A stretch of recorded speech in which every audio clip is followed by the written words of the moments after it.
The 2-kilometer-long canyon was surrounded by a steep cliff a few kilometers high, whereas the upper regions were also sealed by a special barrier. It was absolutely impossible for anyone to climb. At the center of the 2 cliffs was a winding, long and narrow passage which had rugged rocks of all sizes lying on either side. The combined team of the Iron Fist Club and Chaos Edge Hall, which comprised of 185 experts, hid behind those very jagged rocks, setting up a deadly trap. In order to lure Liao into the trap, of the 30 sword cultivators that were originally guarding the Chaos Edge Hall's base, 20 were also transferred behind the jagged rocks for the ambush. On the surface, only 10 people were guarding the entire canyon. Will he be fooled? Lu Taizhan, who was hiding behind a huge piece of rock, asked in a somewhat tense manner. He will definitely be fooled, for we are similarly using a trap which is not a trap but is a trap. Zhao Tianchong sneered and said, "In the meantime, both of us will continue to communicate with our respective team members, slowly calming everyone down, and ask them to retreat from the battlefield and converge on our position. And with the passage of time, more and more people will gather at the canyon, and in a few hours, we will recover our entire team or what's remaining of them. As for Liao, he can only carry a backpack full of magical equipment, a vast majority of which were jade chips that have fallen into our hands completely. How many more pieces of magical equipment can he still have to play any more tricks on us? Therefore, the only way for him to win is to have a race against time with us. He has to make use of the little time he has before we react and make a beeline to the canyon forcefully." While he was speaking, many members from both sides, who were laden with dust, continued to walk out of the forest as they stumbled towards the center of the canyon.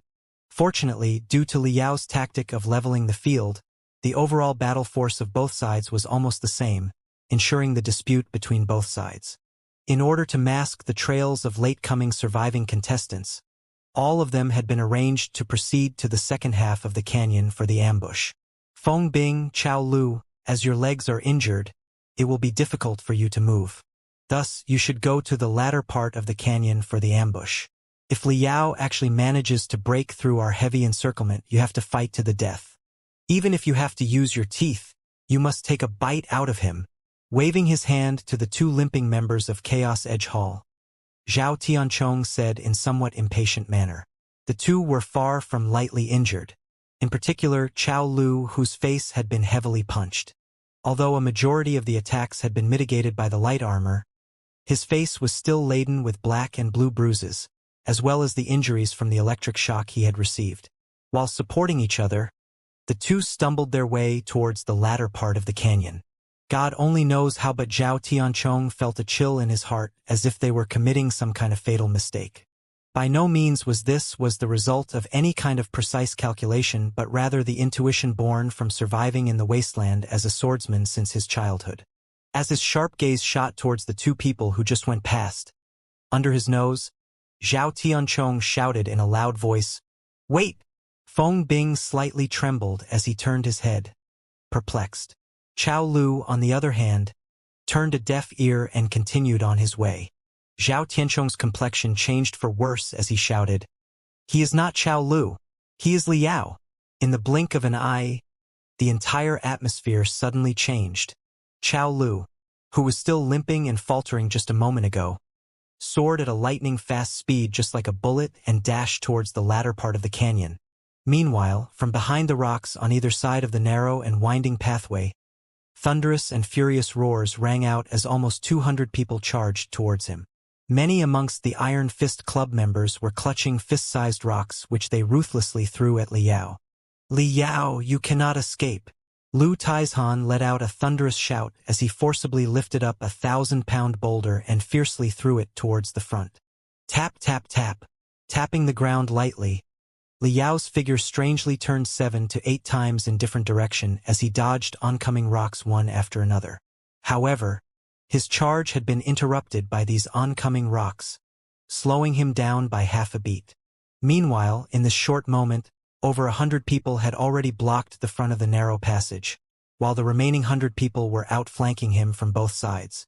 Noticing the road blocked, Liao preemptively rushed towards a tall contestant, bent his body and kicked him away just like a scorpion moving his tail without a moment of hesitation. And then, taking advantage of the impact, turned around and fled towards the jungle.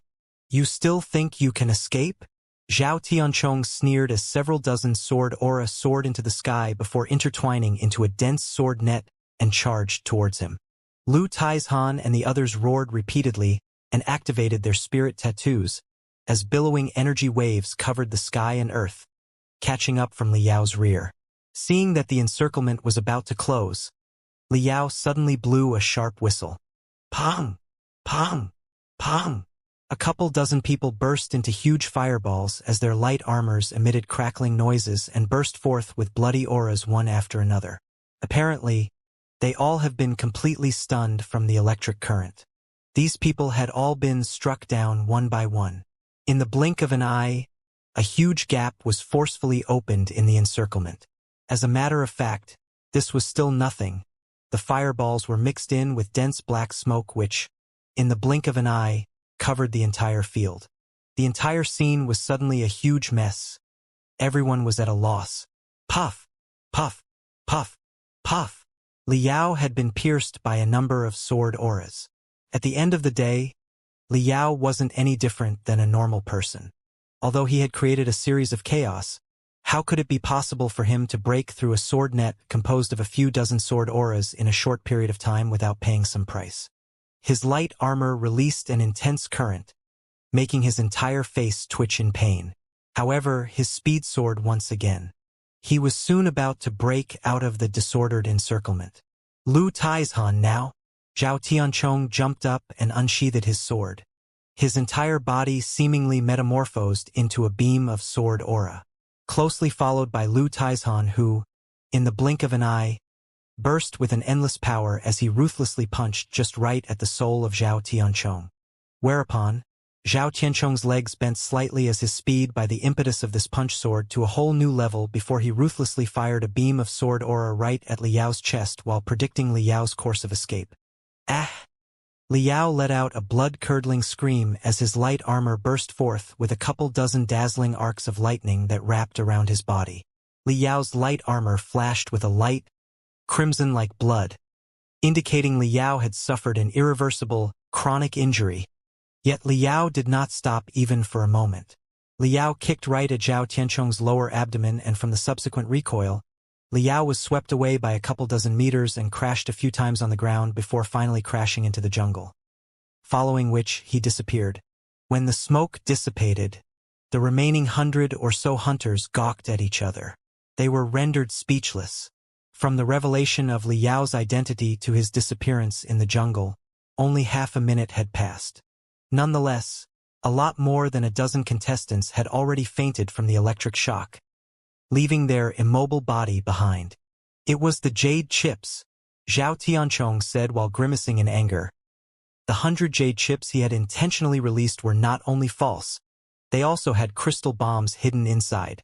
No, to be precise, those things are crystal bombs crafted in the form of jade chips to be exact. Wiping the cold sweat, Lu Taizhan muttered, "I should have realized it already. When we were in Verdant Tarn City, this guy was superbly playing with the mini crystal bombs.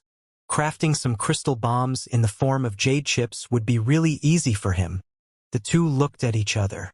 Their hearts had been gripped by a lingering fear. Fortunately, Zhao Tianchong's keen intuition had quickly discovered Liao's identity. If he had infiltrated deep within and reached the latter part of the canyon, perhaps he may have the opportunity to break through just by relying on the chaos created by the jade chip bombs alone. Lu Taizhan let out a long sigh. Fortunately, luck was on our side.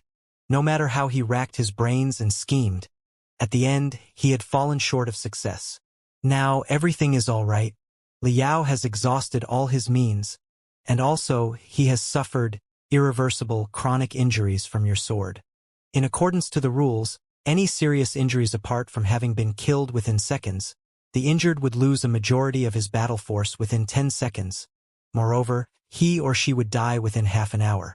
However, just to make sure, we should head to the jungle and search for Liao's body. And when we have recovered the real jade chips from him, only then should we engage, lest he takes advantage of some final loopholes. What do you think? Zhao Tianchong locked his brow into a frown before gradually shaking his head. Something still doesn't sit right with me. I still feel that we have fallen right into Li Yao's trap. Previously, all his plots had been going so well, and at the end, he so recklessly tried to break through and also seriously injured by us. Isn't that too good to be true? Not to mention, his disguise was very likely to be seen through, and the jade chip bombs wouldn't necessarily be on us. If he relied on these two things, that is somewhat risky, right? Lu Taizhan was surprised by what Zhao Tianchong said. It's 2000 versus 1, of course, he's gonna have to take some risks. Furthermore, now that he is seriously injured, he is simply unable to escape from us. Do you really think that he still has some tricks up his sleeve? Zhao Tianchong shook his head and looked confused. Honestly, I don't know. All I have is a faint premonition, as if he intentionally appeared and forcefully tried to break through as well as got seriously injured, all to goad us into hunting him. However, he only has half an hour to live, and also lost his battle force. Even if we left our nests, what can he do? As long as there are 3 to 5 people guarding the canyon, he cannot break through. Ah yes. Just a moment ago, when the jade chip bombs exploded, there was too much smoke. The smoke had permeated all around. Maybe, just maybe he has done some underhanded trick at that time. Search quick. Search every inch of the places Li Yao ran through carefully. Check whether he has performed some tricks or left something behind. Zhao Tianchong burst into a roar like he was insane. Following his shout, a flat and ordinary piece of rock next to the narrow and winding passage rose up and quickly started moving. That's it. Cut it. Although the rock was fast, there were several dozen robust fellows behind it, and also the narrow passage at the front was completely blocked. With a flash of a few beams of sword aura, the rock was quickly pierced and soon its camouflage split into pieces, revealing its glittering true form. It was a modified, remote-controlled miniature model of a flying shuttle. When the hatch was opened, a jade chip was impressively lying inside. Finally, Zhao Tianchong heaved a long sigh of relief and sat down on the ground before muttering, "This is Li Yao's ultimate plan.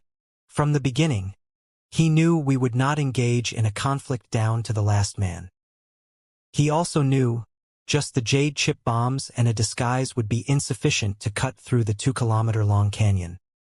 His plan was to rush into the canyon and set a remote-controlled model disguised as a rock, and then get seriously injured, all for luring us out into search his body for the jade chip. And although he has suffered irreversible, chronic injuries, his war force is at the lowest, and he only has half an hour to live, but the remote-controlled model could still get it done. In short, it was nothing but luring tiger from the mountain. His aim was to lure us again into the jungle and also to reduce our vigilance, let us mistakenly think that as long as there were 3 or 5 people guarding the canyon, it would be enough. However, 3 to 5 people are simply insufficient to watch the 2-kilometer-long canyon. And let's not forget that everyone's focus would be at the front. Who would pay attention to a flat and ordinary rock? You see, this model has been modified, its propulsion is quite amazing. If there is no one to intercept it, in at most 1 minute it would be out of the canyon. This is precisely Li Yao's final plan. Having been caught by surprise by Zhao Tianchong's series of intricate analysis, Lu Taizhan opened his mouth to speak, but after a long while, he chose to keep it shut. Eventually, he could not help but lash out.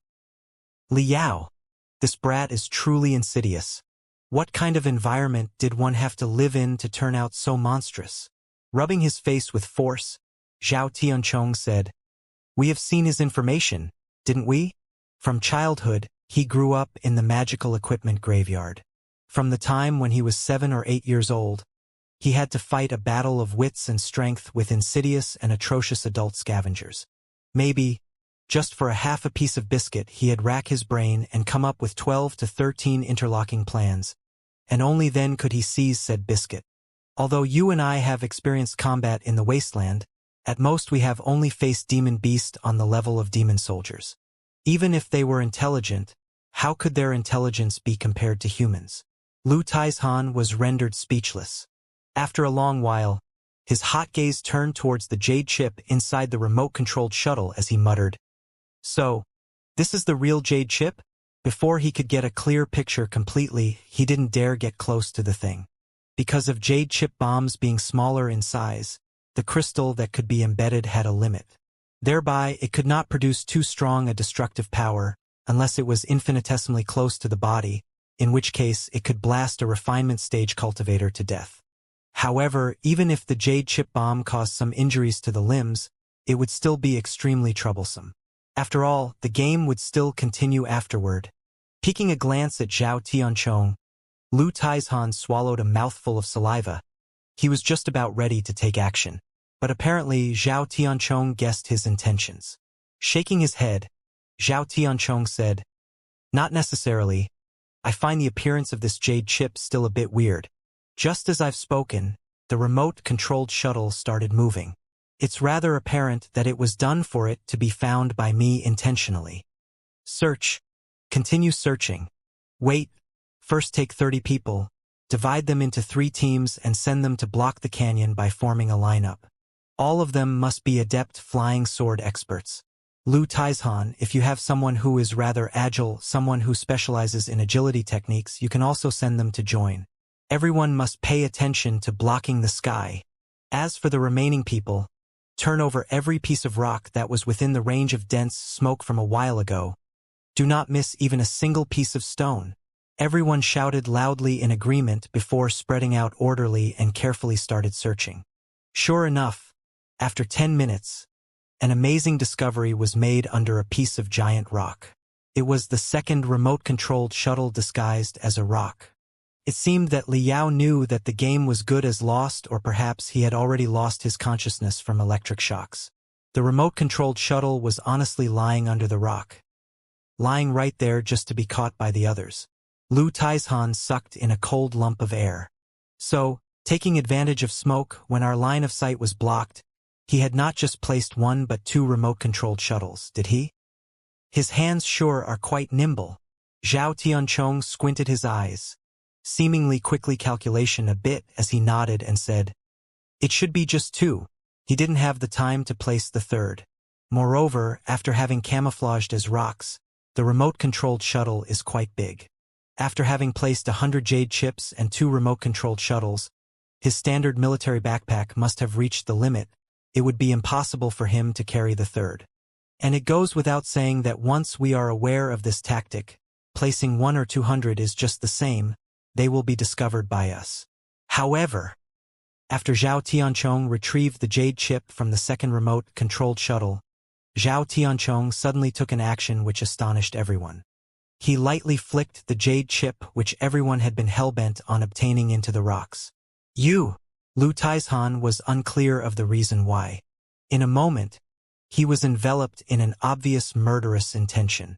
"Be patient." Zhao Tianchong calmly took a glance at him while he exerted force in his hands. Crack! Crack! To everyone's dismay, the second shuttle model was forcibly torn from the middle. "What is this?" Lu Taizhan was completely stupefied as he saw that within the interior of the second shuttle model was a small space. The small space held the 3rd jade chip. Lu Taizhan felt his entire body turn cold. His mind couldn't hold back but play a scene. Everyone came to believe that they have seen through all of Liao's schemes, and the jade chip placed inside the cockpit of second shuttle model was the real one. Subsequently, they threw the shuttle model and took the jade chip to the static-type crystal processor to check its authenticity. Naturally, everyone's gaze was attracted by the hologram, and no one was concerned about an empty shuttle model. At that time, the shuttle model suddenly started up and accelerated, and under everyone's stunned gaze, it soared out of the canyon. As for the time, there were still 3 minutes remaining until Liao's so-called death. But that was enough. No wonder he did not start this shuttle model until the last moment and pretended to be helpless, as if it was captured. Originally, this was his final ace in the hole. Lu Taizhan, who had been stunned for a long while, finally heaved a sigh of relief. "Whenever I am together with insidious freaks like you guys, I always feel I'm not putting my brain cells to enough use. Fortunately, in a true battlefield, you guys are my companions. If you guys were my enemy, I absolutely don't want to get anywhere close to you." I will just direct call the crystal warships and use their cannon to blast you all to death. Then he added, however, if it is Liao, I'm really not sure whether the main cannons of crystal warships could blast him to death. Zhao Tianchong bitterly smiled. Lu Taizhan, don't you overestimate my intelligence. I did not see through any of Liao's conspiracy. I just relied purely on my hands to realize it. As a sword cultivator, our blade is everything. My hands have very keen perception, allowing me to easily distinguish between the weights of two different weapons. Appearance-wise, although the two shuttle models look the same is not true for their weights. There is a subtle difference between their weights. The second shuttle model is a tad bit heavier. Therefore, I felt that there was something wrong with the second shuttle model. After all, facing a terrible opponent like Liao, no matter how careful you are, it's not enough. Having said that, Zhao Tianchong, without breathing another word, placed the jade chips between himself and Lu Taizhan, while his left hand grasped the hilt. He remained silent. Lu Taizhan came to realize what was going on, and he too turned silent, while he adjusted his breathing, recovering his stamina. As for the remaining 100 people, they quietly chose to wait as the seconds and minutes went by. They were all waiting for Liao's death. After 3 minutes, Liao is dead, Zhao Tianchong said with relief, as if a heavy burden had been lifted off his mind. Liao is dead. Lu Taizhan, wiping his head which was drenched in cold sweat. He had an urge to cry with joy. That monstrous guy is finally dead. No matter how many sinister plans he had, all of them weren't cast out. Everyone burst into cries of joys. Yet, after a moment, everyone woke from their stupor and sunk into a strange silence. In the blink of an eye, the hostility, in their sharp gazes, soared to the limit. Since Liao was dead and the real jade chip had already appeared, then the next fight would be the final battle. Hold on a minute just to make sure. Why don't we check the authenticity of the 3 jade chips? If you are worried, you can bring another person. 2 from your side, while I'll remain alone. The 3 of us will go together.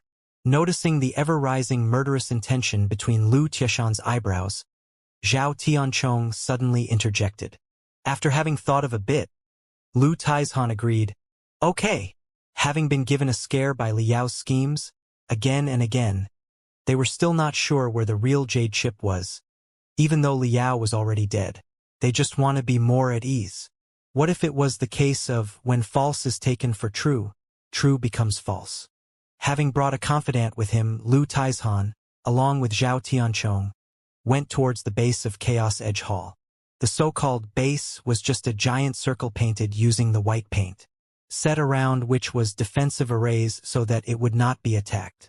And in the center, a static-type crystal processor was placed. In accordance with the rules of the match, one could try to seize the jade chip, but they could never destroy the crystal processor.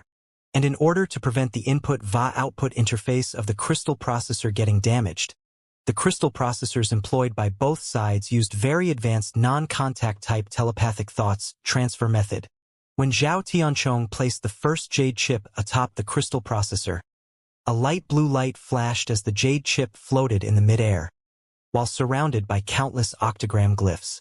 Subsequently, one after another, transparent spirit threads gradually reached out from the jade chip and inserted into the crystal processor. Whoosh! A beam of light shot from the crystal processor before turning into an enormous hologram in the mid-air. At the center of the hologram was Liao's grinning face. Sure enough, it's a fake. The first jade chip turned out to be a fake. It did not come as a surprise to everyone. On the contrary, it brought a sense of accomplishment of having seen through Liao's scheme. Hello, everyone. If you are seeing this message, then I'm already dead. Ha ha ha. 1 versus 2000. It was really difficult. In the hologram, Liao's laugh was quite simple-minded, as though the series of insidious and cunning plans simply did not come from his hand. Watching his slightly innocent face, Zhao Tianchong and Lu Taizhan gritted their teeth in hatred. Liao forcefully coughed and continued. The reason I'm leaving this message to everyone is to first congratulate everyone for finally defeating me, the evil expert, and second, I hope that you don't hate me. After all, this is just a game, a form of combat exercise. Even if I was dead, it's not that I'm really dead, right?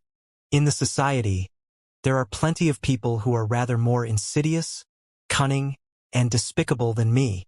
I'm just a fake evil expert, and if I can create such a chaos, kill so many guys, then what if it was a true evil expert? Zhao Tianchong and Lu Taizhan took a glance at each other. Coincidentally, they both said in their hearts, even if it was a true evil expert, he or she could not be as insidious as you. Oh, right. Suddenly, Li Yao thought of something as he slapped his head and said, if I'm right, you have intercepted my shuttle models in the canyon and now you should have arrived at the Chaos Edge Hall's base to check the authenticity of the Jade chip. Only then could you be watching this message. And just to be safe, the surviving strongest expert from both sides should have come together to check the authenticity of the Jade chip, am I right? So, brothers of Iron Fist Club, I advise you to be careful. Although Zhao Tianchong is not so scheming as me, at the end of the day, he is still a little bit more scheming than the muscle-brain guys of your Iron Fist Club. As far as I can say, from the get-go, he is likely to have set up an ambush at the base. After all, I'll be running towards the north. The canyon will probably be the final battlefield. And once you have obtained the Jade chip, it would be quite right and proper to check the authenticity at the base of Chaos Edge Hall. At that time, as long as he ambushed you a few guys, it will be quite easy to kill an unarmed. Li Yao had yet to finish his sentence before Zhao Tianchong's face turned pale as he let out a shout, attack! Whoosh! Whoosh! Whoosh! Whoosh! Suddenly, the ground cracked as 4 beams of sword aura shot towards the vital points of Lu Taizhan. Li Yao's words made vigilance arise in Lu Tieshan's heart as he excited his energy to the limit. At this moment, he did not plan to dodge, on the contrary. He chose to close the distance between himself and Zhao Tianchong before fiercely colliding into him. At the same time, he ruthlessly launched a kick, forcing back the right hand of Zhao Tianchong with which he planned to unsheathe the sword. Clang! Under Zhao Tianchong's momentarily lapse, he actually failed to unsheathe the sword. Boom! Zhao Tianchong, who had been powerfully hit by Lu Taizhan, flew 10 meters back in the blink of an eye and crashed into a huge piece of rock. Whoosh! Whoosh! Whoosh! Whoosh! There were still 4 swords aimed at Lu Taizhan. However, they didn't strike the vital points, so he still retained 90% of his battle force. Almost at the same time, the 2 leaders, ignoring their injuries, straightened up their necks and shouted, attack! Attack! Long had the 100 or so experts of Iron Fist Club and Chaos Edge Hall secretly occupied a favorable terrain. In the meantime, they were also quietly observing their opponents, planning the best angle and positioning for an attack. Followed by the shouts, the canyon, in the blink of an eye, turned into a tempestuous sea of spiritual energy. Resplendent and colorful beams of spiritual energy collided with each other, giving rise to shock waves upon impact, breaking the rocks into pieces, while the broken pieces of stone were crushed into nothing. In a moment, sand and stone flew here, there, and everywhere. The entire area was filled with powerful gales as though a sandstorm had struck. Amid the sandstorm, miserable screams, sounds of swords cutting down, and blasts of spiritual energy rang to no end. The scene continued for 10 minutes before calming down gradually. When the dust settled, the scene was too horrid to look at. Over 100 people were lying amid the stones, many of whom had lost their consciousness from electric shocks. There were a few whose limbs were still twitching from the electric shocks. Their mouths were covered in foam as they wailed incessantly. Finally, only 9 shaky figures remained standing. These 9 were the members of Iron Fist Club and appeared to be seriously injured. Glancing at the unconscious Zhao Tianchong underneath his foot, Lu Taizhan was filled with emotions. Finally, among the top 3 of the newcomer rankings, he had defeated Li Yao and Zhao Tianchong, and became the final winner. The price he paid was quite tragic. Just below his heart, he had been ruthlessly stabbed by Zhao Tianchong. The electric current flowing was just a hairbreadth away. If it flowed into his heart, he would have perished together with Zhao Tianchong. Dangerous. It was too dangerous. Had Liao not reminded me at the critical moment, I probably would have been eliminated by Zhao Tianchong. Then, no one could tell who would have won. Lu Taizhan gasped for breath as he calmed his mind and asked the remaining 8 members to converge on his position. He discovered that although everyone was heavily injured and their battle force sealed by the subsequent electric currents so that not even 30% remained, but their movement wasn't hindered at all. After a body search of Zhao Tianchong was done, the last 2 jade chips were soon found, which were subsequently checked using the crystal processor. Sure enough, a jade chip finally bore countless profound and intricate glyphs. It was none other than the information stored by the Institute prior to the match. Found it. This is the true jade chip. In the blink of an eye, the 9 robust teenagers had an urge to burst into tears. It's too early to get excited. We still have to cross the jungle and return to the Iron Fist Club's base. Although Zhao Tianchong is eliminated, there are still many surviving members from both sides scattered around the jungle, killing anyone in their sights out of confusion. And we still don't know who has the upper hand. Therefore, we are simply not going to pay attention to them. We will quietly go around them. We're going to remain concealed and make our way to the base. Having said that, Lu Taizhan pondered before taking a fake jade chip for himself while handing over the remaining 2 chips to 2 other companions. Ma Feixing, you're the best when it comes to agility and speed. The real jade chip will be in your custody. Once we encounter danger in the jungle, the rest of us will protect you. Your mission is to go all out to reach the base camp. Now let's go. A row of 9 people once again headed into the jungle, walking at the edge of the jungle, flanking the main battlefield. En route, they were on tiptoes. They proceeded very carefully. They dared not make even an iota of noise. By their estimate, since the beginning of the chaos in the jungle, Liao must have assassinated many core members of Iron Fist Club to ensure that a balance was maintained between both sides. At present, in the chaotic battle happening in the jungle, maybe Chaos Edge Hall's members were relatively greater in number. Therefore, they did not dare to call for support. If, out of a 1 in a million chance, they attracted the attention of Chaos Edge Hall's remnant forces, they would just be making a fool of themselves in trying to the smart thing. Fortunately, luck seemed to be on their Iron Fist Club's side. As they walked in a big circle, after flanking round half of the jungle, they had not encountered even a member of Chaos Edge Hall. And of course, they also didn't see any member of Iron Fist Club. From the very beginning, they were walking at the remote edges of the jungle, which was full of swamps, vines, and mist, making their visibility range no more than 3 to 5 meters, after which everything seemed to be vague. After half an hour, we'll be at the Iron Fist Club base, and that would mark our win. While cutting the vines blocking the way, Lu Taizhan turned his head to cheer the rest, followed by responses in low voices from the mist behind him. Only God knows why, but an extremely uncomfortable feeling welled up from Lu Tieshan's heart. It seemed as though a poisonous snake was wrapped around his collar, crawling down his spine. Lu Taizhan suddenly halted his footsteps as he tightly clenched his fists to the point that blue veins bulged on the back of his fists. One by one, from the vague mist, came his team members. 1, 2, 3, 6? Where are the other 2? Yan Qi, Wan Jixing. Everyone gawked at each other. The last member of the Iron Fist Club subconsciously retreated 2 steps and walked back into the mist.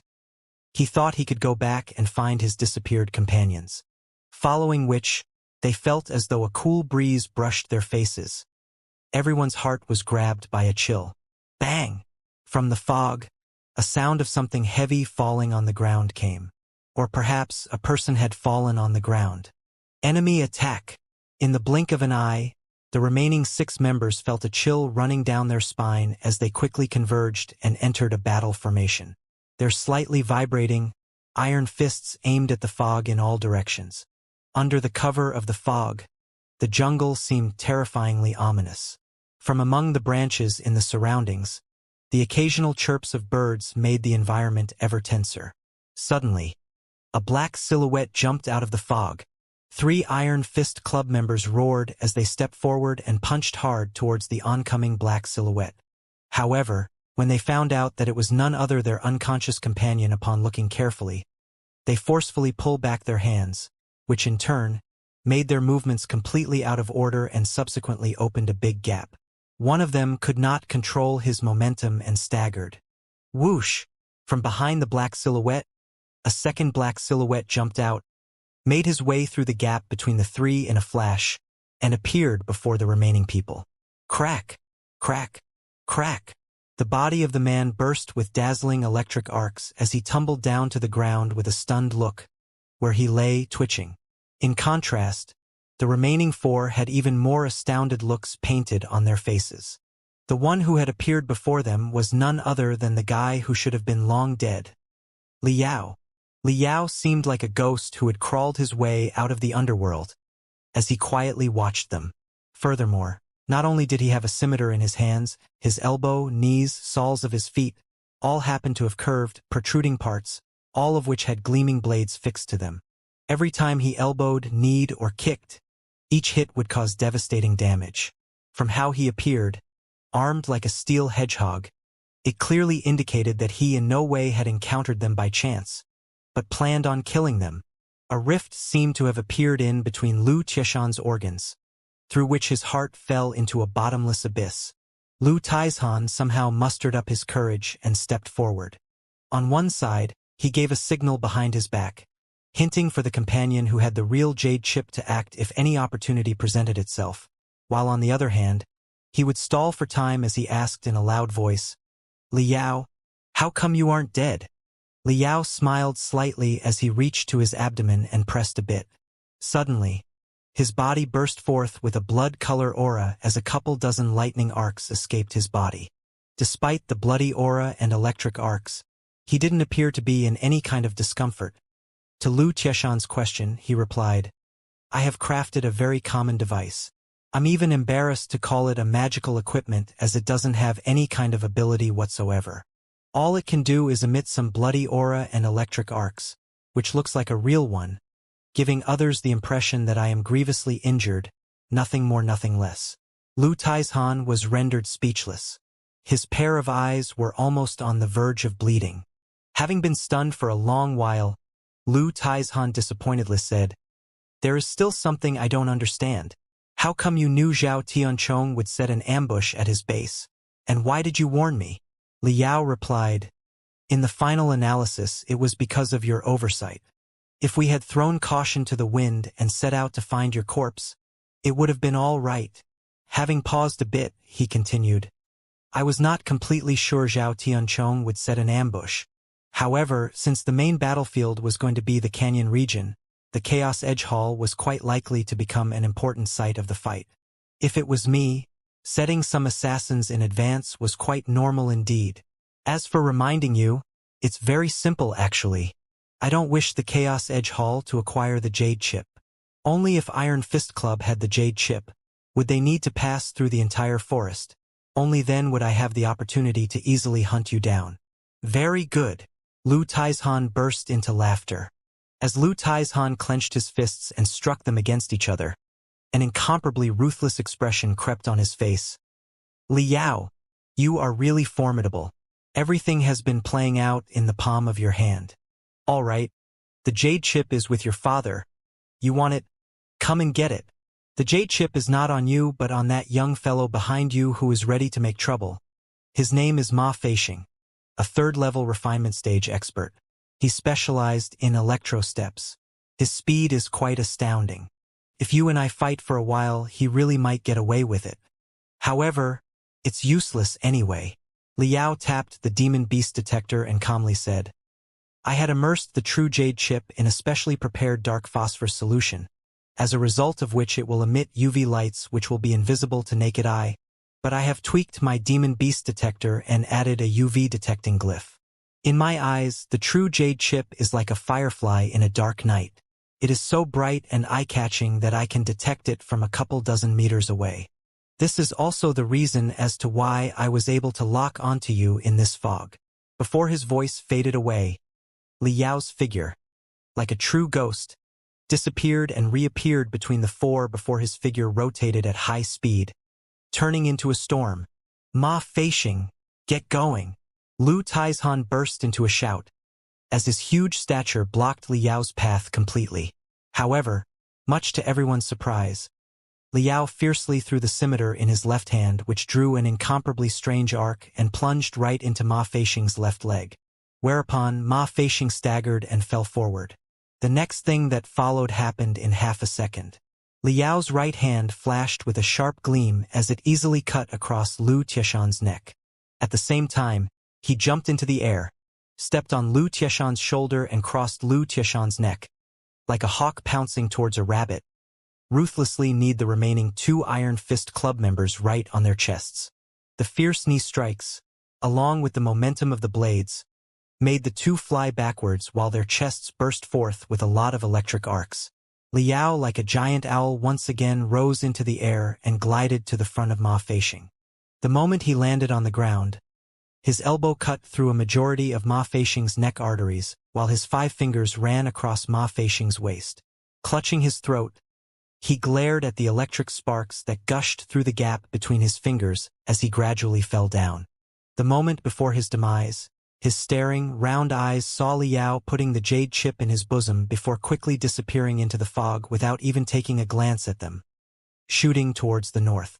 When Liao boisterously crossed through the canyon and appeared at the contact point of the Starfire Union carrying the jade chip, the huge campus entered a strange silence for an entire 5 minutes. The Thunderbolt Cup at the Wasteland Battle Network happened to have not a single thread posted for a good long while. Everyone was shocked in disbelief. Only after a long while did someone make a short post. This match will be remembered for the next 5 decades to come. This post ignited all the emotions of everyone. In the blink of an eye, hundreds of thousands of posts flooded the battle network. So powerful, so crazy. This is truly shocking. What's the matter? Why has Liao not come out yet? 1 versus 2000, he really did it. Zhao Tianchong is smart, Lu Taizhan is calm and stable. These 2 aren't people who can be easily fooled. All of the traps set by Liao had indeed been seen through by them. But who would have thought that all these traps were just bait to hide the last but the deadliest trap? Every student's heart, who had watched the match, was in turmoil. They could not calm themselves down for a long while. If it was someone who didn't know the details of the match, saw the outcome, he would definitely think that the members of Chaos Edge Hall and Iron Fist Club were morons who couldn't even catch a single person even when their numbers reached 2000. Only those who had watched the match from beginning to end knew full well that both sides had done their best. Basically, they did not make any mistakes. If it was someone else, perhaps he or she would have been assassinated at the very beginning or would have been unable to notice the remote-controlled shuttle camouflaged as a rock, or maybe he or she would have found the first or maybe second, but would not have broken open the second shuttle to check inside. As long as anyone committed any of these mistakes, Liao would not have gone through so much trouble and would have long won.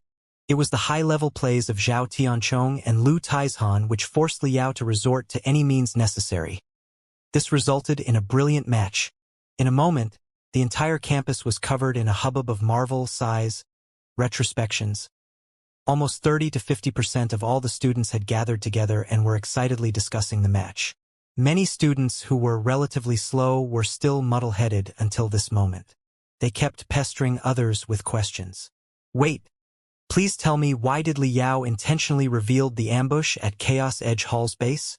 At the VIP room, although the high-level figures from various cultivation sects weren't speaking, the surprised look was still dangling on their faces. Long Wenhui sighed with relief as he gradually said, "Old Bai, if you were the leader of Iron Fist Club, how would have you dealt with this?" Bai Mushin's complexion became dignified as he slowly replied, "It's quite difficult. Every trap has flaws. Obviously, the series of traps set by Liao had a multitude of flaws. Since we are viewing from sideline and discussing after everything had occurred, we can obviously find ways to deal with them from theories. But in combat, in order to crack those plans, there are 3 prerequisites. First, the leader of both sides need to have high-level leadership skills. Their commands should be like arms directing the fingers. Second, their men need to be extremely clear-headed. They should always do as they are told, never disobey. No matter what, they should not be incited or affected by rage. Third, both sides must have absolute trust in each other. Both sides should have treated Liao as their biggest enemy and should have sincerely cooperated. Bai Mushin bitterly smiled and continued. However, in combat, these three prerequisites cannot be achieved. The 2,000 contestants were all hot-headed and happened to have conflicts with each other. How can they obey orders like a well-trained elite army? However, I suspect Li Yao of exploiting the rules by disguising his injuries. In combat, injuries are injuries. No appearance of electric arcs and bloody aura would impair the enemy's judgment. Long Wenhui said with a smile. In reality, there are many human cultivators and demon beasts who practice special techniques which can feign death or fall in suspended animation. Moreover, in combat, Chaos Edge Hall simply didn't need to go and seize Jade Chip. Their purpose was to fight Iron Fist Club. Had they cooperated with Li Yao, they could have dealt a heavy blow to Iron Fist Club. Why did they go through so much hassle? That's why. They soon fell deeply into Li Yao's schemes, and ever so quickly crumbled. Long Wenhui shrugged his garlic nose as he said with a smile to Xiong Bailey, who was sitting next to them. Dean Xiong, I would like to talk to student Li Yao alone. Is it possible? Southwest of Wild Wave City, on a secluded walk next to a quiet artificial lake. Having finished the match, Li Yao, without even clearly looking at what the Thunderbolt Cub looked like, ran all the way there nonstop. His chest heaved up and down, his heart beat like drums. In front of him was an ordinary-looking, bulbous-nosed man in a gandura with wide sleeves. It was none other than the vice president of 100 Saber Alliance, the core formation stage powerhouse, Long Wenhui. It was the person who had captured Demon King Pu at Verdant Tarn City. He was truly an illustrious and important figure of Federation. Li Yao's heart beat quickly with tension, apprehension, envy, worship, thirst. All kinds of complex emotions gathered into flickering flames. Long Wenhui, on the other hand, didn't put on any airs. His gait itself was somewhat lazy, giving the impression that, apart from on the battlefield, he had no intention of spending even an iota of his strength. Long Wenhui leisurely said, Student Li Yao, it's not the first time we have seen each other. At the Verdant Tarn City, you inadvertently spied on my recently refined double-edged saber, only to end up treated as an enemy by my saber. At that time, I firmly remembered you. A refinement stage cultivator who has yet to become 20 can actually make my blade have hostile intentions is definitely not some ordinary character. Therefore, when I came to know that you alone would be fighting against 2,000 members of the combat department in this year's Thunderbolt Cup, I especially came to watch, and as expected, you didn't let me down. I really want to know how you thought of those schemes? Li Yao was taken by surprise. How could he have ever imagined an honorable core formation stage cultivation such as Long Wenhui especially came for him? However, from the beginning, Li Yao was someone who was heaven-daring. Having noticed Long Wenhui had converged his energy, and amiable in nature, just like any ordinary uncle from the neighborhood, the tension in Li Yao's heart abated gradually before Li Yao spoke frankly. It's actually nothing. I grew up in magical equipment graveyard. Since the time I can remember, I, just for a piece of bread or half a bottle of water, had to fight and scheme. I was small and weak and didn't like joining gangs. So, if I wanted to contend with those vicious adults, all I could do was use my head. Since I was 8, I lived in magical equipment graveyard, which housed a total of 15 different gangs, all of which consisted of tall and robust adults.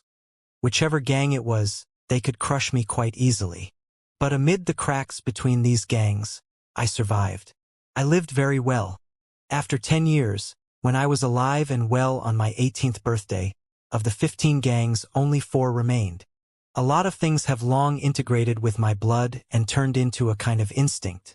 What appears to be sinister schemes in Zhao Tianchong's and Lu Tieshan's eyes are as normal as using chopsticks to eat to me. Long Wenhui slowed down his footsteps. Very good. Student Li Yao, let's be honest with each other, what say you? I very much like you. I believe you are a rare genius, and I'm here to formally invite you to the 100 Saber Alliance. The 100 Saber Alliance can be counted among the top 100 sects in the Federation and is at its peak. Can even rival with top 10 sects and has a long history. It has deep heritage. It's a glorious sect well worthy of its name and reputation. If you are willing to sign a contract, I can provide you with resources for 3 years to study.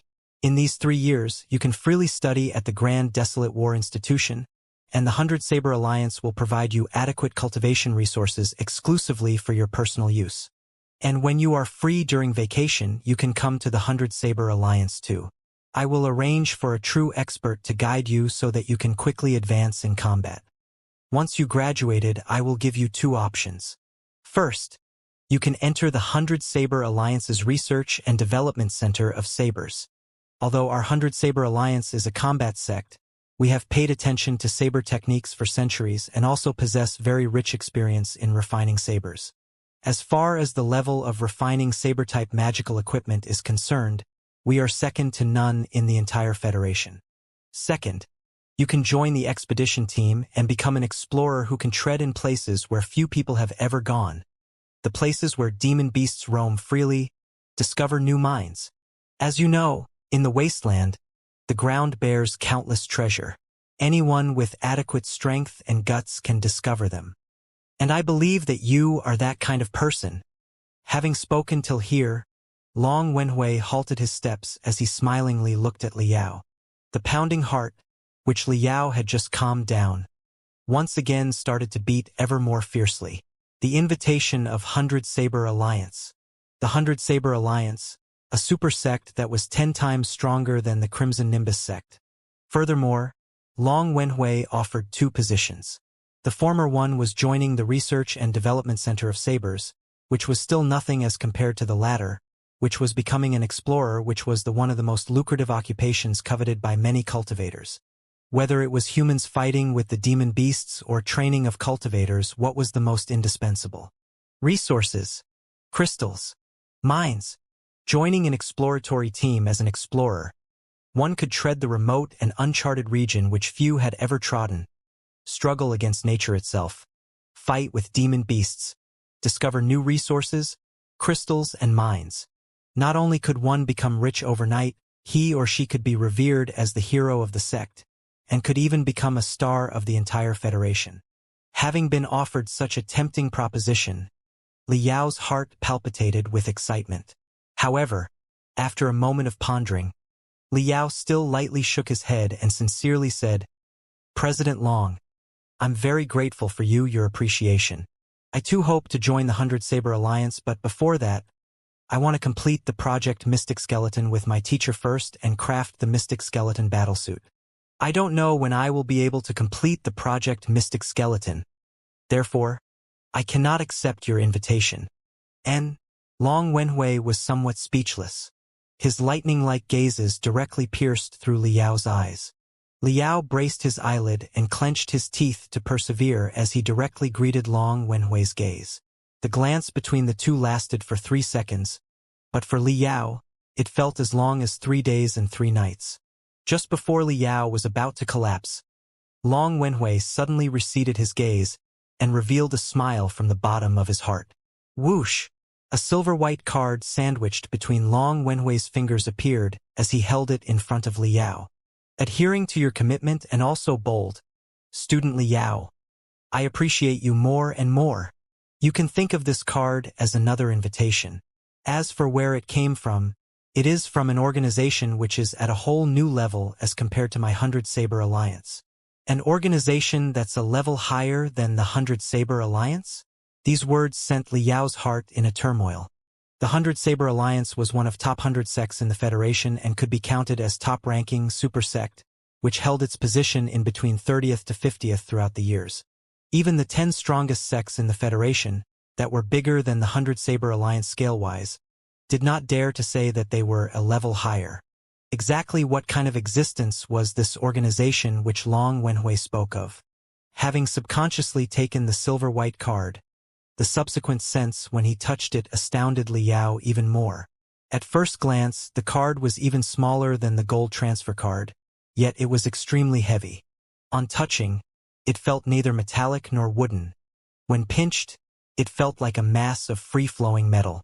As Liao carefully flexed the card with his fingers, Liao came to find that the card was rather thin. So thin that its thickness was under 1/10 of a millimeter. It was quite reasonable to say that the edges of such a thin card would be very sharp, Yet when Liao cautiously rubbed his thumb upon the edge, some kind of weak power happened to block his finger.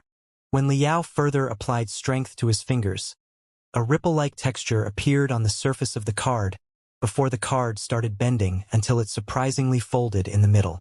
As Liao let go, the card, like a spring, recovered its original shape as the ripples diffused. One simply could not find any trace of folding marks upon it. What is it made of? Liao was extremely surprised. Having been learning under the guidance of the deep-sea goddess Yuanmanqiu for a year, along with the assistance of ancient records in the heavenly refining tower, Liao's theory and basics were solid. Various common materials that could be found in the cultivation world were on the tips of his fingers. Whereas a material with such strange characteristics would absolutely not be something that could be buried under shade. Yet why had he not heard of it ever? Long Wenhui said with a smile, "This card is an invitation but, at the same time, also a test. All the information of the Federation is stored inside this card. Student Liao, explore it slowly, okay? Once you have uncovered all the secrets of this card, a gateway to the new world will gradually open to you." Long Wenhui's words piqued Liao's curiosity to the high heavens. His gaze once again fell on the card's smooth, mirror-like surface. The card doesn't appear to have anything inside, so how can it hold a lot of information?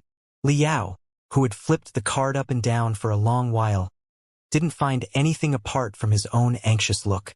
Subtly tracing with his finger, some strange changes in the subsequent frictional force caught Liao's attention. Liao's eyes flickered with brilliance as his fingertips subtly traced the card's surface. He immediately discovered that the card's surface was uneven, albeit so subtle that one was unable to notice any traces of the shallow engraving. It seemed that the surface was engraved with a sentence written in calligraphy that was as flamboyant as flying dragons and dancing phoenixes. Having closed his eyes, Liao carefully felt the subtle changes from his fingertip and read out in low voice, "When the stars shine." Just as these words escaped his mouth, the card happened to lightly tremble as ripples on the silver, reflective surface madly spread and a black hole appeared at the center, continuously corroding the silver-white surface. After a moment, the card had been engulfed in darkness. No. It wasn't darkness but rather as deep, serene, and dark as the sky in the night, spotted with flashes of starry brilliance that gathered to compose a shining whirlpool which was surely rotating, albeit slowly. Suddenly, Liao felt as if sandwiched between his finger was the whole universe. This incomparably strange scene lasted for a second before everything went black. The galaxies broke as the card turned back into a silver-white mirror, sending Liao into a trance, leaving him shocked. His spirit was still immersed in that vast and endless starry sea. For a long time, he was unable to calm down. What an incredible material! Such a profound ability! Mysteries of endless cosmos interpreted within a few square inches. This technique simply transcends the limit of heaven origin sector. When the stars shine, what does it mean? Does it represent the purpose of the Federation? Is this a kind of federation? In Liao's mind, endless thoughts circled madly, whereas Long Wenhui was as amazed as Liao was. Touching his bulbous nose, he muttered. Within only 1 minute 42 seconds, he was able to solve the first mystery. In the past, I took an entire 9 minutes. As Long Wenhui calmed his spirit down, his eyes flickered with extraordinary splendor. He smiled and said, "Student Liao, keep the card. When you're not busy, take your time to study it. What you've just discovered was nothing but 1% of the secrets that this card holds. The world is vast and wonderful, and it's waiting for you to discover it.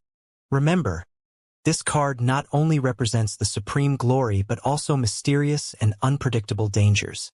Building foundation stage, you have to at least step into the building foundation stage before you'll have the qualifications to research the new world on the back of this card." Long Wenhui paused for a bit before he touched his bulbous nose and said in a heavy voice, "In accordance with the tradition, each year, any freshman that displays particularly good performance in the Thunderbolt Cup will be entitled to guidance from the guests. I don't have too much time on hand to teach you a whole set of saber techniques, let alone to someone like you who, I'm afraid, need not just one or two sets. So, I'll send you a gift. Long Wenhui's gaze wandered before he walked to rocks on the lakeside and bent down before extending his chubby palm towards a fist-sized rock.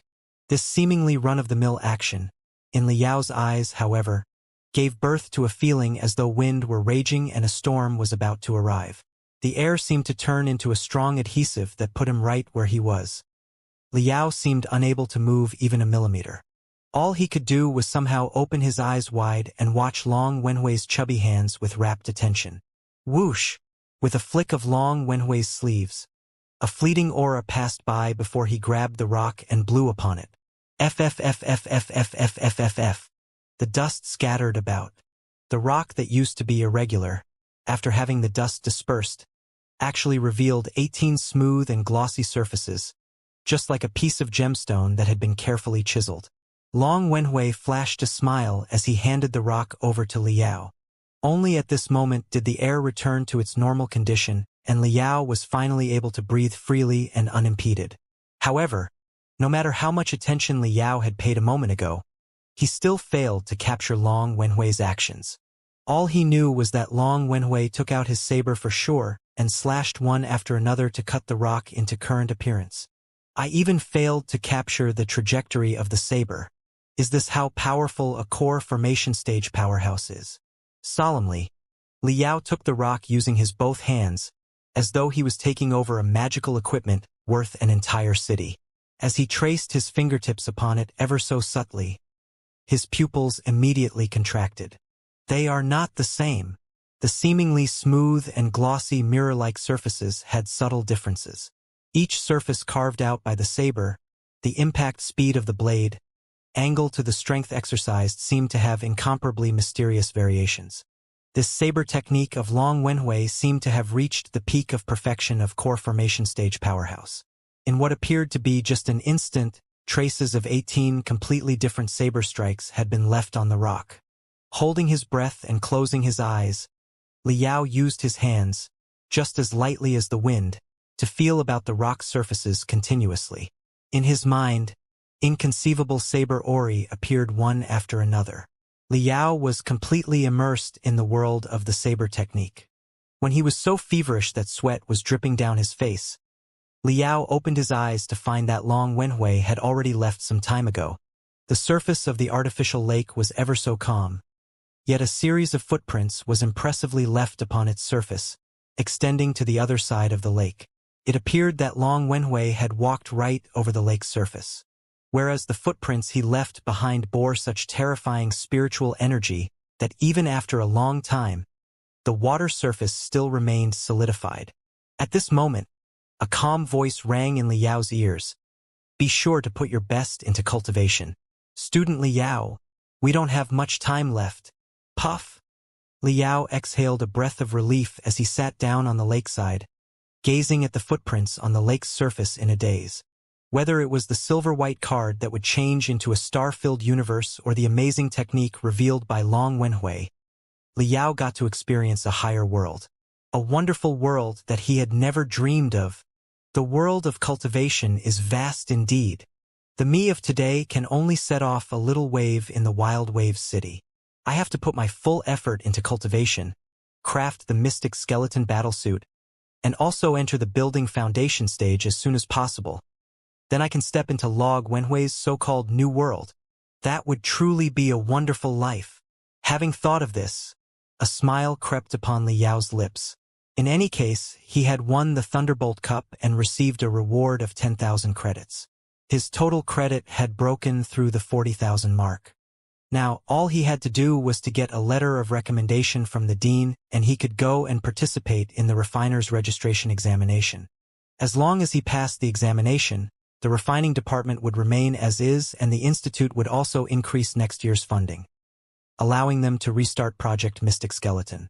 As long as he worked hard, such a prosperous future could be achieved. Beep, beep, beep, beep. The crystal processor had received a message. What? The utility patent I had applied has also passed. Now I hold the patent for the demon beast detector. Awesome. Hooray! Jumping high in the air, Liao punched the air in excitement. He was too excited. So much so that he could not get hold of himself and happened to jump into the lake. Over the next few days, Liao was rather busy. He had received the letter of recommendation personally handwritten by Dean Xiong Bailey himself. Also, the Thunderbolt Cup, crafted from amethyst, would be kept by the Starfire Union for a year until the next year's match, after which it would be handed over to the next winner. Having won the Thunderbolt Cup, Liao's credits had broken through the 40,000 mark in just a year, thereby creating an unprecedented new record in the Grand Desolate War institution, and inevitably became the focus of much attention. He had also been interviewed a few times by the campus reporters. In addition, he had been warmly invited by the fellow students of Iron Fist Club and Chaos Edge Hall to talk about his winning experience, which Liao flatly refused on the spot. What a joke! Wouldn't I be walking right into a trap? Even Ding Lingdang planned to help him celebrate winning the Thunderbolt Cup and invited him over to her house for dinner. However, he dared not go. Every day, aside for being holed up in the research laboratory where he improved the demon beast detector and prepared for the refiner's registration examination, Liao would take out the silver white card and the rock cut by Long Wenhui to research whenever he had the time. The more he researched, the more profound he realized the mysteries within them were. Even when he blankly stared at them for a day and night, he would not get tired. However, after 3 days, an unexpected message interrupted his much-devoted cultivation. The Zephyr Guild wants to buy the patent of Demon Beast Detector from me? At Willow House, the largest tea house in Wild Wave City, Gao Guanyu, who, having taken a small sip of the tea, could not help but frown. The environment of the wasteland was rather poor, so poor that even the best tea had a sandy taste to it, bringing a sour flavor to the tea. Gao Guanyu was a handsome and refined middle-aged man. At first glance, his good-looking, round, and chubby face would make anyone have a good impression of him. They would not be even the slightest bit vigilant against him and might even find him somewhat clumsy. However, in the Zephyr Guild, he went by the name of Fat Fox, for the hidden dagger in his smile and the fame he acquired by employing treacherous and deceitful tactics. Gao Guanyu was the senior manager of the Zephyr Guild's patent center. Zephyr Guild was a major refining clan. The new patents exercised by it every year were as vast as the sea. It stands to reason that hundreds and thousands of patents could not be developed by the refiners of Zephyr Guild themselves. Many of the patents were purchased from outsiders. Gao Guanyu's job was to find a patent that had more potential in the market and buy it back at a rather low price before its inventor could see its value. Then Zephyr Guild could make a huge fortune by using it themselves and reselling it through their vast network. Having been in this line of work for a couple decades, Gao Guanyu had a vast experience and was keenly aware of the value of the Demon Beast Detector's patent. Once it was commercialized, maybe it would set off a wave. What was even worse was that its application somewhat overlapped with many magical equipment produced by the Zephyr Guild. Not to mention the fact that, in Gao Guanyu's opinion, the Demon Beast Detector's design was much better than the hunting watch and other similar magical equipment produced by the Zephyr Guild. Once the Demon Beast Detector was on the market, it would impact the sales of Zephyr Guild's magical equipment for sure. Ergo, Gao Guanyu was determined to acquire the patent of Demon Beast Detector. The difficulty of this task should not be that high. The other party is just a freshman who isn't even in his 20s. Whereas the Grand Desolate War Institution's refining department is ranked third among the third-grade sect. Until now, I have never even heard of them ever refining this kind of magical equipment. If my guess is right, then this kid must have been momentarily inspired and designed the Demon Beast Detector by chance. Perhaps he himself isn't even aware of its value. So long as I gave him a little bit of money, he would sell the patent to us. A slight smile appeared on Gao Guanyu's face as he closed his eyes and rested his mind, using the final few minutes to ponder what he was going to say. Suddenly, 2 waitresses chatting with each other came to his attention. Have you seen the video yet? The Vulture is a really apt nickname. He is truly insidious and cunning. But of course, I think this Vulture is our Grand Desolate War Institution's newest ruthless figure. If I am going to provoke someone, I would rather provoke Iron Fist Club and Chaos Edge Hall. The Wild Wave City was an academic city. Many students worked at tea houses, restaurants, and other establishments in the Wild Wave City as part-time workers. It was not just for the money but also for developing their self-sustaining abilities. The two waitresses were, in fact, students of Grand Desolate War Institution. Vulture. Gao Guanyu was intimidated before he broke into a laughter. He was laughing at his own nervousness. The Grand Desolate War Institution was famous for its combat department. Having heard of the name Vulture, he reckoned that he must be a ruthless figure from the combat department. Whether he's insidious or fierce, what's that got to do with him? He must think of some ways to deal with this silly freshman. After a moment, apart from his bright and shiny eyes, a seemingly mediocre teenager dressed in school uniform walked into the tea house. After having looked right and left for a while, he started walking right towards Gao Guanyu. Putting the most kind and cordial expression, Gao Guanyu said with a smile, "Student Liao, hello? I'm Gao Guanyu from Zephyr Guild.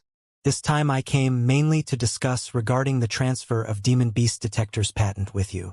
We have carefully studied your patent, and although it is somewhat impractical and hard to commercialize in terms of design, it is still somewhat ingenious. We can see your ingenuity in it. It can play a supporting role in some magical equipment crafted by our Zephyr Guild. Therefore, we would like to buy it from you and enrich our Zephyr Guild's patent library.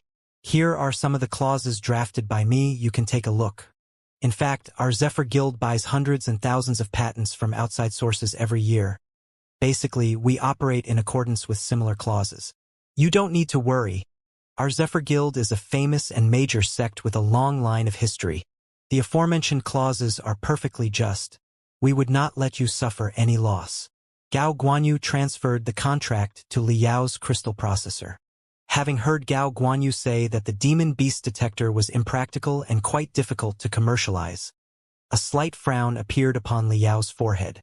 When his gaze swept through the contract and saw the series of digits, a ridicule could not help but appear in his eyes. 5 million? Want to buy all the legal rights to the Demon Beast Detector with just 5 million? With a faint smile on his face, Liao glanced at Gao Guanyu. At present, Liao was at the 6th level of the refinement stage and on the verge of breaking through to the 7th level of the refinement stage. Earning just 5 million wouldn't be difficult. Not to mention the fact that he could simply go on a spree hunt and slaughter demon beasts in the wasteland. And if he sold them in the market rather than taking the hunt back to the Institute to redeem them for credits, he could very well earn 5 million quite quickly as well. The Demon Beast Detector would also play the most crucial role in his efficiency to hunt the demon beasts. With a mere 5 million, how could he ever think of buying off the patent of Demon Beast Detector? Do you really think of me as nothing but a stupid brat who has never seen money? And the aforementioned clauses made Liao shake his head. On the spot, Liao abandoned the idea of cooperating with the Zephyr Guild. In accordance with the clauses, Zephyr Guild buying off the patent of Demon Beast Detector wasn't just limited to that.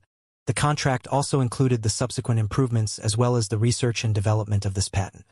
In other words, once Liao signed the agreement, he would be unable to conduct further refining as well as research of the Demon Beast Detector, which was absolutely unacceptable to Liao.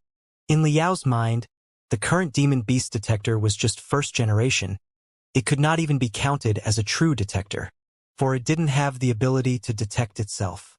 All it could do was scan, and by relying on the shape and characteristics obtained through the scan, it would then compare it to the database. If an unknown type or a rare variant of Demon Beast appeared, and there was no relevant data in the database, then it would fail to detect. Furthermore, even among the same kind of demon beasts, some were strong and some were weak. High-level demon clan members could also cultivate.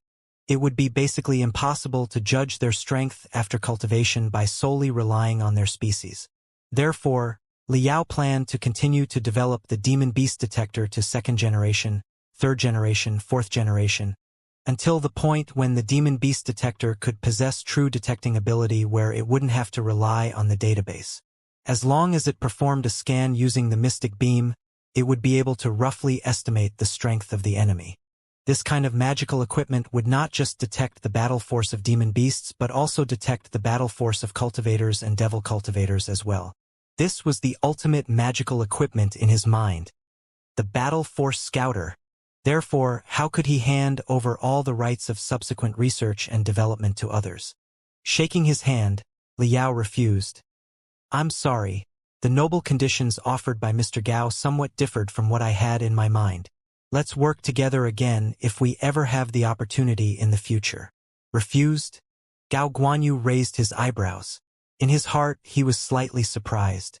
With a brighter smile on his face, Gao Guanyu calmly said, Student Liao, the difference doesn't matter. We can slowly discuss. If you are not satisfied with the price, I still have a bit of authority. I can help you fight for it. Liao smiled.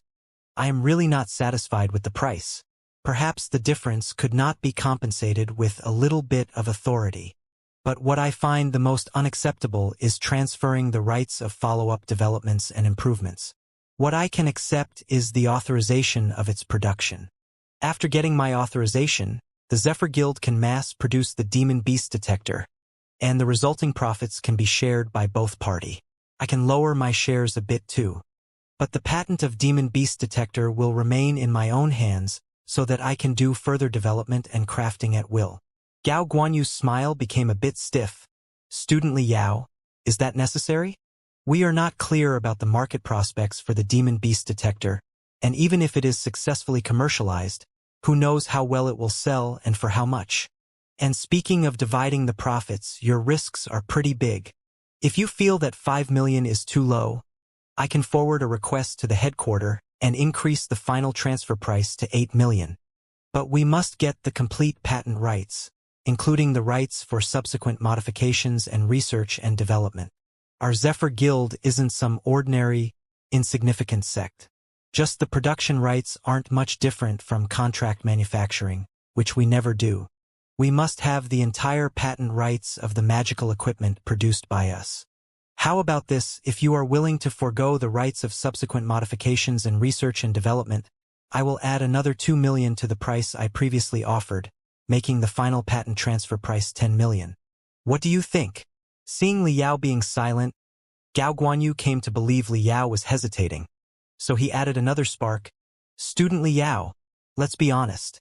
The Demon Beast Detector is indeed a pretty good piece of magical equipment. But even a pretty good piece of magical equipment would face many problems in the process of its commercialization, such as distribution channels, marketing, quality of control of mass production, after-sales service, so on and so forth.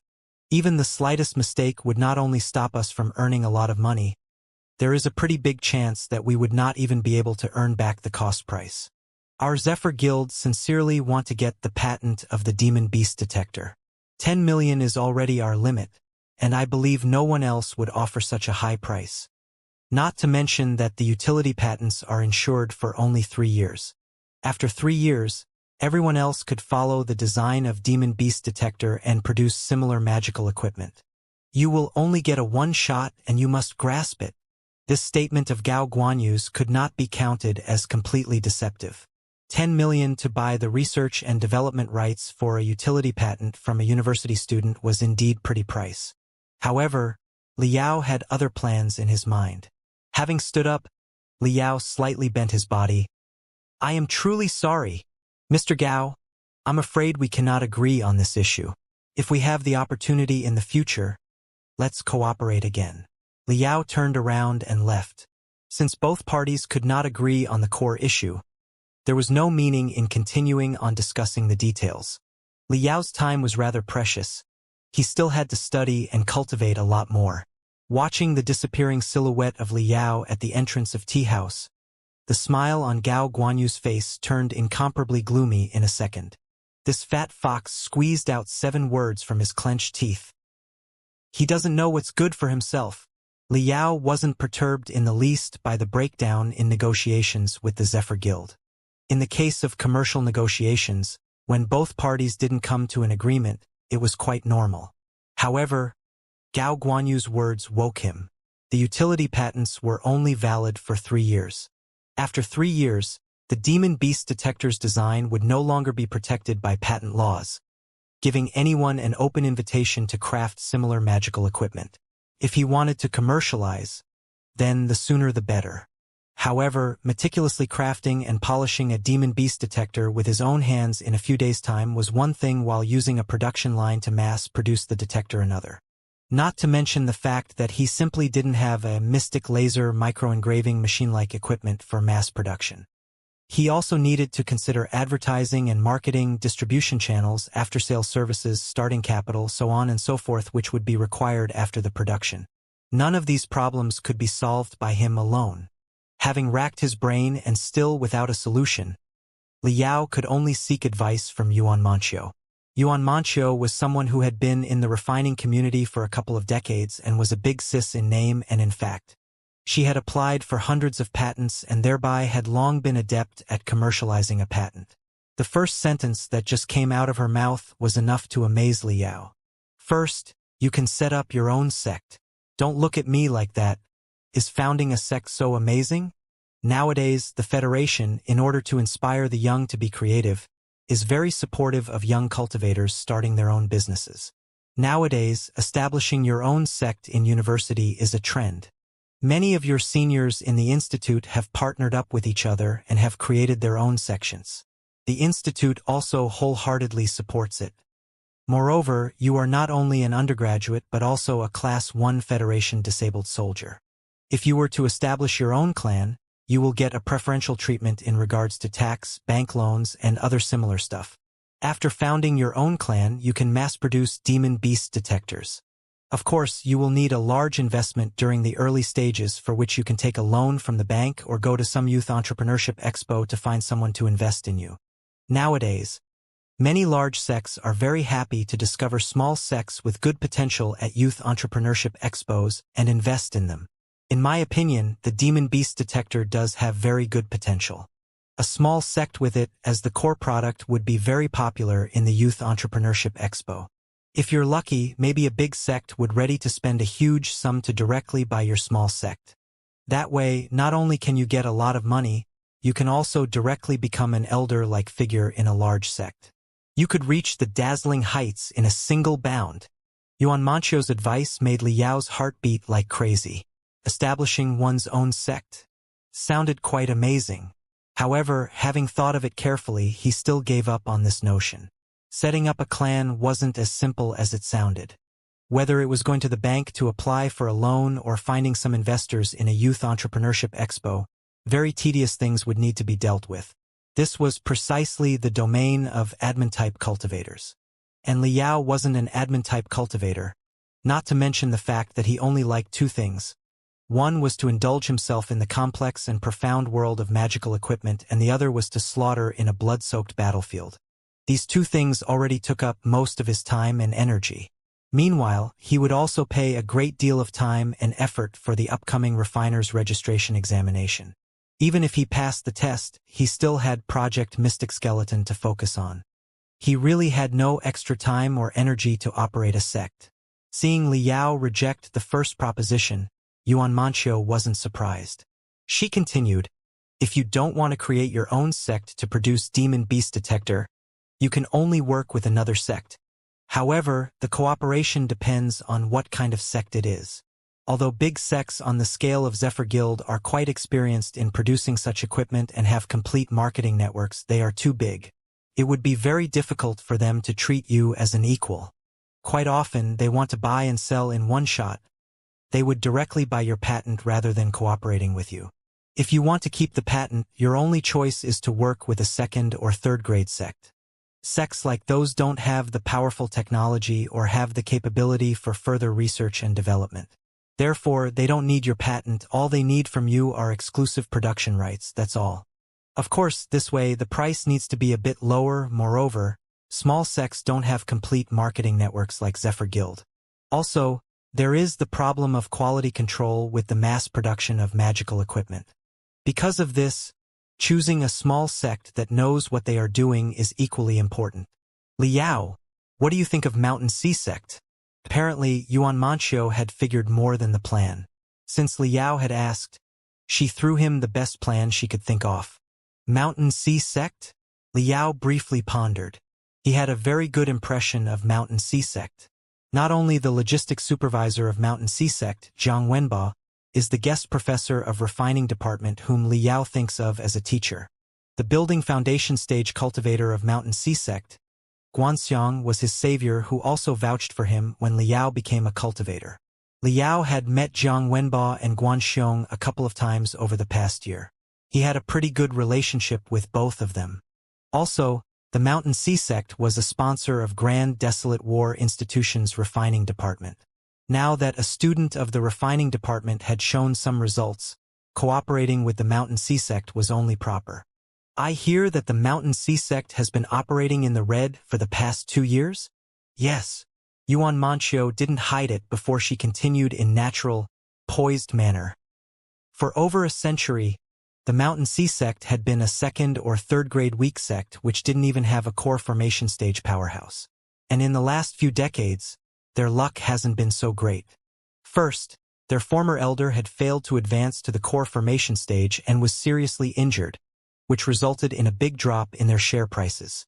The Mountain Sea sect suffered a heavy loss. Afterward, another of their experts, Guanxiang, had been poisoned by demonic energy during a beast tide, as a result of which, he fell to the intermediate level of building foundation stage from his previous high level.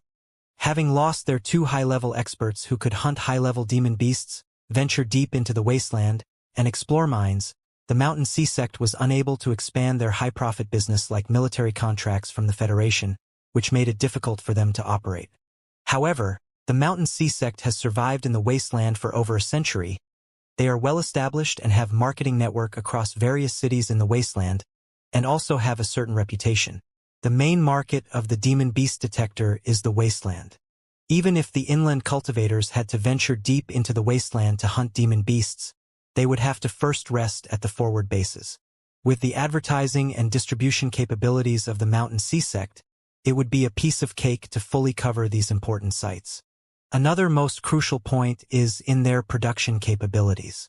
Originally, the Mountain Sea sect wasn't a sect based on refining, but for the sake of a complete transformation, they spent a great deal of money to import a production line comprising of a mystic laser micro-engraving machine and various mini-components. This production line is very advanced and can be used for refining spirit watches. Although the components of Demon Beast Detector are quite ingenious in terms of sophistication, there is still a certain difference with the spirit watch. In other words, the Mountain Sea sect is completely capable of mass-producing the Demon Beast Detector.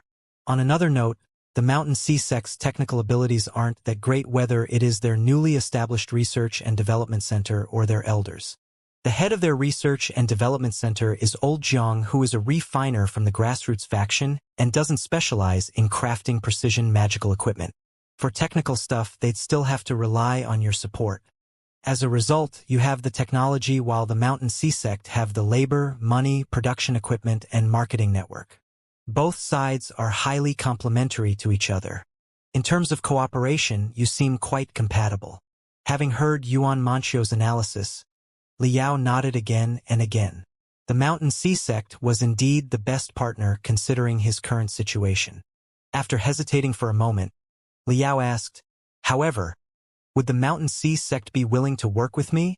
Or would I have to talk with Teacher Jiang first?" Yuan Manchio slightly smiled. "What is there to talk about? Just take the initiative to talk with him, and then you just have to wait for him to come and visit. I have already sent your combat videos of Thunderbolt Cup and some of your fights in the wasteland to Old Jiang, and also told him that you'd got a patent as well. With his insight, he should be able to see the prospects of this patent. Furthermore, with the current plight of Mountain Sea sect, this piece of magical equipment is simply tailored for them. All you have to do is think about the terms and conditions you would propose to the Mountain Sea sect." Having explained all that, Yuan Manchio said nothing else. Liao didn't have to wait for the next day. On that very night, having finished watching Liao's combat videos and carefully reading the detailed description of Demon Beast Detector, Zhang Wenba sent a spiritual crane message to Liao rather excitedly. The Demon Beast Detector was quite appetizing to the Mountain Sea sect. Right now, the Mountain Sea sect was in a very awkward situation.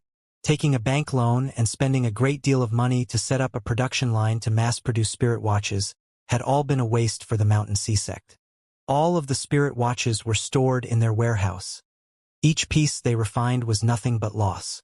Having been unable to produce anything, the production line was just idling. The monthly interest alone on the bank loans was an astronomical figure. They wanted to sell the entire production line, but finding a right buyer was easier said than done. Not to mention that the selling price was also quite low. As the matter stood, the losses they'd suffered were simply shocking. What's more, what would the Mountain Sea sect do after selling their assembly line? With the appearance of the Demon Beast detector, the Mountain Sea sect, from top to bottom, was quite excited. With Guanxiong acting as the leading battle-type cultivator who often hunted the demon beasts in the wasteland, they were quite confident with the market prospects of the Demon Beast detector. More importantly, the production line imported for crafting the spirit watches could be used to mass-produce the Demon Beast detectors with just a few modifications and without any technical difficulties. Instead of competing in a competitive and mature market of spirit watches with traditional giants like Zephyr Guild, they might as well try to step into a new market. Even if the sales aren't high, as long as they could repay the bank loan's interest every month, it would be better than keeping the production line idle. With such calculations, and after a fierce day and night discussion, the upper and lower management of Mountain Sea sect finally reached an agreement and decided to fully cooperate with Liao to produce the Demon Beast detector. A month later, someplace among the high mountains in the western hemisphere of the Star Glory Federation, a killer whale-class carrier, which was trailed with by colorful streams of light and a long tail of flames, gradually made its way across the clear, blue skies as it plunged into a forest of hundreds and thousands of tall mountains. Inside the carrier, Liao whistled in relief as he happily looked through the contract. Finally, the contract was finalized.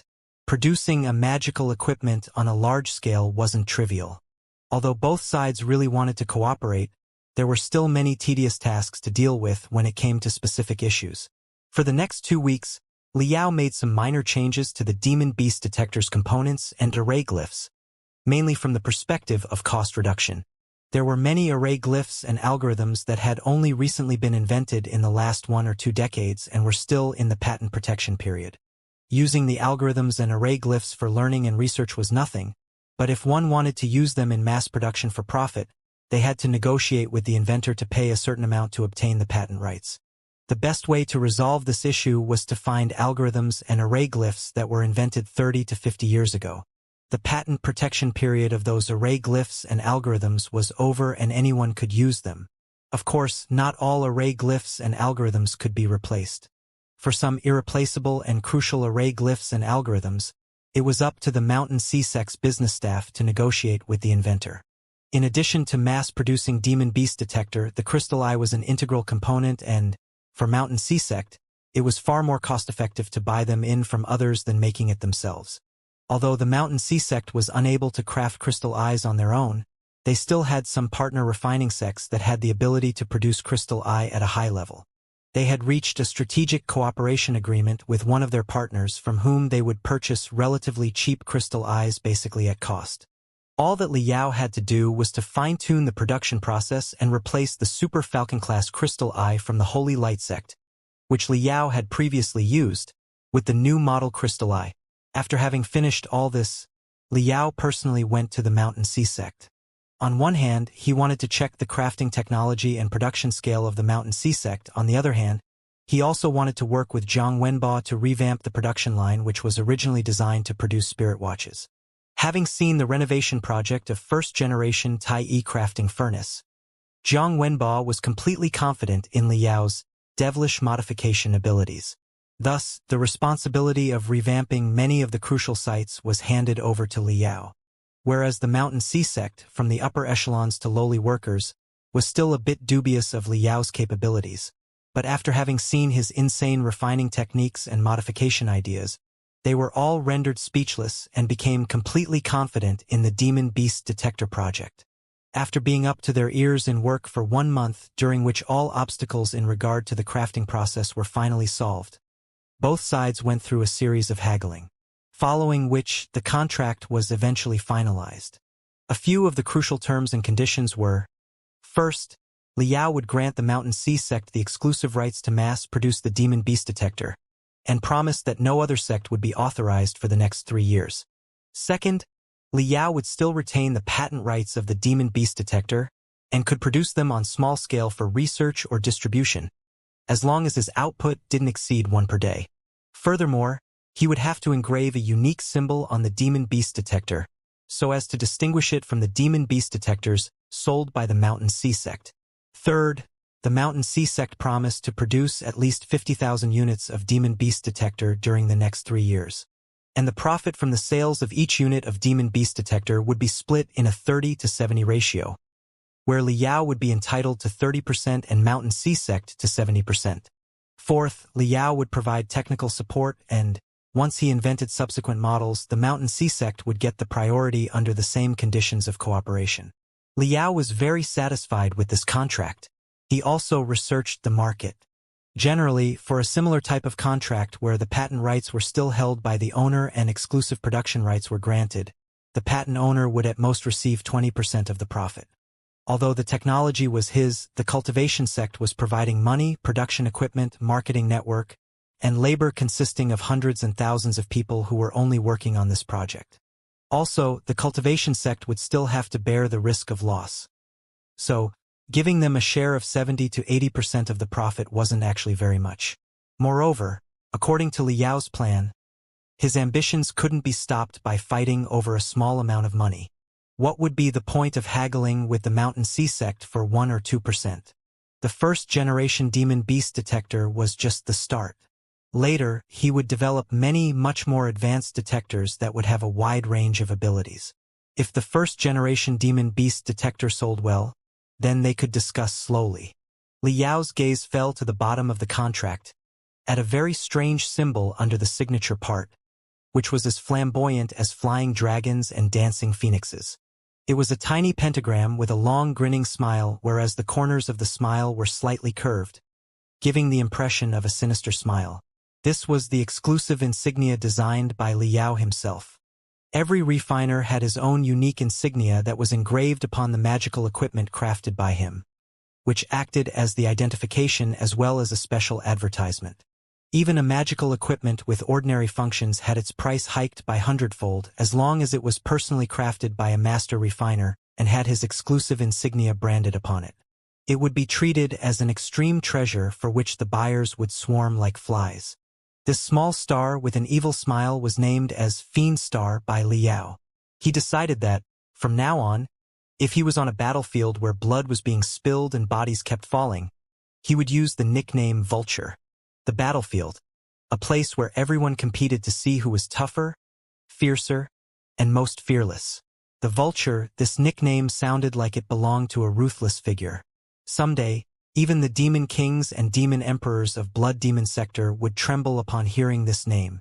But in the refiners' community, using an ominous nickname like Vulture wasn't suitable. It sounded as though it didn't belong to someone who was good and honest. Ergo, in the refiners' community, he would go by the name of Fiend Star, ha ha ha, Grandmaster Fiend Star. This name wasn't bad. The killer whale-class carrier lightly shook as it began to slow down. The passengers inside broke into a series of nervous discussions. Liao stopped smiling and put away the hologram. In the blink of an eye, everything pertaining to the demon beast detector was thrown to the back of his mind. At present, he had more important things to deal with, the refiner's registration examination. Liao peered through the porthole as he turned his gaze towards the distance, where he saw lush and verdant high mountains and lofty peaks surrounded by a couple of huge basins. Inside the basin, countless silver-white towns and cities glittered under the illumination of bright sunlight. These were the towns and cities located within the hundreds and thousands of mountains in the Western Hemisphere of the Federation. All of them were military cities comprising of series of munition factories, army bases, and research institutes of war-type magical equipment, which formed the last line of defense of mankind. At the beginning of the establishment of Star Glory Federation, the situation was nowhere near as stable as it was now. The Eastern Hemisphere of the Federation was oppressed by the Eastern Demon Empire, whereas the wasteland in the Northern Hemisphere was a paradise for demon beasts. At that time, the beast tides truly blotted the sky and the earth, destroying everything in their wake. Many people were worried that the beast tide in the wasteland would gather into a sea of demon beasts which would break through mankind's line of defense with an Armageddon-like momentum and directly head towards the south, ravaging the fertile lands in the southeast. The high mountains and lofty peaks in the western hemisphere of the Federation became the last base from which mankind could counterattack. As a result, the Star Glory Federation spent hundreds of years to continuously develop the hundreds and thousands of mountains in the western hemisphere. Countless mountains were hollowed out and transformed into large-scale arsenals. Tens of thousands of underground stalactite caves were continuously developed, dug deeper, and were connected to transform them into complex underground shelters. Countless soldiers and their families lived here. Generation after generation, the soldier families flourished into military families, awaiting the final battle.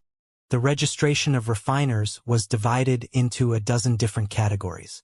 Liao had applied for Class C, which was focused in a small-scale military direction. The refiners of this class mainly focused on crafting individual-type swords and sabers, firearms, and auxiliary-class magical equipment. The peak of their class was being able to craft crystal suits, or, in other words, become an armadominus. As the refiner's registration examination involved the designing and the subsequent trials of a large number of weapons, the small-scale military-type refiner's registration examination would be conducted in various army bases annually. After drawing the lottery, Liao had to go to number 19 examination hall, which was set up at Military Base 8734. Wow, it is truly spectacular. As the carrier flew over a mountain, the Military Base 8734 came in sight. It was a huge military base. Multitudes of super heavy-class magical equipment were installed around the base. There were many crystal railguns were as high as several floors, while the spiritual energy rail was as thick as Liao's waist. The destruction caused by every round fired was hard to imagine. Before the carrier even landed, Liao was completely dazzled by the hundreds of crystal tanks arranged orderly on the ground. Even though they were older models, when they moved in astonishing number, mounting a charge, they still appeared prestigious. They had a noble air around them that soared to the high heavens. Even from a few kilometers away, Liao could sense the killing intent lingering around them. As the carrier gradually landed, examinees from various towns in the wasteland filed out before they were escorted by a team of soldiers which lead them to the front of a silver-white, dome-like mega-building. After verifying their identity, everyone's private crystal processor was handed over to the soldiers temporarily in exchange for a crystal processor that would be specially used for the refiner's registration examination. Liao walked into the silver-white dome. He felt as though the sky had been covered by a metallic shell, and yet it was grand and imposing, and its lobby was enough to accommodate tens of thousands of people. At the center was a red box which was completely sealed by defensive array glyphs. It was the primary examination room. The refiner's registration examination was divided into a primary exam, second exam, and final exam. The primary examination was a written test which assessed their knowledge of various theories. It was extremely difficult. Over half of the examinees would be eliminated in the primary examination. Over 1,000 examinees from a few dozen towns were gathered in the lobby. And there were still many examinees continuing to come in, one after another. Because it was a national exam, the boarding time for everyone wasn't allocated well. Many of the examinees had been waiting for a few hours. Therefore, there were many special waiting rooms and cafeterias installed in the lobby. And the crystal processor specially provided for the exam also had mock papers. The examinees could both eat and drink in the waiting area to recharge their batteries. Or they could make a last-minute effort by doing some last-minute cramming. Looking at the time, there was still half an hour left for the primary examination to begin. Liao walked towards the waiting area leisurely to recuperate after the tiring journey. Unexpectedly, before he could even sit down, he heard his name from the two examinees behind him as they discussed in low voices. Do you know our number 19 examination hall is the most special one among all examination halls? There are two unique examinees who are taking the exam here. One is Jiang Xiaoyang, the talented freshman of Deep Sea University, also known as the 10th star. Another one is Li Yao. While Li Yao stretched his body, he took a glance behind him out the corner of his eye. Not far away from him sat two teenagers, one fat and one thin, no more than 3 to 4 years older than him. The thin teenager had droopy eyes which subtly drifted from here and there. He appeared very shrewd. Just a moment ago, it was him who was speaking about Liao. The slightly fat teenager, on the other hand, looked ignorant, like a bookish nerd who didn't care what was going on in the outside world. On the chest of the two was the emblem of Star Nebula University. The level of Star Nebula University's refining department wasn't low. Every year, many refiners from Star Nebula University would apply for registration. Touching the back of his head, the slightly fat teenager foolishly replied, "I've heard of Xianxia. Isn't he the guy who came to our university for the seminar representing the Deep Sea University just last month, during which the arrogant guys in our department were completely knocked out? However, why do they call him the 10th star? Isn't he just a freshman? Didn't he enter the university just last year? How come he is taking the refiner's registration examination this year? Even a year hasn't gone by." The thin teenager said in a natural manner. "He is called as such because he is a genius, otherwise what would a genius be called? As for why he is called the 10th star, it's pretty simple. Have you ever heard of the group in the Deep Sea University's refining department called Novum Steli?" The slightly fat teenager nodded. "Of course. It's an academic group created by the 9 true disciples taught by Xianxia of Deep Sea University's refining department. It almost represents the highest level among the new generation in the refiners community." The lean teenager smiled and said, "You still don't get it, do you?" Zhang Xiaoyang had only entered the university for a year, but he had been personally taught by the supernova Jiang Sheng. He is almost as good as the 9 true disciples. Therefore, he is called the 10th star, but at present he is still young. Many people say that after 10 years, he will definitely surpass the Novum Steli and become the best true disciple of supernova Jiang Sheng.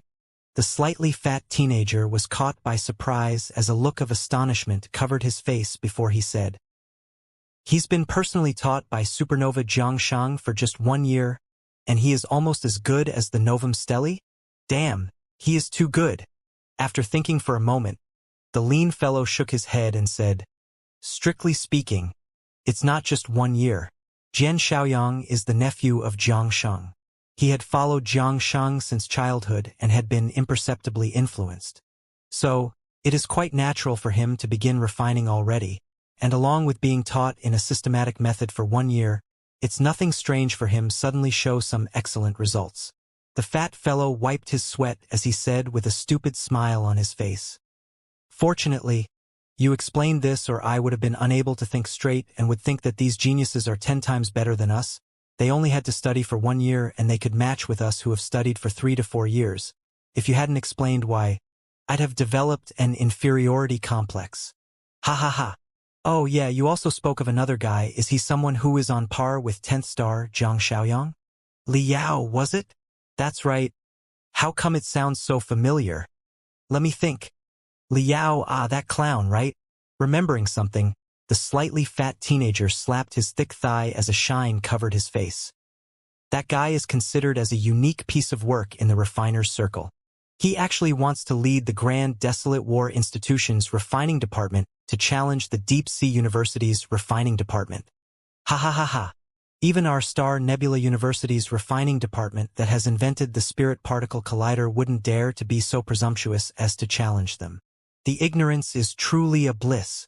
However, such hype has truly made him famous.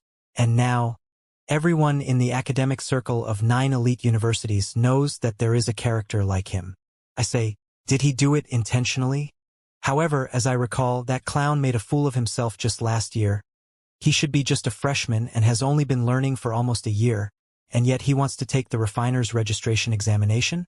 If it's the 10th star, Jiang Xiaoyang, taking the refiner's registration examination is nothing as he is a nephew of supernova Jiang Sheng and has been following him since childhood.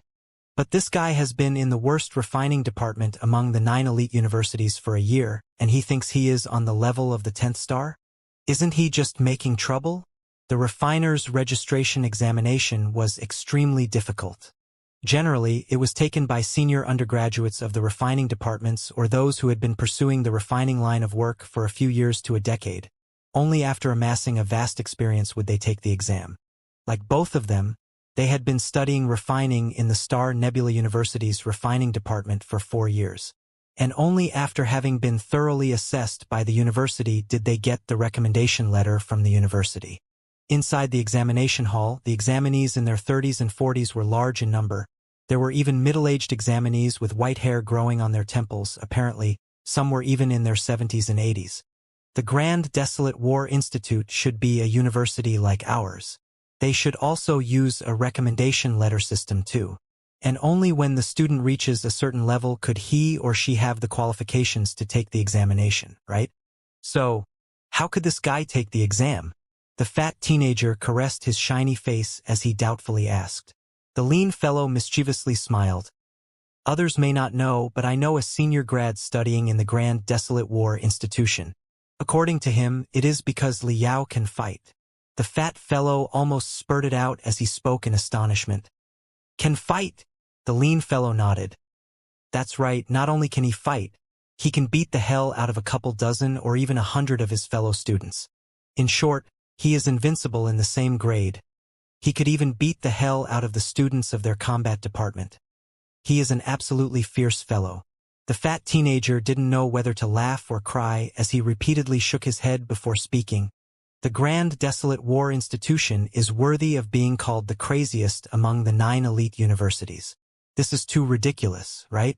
What does being able to fight have to do with refining? Just because he can fight, he can get the recommendation letter to take the refiner's registration examination? He must be kidding. The lean fellow shrugged his shoulder. Who knows? However, it is consistent with the style of Grand Desolate War Institution where the one who has the bigger fists gets more privileges. I'm curious, if student Liao isn't able to do anything in the examination room, will he become crazy and ruthlessly punch the crafting furnace? They too gradually lowered their voice before suddenly bursting into a laughter after a short while. Following which, the fat fellow, with a completely flushed face, stood up in excitement. Along the way, when he was passing by a food table with steaming dishes, casually picked up a piece of bread. While eating, he sat down next to another group of examinees from Star Nebular University and enthusiastically said, "Hey, do you know that our No.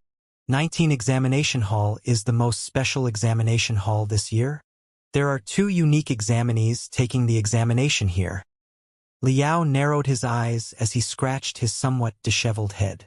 From the bottom of his heart, he was burning with eagerness. 10th star? Zhang Xiaoyang?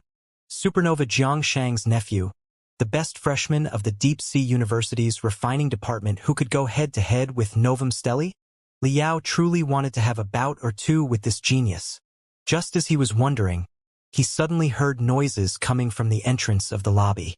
A powerful, imposing aura like a big wave surging from the deep sea spread everywhere, engulfing and submerging everything in its wake. Hundreds of teenagers, wearing deep blue uniforms and Deep Sea University's emblems, walked into the examination hall with their heads held high. With every step they took, light shone on the creases of uniform, which was reflected as hundreds of small, blue beams of light, making the lobby appear as though it was in the deep sea, bringing a strange yet calm and peaceful air to the lobby. The lobby, which had been hustling and bustling, instantly quieted down. Every examinee's gaze carried awe and envy as they looked at the marching blue team, as though they were the protagonists of the day and the remaining people were just here to accompany them in the exam. Nothing more, nothing less.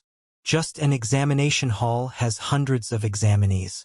I am afraid the Deep Sea University students taking the exam in all the examination halls are numbered in thousands. It is truly the holy land of refiners in name and in fact.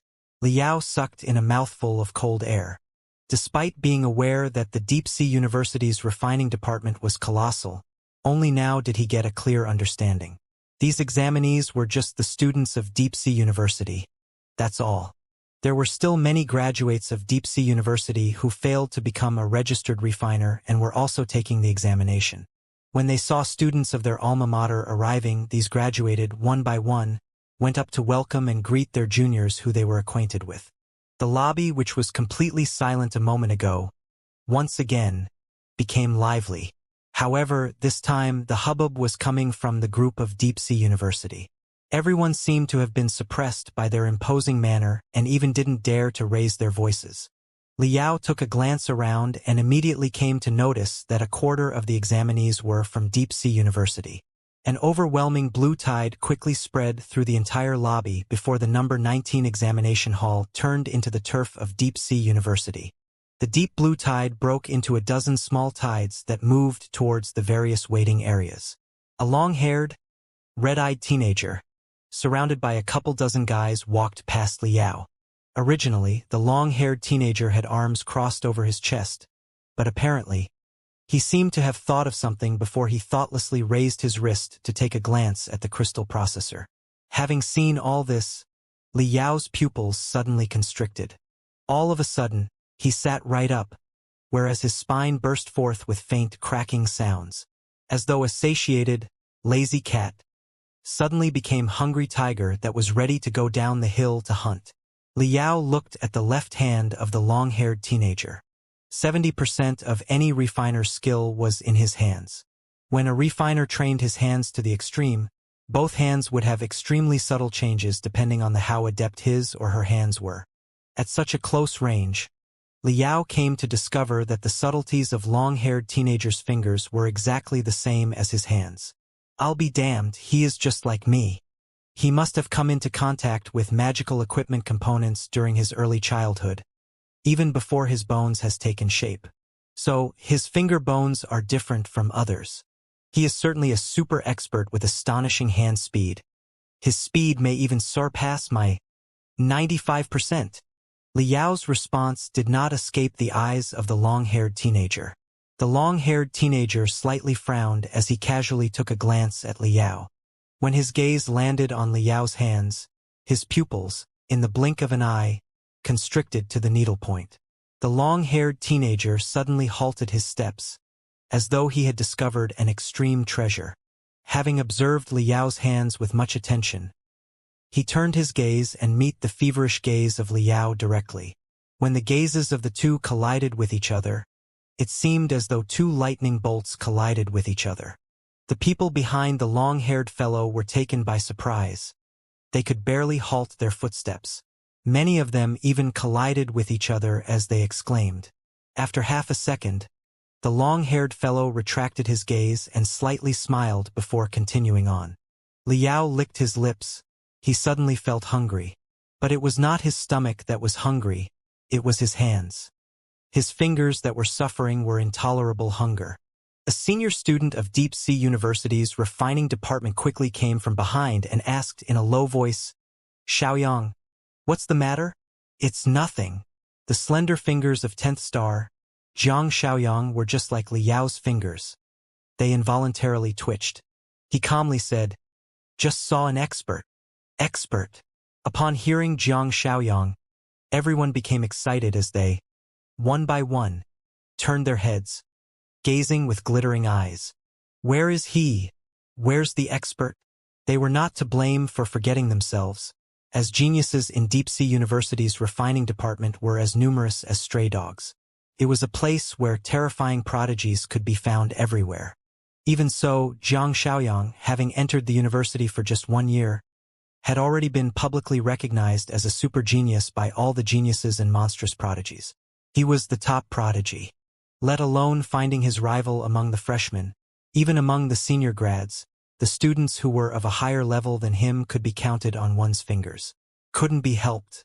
Who asked him to be the nephew of supernova Jiangsheng? From childhood, he grew up in Jiangsheng's refining room. How could he not learn anything if the toys he played with were magical equipment components? If even Zhang Xiaoyang believed someone to be an expert, then he must truly be an expert.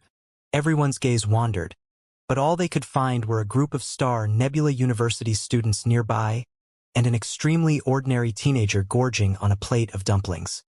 His greedy appearance was almost like a country bumpkin who only knew how to use his muscles. Everyone couldn't help but stare blankly. Where's the expert?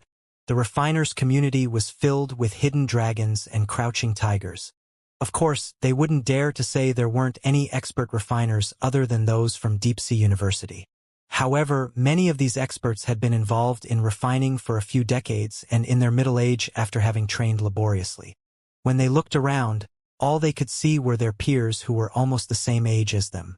Among these people, there was actually an expert hidden who could go on par with Zhang Xiaoyang. That was simply inconceivable. Everyone focused their gazes further ahead.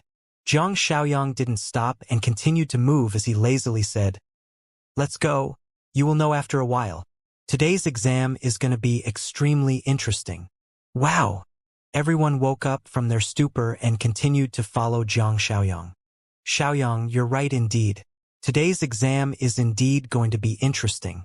Apart from you, there is another figure whom everyone in the refining community knows and is taking the exam here."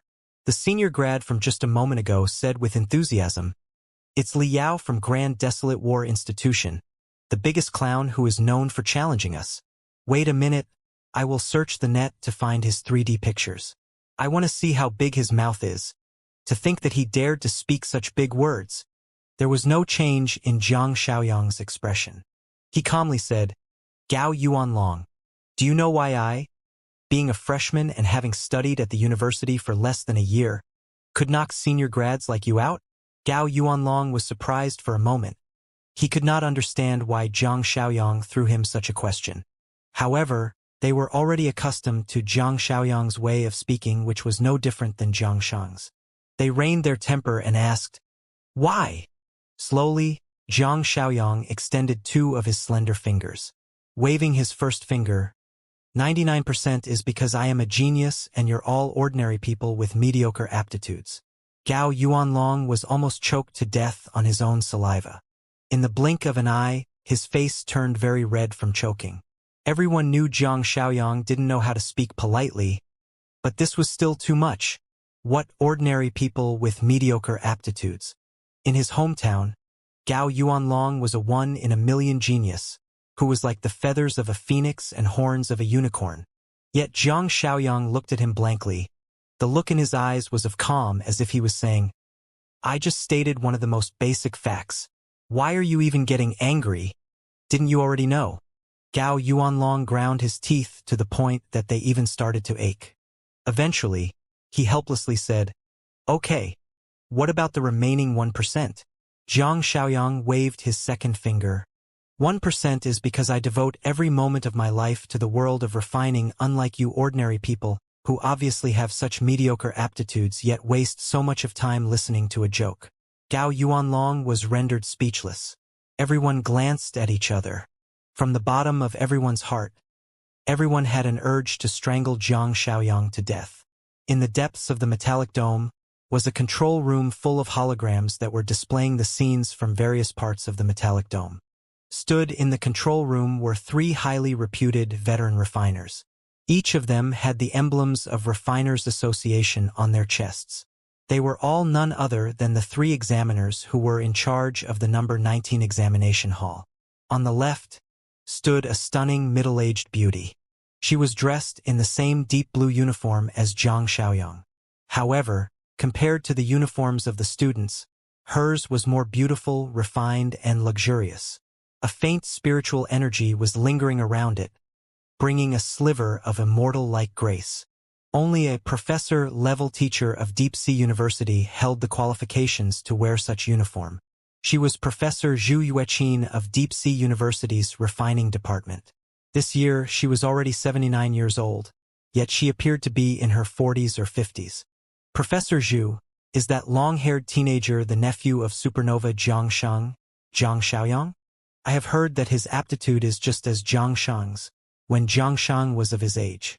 At such a young age, he is already on par with Novum Stelli, and also won the nickname the 10th Star. Geniuses keep on emerging from the Deep Sea University one after another. You are truly worthy of being called the Holy Land of Refiners. Stood in the middle was a slightly fat but smart-looking, middle-aged man. What's more, was that the number of fingers in his hands were surprisingly 6. As he spoke, his tone carried a bit of jealousy. This man was Dong Liuqi. He was born with 12 fingers, which made him unsuited to train using normal refining techniques. However, he was quite gifted as well as had a firm and indomitable temperament. After painstakingly training for a couple of decades, he actually created a set of refining techniques for 12 fingers that was second to none and became a top refining expert in one of 10 strongest sects in the Federation, the Thousand Sun sect. owing to the fact that in his teens he still had not yet successfully developed a refining technique for 12 fingers. Dong Liuqi wasn't admitted to Deep Sea University and graduated from Star Nebula University's refining department.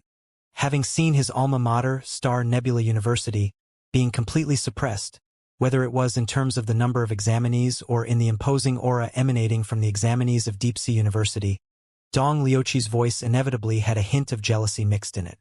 Dong Liuqi turned to the square-faced military man on his right side and said with a smile, "Director Yen, I noticed there was an interesting kid called Liao recommended by the Grand Desolate War Institution on the list of examinees. Isn't he the kid who is known for challenging the Deep Sea University? Now that he and Jiang Xiaoyang are in the same examination hall, they can also be considered as competing on the same stage. We will have to pay attention to them later." Even before Director Yen could speak a word, Zhu Yueqin couldn't help but coldly scoff and interrupted. "He is just an ignorant, hot-headed kid who is shooting off his mouth, nothing more, nothing less. Elder Dong, you can't be serious." "I beg to differ. I feel that he is quite courageous. The young should be just like this. They should have guts to speak and fight," calmly said the military man. He took a step forwards while looking at Zhu Yueqin. He was Yen Tianhe, a refiner in the army and also the head of the armament center at Military Base 8734. These three examiners represented three different forces. Professor Zhu Yueqin was from Deep Sea University and there was on behalf of the academies. Elder Dong Liuqi was from Thousand Sun Sect and there was on behalf of the various major sections. Needless to say anything about Yen Tianhe. The stars on his shoulders showed that he was a colonel. He was clearly representing the military. The three examiners were going to invigilate together, mutually checking so as to ensure the fairness of the exam. In regard to Li Yao's attitude, the opinion of the three had subtle differences. Zhu Yueqin treated Li Yao completely like a crazy kid who didn't know how high the heavens were and how deep the earth was. An idiot clown, and it was beneath her to even pay attention to him. Dong Liuqi was different. In the refiners' community, the Deep Sea University had been in a dominant position for a very long time, and refiners like him who didn't belong to Deep Sea University had been faintly discriminated in the refiners' circle. After a long passage of time, they couldn't help but accumulate tons of resentment in their heart. Li Yao was presumptuous to challenge, but it could be said that he had spoken their minds. As the saying goes, the spectators aren't afraid of making things big. Dong Liuqi eagerly wished for Li Yao to show spectacular results and render these proud and arrogant teachers and students of Deep Sea University speechless. However, the possibility of that happening was next to nothing. As for Yang Tianhe, his thoughts were even more different. Who was Li Yao? Federation Class 1 disabled soldier. What was the army? It was the organization that best concealed their own mistakes. Even if anyone in the army was guilty of crimes, he or she would be punished accordingly only in military court. And Li Yao was just impulsive for a moment. The blood had rushed to his head and said a few words of rhetoric only. In the eyes of many soldiers, it was nothing, simply nothing. Some even appreciated this little guy. Meanwhile, the army had been most dissatisfied with the dominant situation of Deep Sea University. Although both sides are cooperating very closely, a lot research and development and manufacture of armed forces magical equipment fell on the lap of Deep Sea University. But as far as the army was concerned, they did not wish for the majority of abilities and secrets to be in the hands of the civilians. Therefore, they had always hoped that the refining department of Federation's first military college could challenge the Deep Sea University's refining department. However, even after challenging them for over a century, they had not been successful. As for a blabbermouth and ignorant kid like Li Yao, it was even further from his reach. But it couldn't prevent Yen Tianhe, as an elder brother in the army, from having a slight appreciation for this younger brother. Noticing the two had the intention of standing up together, Zhu Yueqin didn't continue to struggle anymore. Reading the time on the upper right of the hologram, she changed the topic. "There are 20 minutes left. Let's inform the examinees to enter the hall." "All right." Dong Liuqi and Yen Tianhe didn't truly believe that Li Yao had the qualifications to compete with Jiang Xiaoyang. Seeing Deep Sea University maintain its position for so many years, they were just a bit jealous and were just trying to make up an issue, nothing more, nothing less. Noticing it was time already, they immediately reined in their emotions and returned to the matter at hand. A melodious female voice echoed in every corner of the lobby. Examinees, there are only 20 minutes left for the exam. Please head to the examination hall and take the seat according to the number displayed on your crystal processor. Please remain silent. It is necessary that you don't bring any non-permissible items in the admission hall. The list of non-permissible items includes: whoosh! The restrictive barriers at the center of the lobby were dispelled and thousands of dome-like cabins emerged from the ground. Translucent golden numbers floated above the cabins.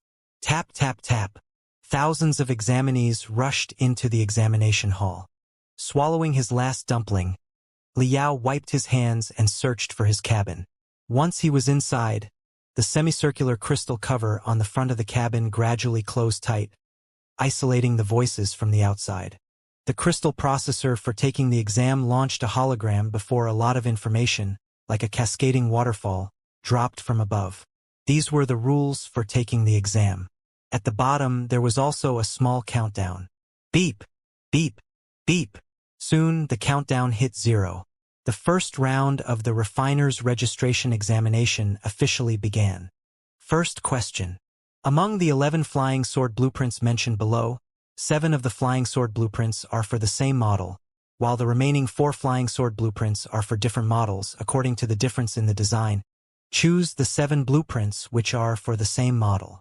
Of the aforementioned 7 blueprints, please answer as to which model of flying sword they belong to, as well as the inventor's name and the refining sect of the very same flying sword. Furthermore, please list 3 exercises which could best unleash the strength of the flying sword. There is a total of 3 errors in the aforementioned 7 blueprints. Please indicate them separately and correct them as well. In accordance with the aforementioned 7 sub-blueprints, draw the complete blueprint. In accordance with the complete blueprint previously answered, please draw the spiritual energy flow diagram. The refiner's registration examination wasn't as simple as the college entrance examination. There weren't any multiple choice sections or fill in the blanks questions. Each question covered one of the most complex and comprehensive topics. Having seen the difficulty of the questions, countless examinees drew a lump of cold air at the same time. Taking a glance at the examination hall, one could see a painful look on faces of thousands of examinees through the transparent eggshells. However, Liao wasn't among them. Due to stealing the time in the heavenly refining tower under the superperceptive state, his basics were rock solid, and with the modification of the first-generation Tai crafting furnace as well the development of demon beast detector, he had accumulated a wealth of experience in designs. As far as he was concerned, whether it was the blueprints or the spiritual energy flow diagrams, it was a piece of cake. Liao's 10 fingers bounced like crazy, as though they were striking some imaginary zither strings. His speed of answering the questions in the hologram one after another didn't slow down the least bit. It only took, at most, a dozen seconds to answer each question, and quite easily at that. The refiner's registration examination was known for its difficulty and the astonishing number of questions. Whereas the time allocated for the entire exam was only 5 hours. A vast majority of examinees were able to answer only 80% of the questions in this allocated time period. Liao, on the other hand, only took 3 hours and 9 minutes to complete the entire test. Having double-checked the answers, Liao clicked on the submit button and drilled out of the eggshell-like cabin. He had submitted the paper in advance. As Liao stretched his body, he noticed another cabin gradually opening on the opposite side.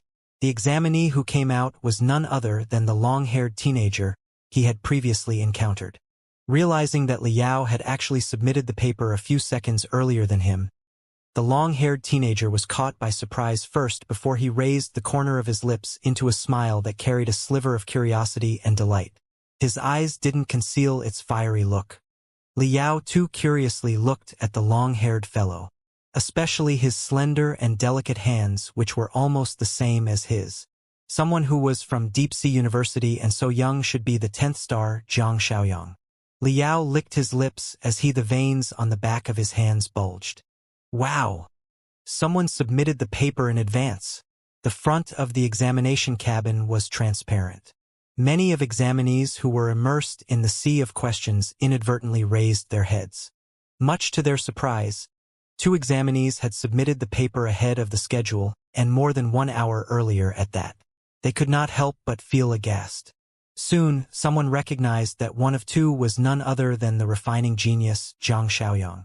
The Deep Sea University holds exchange events with major universities every year. Everyone was well aware of Zhang Xiaoyang's over-the-top intelligence. Thus, no one was astounded by Zhang Xiaoyang's submission in advance. However, who was the other guy standing opposite to Zhang Xiaoyang? Apparently, he had submitted half a minute earlier than Zhang Xiaoyang. The vast majority of the people had only heard of Liao. They had never laid eyes upon him. Only a few examinees who were from the wasteland recognized Liao. They could not help but break into laughter. Their first conclusion was, so it turned out to be him. He must have found the questions too hard and given up. In the control room, the 3 examiners had also noticed that someone had submitted in advance. The identity of the 2 soon appeared on the hologram. Noticing Liao's name, Zhu Yueqin exclaimed in surprise before glancing at the 2 examiners with a faint smile. Dong Liuqi and Yan Tianhe were extremely embarrassed. Dong Liuqi coughed forcefully as he caressed his chin with his 6 fingers. Yan Tianhe was, even more so, flushed red to his ears. In his heart, he was rather somewhat disappointed by Liao. He could help but shout in his heart. So much self-confidence and yet so poor. So what if your level is poor? At any rate, you should have a correct mindset and stick to the end, no matter what the result is. How can you give up in the middle just because you find the questions difficult? Whoosh, whoosh, whoosh, whoosh. The master crystal processor quickly started operating. Its computing power soared to limit as it examined the answers of the 2. At the center of the examination hall, Liao and Zhang Xiaoyang looked at each other for 3 seconds and respectively noticed the eyes of other party burning with eagerness. One after another, the 2 tacitly walked out of the examination hall and came to the back of the waiting area. Do you want to have a bout? After being silent for half a minute, the voice of the 2 with a provocative tone simultaneously rang. Zhang Xiaoyang smiled, straightened his long hair and said in an elegant manner, how should we compete? You are welcome to use any method. Generally, if a man had long, shoulder-length hair, rather than appearing feminine, he would appear slightly unkempt. Very few people were like Zhang Xiaoyang, even when they straightened and combed their hair, appeared to be handsome and confident, full of zeal and vigor. Liao replied, how about each proposes a topic? You first, I will follow your lead. Zhang Xiaoyang nodded. Looking left and right, he got up and brought a box of toothpicks from the cafeteria, placed a coffee table between the 2 before pulling out 2 toothpicks and handing one to Liao. Zhang Xiaoyang said while waving the crystal processor provided for the exam on his wrist. First, let's see who can remove more components from the crystal processor with a toothpick in 3 minutes. Second, also with the same toothpick, let's see who can reassemble them in the shortest period of time. As Liao weighed the toothpick a bit, his eyes sparkled. The toothpicks used in the military bases were naturally far from high-end goods. Maybe they were taken from the soldiers' mess. They were very fragile and would break with the slightest force. Whereas the crystal processor was a very sophisticated piece of magical equipment.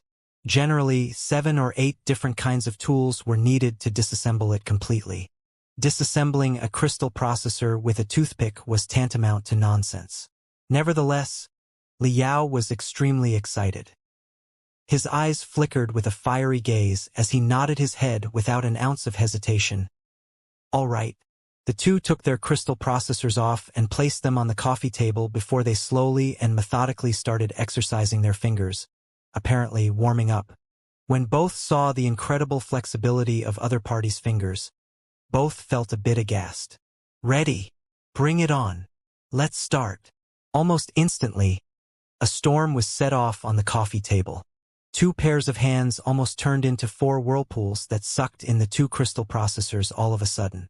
The movement of their hands was so fast that only vague, trailing afterimages were visible.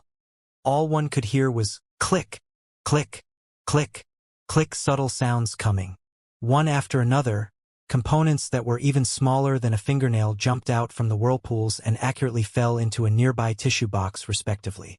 After 3 minutes. Time's up. The whirlpools came to standstill before they turned back into 2 pairs of red hands. Apparently, the muscles had become red from heat. The toothpicks in between their fingers had almost been completely worn down, whereas the crystal processors had almost been dismantled into their most basic components. 335. Liao smiled and said, "He simply didn't need to count." "That's impossible." Zhang Xiaoyang happened to have his eyebrows raised with a look of surprise plastered on his face. Again and again he carefully gauged Liao from head to toe, as if he was looked at a monster. "I'll be damned. Just 13 less than me? You are good. You're truly good." In the blink of an eye, Liao's smile froze. He picked up Zhang Xiaoyang's tissue box and waited a bit before his face became pale. Liao clenched his teeth and didn't speak a word, while he removed 13 components from his crystal processor. "All right. Now everyone has 348 components. Let's assemble. Let's go." As Zhang Xiaoyang slapped the table, the crystal processor components in the tissue box seemed to have come to life as they gracefully rose and jumped into his hands one by one. Meanwhile, the toothpick was like the most exquisite embroidery needle that fluttered up and down like a butterfly. The broken crystal processor at naked eye speed got a new lease of life. Liao sneered before he began the assembling process, however. His next course of action came as a surprise to Zhang Xiaoyang. Liao broke the toothpick into 2 and held each part in his hands before he poured all the components out of the tissue box and started assembling with both hands at the same. After 6 minutes 54 seconds, a beep sound rang from Liao's crystal processor before a holographic screen was projected. Compared to Zhang Xiaoyang, Liao was 9 seconds faster. This time, the complexion of Zhang Xiaoyang was as pale as that of a corpse. He was completely dumbfounded. Zhang Xiaoyang blankly stared at the crystal processor in Liao's hands. He was distracted for an entire minute. Only then did he awake from the shock. He had never been this shocked in his entire life. His lips parted, but he didn't know what he should say, and once again became muddle-headed for half a minute before he stuttered. Next is your turn." Liao thought for a while before he brought a dozen of toothpick boxes from the cafeteria. "First, we will simultaneously throw these toothpicks into the air with our spiritual energy, then grab them and build a tower with them. After 3 minutes, we will check whose tower is the tallest. Second, without using our spiritual energy, we will blow on each other's tower like an ordinary person to check whose tower is stronger." Zhang Xiaoyang rolled his eyes before he repeatedly nodded. "Not bad. It's a bit interesting. On one hand, we can test our hand speed, while on the other hand, we can test who has better mastery over the structure. Very interesting. Come on." 12 toothpick boxes with opened lids were placed at the center of the coffee table. The 2 lightly placed their hands on both sides of the table and at the same time, gently infused their spiritual energy. Ripples began to appear in the water cups placed on the table. Thousands of toothpicks, with the infusion of spiritual energy, flew into the air, like a goddess scattering flowers from the high heavens. At the same time, both got up, while 4 hands transformed into gray shadows that enveloped a majority of the toothpicks. Swish! Swish, swish, swish. Along with the deft movements of the fingers, 2 towers built from toothpicks sprung up like mushrooms after a rain. They rose straight from the ground and constantly reached new heights. After the 3 minutes, both came to a stop and held their breath. Only now did they had the spare energy to marvel each other's work. The base of the tower built by Liao was octagonal in shape, while the middle part had a tic-tac-toe-like structure, and the top part was in the shape of a triangular pyramid. At the tip, there was also a toothpick pointing at the sky like a lightning rod. It was used to increase the height. Counting this lightning rod, the total height of Liao's tower was over 50 centimeters, and its structure was extremely solid. Had he not run out of the toothpicks, he could have continued building the tower. On the other hand, Zhang Xiaoyang's toothpick tower was like a corn. It was round in shape and had 7 irregular holes on its circumference. Seemingly air was leaking out from all sides. The tower looked shaky and unsteady. My tower is 2.75 centimeters shorter. Zhang Xiaoyang's voice was filled with frustration but also mixed with a subtle excitement, as if he had finally met an opponent with whom he could use his entire might to battle. A bloodthirsty aura was emanating from the depths of his bones. Next, let's check whose tower is sturdier. Liao made a bring-it-on gesture. His confidence knew no bounds. Zhang Xiaoyang was also confident. He laid his chin on the table, puffed his cheeks with air, and slowly blew air towards Liao's toothpick tower. For the first 3 seconds, the toothpick tower didn't move the slightest bit. After 3 seconds, Zhang Xiaoyang's blow became stronger and stronger. However, only the upper portion of Liao's toothpick tower shook, and that too ever so slightly. However, the lower portion, the octagonal structure, remained extremely stable, due to the extended toothpicks in all directions which acted as stable supports. The toothpick tower, with a solid structure, didn't show the slightest sign of collapsing. It's useless. Looking at Zhang Xiaoyang's face flushed red to ears from blowing, Liao slightly smiled and said, "My toothpick tower not only takes the structural stability into account, but also some principles of fluid mechanics and aerodynamics. The toothpicks aren't arbitrarily arranged. The gap between the toothpicks is precisely calculated to ensure that 90% of the airflow will be diverted outside through the hundreds of gaps no matter from which direction you blow the air. Only about 10% of the actual force is acting on the toothpick tower. Considering the lung capacity of a normal person, it is simply impossible for you to destroy it. Therefore, you should just give up." Zhang Xiaoyang's pupils constricted as he carefully observed Liao's toothpick tower, in particular, the gaps between the toothpicks. After 10 seconds, he nodded and said, "You are right. The lung capacity of an ordinary person is insufficient to destroy this tower. I give up. Now it's your turn to blow." Liao was surprised for a moment. Was it necessary? His toothpick tower was indestructible and higher than Zhang Xiaoyang's as well. Wasn't the outcome pretty obvious? However, Zhang Xiaoyang's gaze remained firm and also appeared slightly confident, which piqued Liao's curiosity. Liao similarly laid his chin on the table, took a deep breath and slowly blew towards Zhang Xiaoyang's toothpick tower. A strange thing happened. Zhang Xiaoyang's toothpick tower seemed damaged and ready to collapse at any moment. However, along with Liao's puff of air, in the blink of an eye, became alert and energetic like a patient who was about to die, had just been infused with life-saving immortal qi. Whoosh! Whoosh! Whoosh!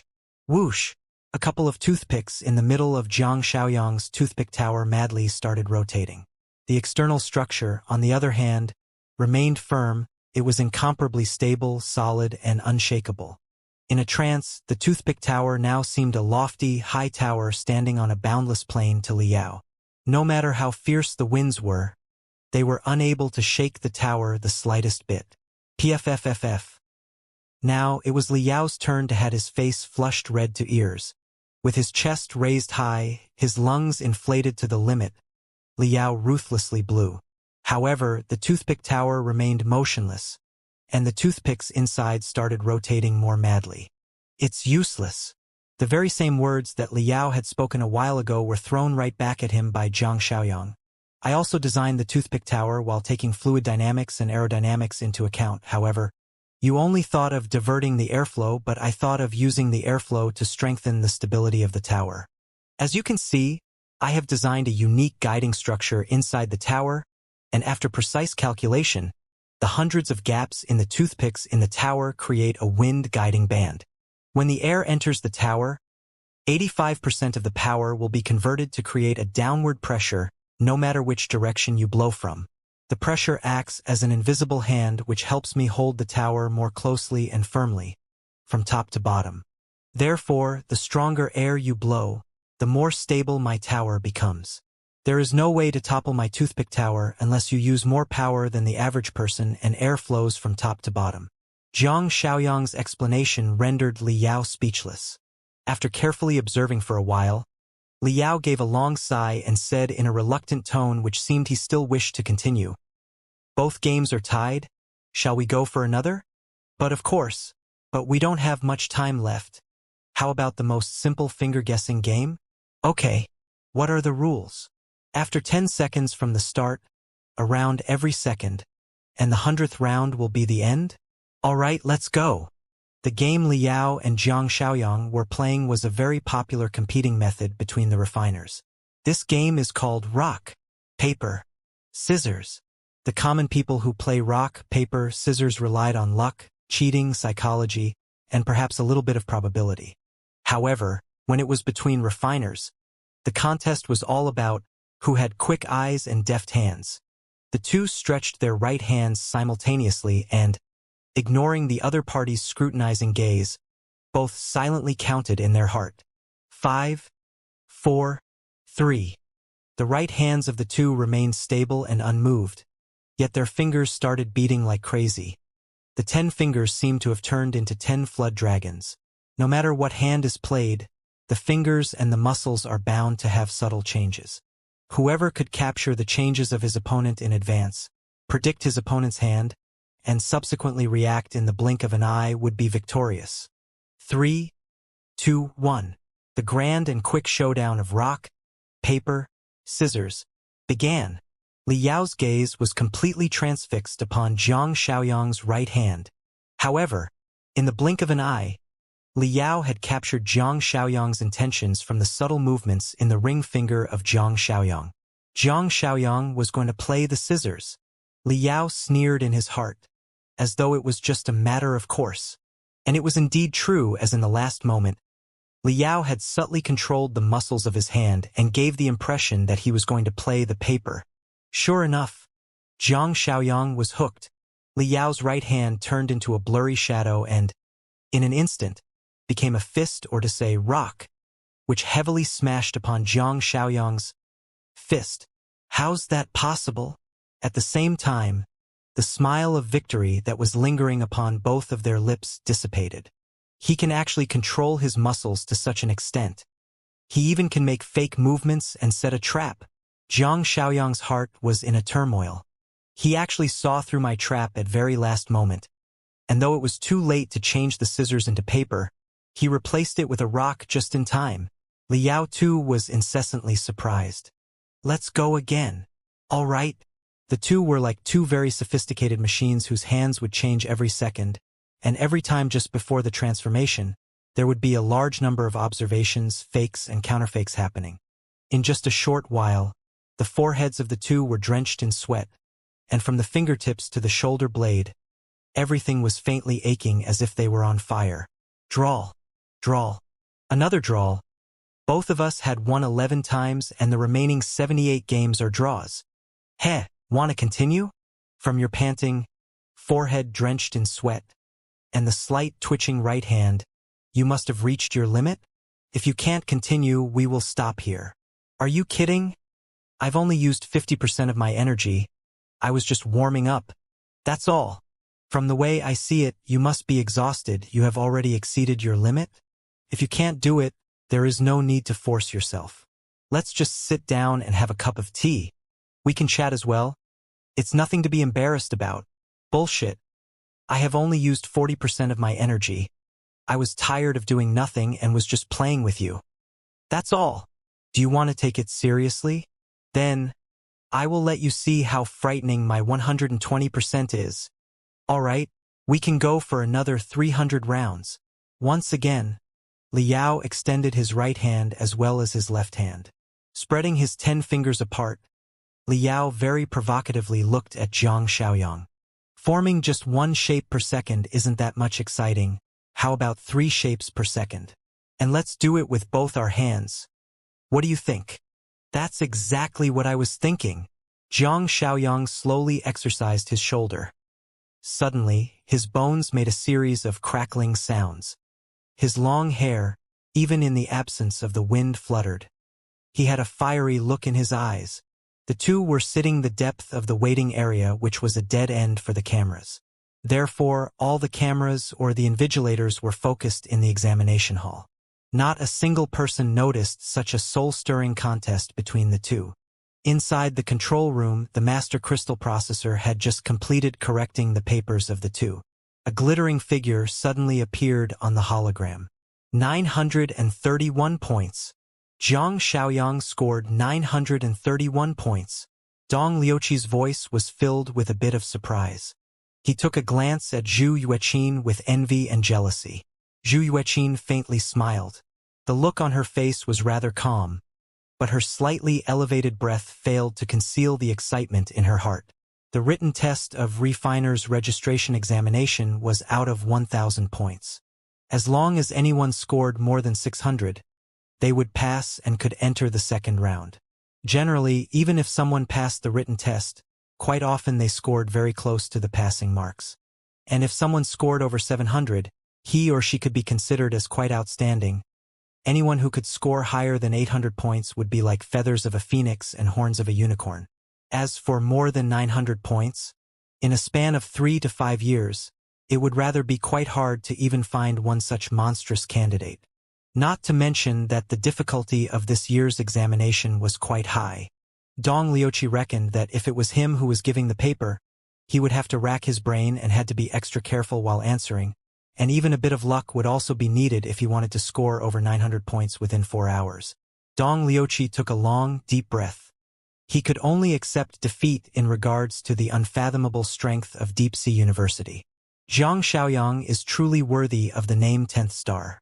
Professor Zhu, congratulations to your Deep Sea University's refining department for finding such a monster. Zhu Yueqin smiled in a reserved manner, where, even before she could finish her sentence, her throat seemed to have been ruthlessly slashed by a knife and her final words have been stuck in her throat. Similarly, the look on her face was as ugly as someone who had been cut by a knife.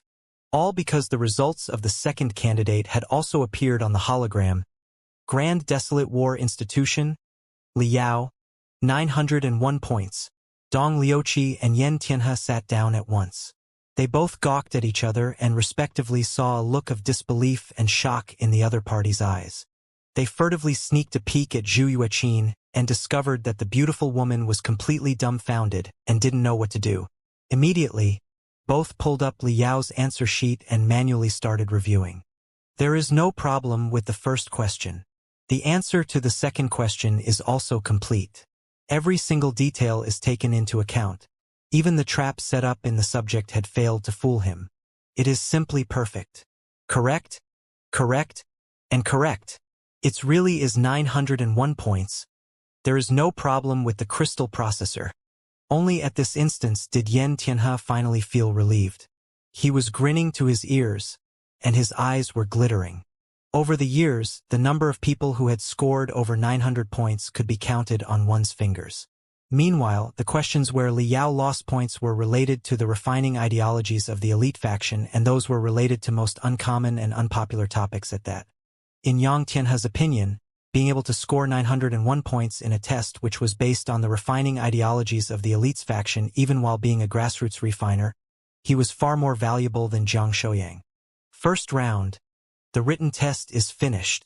Dong Liuqi looked at the pale Zhu Yueqin and said with a slight smile plastered on his face, "I cannot wait for the second round to start.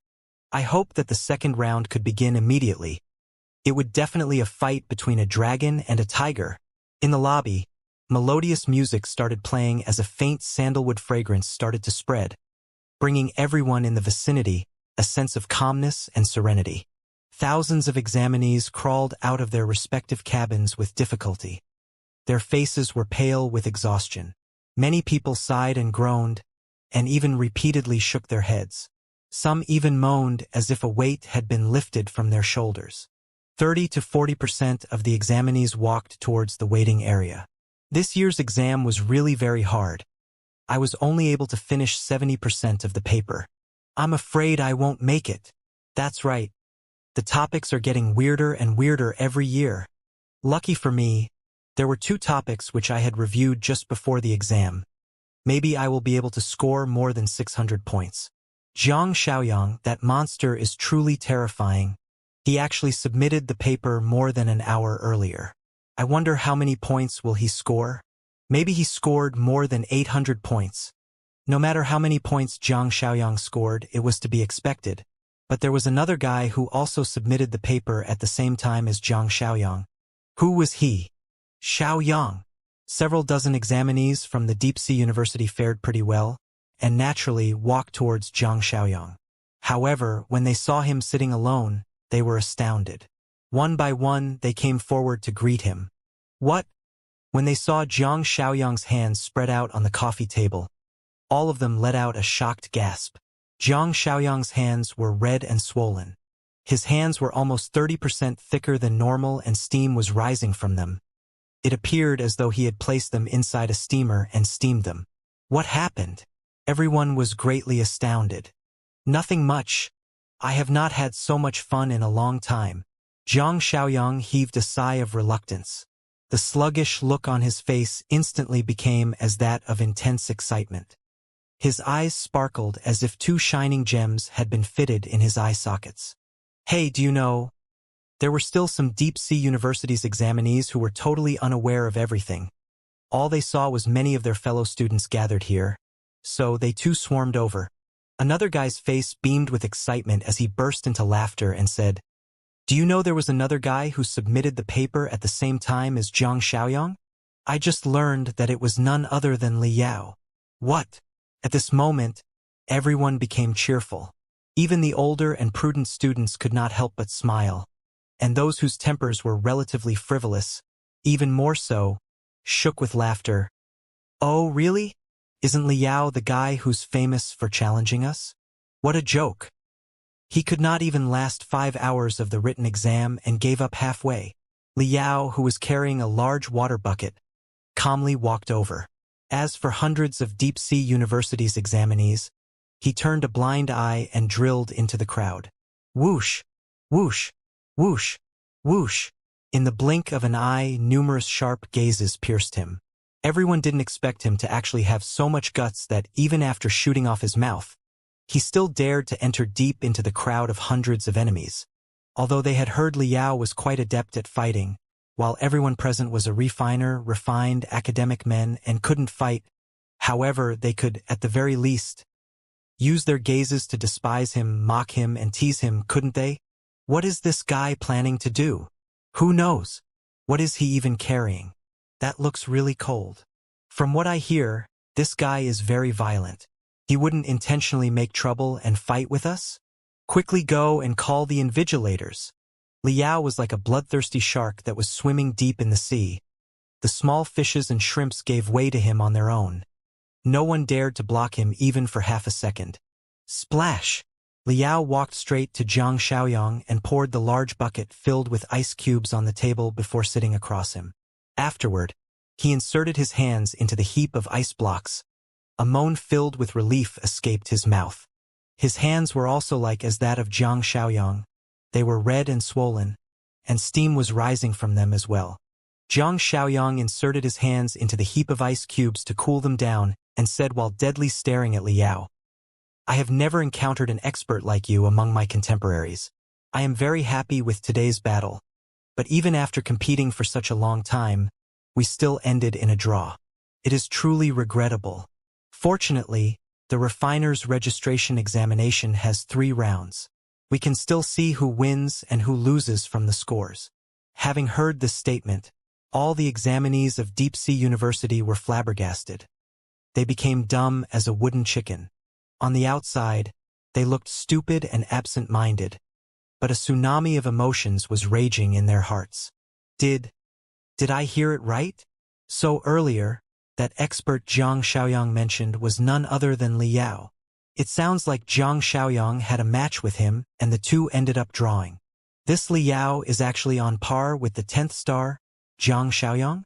In a moment, the hundreds of gazes peering at Li Yao, that were filled with scorn, contempt, and mockery were now instead filled with surprise, fear, and shock. At that moment, countless faint bursts of exclamations rang everywhere.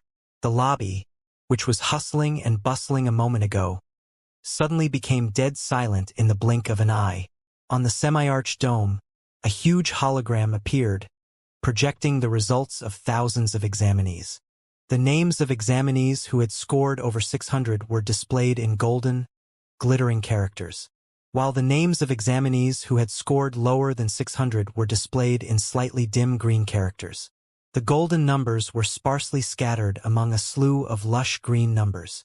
Most of the golden figures stayed in between 600 and 700, only a few were above 700.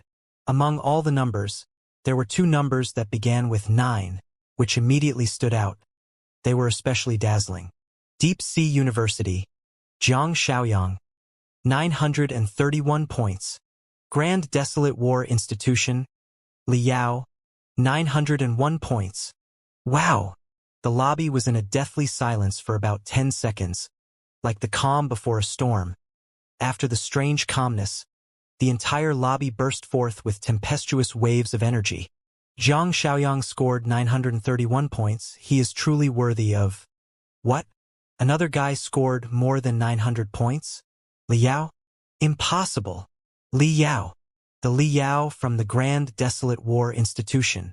That ignorant, crazy guy who doesn't know fear? He actually scored over 900 points. If I remember it correctly, isn't he the guy who submitted the paper at the same time as Zhang Xiaoyang? Both of them had submitted the paper more than an hour earlier. Who would have thought that he would be so terrifying? No wonder he can shoot his mouth like that. Monster. Both of them are monsters. The examinees of the Deep Sea University had, even more so, taken a huge blow. They looked at their pathetic 600 to 700 points and then, again and again, looked at shimmering 901 points of Liao. They were having a hard time believing it. In their heart, they repeatedly asked themselves if there was something wrong with their eyes or ears. You won the first round? Liao said calmly. He wasn't surprised by such result. He was from a non-technical background. No matter how solid his theory was, how could it ever surpass Zhang Xiaoyang, who was from a family with a history of giving birth to academic geniuses? Having a difference of 30 points was pretty normal. I had an unfair advantage. Zhang Xiaoyang admitted very frankly. Many of the people who made the paper were from Deep Sea University. I am quite familiar with their style of exams. It is rather natural for me to score over 900 points, but for you, who is from Grand Desolate War Institution, which has completely different refining ideologies, to actually score over 900, you're good. You're really good. I'm anticipating the competition with you in the next 2 rounds more and more. I'm going to enjoy defeating a monster like you. Not much of a break was provided in between the 3 rounds of refiner's registration examination. This was not only a test of a refiner's knowledge and skills, but also a test of his or her spirit and will. After the results of the first round, the written test had been announced. The failed candidates were dejectedly escorted out of the lobby to the special guest house prepared by the army. After the departure of the failed candidates, all that remained were 844 examinees who once again entered the examination hall and sat down inside the egg-shaped cabin. Following which, the glyphs on the eggshell lit up brightly, before the examination cabin went back underground and took the examinees to a huge underground base. In a huge training room, thousands of crafting furnace simulators were arranged in a row. These simulators weren't connected to any crafting furnace system. They only had a circular control interface composed of a dozen holograms. The supercrystal processor with powerful computing power could simulate various complex situations that could happen in a crafting furnace and even simulate thousands of complex and intricate failures that could occur during the process. All the candidates had to do was rule out all the failures and complete hundreds of refining tasks. Every successful task completed would grant a point respectively, which would be automatically added. Anyone who could accumulate 1,000 points within 5 hours would pass the second round and could enter the final round, the practical exam. Beep! In front of Liao, the circular control interface, like the vibrant wings of a butterfly, gradually spread out. The second round, the refining simulation test, began. In the blink of an eye, the light green control interface turned burning red as various performance parameters madly fluctuated. Suddenly, the parameters shot through the roof before suddenly falling to 0. A blood-red message popped out, reminding the user that the crafting furnace was on the brink of a meltdown.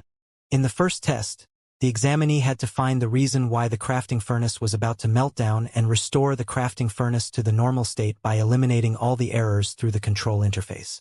The very first topic at hand was super difficult. Many examinees let out a cry of despair. Liao, on the other hand, had his will to fight soar to the high heavens. His slightly red arms seemed to have been wrapped in red lotus-like flames. In the control room, a dozen of holograms displayed the refining videos of Liao and Zhang Xiaoyang. Even though the style and technique of the two were totally different, there was one thing in common. Fast. They were as fast as sparks from a flint. The three were veteran refiners, what things they had not seen or experienced. Yet they were rendered speechless. As they quietly watched the peak showdown between two monster-level examinees, cold sweat dripped down their forehead. For a long time, they were unable to calm their hearts. After the two entered a crazed state and their hand speed soared to the limit, Dong Liuqi finally could not hold himself. His 6 fingers wiped the cold sweat as he said with a sigh, "These kids are truly incredible. Are you sure both of them are in their teens? When I was of their age, even 10 of me could not compare with them." The master crystal processor converted the points of the two into 2 progress bars which were directly being projected before the 3 invigilators. Along with the completion of each task, the progress bars of the two were chasing each other as they progressed at an extremely fast rate. Finally, after 3 hours 52 minutes and 37 seconds, Liao's progress bar made a jump and reached the endpoint. Liao was first to gather 1,000 points. 2 minutes and 9 seconds later, Zhang Xiaoyang's progress bar reached the endpoint, but it was too late. You won the second round. In the simulation training room, countless examinees were immersed in the complex and intricate tasks, unable to extricate themselves. Some had suffered cramp in their arms and legs by moving them too quickly, and some were even foaming at the mouth. Liao and Zhang Xiaoyang were, instead, quietly stood facing each other.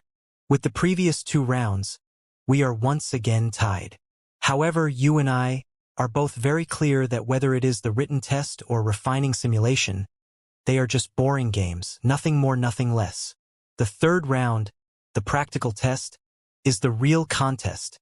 After 2 hours, 342 examinees stepped onto a giant lift and continued to advance deeper into the ground. The lift was like an enormous metallic disc which relied on anti-gravity array glyphs to silently move in the darkness. The stabilizing array glyphs at the edge of the disc flickered with weak blue light, illuminating the terribly tired and haggard faces, one after another. Even if the examinees were powerful cultivators, operating their brains at super high speed continuously for a dozen hours had made them somewhat exhausted. The examinees were divided into 2 distinct groups. 340 examinees sat at the edge of the enormous disc, forming a huge ring, while at the center there were only 2 examinees. They were none other than Liao and Zhang Xiaoyang. The monstrous performance of the two had shocked everyone. Everyone could not help but maintain a certain distance from the two unconsciously. They were afraid that they would interrupt the duel between the 2 monsters. It was as though 2 T-Rex from billions of years ago stood facing each other, while no other creature dared to stand between the two. In a moment, a brilliant flash blurred everyone's vision. Finally, the lift broke through the veil of darkness and sank a kilometer below the ground. A grand and magnificent scene came into everyone's sight, making everyone hold their breath. They'd entered an incredibly vast underground stalactite cave. As they raised their head to look, countless stalactites hanging down the hundreds of meters high roof covered their vision. When they looked downward, all they saw was pitch-black darkness. They simply couldn't see the bottom. As they looked around them, the cylindrical stalactite cave was over a kilometer in diameter and its walls had been artificially excavated into thousands upon thousands of caves. It was a hive.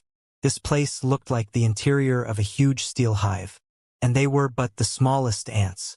Even the enormous lift looked like a lonely boat after having entered the stalactite cave. All around them, countless shiny metallic discs were flying, giving the picture of a busy life. This is the strength of our nation.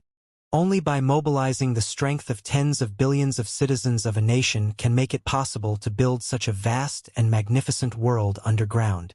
Only with this kind of power can we compete with billions of demons and devils in the endless cosmos. Liao sighed with emotion.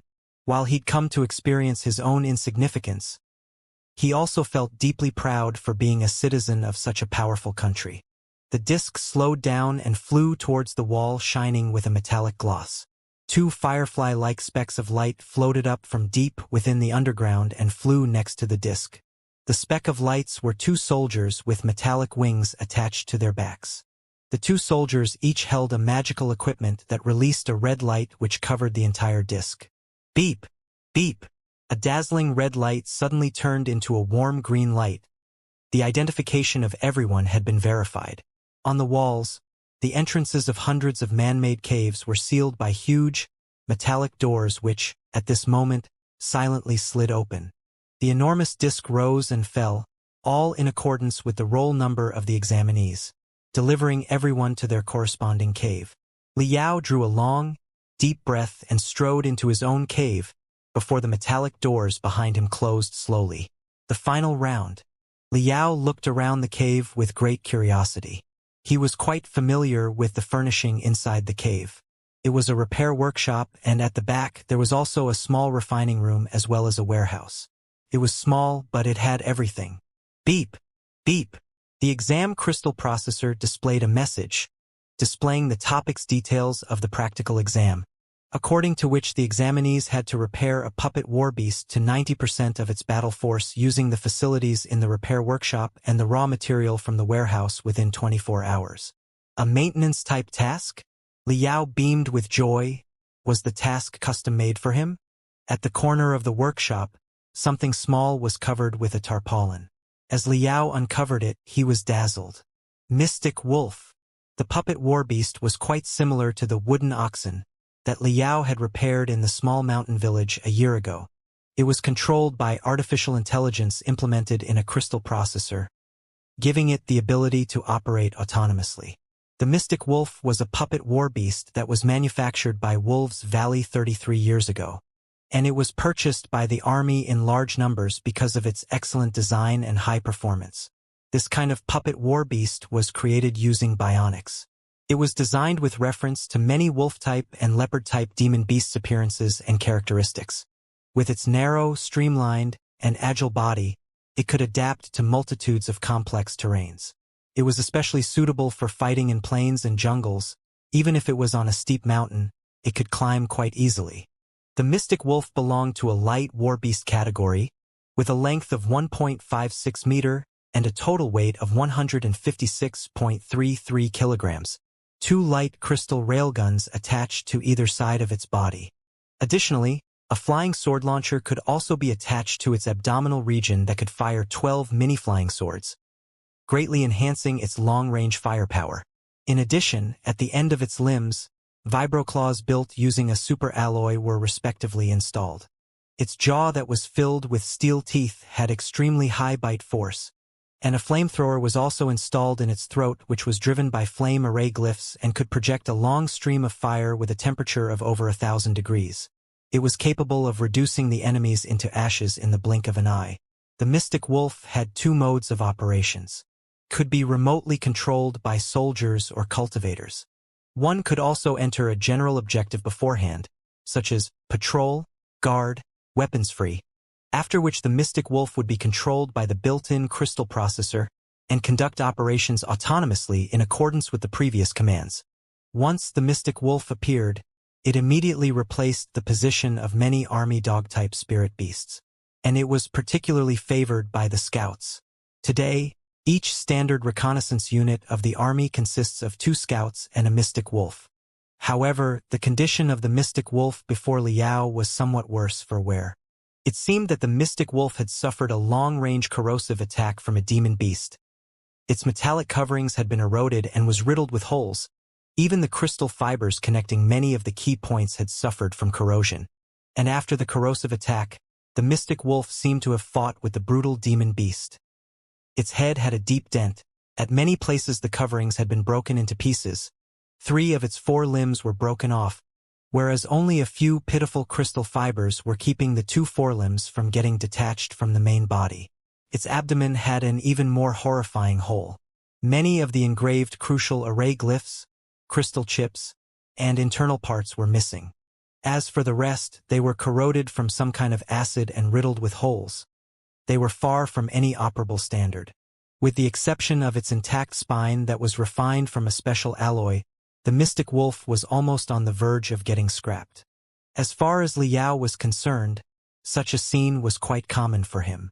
Whether it was the magical equipment graveyard or the ruins of the Grand Desolate War Institution's refining department, 90% of the magical equipment was either on the verge of getting scrapped or were completely scrapped.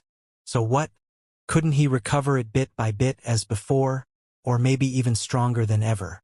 This mystic wolf was still far from the most damaged magical equipment which Liao had ever repaired. Rubbing his hand, Liao threw himself into an intensive repair work with rapt attention.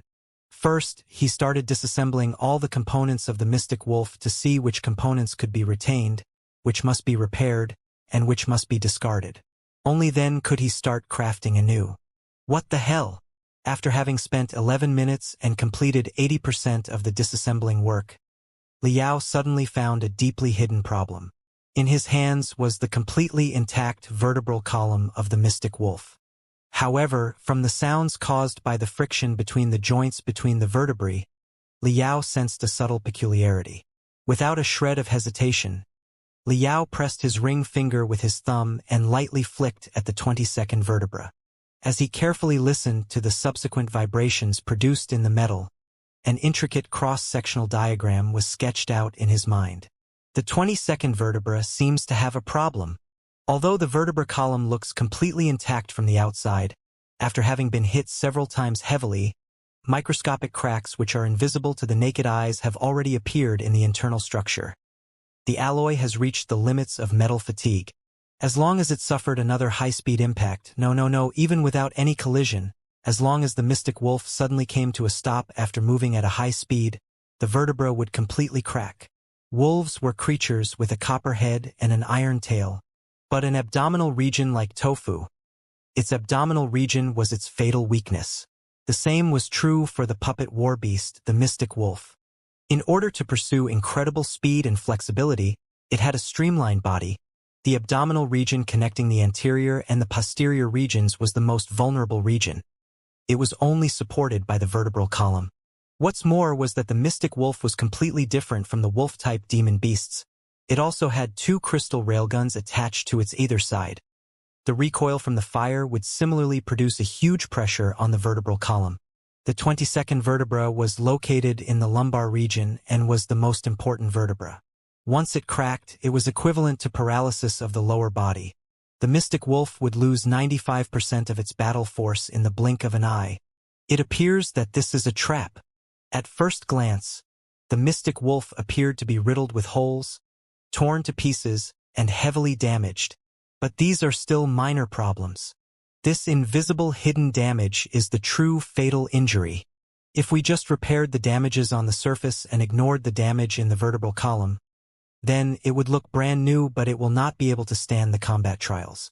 At the test site, just a few high-speed maneuvers would make its vertebral column to crack down. Liao slightly smiled. Since he had found the problem, the next step was easy to figure out. Having checked twice again to confirm that this was the only trap, Liao walked into the warehouse and looked for the raw materials required for maintenance. Soon, he discovered a second fatal issue. This isn't purple gold titanium, but an purple gold titanium associate. The purple gold titanium was a rare metal which was used in refining the special alloy that was used for forging the vertebral column of the mystic wolf. It was an essential raw material that could greatly enhance the tensile strength of the special alloy. The purple gold titanium associate was a very strange metal associate found in the purple gold titanite. Although its appearance, color, texture bore a striking resemblance with the purple gold titanium, its properties were somewhat different. It was simply unable to elevate the tensile strength of alloys. In the warehouse, there was some purple gold titanium associate, but not even a gram of true purple gold titanium. Is this another trap? Do they want to test the examinee's acuity? Want to see whether we could differentiate between the purple gold titanium and the purple gold titanium associate? I'm simply unable to refine a new vertebral column without the purple gold titanium. Sitting at the center of the warehouse, Liao lightly tapped his finger on the ground as he quietly pondered. In the control room, A strange smile was pasted upon the three examiners' faces as they watched the grimacing and pondering examinees. How many people among the 300 or so examinees do you think would be able to notice the trap in the vertebral column? And even if they noticed it, after how long would they take to realize that we have provided the purple gold titanium associate and forgot to provide the real purple gold titanium? Dong Liuqi asked with a smile. Yan Tianhe slightly smiled as well. Just as he was about to open his mouth, a hologram at center suddenly flashed. Apparently, an examinee had asked a question. Excuse me, why is there no purple gold titanium, which is absolutely necessary to repair the mystic wolf, in the warehouse? In the hologram, Zhang Xiaoyang very calmly asked. At that moment, since the start of the third round, only 31 minutes and 42 seconds had elapsed. The three examiners were slightly astounded. It was totally out of their expectations for Zhang Xiaoyang to quickly see through the two traps set in the test and also promptly forward his doubt to them. Such acuity means knowledge of the materials and quick thinking was certainly superb. Zhu Yueqin was all smiles as she immediately said, "Okay, we'll give you the purple gold titanium." From the get-go, this trap was just there to confuse the examinees. Obviously, it was impossible for them to not provide the purple gold titanium, as it would render the examinees unable to complete the maintenance work. In accordance with the rule which only the three examiners were aware of, as long as the examinee had the guts to boldly ask them, he or she could get the purple gold titanium. All the examinees who could pass through the two exams and enter the final round were all outstanding refiners. These two traps could not outsmart them at all. After having carefully examined for more than an hour, many examinees had discovered the hidden damage in the 22nd vertebra. However, a majority of the people had fallen into the second trap. The purple gold titanium was an extremely rare metal, whereas generally, the refiners, even more so, didn't care about a useless material like the purple gold titanium associate. In the warehouse, the names of the various materials had not been intentionally marked. It was all to mislead the examinees so that they think that it was the real purple gold titanium. Of course, after the purple gold titanium associate was thrown into the crafting furnace, it would react differently with the subsequent flames and the spiritual energy as compared to the real purple gold titanium. A majority of the examinees only came to their senses at this step and realized that there was something wrong with the material before questioning the invigilating staff. All of these people had gotten the real purple gold titanium. However, a lot of time had been wasted in vain. There were still a certain group of examinees who still didn't realize the trap in the 22nd vertebra from beginning to the end. They were all laboriously doing their utmost to solve the obvious problems on the surface. These people were bound to return in disappointment. The scenes of hundreds of maintenance workshops were being projected in the hologram. However, there was a hologram in the center, which remained unchanged. It projected the situation in two maintenance workshops that belonged to the most favored examinees. First was naturally Zhang Xiaoyang. After having acquired the real purple gold titanium, he, with textbook-like perfect order and techniques, meticulously started refining, polishing, and performing maintenance. His actions were as fluid as quicksilver flowing on the ground, concise yet natural and smooth. Watching him refine was as intoxicating as a fine wine. It was pleasing to watch and brought an indescribably wonderful feeling. No one could bear to remove their gazes from even half a second. The second was Liao. There was no movement. Liao just sat at the center of the warehouse, seemingly sitting in contemplation. Only when the three examiners observed closely did they discover a faint steam rising from Liao's head. Liao's brain was in an extreme state of high-speed calculation. What is he actually doing? Why is he not asking for the purple gold titanium associate? After having watched Liao's shocking performance for the first two rounds, even Zhu Yueqin, who disliked Liao, had a high evaluation of him. From the level of intelligence shown by Liao in the previous rounds, it was quite obvious that those petty tricks simply would not fool him. He should have questioned the examiners at the very first instance, so why was he blankly staring for such a long time? The three examiners glanced at each other. Multitudes of questions revolved in their hearts. However, they failed to realize that Liao was an unconventional refiner from the magical equipment graveyard, whose line of thinking differed greatly as compared to a vast majority of normal refiners. Other refiners, even geniuses like Zhang Xiaoyang, had received a school-based orthodox education since childhood. For them, it was just as heaven to begin refining only when they had a complete set of raw materials. In the environment that they grew up, their teachers, seniors, and staff members would naturally prepare a variety of materials for them. Even if they were lacking just one element, just by moving their fingers, they could order them via spiritual nexus. As far as these normal refiners who grew up in a nurturing environment were concerned, if a material was missing, then the very material should be immediately allocated. There wasn't a second option. However, Liao was different. The terribly brutal magical equipment graveyard wasn't some calm and peaceful campus. Even for a small lump of strengthened alloy, a fight would break out. How could he collect all the materials and then start repairing? Whatever he could find, he would use that. Even if he had nothing, he would use a wooden stick to replace the necessary material so that the magical equipment could barely start running. Even if it operated for just 3 seconds, maybe in those 3 seconds, he could eliminate an enemy. That was Li Yao's line of thinking. Therefore, having discovered the lack of the most important purple gold titanium among the raw materials, and even though he very well knew that it was a trap, he didn't question it. He presumed that since the third round was a practical exam, then isn't it just normal to lack various materials in real-life scenario? Suppose he was at a provisional repair station on the front line which was completely surrounded by demon beasts, and the repair station had just run out of the purple gold titanium. Then what to do? Are they going to request an armistice with the demon beasts until the purple gold titanium can be shipped from the back before fighting again? How could that be possible? I understand the real purpose of the third round is to examine how we are going to react in a stressful situation, want to see how we are going to repair the mystic wolf without the purple gold titanium. It sounds quite difficult. However, a registered refiner had always been one of the best vocations in the world of cultivation. It is quite normal for the last round to be this difficult. Liao slapped his forehead, believing himself to have seen through everything. He no longer hesitated and started thinking with all his concentration. Without the purple gold titanium, he was unable to forge the 22nd vertebra. And with the lack of a vertebra, even if the mystic wolf could barely be recovered, its flexibility and speed would take a big dive and it would be simply impossible to recover it to 90% of its war force. It seems that he had to once again display his crazy, devilish skills and hugely change the overall structure of the mystic wolf.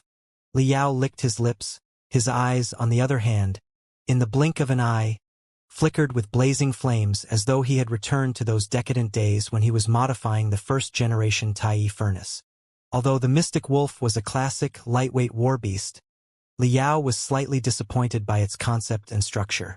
Even though according to the data it was quite powerful and could play quite of terrifying strength on the battlefield, too much emphasis was paid on speed and agility, which resulted in it having a vulnerable abdominal region which could not be resolved. If it were bitten by a demon beast at its waist, its vertebral column could quite easily break. The resulting rate of failure would be high. At present, huge strategic battles had not erupted between the Heaven Origin sector and Blood Demon sector. All the battles fought were either small-scale raids or close encounters. The rate of failure was still within an acceptable range. However, once a big battle broke out, during which the resources and maintenance staff would be scarce, the shortcomings of the mystic wolf would come into light. Usually, Liao liked looking at some classic magical equipment's blueprints and imagine how he would carry out some crazy modifications in his free time for amusement. The mystic wolf had already been in production for over 3 decades. Its blueprints were no military secrets and could be found in Grand Desolate War Institution. Liao had also thought of several modification plans for the mystic wolf. He had never imagined for them to be of use today. Which set of modification should I use? Forget it. Since it's such an important exam, I should use the safest, most conservative, and most old-fashioned set just to be safe. Suddenly, Liao stood up, his eyes lit up. He was ready to go all out. Meanwhile, in the control room, when Liao began his crazed performance, each of his actions had been called into question by the 3 examiners. What is he doing? Why is he drawing so many blueprints and spiritual energy flow diagrams like crazy? He just has to repair the mystic wolf, that's all. But why does he need to draw so many diagrams? Hey, he even picked up as many as 142 kinds of raw materials? Obviously, just 97 kinds of raw materials are sufficient to repair the mystic wolf. The components he is forging are quite strange. They are not the standard components for the mystic wolf. I really want to know what's going on inside his brain. He has dismantled the crafting furnace. That's not it. He is actually using many of the crafting furnace's components to strengthen the mystic wolf. Even the units of the crafting furnace aren't spared. Isn't this violation of the rules? What? It isn't a violation of the rules. The examinees can use everything within the repair workshop. And now he is assembling that thing. What am I looking at? It doesn't look like a mystic wolf. Finally, the exam came to an end. When the exhausted examinees somehow dragged their tired bodies out of their respective caves along with their repaired mystic wolves, they were deeply shocked by the amazing masterpiece at the center of the huge disc, one after another. It was an army green mystic wolf which faintly emanated a cold and murderous aura as though it a newly crafted magical equipment. Every detail was simply perfect. Its two sparkling, light gold crystal eyes overflowed with a king-like, domineering aura. It was an out-and-out wolf king. Next to the wolf king stood Xianxia quietly. His deep as an abyss gaze was transfixed at Liao's repair workshop. Having seen this, the remaining examinees hung their heads as they brought their greasy mystic wolves to the edge of the disc and sat down. The mystic wolves for which they had tried their best to repair simply looked like lame dogs as compared to the mystic wolf repaired by Xianxia. Their wolves were simply unpresentable. I'll be damned. The 10th star title is not for nothing. I'm genuinely convinced. Presumably, only Liao can compete with him. However, I still doubt it. The mystic wolf repaired by Xianxia is simply perfect. The majestic, domineering aura is released due to the perfect flow of the spiritual energy. That's right, even if it was a newly crafted mystic wolf, it may not be debugged so perfectly. It's a work of art. It is simply a work of art. Look! Liao is coming out. Gradually, the doors of Liao's repair workshop opened. However, he had a pale complexion. His hands trembled slightly, and his gait was unsteady. Clank! Clank! Clank! Clank! Meanwhile, he was accompanied by ear-piercing, mechanical sounds before a hideous war-beast gradually appeared from within the darkness behind Liao. When the completely hideous war-beast appeared before everyone was flabbergasted. They even forgot to breathe. What the fuck? What in the bloody hell is that? This monster didn't bear resemblance to its former counterpart from any angle. Its trunk was divided into cephalothorax and abdomen. From its round and bulging cephalothorax, one could find traces of its former appearance, but instead of being supported by 4 strong mechanical limbs, 4 slender legs were equally distributed on each side of the body. 8 legs, while every leg was composed of 6 joints, allowing it to rotate 360 degrees at its position. It was rather agile as compared to the mystic wolf with 4 limbs. Although the slender legs were lacking in strength, with twice the number, the pressure could be well distributed. The end of each leg had a folded sharp blade, which could pop out when necessary and kill or injure an enemy in close combat. Furthermore, the legs seemed to have a hair-like structure on them, resembling setae of insects. Only when everyone observed closely did they discover that the legs were covered with sharp nails. Furthermore, the 2 forelimbs, as well as the fangs and claws of the mystic wolf, had been transformed into a sawtooth-like structure to create a pair of chelae, like a mantis sickle and fangs of a scorpion. With one glance, everyone knew that they were the most ruthless of close combat weapons. This monster didn't seem to have an obvious head. The entire anterior of the cephalothorax was encased in a hard, curved armor. This armor wasn't a standard component of the mystic wolf. Only when everyone had racked their brains for a long while did they suddenly came to realize that it was a part of the crafting furnace. I'm not wrong, yeah? He actually dismantled the crafting furnace and used it as an armor. The crafting furnace was designed to withstand high temperature and pressure. Its outer covering was extremely hard. Naturally, if it was used as armor, the defense of the warbeast would be greatly improved. However, the iron shell armor wasn't completely intact.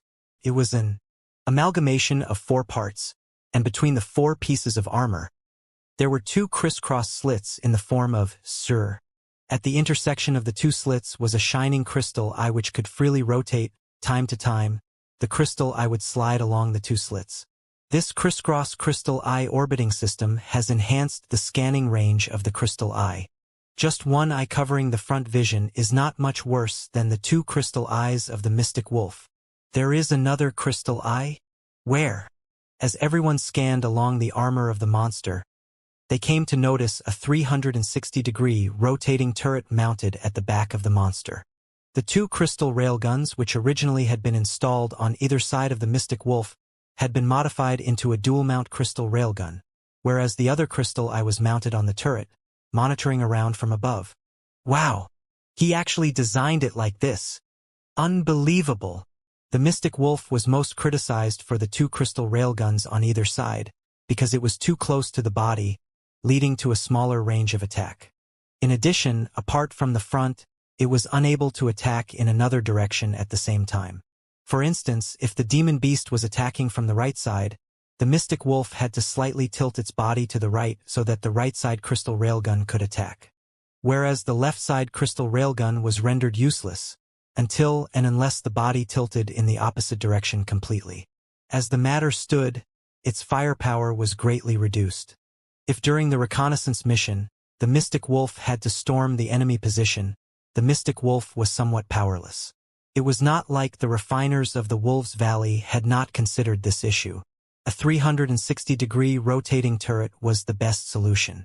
However, if the crystal railgun was installed on the back of the mystic wolf, the center of gravity would be too high, which would result in the loss of speed and flexibility.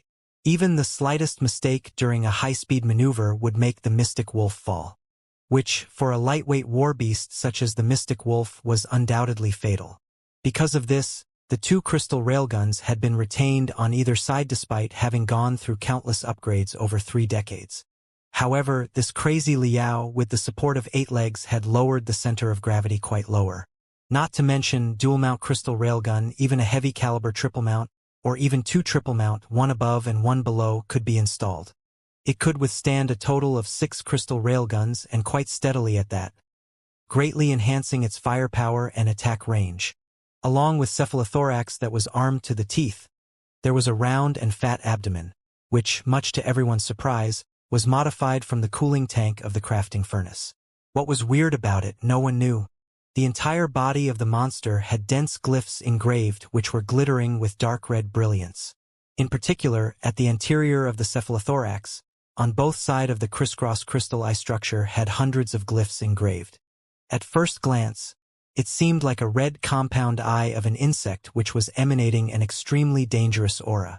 That's right, an insect, but to be precise, it was a spider. The warbeast repaired by Liao could no longer be called the mystic wolf, it the most fearsome spider among all the spiders, the tarantula. Whoosh! The 8 legs of the tarantula bent slightly, lowering its center of gravity, before taking a light leap. The tarantula very nimbly landed upon the giant disc. Meanwhile, Liao followed it in a neither too fast not too slow manner. The moment the tarantula landed upon the giant disc, all the mystic wolves trembled for a bit, while their heads emitted weak creaking sounds. Apparently, they had perceived the arrival of a stronger existence, while the alert telepathic thoughts within the crystal processor were automatically triggered as the crystal processor judged the enemy and themselves. Whereas the Wolf King's crystal eyes of Xianxia, even more so, became lustrous and brilliant. Every glyph across its body started to glitter. Its 4 claws lightly rubbed against the enormous disc, becoming restless. The crystal eyes of Liao's tarantula quickly scanned everyone, while its double-mount crystal railgun rotated slightly before finally pointing at Zhang Xiaoyang's Wolf King. The tarantula versus the Wolf King. The 2 war beasts simultaneously became aware that they were facing a strong opponent. In the blink of an eye, the enemy identifying array glyphs also judged the opponent as friendly. Swish! From the interior of the 2 war beasts came the sound of converging their spiritual energy, as though it was heaving a long and deep sigh. Meanwhile, the crystal railguns aimed at each other were lowered, followed by the dimming of the shining array glyphs. The tarantula moved its 8 legs as it crawled beside the Wolf King. These 2 war beasts.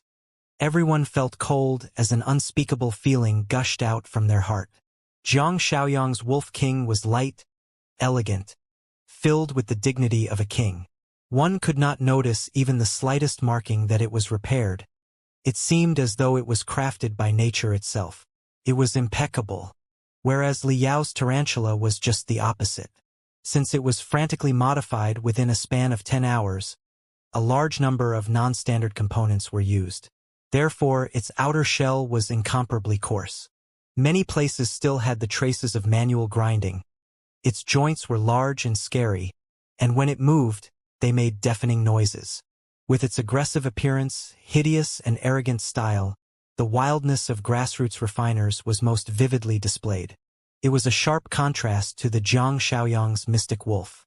If one said that the mystic wolf of Xianxia was from a royal family, then Liao's tarantula was an absolute tyrant. What do you think? Which of the 2 war beasts is better? It's quite hard to say. In terms of speed and stealth, Xianxia's Wolf King definitely wins. But in terms of stability, defense, and offense, I am more optimistic about Liao's tarantula. In a fight, only God knows who would win. While everyone burst into a discussion, Liao walked next to Xianxia and observed the Wolf King with a look of admiration. Both were experts. For sure, Liao could see that Xianxia's wolf had reached perfection. But there was one point Liao could not understand. Did you have the purple gold titanium? It was hard to believe that Xianxia could not see through the 2 traps. And since he had repaired the Wolf King, then he had the purple gold titanium for sure. Xianxia's gaze was transfixed at the tarantula. After having carefully observed for a long while, did he reluctantly withdrew his line of sight and said with a frown, "I got the purple gold titanium from the invigilators." "Why, you didn't get it?" Liao was astounded for a moment before he asked with surprise, "Isn't this a practical test? In combat, how could there be invigilators who would provide us with purple gold titanium?" This sentence struck Xianxia like a lightning. He was stunned for a long time and even forgot to breathe. Immediately, from the depths of eyes, blazing flames gushed out. At this point, 3 specks of light flew over from the caves above. They were the 3 examiners. According to the normal procedure, they did not have to appear before the examinees as long as they could monitor the examinees' situation through the holograms. However, Liao's unexpected and crazed performance, as well as the incomparably ferocious tyrant modified by Liao, had forced the 3 to come out. The 3 walked to the middle of Liao and Xianxia.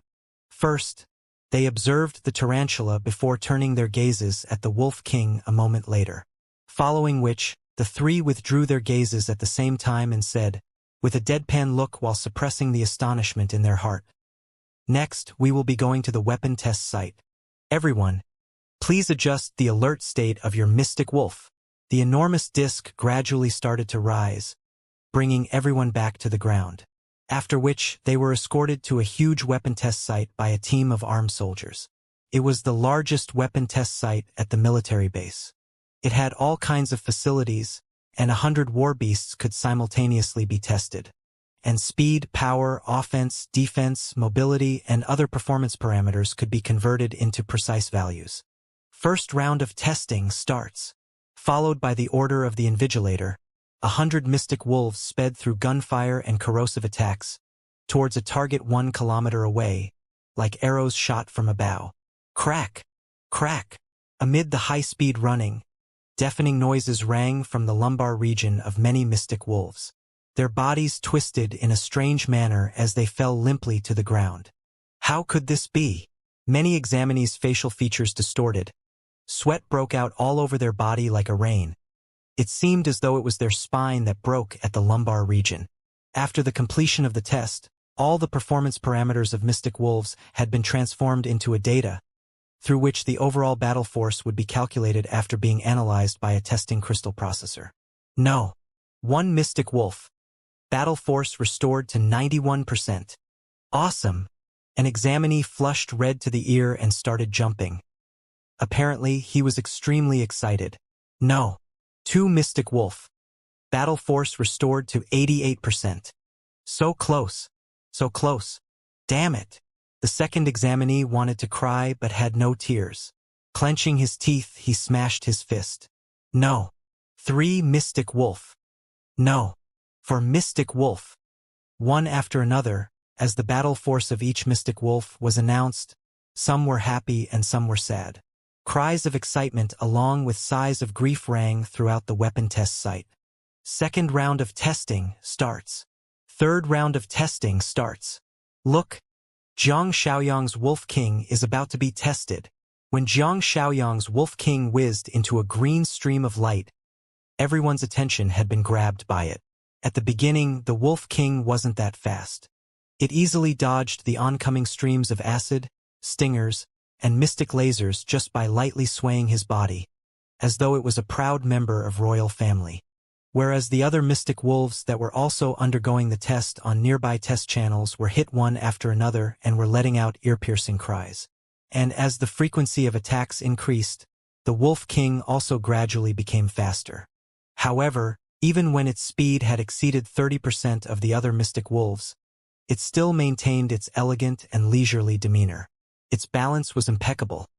Its smooth and elegant maneuvers dazzled the eyes of everyone as it dodged the continuous attacks.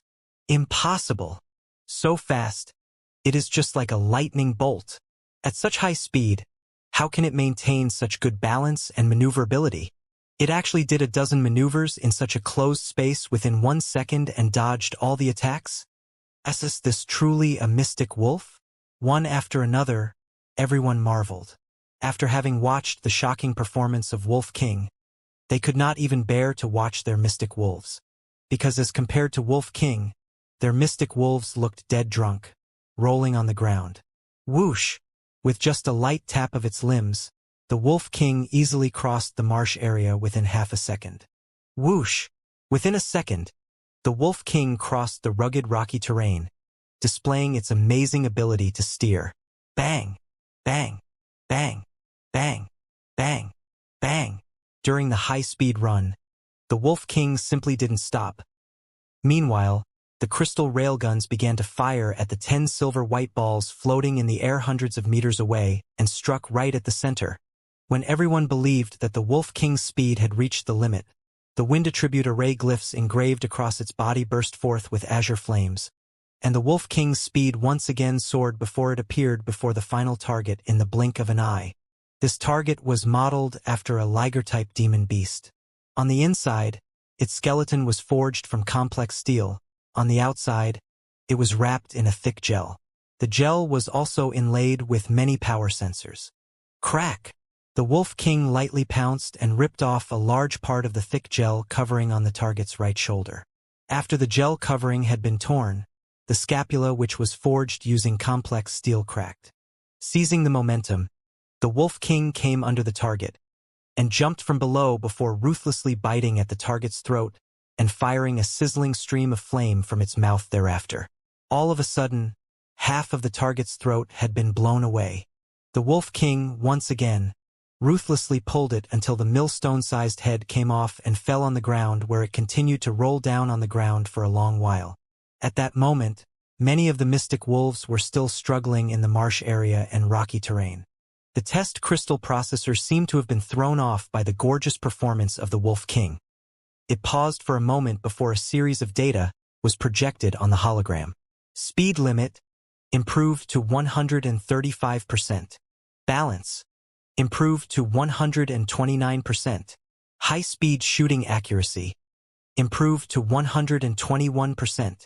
Close combat ability improved to 141. The overall battle force elevated to 133%. The 3 examiners, despite having watched Jiang Shaoyang's maintenance from the control room and known that all the components had been greatly strengthened, which would certainly improve the Wolf King's performance. However, their hearts were in turmoil after looking at such a dazzling data. For a long time, they were unable to calm their hearts. This war beast was worthy of the title Wolf King. Its performance had already surpassed all the newly mass-produced Mystic Wolves. Even if the experts of the Wolves Valley personally crafted the Mystic Wolf, where they didn't use incredible treasures, the subsequent Mystic Wolf crafted would also have a similar battle force. The 10th star title is too modest. Even Dong Liuqi, who was a critic of Deep Sea University, cried with emotions from the bottom of his heart. Just in his teens, yet he possesses such a strength. I'm afraid that after 10 years, even if he was called first star, he would be worthy of it. When the overall battle force of 133% was made public, the huge weapon test site went into an uproar before sinking into a strange yet heavy silence. Everyone stared at one guy. No, it was not Jiang Shaoyang. It was Li Yao, and his tyrant. Even Jiang Shaoyang didn't care about his own performance. He kept on staring at Li Yao as though his gaze would even burn through a steel plate. His teeth deeply bit into his lips, to the point that his lips were about to bleed. Li Yao was quite familiar with the thick and dense will to fight hidden within his gaze, because his eyes were also radiating a blazing will to fight. At the end of second round, both of them were tied. This last round would decide who was going to win and who was going to lose. The fourth round of test began. This time, whether it was the examinees who had just completed their test a moment ago or the examinees who had yet to finish their test, whether it was 3 examiners or the staff of the weapon test site, everyone was watching with their eyes completely wide opened. They were deadly staring at the tarantula among the group of mystic wolves. The tarantula was no different than a crane standing among a flock of chickens. What do you think? Will the tarantula display a shocking performance and surpass the wolf kings? Hush! Don't talk, it's moving. As the tarantula waved its 8 legs, it started to crawl in an unstoppable manner.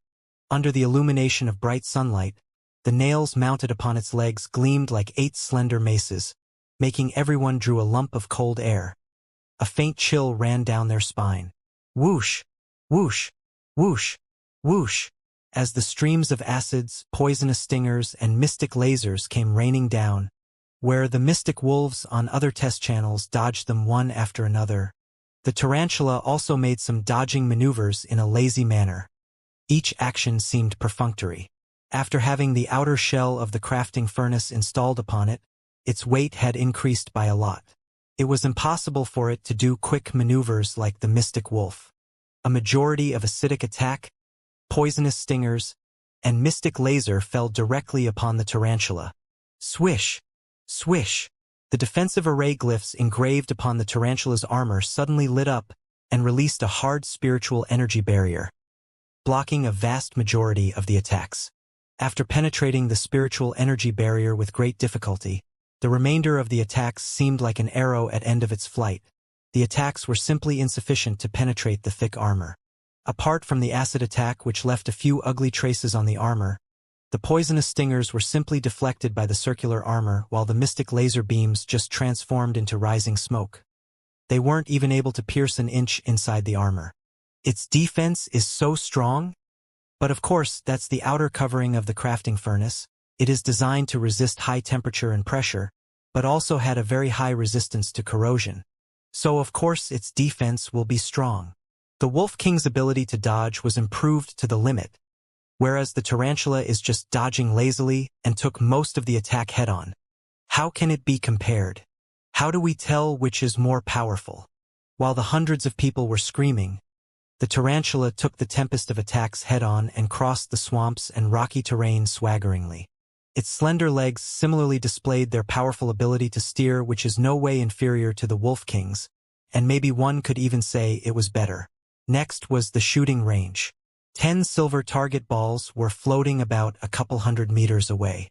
Just a while ago, the Wolf King complete hit right at the center of the target.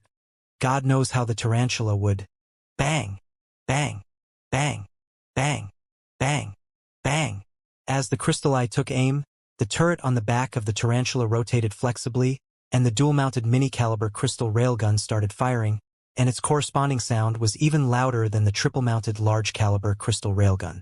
The 10 targets far away in the blink of an eye were covered in smoke. No way! He actually modified the crystal railguns too, and also engraved offensive array glyphs to improve the firepower of the crystal railguns. This is completely unreasonable. The stronger the firepower of the crystal railgun is, the greater the consumption of crystals will be. The Mystic Wolf is a lightweight war beast. How can it carry so many crystals? Just a round of fire would consume all the crystals. It would not be possible to fight continuously. Idiot, just take a look at the tarantula. From which angle does it look like a lightweight war beast? At the very least, it is a middleweight war beast. Its center of gravity is low, its stability is good, and its design is quite convenient for an ammo storage.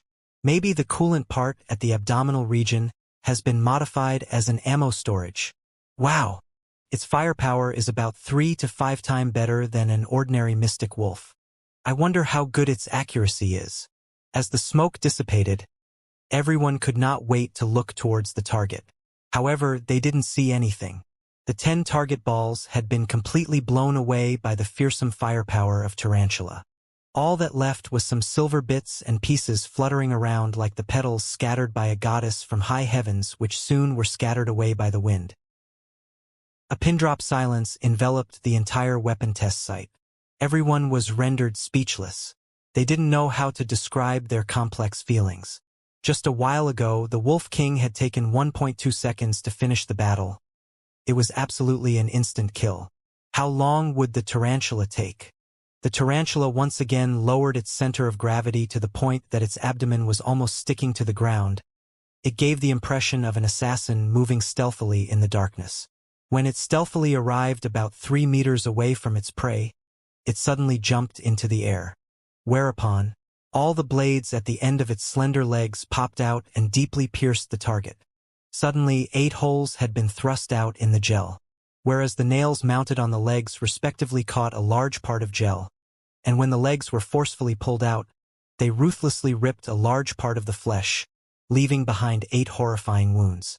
Such swift and fierce action had made many people's eyes twitch. The next scene that transpired was absolutely shocking. Unlike the Mystic Wolf, the tarantula didn't follow up with a most orthodox line of attack and directly bit upon the throat, killing the prey in one attack. Instead, it adopted an execution-like mode of attack. First, it tore away the flesh before cutting off the prey's limbs, opened its belly and smashed its spine. Afterward, it tore the corpse into pieces using its 8 legs. It was an incomparably brutal mode of attack, which made everyone's scalp tingle. Everyone almost felt an intensely bloody stench assaulting their nose. When they looked at Liao, they had a strange look in their eyes. Even Xianxia had a very strange look in his eyes when he glanced at Liao. He could not help but ask, was it necessary? The life force of a demon beast is rather powerful. Many demon beasts will continue to bite even when their heads have been cut off. Liao lightly fiddled with his disheveled hair and explained, I have carried out multitudes of modifications on the Mystic Wolf. Its mode of attack is quite different from the past. Therefore, its attack mode needed to be reprogrammed. However, as the time was short, I didn't have the time to use the telepathic thoughts to program all the modes of attack. I could only program a complete destruction mode. The so-called complete destruction activates all the array glyphs to the limit, and once it encounters an enemy, it will attack with full force regardless of its consumption of crystals. The enemy would be reduced to nothing. Zhang Xiaoyang was rendered speechless. His Wolf King also had the complete destruction mode. However, having looked at Liao's complete destruction, he realized that his complete destruction was a fucking merciful mode. After 15 seconds, all that was left of the target were a few fist-sized pieces, and the skeleton forged from complex steel which had been completely twisted. It no longer resembled its previous appearance. Finally, the tarantula stopped attacking and let out a hissing sound as steam emerged from its body before it lay down and rested in satisfaction. Looking at the messy test site, everyone was rendered speechless. Meanwhile, their backs were completely drenched in sweat. Many people glanced at each other as a question emerged from the bottom of their hearts at the same time. Wolf King and Tarantula. Both have completed different combat style, yet they are equally powerful. Which one is weaker and which one is stronger? How will they compare? The test crystal processor operated at lightning-fast speed before transmitting a series of performance parameters. The values in the list for the tarantula were unlike those of the Wolf King, for which all the values in the list were exceedingly high. The values were like a chain of mountains, sometimes high and sometimes low. Several of the values were as high as a lofty peak that was towering into the clouds, while some of the values fell to the bottom. They were even worse than the average mystic wolves. Speed limit reduced to 84%. Balance improved to 192%. High-speed shooting accuracy improved to 167%. Stealth reduced to 67%. Defense improved to 235%. Overall battle force unable to determine. After the test crystal processor emitted an ear-piercing noise, it stopped operating. A series of red characters popped out on the holographic screen, underneath which was another line of small text. The difference between the test subject and the mystic wolf is too large. The system is unable to determine the overall battle force using the Mystic Wolf Battle Force Evaluation Program. The three examiners slightly frowned. They had never expected Liao to actually modify the mystic wolf to such an extent that even the crystal processor was unable to evaluate it. After giving it a bit of thought, they realized it was right and proper. After adding multitudes of components from the crafting furnace, the tarantula had already transformed from lightweight warbeast to middleweight warbeast. Whether it was the firepower or the modes of fighting, everything had been completely turned upside down. Ergo, it was indeed inappropriate to use the Mystic Wolf Evaluation Program. Now the question was, had the battle force of tarantula reached the 90% of an ordinary mystic wolf? I think the mystic wolf repaired by student Liao is a failure. After having paused for a while, Zhu Yueqin spoke first. As a lightweight warbeast, its main objective is to perform reconnaissance missions, for which the speed and stealth are necessities. Not to mention, student Liao disassembled the crafting furnace and used its component. Regardless of whether this conduct is in line with the norms of the exam or not, at the very least, doing this, student Liao had removed the biggest advantage of the mystic wolf. It is true that the outer covering of the crafting furnace is strong enough to withstand high temperature and pressure, has a high resistance to corrosion, and is a very good armor material. However, why is such a good armor isn't applied to war beasts and combat suits? Because it has a very serious flaw: it is too thick, too heavy, and too inept. Using this kind of material as armor would indeed improve the defense, but at the same time it would increase the weight significantly. The armor would be like a turtle shell forged from iron and steel. Even worse is that the magic wolf originally was a lightweight warbeast. Its propulsion array glyphs are designed completely in light with the standard requirements of a lightweight warbeast. Even if student Liao fortified the array glyphs, he didn't change the foundation. It is impossible to boost the propulsion force by a large degree. Using the propulsion array glyphs of a lightweight warbeast to move a turtle shell is tantamount to move a heavy cart with a pony. The end result is, as you can see, it was very loud, slow, and although the 8-legged design guarantees stability, its steering isn't flexible at all. Such a warbeast is obviously unsuitable for reconnaissance missions. I am also very suspicious of its continuous combat ability. To sum it up, my conclusion is that student Liao had failed in proper maintenance and should be judged unqualified. What do you both think? Zhu Yueqin looked at the two examiners with a calm look on her face. After all, she was a master refiner with rich experience, a professor-level figure who quickly regained her calmness after having been stunned for a moment. She wasn't confused by the tarantula's horrifying performance. She could see through the weak points of the tarantula at first glance. Her views were well-founded and convincing. If she wanted to make things difficult for Liao at best, she could add some harsh adjectives regarding Liao, nothing more. Liao was after all not some great golden immortal. It was impossible for him to modify a completely damaged mystic wolf into a perfect warbeast using most common materials, and that too within a span of 10 hours. If it was strengthened in some departments, it would obviously be weakened in other departments too. You can't have the cake and eat it too. The moment he decided to use the components of crafting furnace to fortify the warbeast, Liao gave up on speed and stealth. He chose firepower and defense. In addition, he was pressed for time. There was the issue of incompatibility between two different kinds of components. Under the disguise of the aggressive appearance of the tarantula, many flaws had been concealed. Originally, if Liao could use the ancient technique of forging and further process the material, the parameters of tarantula would be greatly improved too. However, on one hand, there wasn't an anvil in the repair workshop for him to use the ancient techniques of forging, and he also didn't bring the Dark Star Rock. On the hand, he wasn't willing to fully expose his own secrets under the public eye. Therefore, he could not use the ancient techniques of forging and only used the most common forging techniques. The tarantula presented in front of everyone was just an incomplete product. It was just a lame giant, so obviously, there were some advantages and disadvantages. Professor Zhu, I disagree with your views, Xianxia has said. In the exam, the examinees were just asked to recover the war beast. They weren't required to ensure that the war beast should be a lightweight war beast after the maintenance, and it should be able to carry out reconnaissance missions. The battle force is a comprehensive concept. You cannot look at just one or two parameters. After student Liao completed the maintenance, the warbeast had already been modified to middleweight warbeast. It's very normal for it to have its speed and stealth worse than the lightweight warbeast. However, look at its attack and defense, especially after being implemented the turret design, the high-speed shooting accuracy. All of these values have substantially improved. They had surpassed the limit of a mystic wolf. And such good balance means that this warbeast could carry more offensive magical equipment. I think the crystal railgun can be changed into 2 3-mount turrets, one above and one below. And also, 4 mini-flying sword launchers can be installed, which would significantly improve its firepower, allowing it to perform attacking missions rather than just reconnaissance missions. In my opinion, student Liao made do with whatever was available. He made full use of available resources and successfully completed the maintenance operations. He should be judged qualified.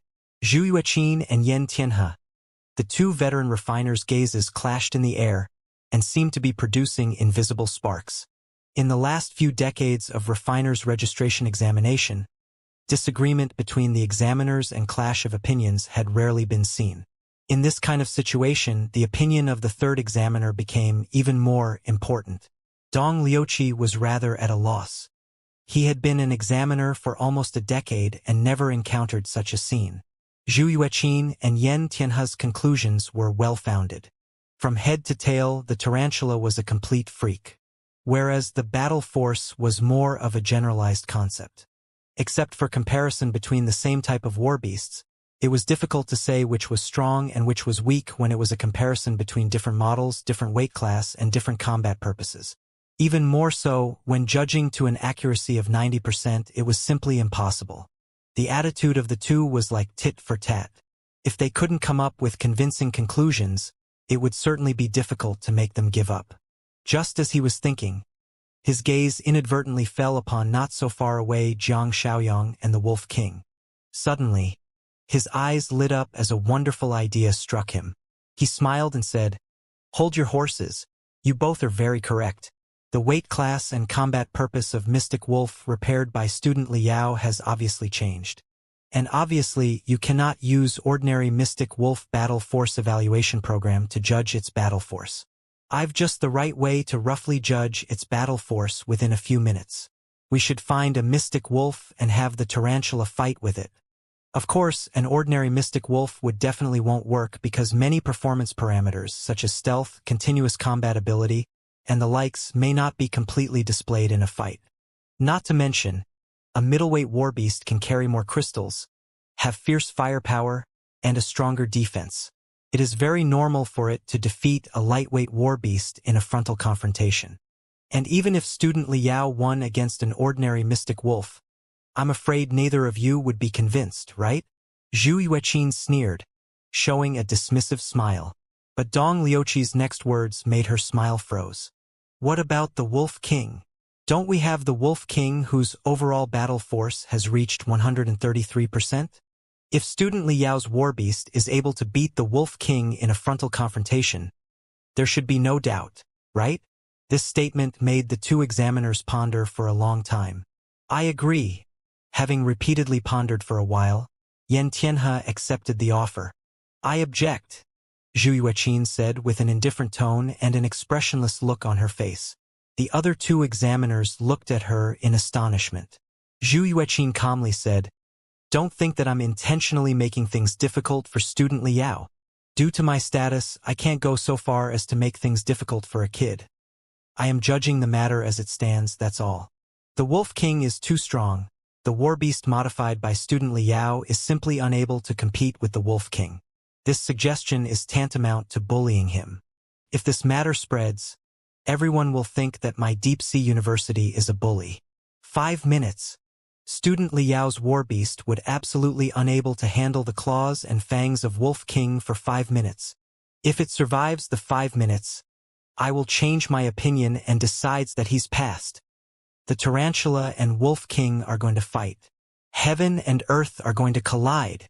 Just as the news broke out, it was like a lightning had struck the crystal warehouse. In the blink of an eye, the entire audience seemed to have been ignited. Everyone was super excited. They could not wait to hug the 3 examiners tightly. They wanted to thank the examiners for being considerate and especially arranging such a highly anticipated battle. After Li Yao and Jiang Shaoyang came to know of the examiner's decision, they were slightly surprised, and in the blink of an eye, their mood had been replaced with that of extreme excitement. The two of them looked at each other. Their gazes were like iron and steel, completely unshakable. "By convention, it's time for some fighting talk, right?" asked Li Yao. "Stop talking rubbish. Quickly fill the crystals and debug the war beast. You have to unleash the strongest possible battle force." Jiang Shaoyang was so excited that even his voice was shaky. He could not wait to go to the prep deck and carry out the final round of debugging and filling of crystals. Li Yao slightly smiled and also walked to another prep deck. The remaining examinees distinctly divided into 2 groups. Naturally, the examinees from the Deep Sea University clustered around Jiang Shaoyang, whereas the remaining examinees gathered around Li Yao's side. Knowingly or unknowingly, they already came to believe, even if it was slightly, that this young man who was less than 20 years old had the qualifications to challenge a giant like Deep Sea University. After 5 minutes, along with the crisp sound of a crystal explosion, the fight between the Tarantula and the Wolf King began. At a combat test site with a length and breadth of 1 kilometer was a typical forest landscape, complete with a very complex environment full of rocks, grass, streams, swamps, and ditches. At the 2 opposite edges of the battlefield, 2 monster-level war beasts motionlessly stood opposite each other with a few hundred meters between them. Even the spiritual energy particles floating in the air were drawn to the 2 war beasts and lingered around them to create faint halos. During the test a while ago, the Wolf King had not suffered any kind of damage. And due to the green halo in contrast, the Wolf King looked as though it had been chiseled from a crystal-clear jade, exuding an aura of arrogance and pride. Whereas the Tarantula's armor had been eroded by the acid which left multitudes of hideous scars, making it appear aggressive and ruthless.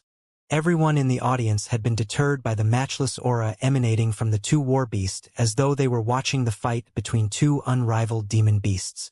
One by one, everyone stopped moving. They didn't dare bat their eyes, and even when they were discussing, they suppressed their voice to the bare minimum. The 2 war beasts seemed to be full of energy. "What do you think, who is going to win?" "I'm more optimistic for the Tarantula. It has a huge body, fearsome firepower, powerful defense, and can carry extra crystals. As long as it strikes the Wolf King would be crushed. If only it strikes the Wolf King, only then. The Wolf King is fast and has a good response time. Although its long-range firepower is worse than Tarantula, when it comes to close combat it's pretty good. Moreover, its design has been perfected. In all aspects, it is perfectly balanced. Unlike Tarantula, which has a heavy head and light feet, it is like a pony pulling a heavy cart. It is simply a lame giant. I'm pretty sure that unless the Tarantula is lucky and blasts the Wolf King with its railgun at the very beginning from far away, the Wolf King with its super speed and agility would obliterate the Tarantula." Everyone stuck to their own version. Each refused to give in to the other. Just as everyone was about to enter into a heated argument, they suddenly heard another 30-some-year-old examinee sneer. You are only considering the external factors and never thought that the tactics are most important. The Mystic Wolf was produced over 3 decades ago, and its experience of countless battles have long been summarized into hundreds and thousands of classic tactics which are stored inside the crystal processor. It is equivalent to Mystic Wolf having hundreds and thousands of powerful tricks. Whereas Student Liao has modified this tarantula, its structure and modes of combat have been changed completely. It is unable to utilize a vast number of tricks. Even if he could temporarily devise some new tactics incorporating complexity and effectiveness in accordance with the structural characteristics of the tarantula, they would still be unable to compare with the classic tactics. Therefore, in this fight, the Wolf King will win and the tarantula will lose. Fortunately, the tarantula does not need to win. As long as it can survive for 5 minutes, it will be considered a tie and then everyone will be happy. The words of the older examinee made everyone suddenly understand. Everyone repeatedly nodded. At this moment, an ear-deafening explosion rang in the combat test site. The 2 war beasts madly poured their firepower at each other while quickly closing the distance. The dust and stones flew everywhere. Steam rose from the swamp, while the spiritual energy in the air undulated as though it was repelling the mist. From the very first second of the fight was white-hot. The Wolf King executed a series of dazzling dodging maneuvers and simultaneously fired dozens of crystal railgun shots. While the tarantula did not dodge, it launched a thick spiritual energy shield in the front and took all the attacks head-on. Nothing was able to stop it. Both sides grew closer and closer, and the crossfire became fiercer. Occasionally, a concentrated round of artillery would collide in the air. Dazzling balls of light would appear one after another before immediately turning into colorful tides of spiritual energy, and into a super-hot explosion thereafter, tearing the air apart and bursting forth with round after round of ripples which would span across hundreds of meters. The battlefield seemed like a dream. The silhouettes of the 2 war beasts would also sometimes become vague and sometimes distinct. They were unpredictable like ghosts. After a couple seconds, the 2 war beasts were already within 50 meters away from each other. At this distance, the long-range firepower was no longer important. Only the close combat ability would become the decisive factor. The tarantula is going to be at disadvantage. Many examinees with keen sight thought one after another. Some even sighed in their heart. Student Liao's modification technique is indeed top class.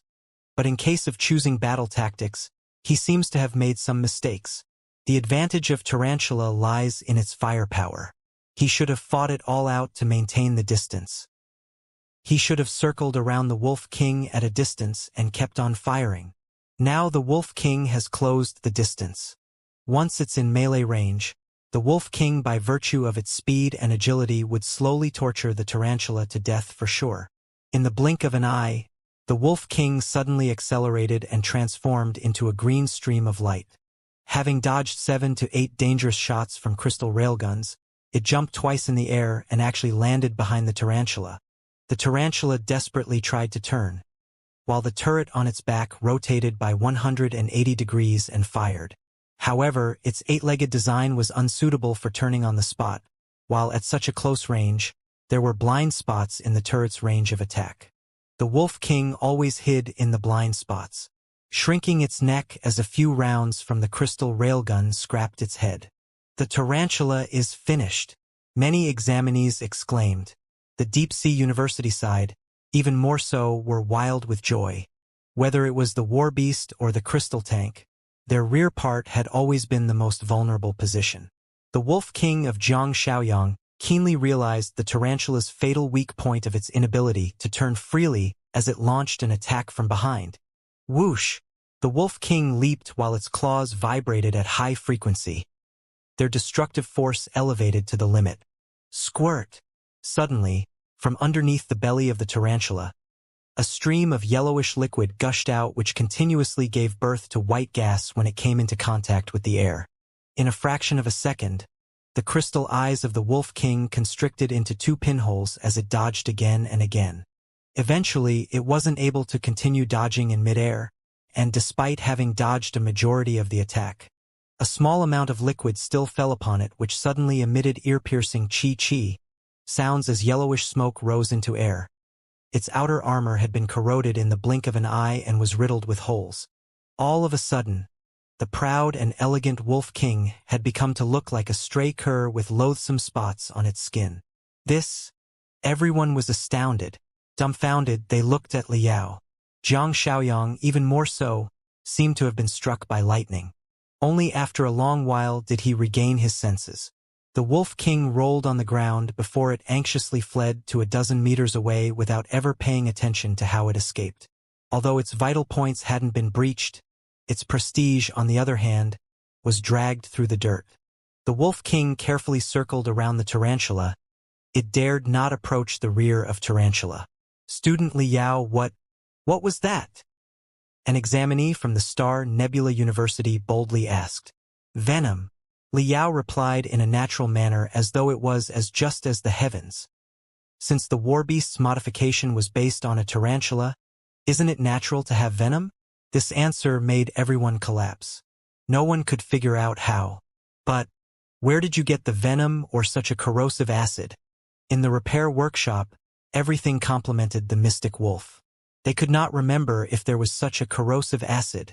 I synthesized it myself, Liao explained. Do you remember that there was flamerite and porous lanthanum in the warehouse, and the coolant of the crafting furnace contained 1000-star essence and snow essence? These 4 materials are all very stable in nature. They are neither toxic nor corrosive. However, as long as powdered the flamerite and porous lanthanum are mixed in a certain ratio and then put into a solution of 1000-star essence and snow essence, and heated to a temperature between 175 to 216 degrees, it will become extremely corrosive when it comes in contact with the air. I inadvertently found this formula in an ancient remnant scroll. In fact, it's of no great use as its production cost is too high.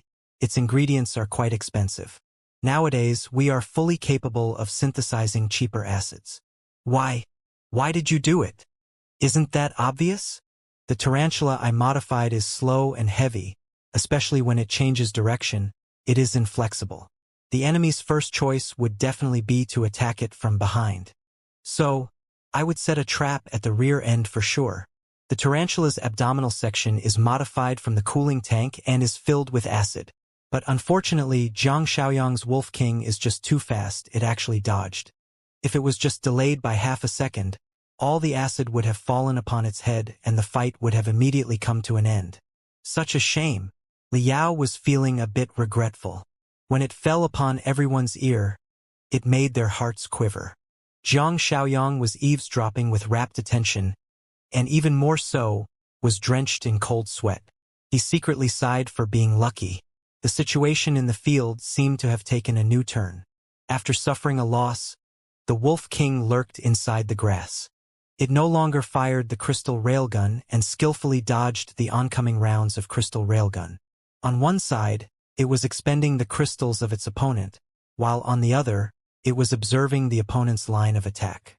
Suddenly, it took a leap and discarded the crystal railguns on its sides at the same time. Much to everyone's surprise, it took the initiative to give up long-range attacks. It was preparing to risk its life. Without the burdensome crystal railguns, the Wolf King's speed was raised to a whole new level. It was like a green whirlwind as it ran around the tarantula at an astonishing speed. The tarantula was somewhat at a loss as to what to do. The crystal railgun turret quickly rotated like an electric fan and even fired continuously, but it could only break the green silhouette left behind by the Wolf King. Even if it continuously fired acid, it was completely ineffective against the Wolf King's precautionary measures. Its 8 slender legs, even more so, became cumbersome. A few number of times its legs had been thrown into confusion and occasionally collided with each other. This is the tactical flaw. Several examinees whispered to each other. The battle tactics of the tarantula are too simple and hadn't considered what to do when faced with circling tactics. It can't change the situation and can let its opponent take control of the battle. However, it's not Liao's fault. After all, he was pressed for time. How could he set all the tactics? They are simply of a different level. Look, the Wolf King is going to launch a second round of attacks. Taking advantage of the tarantula being led around by the nose and staggered, the Wolf King, with a flash of green light, jumped high in the air and pounced towards the back of the tarantula.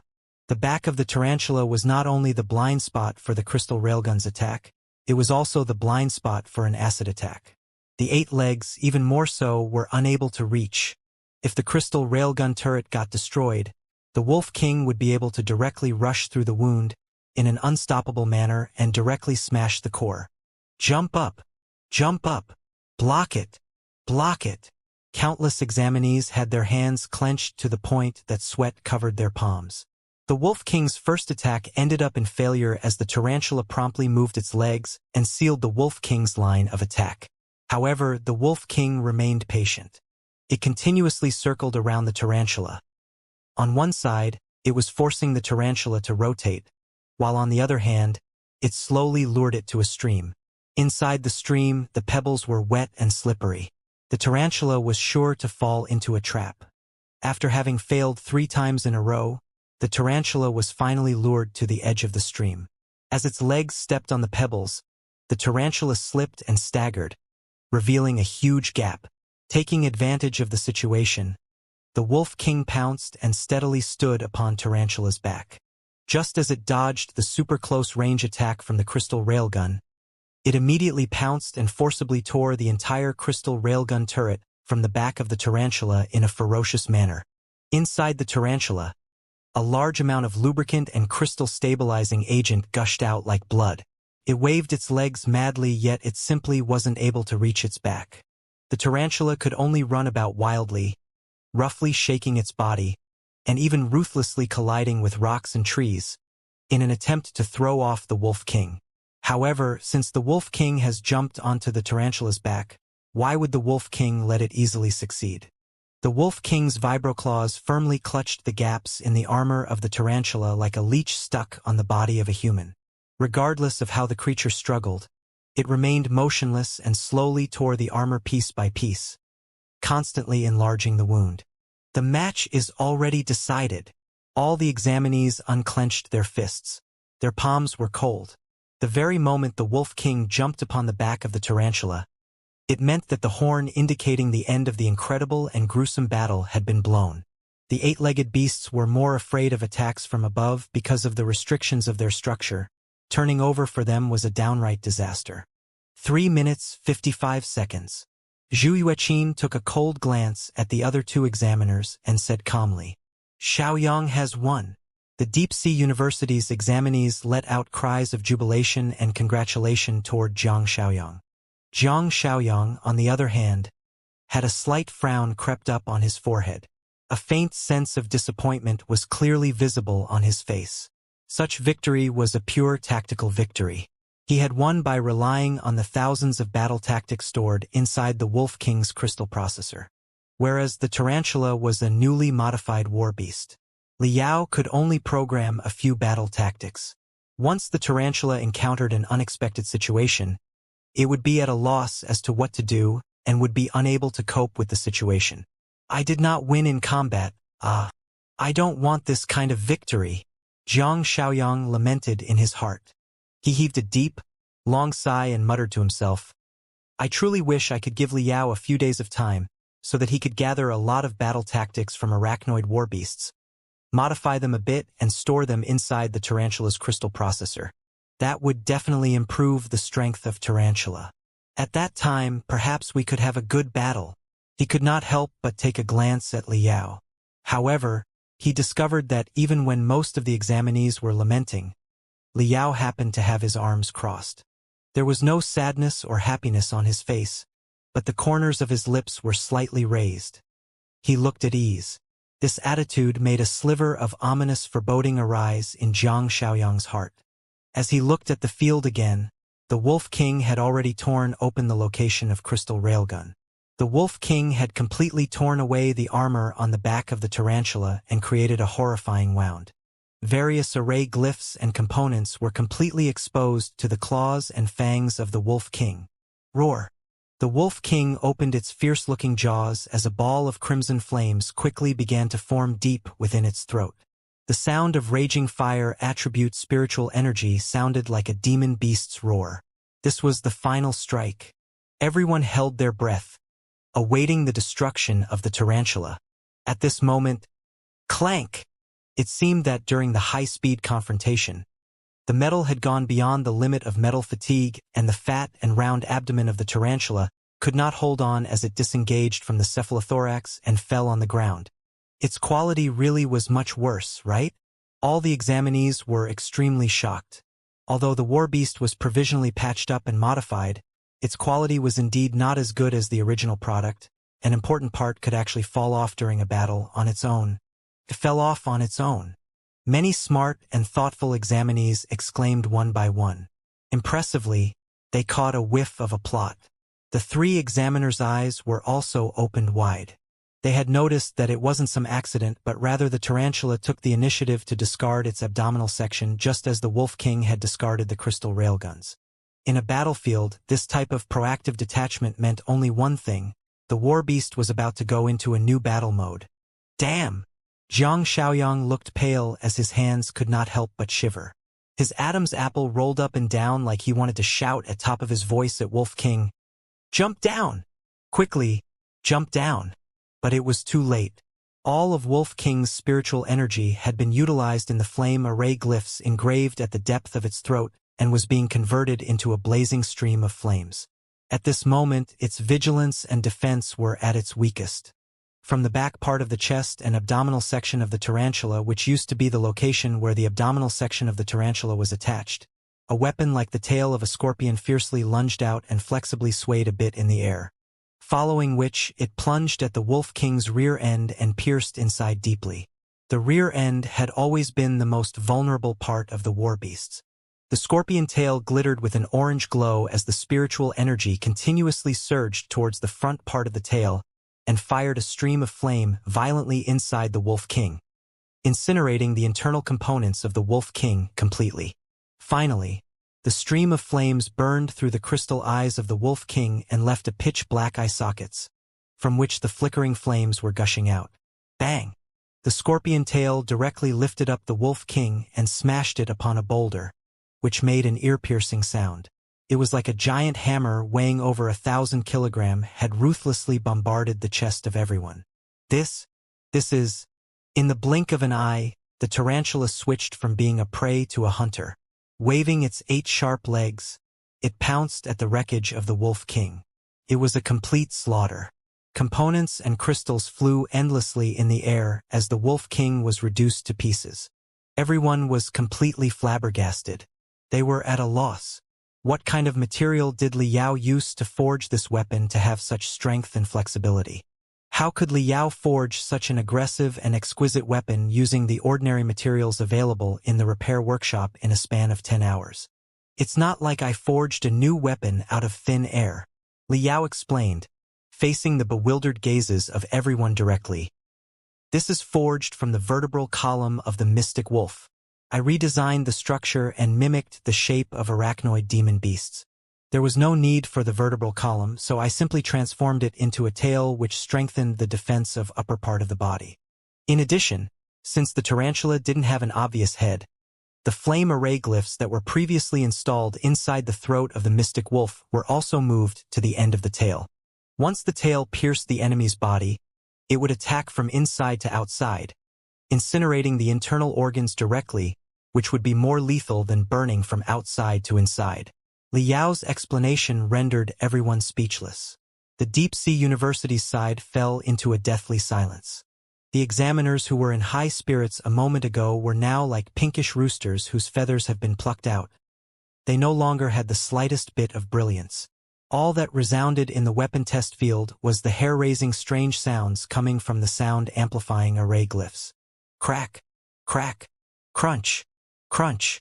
They were the sounds of tarantula eating. At the army guest house during the night, the fatigue from continuously working for over 20 hours exploded. All the examinees were exhausted physically and mentally. They had consumed a great deal of their spirit. In addition, their test results and their identity information were also sent to the association for verification in order to issue the certificate and the emblem. Therefore, the examinees were resting here in the night as they waited for tomorrow morning to obtain the formal emblem of a registered refiner, after which they would return to their cities. By then, They would be respected registered refiners with unimaginable future prospects. Huff! On the green army bed, Liao lay flat on his back. After a day and night of exams, he was feeling exhausted. His body was extremely tired. His brain, on the other hand, prickled, not from pain but rather excitement. I've done it. Old man, I've done it. I've become a registered refiner. This is just the first step. Next I will complete the project Mystic Skeleton with Teacher and craft a Mystic Skeleton battlesuit that can be mass-produced. Afterward, I will invent even more fearsome magical equipment and crystal suits, and step by step, progress toward the peak of the strongest refiners and defeat the Deep Sea University. I will explore the endless mysteries of vast cosmos. Just as he was imagining the wonderful future, a light knock came from the outside. As he opened the door, it was none other than Zhang Xiaoyang. His hair was disheveled, his skin was pale and had bloodshot eyes. When Liao first saw Zhang Xiaoyang, he had an aloof and prideful temperament, which now have been swept away, and was replaced by an intense madness. He had a large pot in his hand which was filled with lemon tea that could be found in any common household. It held approximately 500 liters of lemon tea. Almost half of the lemon tea had already been finished. The remaining 150 to 200 liters of lemon tea was shaking inside the pot. You also can't sleep. If I had to guess, you're itching to have a go? Tell me, why did you come? Liao flexed his finger as they made crackling sounds. Although he was physically tired, it was duel between the refiners, especially with a top peer like Zhang Xiaoyang who was almost at the same age as him. Liao would not refuse. Zhang Xiaoyang said in a hoarse voice, shaking his head, "There is no need to compete. At least, at this moment, I am not as good as you. I only have a couple of questions. I would like to ask senior brother Li to guide me a bit." Zhang Xiaoyang's teacher was Zhang Shang, while Liao's teacher was Yuan Manqiu. Their teachers were related through a martial siblings relationship. Therefore, between the two of them, they could also use senior brother and junior brother to address each other. However, Zhang Xiaoyang addressed Liao as senior brother because he had been convinced sincerely today and admitted that Liao's skills were better than his. Liao, on the other hand, didn't think so much. He also recognized Zhang Xiaoyang's strength. It was difficult to find a well-matched opponent among his peers. Liao also had the intention to become friends with Zhang Xiaoyang. Inviting Zhang Xiaoyang inside, he broke into a grin and said, "It's just giving directions. That's all. We both are equally matched, not to mention the two war beasts will also have many future versions. If we fought again, it's hard to tell who would emerge victorious. If the questions are related to refining techniques, you are more than welcome to study together with me for sure. However, first tell me, why are you carrying such a big pot of tea?" Zhang Xiaoyang raised the pot of lemon tea and shook the pot as he said, expressionlessly, "Today's war is the most painful failure in my life. I was completely defeated. This defeat is etched in my heart. I decided to drown in alcohol to ease my pain, vent all my painful emotions. However, as a refiner, I am not allowed to numb my brain and hands with alcohol. So, I can only take tea for wine and get good and drunk." Liao was rendered speechless. After being stupefied for a long while, he said, "Then I will accompany you for 2 cups. I still have half a bag of peanuts and some ham. Do you want some?" "May as well." Liao brought 2 disposable paper cups. The two filled the cups, ate some peanuts, and then finished the cup in one go. "Good wine." Zhang Xiaoyang's eyes became redder as though he was bleeding from his eyes. He said, ruthlessly biting the ham, "Slightly sour. Just like my mood. Great brother. Did you come just to drink lemon tea?" Liao silently said in his heart, "Senior brother Li, there is one thing I can't understand." Zhang Xiaoyang slammed the paper cup on the table as he said seriously, "How can you carry out so many repairs and modifications in a span of 10 hours, and also program so many battle tactics to deal with my every attack? According to the performance of the tarantula, you have at least installed hundreds of battle tactics which would have taken you 1 to 2 hours. Only then should the tarantula be able to cope with such an intense battle. This is something even the building foundation stage refiners are unable to do. Senior brother Li, Please do tell. How did you do that? While spreading his hands, Liao said, Of course, it is impossible for me to program a couple hundred battle tactics. From the beginning to the end, there was only one battle tactic. That was to assume the enemy would have misgivings about the powerful firepower of Tarantula and give up shooting, and instead choose to fight at close range. In close combat, the enemy's main point of attack would be the rear and upper part areas. Afterward, I pre-install 2 traps. When the enemy attacks from above, the Tarantula will promptly disengage the abdominal section and use the tail forged from the vertebral column of Mystic Wolf to launch a fatal attack. No more than that. Zhang Xiaoyang's pupils suddenly constricted as the paper cup in his hand was slightly crushed. He said, clenching his teeth, You mean to say, you led me around by the nose from beginning to end? I unknowingly fell into your trap. Liao heaved a sigh and said, The tarantula is a freak that was hastily modified. Certainly, it will have fatal flaws. As long as it was a refiner with a little bit of insight, they would be able to see that it's clumsy, has slow speed, and very inflexible when turning around on the spot. How could I hide those things? They were simply impossible to hide. In that case, I did just the opposite and turned the flaws into traps. It's not that I was intentionally aiming for Wolf King, but it was the only suitable tactic that I could come up in that moment. That's all. However, this tactic was only suitable for sneak attack. It was likely to succeed the very first time. Once the enemy had taken precautionary measures, this trick simply would not work. Nodding, Jian Xiaoyang pondered for a moment and said, I guess that's right. It's not that I can't afford to lose, but let's take the matter on its merit. If you let me craft a new Wolf King, and input today's battle data into the crystal processor and also let me program new battle tactics, then the outcome would be different for sure. I believe you. A smile appeared on Liao's face as he pursed his lips and pulled up a couple dozen blueprints from the crystal processor. However, my tarantula is incomplete. If you give me 10 to 15 days to craft it completely, then it also wouldn't be as horrid as today. Come, check it yourself. A majority of the time, the refiners were bored. Usually, the refiners would be holed up inside the laboratory and refining workshop, completely immersed in the world of refining. Their brains would be full of formulas, algorithms, and data. They would appear a bit cold. Even if others were talking to them, their reaction would be half a beat slow and would give off the impression that they are half-heartedly paying attention. However, once they crafted a completely new magical equipment, they would be no different to a child who had assembled a new toy. They would always be eager to show it off. The same was true for Liao. He was a guy who was introverted and presumptuous as well. However, in the Grand Desolate War Institution, he could only show off to Yuan Manqiu and Zhang Wenbo, the veteran refiners. But they were not from the same generation. There was a big generation gap. Even if they praised him with a few words, he would always feel a sort of distance between them and himself.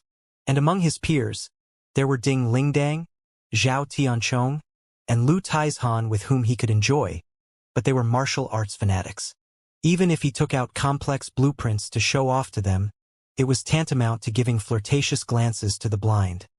There was little to no sense of accomplishment. A rare encounter like today where he got to meet Zhang Xiaoyang, who was a top expert among his peers, made Liao incredibly excited as he got to meet his match. Liao believed Zhang Xiaoyang could definitely see the exquisiteness of these blueprints. Sure enough, with just 2 glances, Zhang Xiaoyang was deeply attracted and even exclaimed, Is this the ultimate form of tarantula? It sure is formidable. You are planning on using thundercloud rock and jade red gold to create a porous composite and forge a semicircular armor, which would at least reduce the weight by 25% while ensuring the tensile strength and corrosion resistance of the armor. And you are also going to employ propulsion array glyphs for middleweight warbeast, which will greatly improve the speed and agility. And the acid sac in the abdominal section will be divided into 4 vesicles, which can hold 4 different kinds of fluids: acid, venom, napalm, and also super sticky saliva extracted from bullet dart frog? Not bad. Once this saliva is shot at an enemy, it would be like stuck in a spider web. It will greatly affect the mobility, and the enemy will be at your mercy. The tarantula with web, that's terrifying, that is truly terrifying. However, why is the ammunition cache in your tarantula design so big?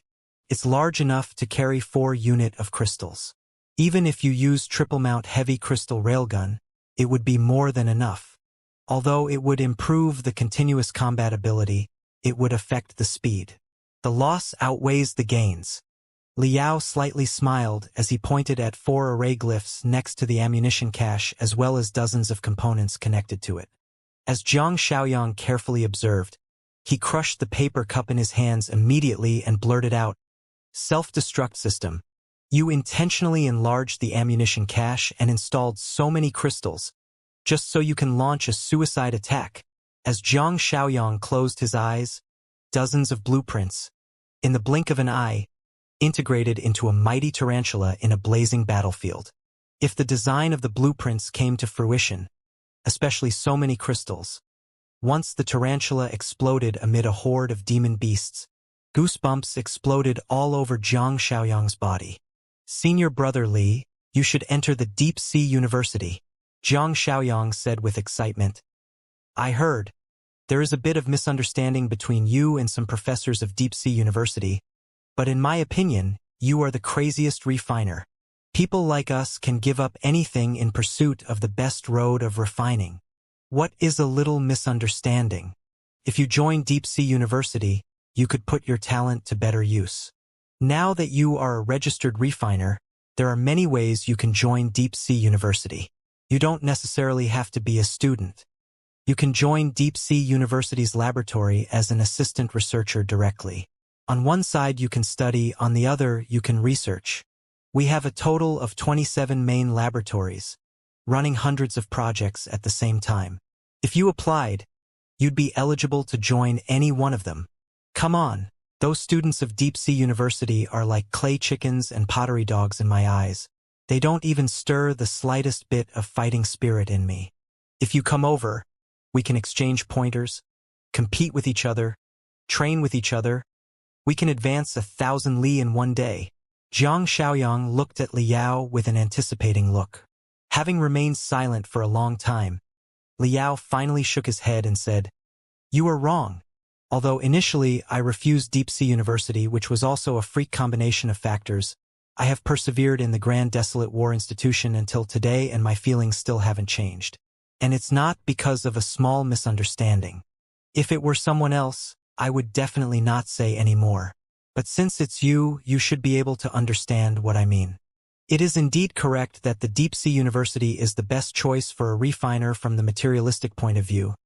Floating mountains, teaching ability, academic atmosphere, inheritance. In regard to those things, other universities are unable to match them. However, I am more focused spiritually than materially. Or, in your words, fighting spirit. Only competing against a giant like Deep Sea University can my fighting spirit be aroused to the extreme. Every minute, every second, when I think of my presumptuous declaration, every cell in my body seems to flare up, releasing light and heat. I don't dare have the slightest intention to slack off, which makes me break through my limits again and again. Surely you have experienced this state. You should know, having entered this kind of state with soaring will to fight, how refreshing and wonderful it is.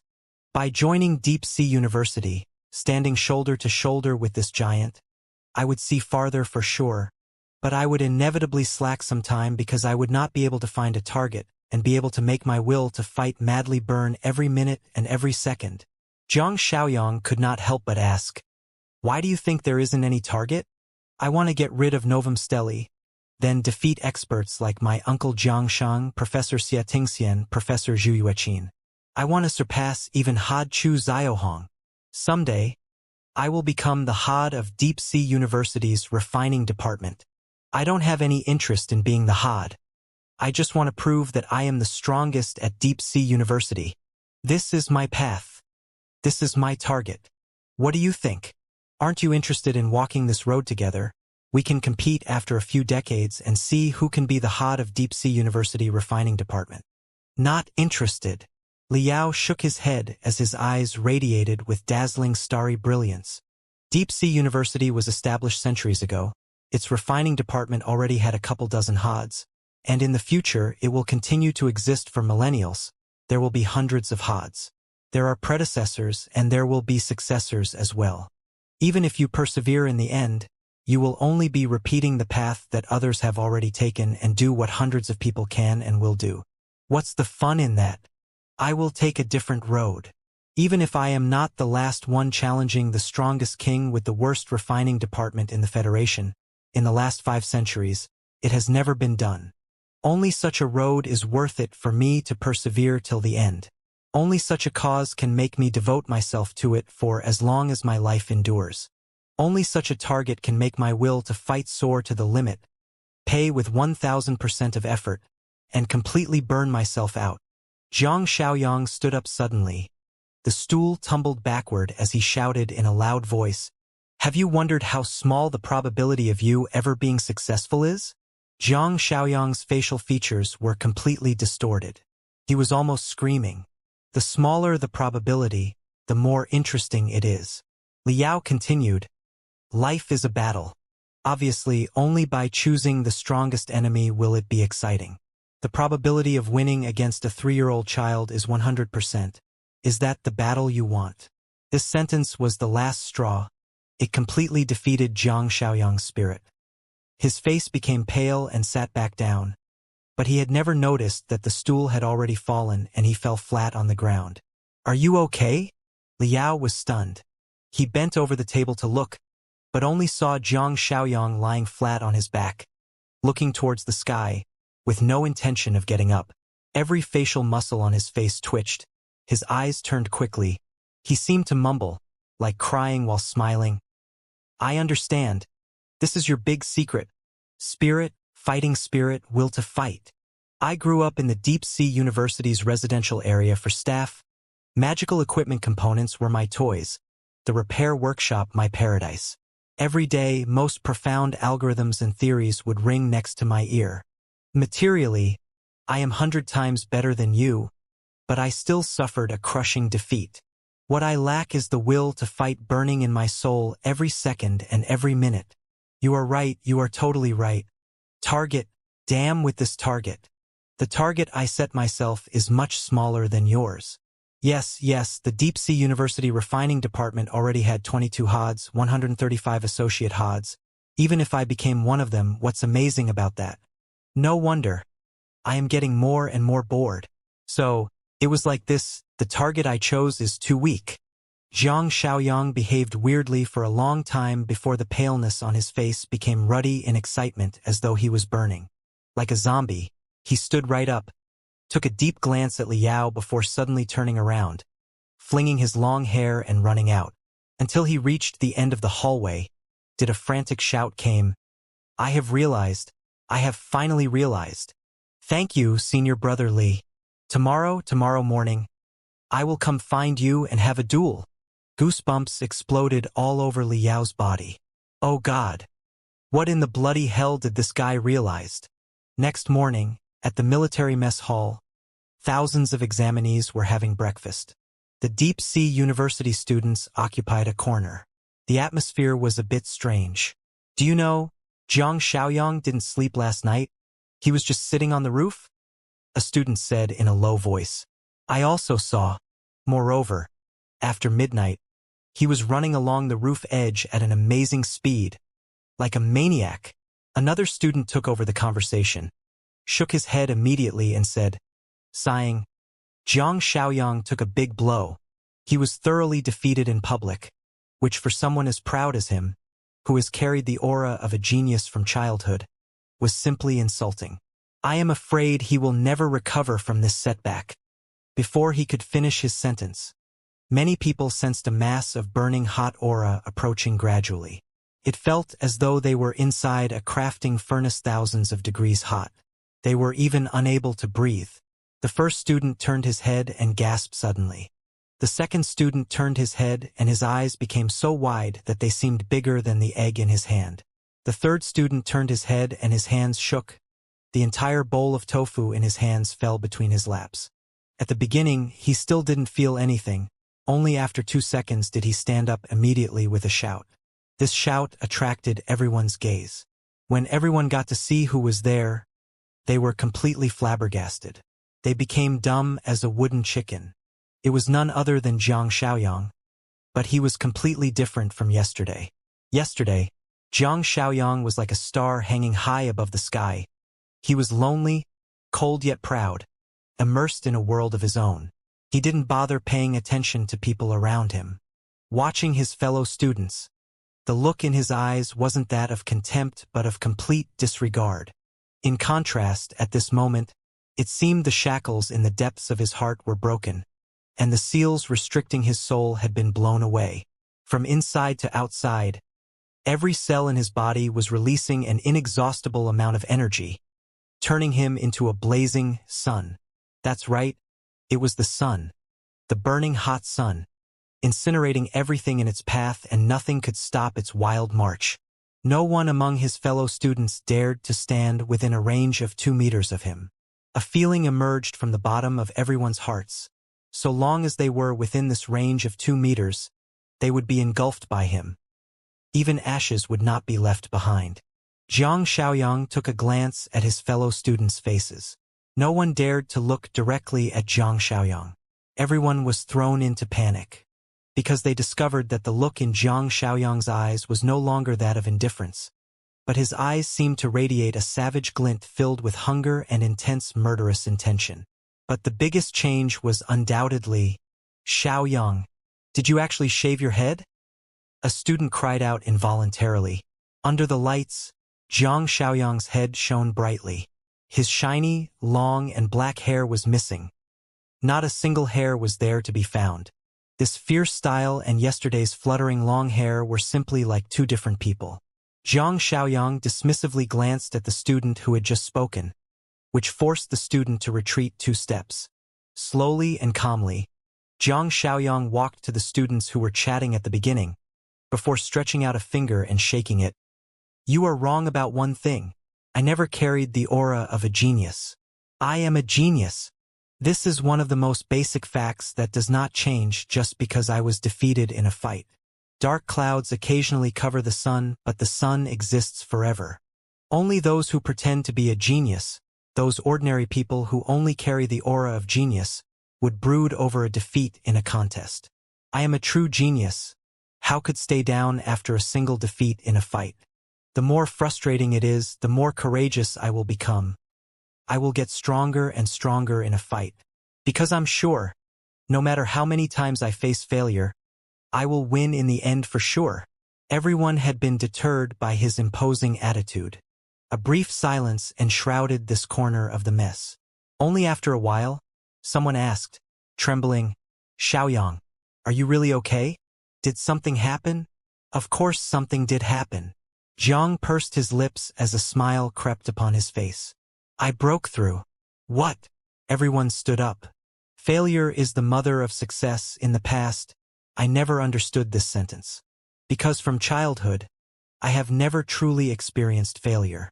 Zhang Xiaoyang, in a not too fast and nor too slow manner, took out a bunch of small balls of steel from his pocket, each one no more than a millimeter in diameter.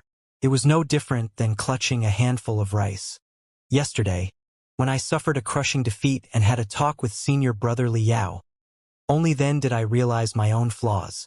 Zhang Xiaoyang flicked his fingers ever so slightly, yet dozens of steel balls nimbly jumped between his fingers, and their speed got faster and faster by the minute.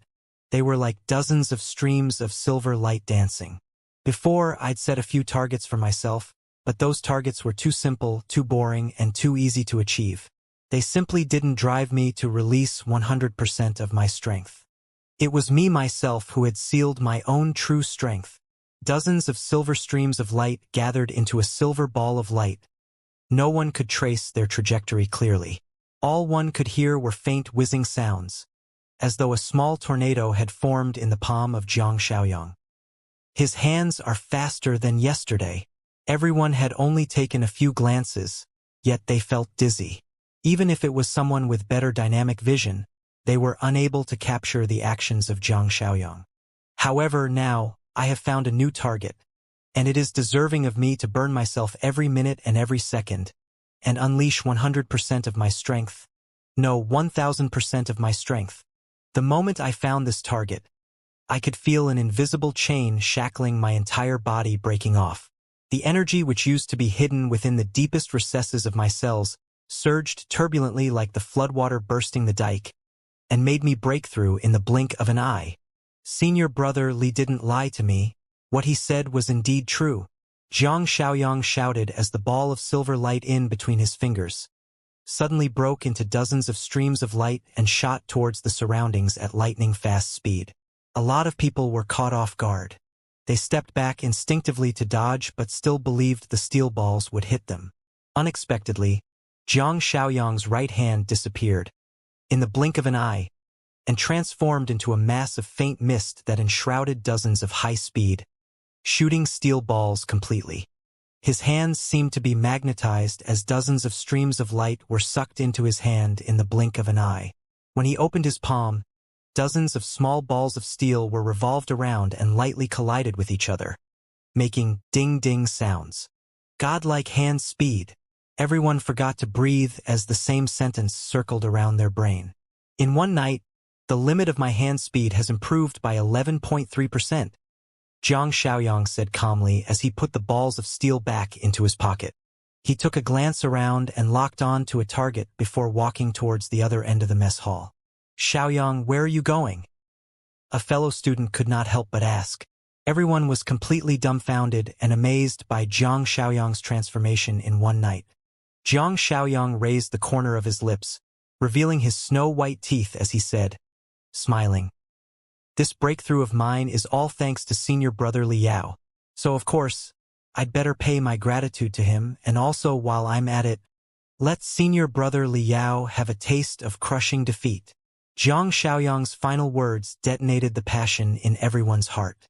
Every examinee from the deep-sea university stood up immediately. 10th star. He truly deserves to have the name 10th star. In one night, he's become a new person. His strength had improved incredibly. Zhang Xiaoyang and Li Yao were almost on par with each other. Even the yesterday's defeat was mostly due to Li Yao's insidious tricks. Overnight, Zhang Xiaoyang's hand speed has improved by 11.3%. How can Li Yao be his opponent? He will definitely be suppressed by Zhang Xiaoyang. Let's go and take a look. Zhang Xiaoyang approached Li Yao step by step, and followed him was a long line of optimistic people afar. The military mess hall was huge. It could easily accommodate over 10,000 people at the same time. The two sides of the mess were separated by a few hundred meters. Li Yao was sitting at the corner of another side where he was thoroughly engrossed in his food. He did not care about the commotion taking place a few hundred meters away. However, he also happened to be thinking about Zhang Xiaoyang. Interesting guy. If he and I could compete occasionally, it would really improve our strength greatly. While squeezing the soy milk, Li Yao recalled the soul-stirring competition between the two. The most memorable wasn't the duel between the Wolf King and Tarantula, but the toothpick contest between the two instead. My assumption at the beginning might have been too conservative. The limit of that guy's hand speed might be more than 97% of mine. If he trained for a few more days, his hand speed could surpass mine. Interesting, it is really interesting. I am truly lucky to find such a rival among my peers. I will definitely train more madly than him. My hand speed absolutely cannot be any worse than his. But I wonder what's the limit of my hand speed actually? Right, I have not used that way for a long time to test the limit of my ultimate hand speed. Although it has no practical value, at least it would let me feel refreshed a bit. Under the stimulation of Zhang Xiaoyang, Li Yao's competitive heart was also eager for action. Taking a deep breath, a huge complex and profound blueprint, dazzling digits, and intricate algorithms appeared in Li Yao's brain, which made him enter the super-perceptive state within a second. Brain cell activity 150%. Brain cell activity 200%. Brain cell activity 220%. While testing hand speed, for both hands to not get cramped with some casual movements, the hand-to-eye coordination must be exquisite. Only then would a series of actions be completed accurately. After having entered the super-perceptive state, the brain cell activity had improved by a tremendous degree, and naturally, his ultimate hand speed also rose. In actual operations, this ultimate hand speed was of little to no significance. Because after a few minutes of super-perceptive state, his brain had to cool down for a long period of time for it to return to its normal state. It was pointless for Liao to pursue super hand speed for a moment only to have his brain cool down for a few more minutes later. This was just for fun, nothing more, nothing less. Liao controlled his brain cell activity at 220%. This was the limit at which he could work smoothly. If he raised it anymore, he would be unable to control at will. Smack! As Liao lightly flicked his little finger on the table, a toothpick jumped out from the jar and in neither fast and nor slow manner rolled between his fingers. Whoosh! As Liao drew a paper napkin and readily tossed it, the paper flew high in the air and fluttered down. At this moment Zhang Xiaoyang came over. His gaze involuntarily fell upon the paper napkin. What does he want to do? Zhang Xiaoyang was confused in his heart. A starry brilliance brighter than the sun flashed across Liao's eyes. When the paper napkin drifted to his side, he suddenly took action. The toothpick, like numerous lightning firing from his fingers, pricked hundreds of orderly holes on the soft paper napkin. This! Zhang Xiaoyang was completely stupefied. This monster's hand speed is at least 20% faster compared to yesterday's. Liao's actions finished with a flash. What everyone saw from afar was just a lightly fluttering paper napkin. Before the napkin even landed on the table, it was picked up and laid down flat on the table. As Zhang Xiaoyang took 2 steps forwards, he furtively observed and saw 144 holes pricked by the toothpick at the center of a square napkin that were evenly distributed across 12 vertical and horizontal lines to form a square whose borders ran parallel to that of the napkin. At first glance, it seemed no different than a pre-printed pattern. Zhang Xiaoyang was struck by a lightning. His face devoid of any blood in the blink of an eye. 144 holes made using a toothpick on an incomparably soft, fluttering paper napkin within a second? Maybe I could also do it. However, the 144 holes would not be so evenly distributed to the point that the distance between each hole is exactly the same, forming a perfect square. This requires amazing computation ability and terrifying hand-to-eye coordination to do it. So, this is his true strength. Yesterday, this monster was holding back a bit. At this point, Liao also felt someone hot standing behind him. As he turned his head to look, the shiny bald head of Zhang Xiaoyang had scared the hell out of him. You change your style? Not bad. Quite an attitude. Have you eaten? If not, let's eat together. Zhang Xiaoyang kept staring at him as he bit his lips to the point he was bleeding. After a long while, he said, stressing each word, Senior brother Liao, see you later. Having finished, he turned around in a rigid manner no different than a robot before retracing his steps back. What the hell? Liao scratched his disheveled hair. A puzzled look covered his face. Last night, didn't this guy say he'd have a duel with me in the morning? Why does it look like he has taken a big blow? Even when he was defeated yesterday, he didn't look so crestfallen. The gloomy look in his eyes was simply as though Liao had taken his girlfriend. What the hell? The deep-sea university examinees were 1,000,000 times more at a loss than Liao. One by one, they tugged their hair. They were simply unable to understand what had transpired. A second ago, Zhang Xiaoyang wanted to take revenge. He seemed to have been possessed by the devil. The murderous intention emanating from him clouded the sky and covered the earth. That indomitable and unstoppable attitude devoid anyone of the slightest bit of doubt that Liao wouldn't be steamrolled by him, and it could also be considered as venting the suffocating feeling in their hearts. After all, because of yesterday's defeat, God knows how many examinees were secretly mocking them. Particularly, the rival examinees from the Star Nebula University and the Federation's first military college. They, even more so, did not have any intention to conceal their gloating. They had been waiting for Zhang Xiaoyang to use a brilliant victory to slap these people's faces swollen. Unexpectedly, after having stood behind Liao for a few minutes and saying a few words, Zhang Xiaoyang's overwhelmingly imposing attitude disappeared like a puff of smoke, and he withdrew dejectedly. Xiaoyang, what happened? Didn't you want to go over and challenge Liao? Why aren't you challenging him? several deep-sea university examinees asked, dissatisfied. Jiang Xiaoyang replied, dispiritedly, the challenge is over. Ah, who won? A vacant look appeared in Jiang Xiaoyang's eyes. Yet there was also some sort of strange excitement too, as he muttered, I lost again. If we say yesterday's competition also had some element of luck, that senior brother Liao only won because he had laid some traps for me to walk right into it.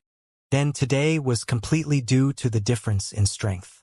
I was completely steamrolled by him. Nevertheless, it's pretty good. Senior brother Liao has shown me clearly that once someone's will to fight has soared to 1000%, their state can soar terrifyingly high too.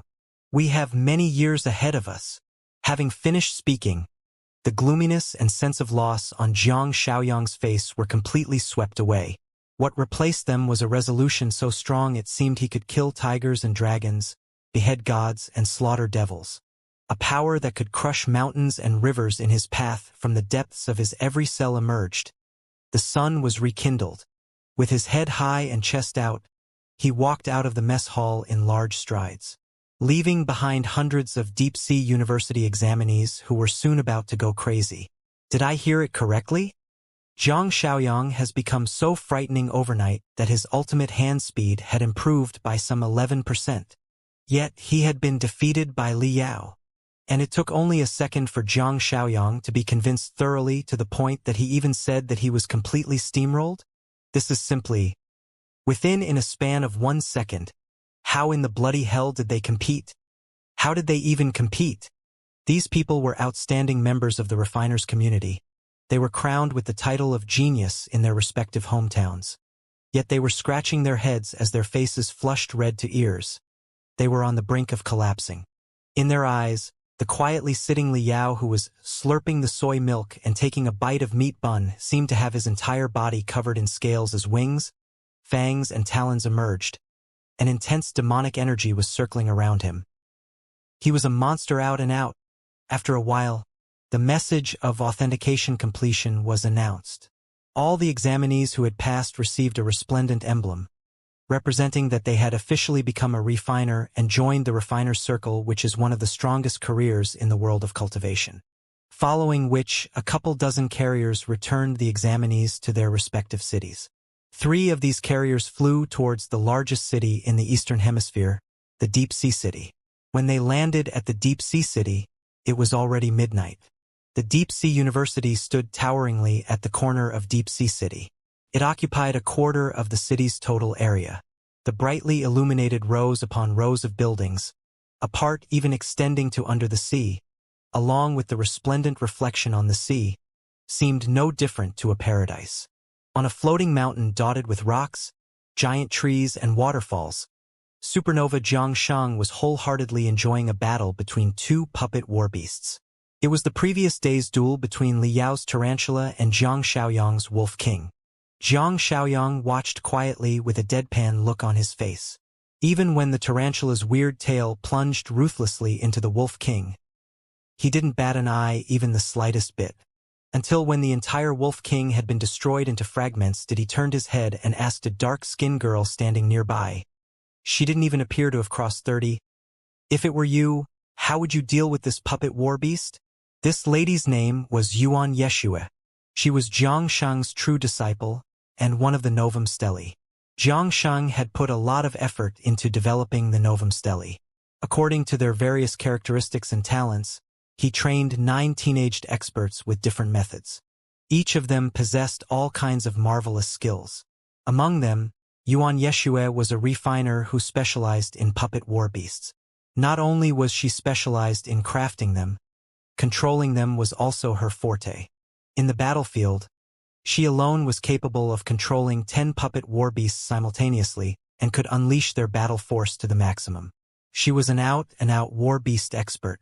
Yuan Yeshua pondered for a moment and said, Xiaoyang underestimated his opponent. Since his opponent had such tyrannical ability to modify, there was no reason for such big defects to be left out in clear sight involuntarily. They were definitely traps. If it was me, I would have launched attacks from the front, where the tarantula's armor was thickest. Although the armor was thick, The cross-shaped crystal eye track was its lethal weakness. I would have torn down the front armor along the crystal eye tracks and directly smashed the main crystal processor. Of course, even if the tactic was to be successful, I cannot also guarantee I will certainly win. The tarantula had indeed been modified correctly. Liao is really formidable. Jiang Shang heaved a sigh and said, "An accomplished disciple owes his accomplishment to his great teacher. Senior Sister Yuan's only disciple is sure to be impressive. I wanted to recruit him from the very beginning. Alas, he rejected me. It is really regrettable." Yuan Yeshua's eyebrows twitched as she said in a rather unconvinced tone, "Teacher, although the terrific skills he had displayed didn't conform with his age, and is far better than an ordinary student's, however, our deep-sea university has an abundance of geniuses. Many of them are also far better than him. Which one of the Novum Stelae isn't better than him?" Jiang Shang said, sneering, "I'm not feeling regretful for the deep-sea university. I am feeling deeply regretful for him. Such a talented seedling's future has been destroyed just because of his own impulsiveness and capriciousness. It is true that he is somewhat talented, however. Staying in a place like the Grand Desolate War Institution and taking the wrong path of refining will slowly destroy his good talent. I truly can't understand what both master and apprentice are actually thinking. First, it was Senior Sister Yuan, and now it's Liao. Why have they not joined the deep-sea university which has such a good environment? Why must they plunge themselves into the limitless wasteland? They are simply crazy." At this moment, heavy footsteps resounded from outside before a travel-worn Jiang Xiaoyang appeared. "Xiaoyang!" Yuan Yeshua welcomed him. She had long received the news. She wasn't surprised by the bald Jiang Xiaoyang.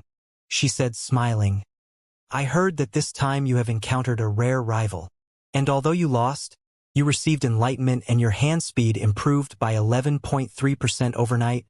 Jiang Xiaoyang nodded slightly and stepped forward. With bright and shiny eyes, he directly gazed at Jiang Shang as he came straight to the point without the least bit of nonsense. "Uncle, I am already a registered refiner. How should I train now?" Both uncle and nephew were a pair of fanatics who were obsessed with the road of refining. Even when they spoke, they didn't have the slightest bit of emotions.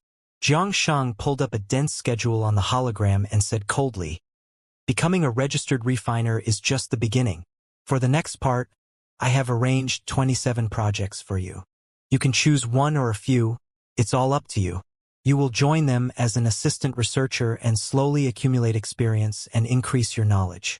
However, whichever project you choose, you must accept the test of the project leader.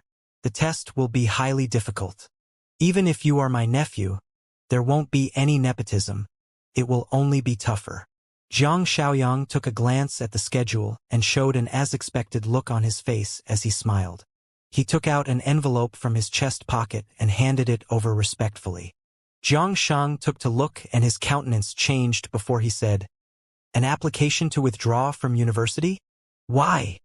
"Because I have seen the peak." Jiang Xiaoyang stated calmly, "Uncle, I've grown up in the deep-sea university and seen many experts of refining department as well as the road they are taking. Now I am also taking the very same road. It's tantamount to conquering a mountain with visible peak. It's not the least bit challenging or delightful. So, I am preparing to leave the deep-sea university and look for an invisible peak, towering into the clouds. Even if there is no peak at all, then I will tread upon the high mountains of the endless galaxy and conquer them." "Xiaoyang, are you crazy?" exclaimed Yuan Yeshua. "How can you leave deep-sea university? We, Novum Stelae, have been looking forward to you joining us. You are publicly recognized as the 10th star." Jiang Xiaoyang smiled and revealed his sharp teeth as he said, stressing his each and every word, "Senior Sister Yuan, I have always been meaning to tell you something that I have been holding in my heart. I can finally say it to you.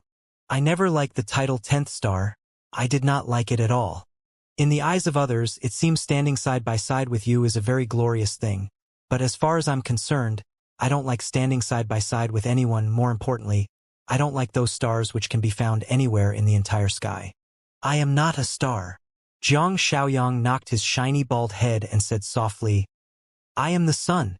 While Deep Sea University's refining department had been sent into a complete mess by Jiang Shaoyang's insane stunt, the culprit of the whole fiasco, Liao, was completely oblivious. He was comfortably sitting in a private compartment on a crystal train which was traveling towards Wild Wave City. Originally, he could have boarded a military carrier to the giant edge pass. However, Liao came to remember Ding Ying's words and made the same choice as her of embarking a crystal train with the ordinary people while traveling in the wasteland. If due to a 1 in a million chance the crystal train encountered a beast tide, he could help them resist for a while. Unconsciously, Liao began to strictly follow the standards of a cultivator too. There was still a day's time before the crystal train would due to arrive at Wild Wave City, which Liao had no intention of wasting. He sat with his legs crossed on the floor and started the crystal processor, before initiating the telepathic thoughts of the Heaven Origin Cultivators Nexus. A resplendent half-step great illusionary land, in the blink of an eye, enveloped the small compartment. A middle-aged, beautiful cultivation assistant, that was purely an illusion, looked at him smilingly and congratulated him in a rousing tone. Congratulations, fellow Taoist Liao, for successfully passing the refiner's registration examination and becoming a powerful registered refiner. You have been granted a higher clearance level, and the refining forum of the Heaven Origin Cultivators Nexus is fully open to you. At this moment, Liao was not only a 6th-level refinement stage cultivator, he was also a registered refiner. Many sections that used to be gray at the beginning had completely transformed into resplendent, colorful rays of light as he was flooded with information, and their number had increased by a couple dozen times. Ignoring that information, Liao directly entered the refining forum. Fellow Taoist Liao, as you have entered the refining forum for the first time, let me give you an introduction. The cultivation assistant continued. This forum was built by the Registered Refiners Association and is a specialized platform dedicated for exchange between the refiners. There are multiple sections in here where you can discuss academic issues with the other refiners or browse a large number of job offers, or receive a mission of your choice with huge pay, or improve your own rank. Of course, if you have any missions, or want to recruit like-minded refiners to complete complex projects, you can also post your requests here. Liao nodded. These things were common sense. He quickly skimmed past them. Whoosh! Behind the cultivation assistant appeared 8 translucent block diagrams, each representing 8 sections. The world of magical equipment was immensely vast. In theory, all non-living entities powered by spiritual energy that could emit spiritual power were all magical equipment. Such a vast world could not be completely mastered by a single refiner even if they exhausted their entire life. A vast majority of refiners could only master one or few aspects of this immeasurably vast world. In the Star Glory Federation, the magical equipment is divided into 8 ranks by their size. First rank, mustard level, also known as nanoscale, means holding Mount Sumeru within a mustard or accommodating the entire universe in a grain of rice. A single nanoscale magical equipment is even smaller than a cell, but once thousands and thousands of units combined together, they could display inconceivable abilities. The Star Glory Federation has a powerful combat suit called Nano Suit. It is crafted using nanoscale magical equipment and weighs very little. It flows like a liquid but has the strongest defense. If it is worn together with a crystal suit, it can form a 2-tier combat system. If a cultivator wore a crystal suit over a nano suit, he could simply kill a god if a god blocked the way, kill Buddha if Buddha blocked the way. He would be invincible and ever victorious. Second rank, the super small-scale magical equipment. Super small-scale magical equipment have the size of flies, mosquitoes, or similar sizes. Once they gathered into a group, they could also become terrifying killing weapons. Third rank, small-scale magical equipment, or also known as individual-type magical equipment. This level is comprised of most widely used magical equipment. Flying swords, crystal suits, firearms, puppet warbeasts are all small-scale magical equipment. There were many refiners who studied small-scale magical equipment. Liao, too, was a specialist in this domain. Fourth rank, middle-scale magical equipment. The magical equipment of this rank has a length varying from 7-8 meters to 20-30 meters and can weigh dozens of tons to hundreds of tons. crystal tanks commonly used by the military, as well as the flying shuttles that can carry dozens of people, are all middle-scale magical equipment. 5th rank, large-scale magical equipment. Army carriers, patrol crafts, destroyers are all large-scale magical equipment. When they open fire, their destructive force is comparable to that of a Golden Dawn stage. 6th rank, super large-scale magical equipment. The main force of the army, battleships, flagships, aerial fortresses are all super large-scale magical equipment. The Federation Army's eternal flagship, the distant expanse that Liao had seen above the Far East Ocean, perfectly represents a super large-scale magical equipment. 7th rank, giant-scale magical equipment. Once the magical equipment reached this rank, they tended to become complex, integrated systems that could cover the entire city, such as anti-demon beast defense system. The 8th rank is also the technical force of the Star Glory Federation and can touch the highest rank, the planetary level. The planetary level magical equipment's ability can cover the entire mainland. The super-fast crystal train system that ran through the entire Star Glory Federation was an out-and-out planetary-level magical equipment. This type of magical equipment couldn't be manufactured overnight. Even the super-fast crystal train system was still expanding. New rails were being built, connecting many more cities. Perhaps it would take centuries to completely finish it. As for the above planetary-level magical equipment, rumor had it that during the Star Sea Empire, cultivators could craft star-level magical equipment that could radiate the entire solar system. However, in the Armageddon Rebellion, this technology was lost. It's truly regrettable. Liao heaved a sigh and entered the small-scale magical equipment section. The background of this section was tens of thousands of classical magical equipment blueprints shining brightly in the pitch-black night sky, like countless brilliant stars. Rows after rows of information once again cascaded down in front of Liao. However, this time the information was more targeted, all of which was related to small-scale magical equipment. A majority of the information was about some cultivator willing to spend a truckload of money to buy a small-scale magical equipment. It also included specific requirements such as speed, weight, attributes, and so on. Liao browsed for a bit. Much to his surprise, the highest bidder was willing to spend billions to buy a small-scale magical equipment. Liao smacked his lips. No wonder it was said that the refining profession was one of the best careers in the world of cultivation. So long as the refiner could craft 3 to 5 pieces of such magical equipment every year, he could have everything: money, contacts, and resources. However, the cultivators who were willing to spend billions would naturally seek the best refiners. Liao assessed the request for a moment and realized that he could not achieve the requested performance parameters. He could not even think of achieving them. In addition, there were recruitment notices posted by major sects, universities, and registered refiner firms. With Liao's phenomenal performance in the refiner's registration examination, he could now be considered as a small rookie with some reputation in the refiner's circle. It would be easy for him to find a good job, be good future prospects. However, Liao had already contacted his teacher, and when Yuan Manchio came to know that he had successfully become a registered refiner, she was extremely happy. Even when Dean Xiong Bailey received this happy news, he was completely satisfied with his performance. He faintly revealed that after he graduated, if he stayed at the institute, he would enjoy the same treatment as Ding Lingdang. Therefore, Liao's gaze did not stay on the recruitment notices for too long and jumped to the rank assessment. The registered refiners were divided into 10 ranks, from 1 star to 9 star. The refiners from 1 star to 3 star were elite refiners. A vast majority of registered refiner will stop at that level for their lifetime. The refiners from 4 star to 6 star were expert refiners. Refiners of this rank were experts and authorities of a domain. Their words carried irrefutable weight. Liao's teacher Yuan Manchio, as well supernova Jiang Shen, were expert refiners.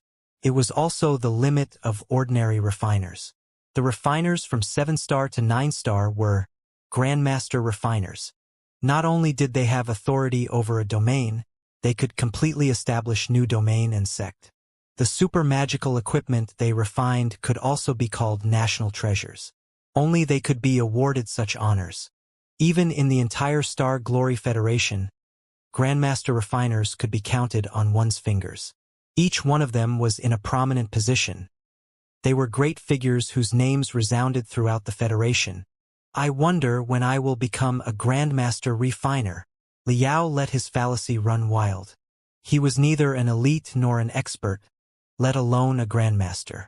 He was nothing but a whiteboard, starless, the lowest class. I want to elevate my rank as soon as possible. At least become an elite. Being a whiteboard is simply shameful. Only when he improved his rank could he participate in higher-ranked refining projects. Only then could he purchase more heaven and earth treasures from the Refining Association. Only then could he have the qualifications to discuss and compete with higher-level experts. Only then could he have the qualifications to contend with Deep-Sea University. The method to improve one's rank was also very simple. Major universities, sects, loose cultivators, and armies posted many missions at the Refining Association.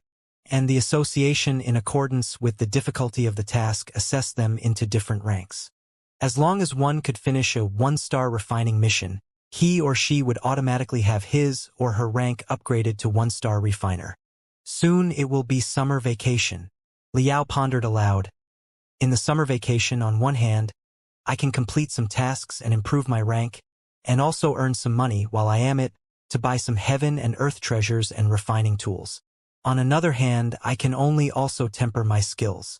After all, next semester, teacher will restart the project Mystic Skeleton. I also want to participate in it and contribute.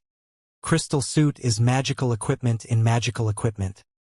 It is very difficult to craft. My current skills are probably insufficient to play any crucial role.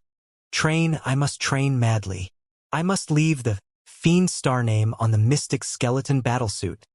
When the crystal train slipped into the Wild Waves City train station, it was already late night. Liao didn't return to the refining department, but went to the faculty area with an excited look covering his entire face. He went looking for Ding Lingdang. He wanted to tell her the great news. He didn't know why, but after he became a registered refiner, the first person that appeared in his mind with whom he wanted to share this happiness was not Professor Yuan Manchio but Ding Lingdang. However, he resisted this urge. It was meaningless to share such great news via the spiritual crane messenger. Of course, it must be face-to-face. While at it, he wanted to look the stunned expression on Ding Lingdang's face and then listen to her compliments. While thinking of Ding Lingdang, Liao's corners of lips rose into a smile. Even he himself wasn't aware that his eyes were radiating a wily radiance. He knew Ding Lingdang would not be asleep. She was a cultivation maniac. As long as it wasn't between 2 and 3 in the middle of the night, she would not be asleep. At the base of the small mountain, amid the sea of bamboos, Liao's gait was like he was walking in his own garden as he greeted the parrot and small snake. Immediately, he raised his eyebrows as the smile on his face stiffened. As he raised his nose, he got a whiff of a faint, intoxicating smell before his pupils constricted suddenly. It's the smell of intoxicating immortal vine. Intoxicating immortal vine was a demonized plant species and contained special neurotoxins which had extreme anesthetic effects. In the Star Glory Federation, it was one of the main raw ingredients for manufacturing narcotic agents. For cultivators, the intoxicating immortal vine had another use. Ordinary liquors could hardly get cultivators intoxicated because of their sturdy body and firm spirit. But even the cultivators had 7 emotions and 6 desires. They too have the time when they want to get drunk and forget their sorrows or get good and drunk. At that moment, cultivators would mix the powder of intoxicating immortal vine into their wines and get drunk. However, Liao had never seen Ding Lingdang do so. She was a pure martial arts maniac. She would absolutely not let anything numb her body or spirit. Usually, she wouldn't even take a drop of alcohol. So how would she mix an intoxicating substance as intense as powdered intoxicating immortal vine in her drinks? Is someone drugging her? Once this thought crossed his mind, Liao could not help but break into laughter. Not to mention Ding Lingdang herself was a ferocious dragon in human skin. This was the faculty area of the Grand Desolate War Institution and had many combat department professors leaving all around. All of them were ruthless characters in or above foundation building stage. Who would dare come here to drug someone? They would have to be tired of living. Besides, although the intoxicating immortal vine had intense anesthetic effects, its smell was also strong and unique, which was hard to conceal no matter what methods were used. Even if someone was drugging someone else, they wouldn't be so stupid as to use intoxicating immortal vine. Does she want to get drunk? This is weird. Li Yao's curiosity was piqued immensely. Having walked around the villa twice, he found an open window. All around the villa, defensive array glyphs were installed. Even if the door was open, outsiders could forget about ever sneaking inside. However, Li Yao had frequently entered Ding Lingdang's house, and occasionally when Ding Lingdang wasn't home, but he alone would go to billowing Star Sea to train. Ding Lingdang was a careless girl and had long given him the authority so that the defense array glyphs would treat him as one of their own people. Li Yao stuck his ear to window C. The room was quiet, but a faint crying could be heard coming from far away. She is crying? Impossible! Li Yao was so surprised that the fine body hair that grew on the back of his neck was now all standing on their ends as a scene appeared in his mind. A dozen-meter-long T-Rex with the gap between its fangs still laden with blood was very sad and dejected as it broke into tears. It was simply unimaginable. Li Yao swallowed a mouthful of saliva before turning his head to look and discovered the parrot and small snake gazing at him with bright and shiny eyes. You must act as my witness. I am only going in because I think that something happened to Ding Lingdang. He could not resist anymore as he lightly pushed open the window and rolled inside. The parrot and small snake took a glance at each other before they too followed him furtively and went in to see the status of their mistress. The living room was empty, but the smell of alcohol and intoxicating immortal vine was even more intense. Under the dim moonlight, Li Yao discovered a dozen bottles randomly lying around on the table and on the ground as well. He grabbed a bottle to check, and it was the most alcoholic baijiu, and some residue of intoxicating immortal vine was still stuck on the inner wall of the bottle. He grabbed another bottle, and it was same for it too. She drank so much. An inexplicable fire aroused in his heart. Even he could not understand why he would be so angry. Holding his breath, he listened attentively, and the intermittent weeping became clearer and clearer in the dark. And the cries were filled with sadness, grief, and some fear as well, which for Li Yao felt as though a car had lightly scratched his heart. What the hell? Li Yao followed the sound, and slowly he drew closer and closer to the source. Finally, he came to the back of the stairs, at the entrance of the underground basement. Is it here? Li Yao hesitated. Ding Lingdang had given complete access to him. He was even free to enter and exit her bedroom, except the basement whose entrance was always locked with a huge rusty iron lock. It had seemingly never been opened. Everyone had their own secrets, and perhaps the underground basement was the secret of Ding Lingdang. At this moment, the door of this secret was completely open, through which flickering mottled lights could be seen, and in addition to the sobbing, voices of a man and a woman laughing and talking intermixed with bell-like laughter could be heard coming. Are there other people inside? Inexplicable feelings arose in Li Yao's heart as he hastened his footsteps and went down the stairs. The basement was not too big. There was a faint, musty smell in the air. Various bits and bobs were randomly lying around. There were also some children toys as well. At the center of the basement, there was a hologram projector which was projecting a three-dimensional image of a middle-aged couple along with a very cute little girl. Apparently, the voices that Li Yao had heard a moment ago were coming from the hologram projector. So it was a video. Li Yao heaved a sigh of relief. He gazed around and discovered Ding Lingdang huddled in a corner, embracing her knees. A tattered blanket covered her body. She seemed to be in trance. Her eyes were blurred as she shivered while she choked with sobs. Li Yao was stupefied. His heart was like it had been ruthlessly scratched by invisible claws. His eyes twitched with pain. He had never seen Ding Lingdang in such a weak and helpless position. She was the very Ding Lingdang who could smash a demon beast to death with just a punch, who could finish entire 5 legs of lamb in one sitting. This was the very Ding Lingdang who was the former president of the Iron Fist Club, who had routed countless Hulks who were no different than T-Rexes in human forms. Are you okay? Liao gingerly walked over to Ding Lingdang. Ding Lingdang was already dead drunk.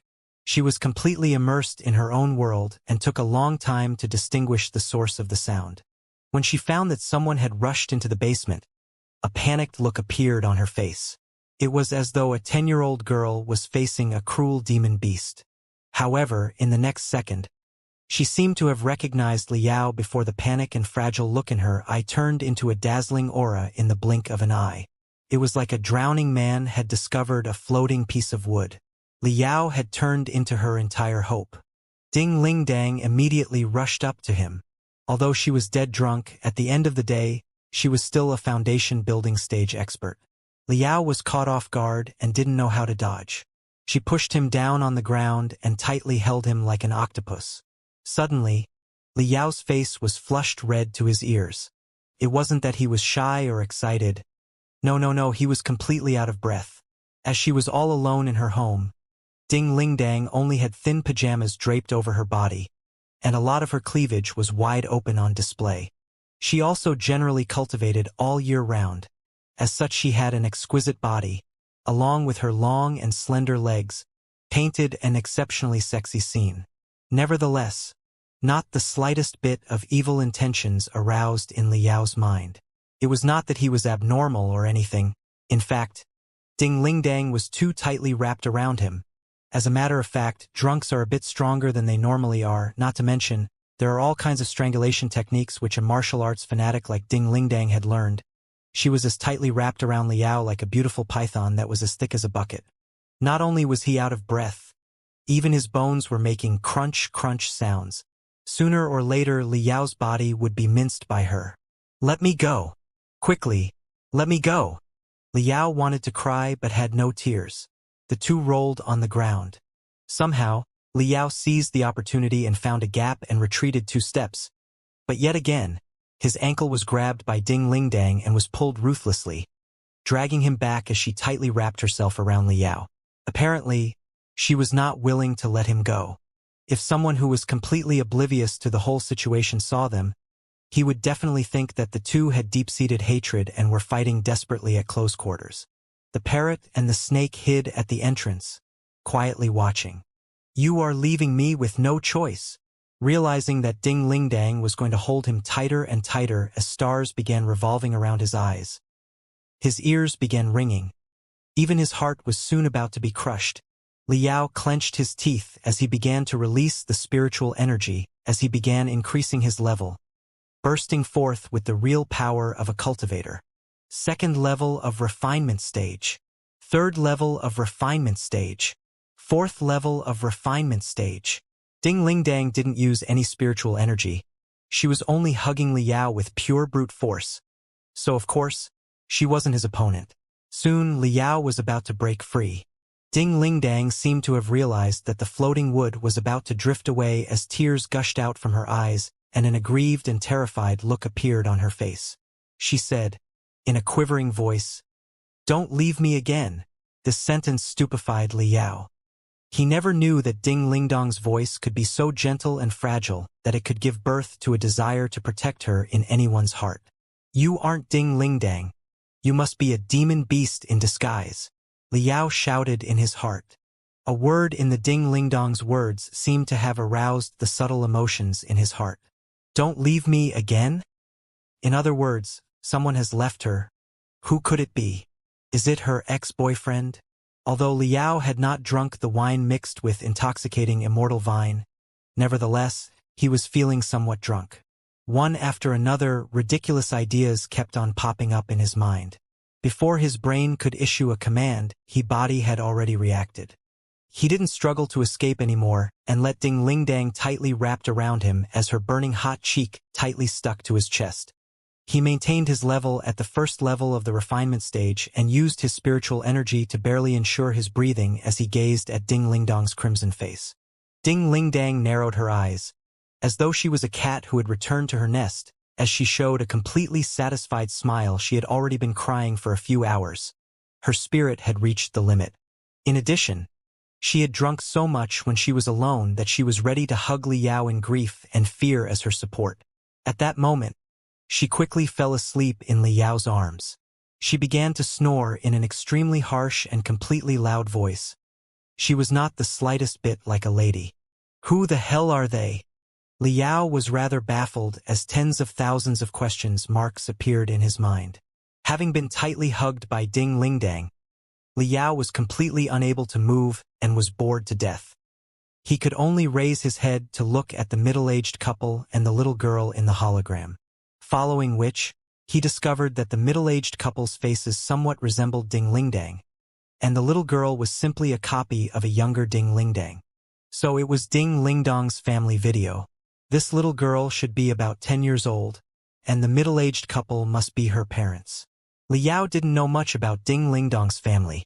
All he knew was that her parents had departed from this world a long time ago.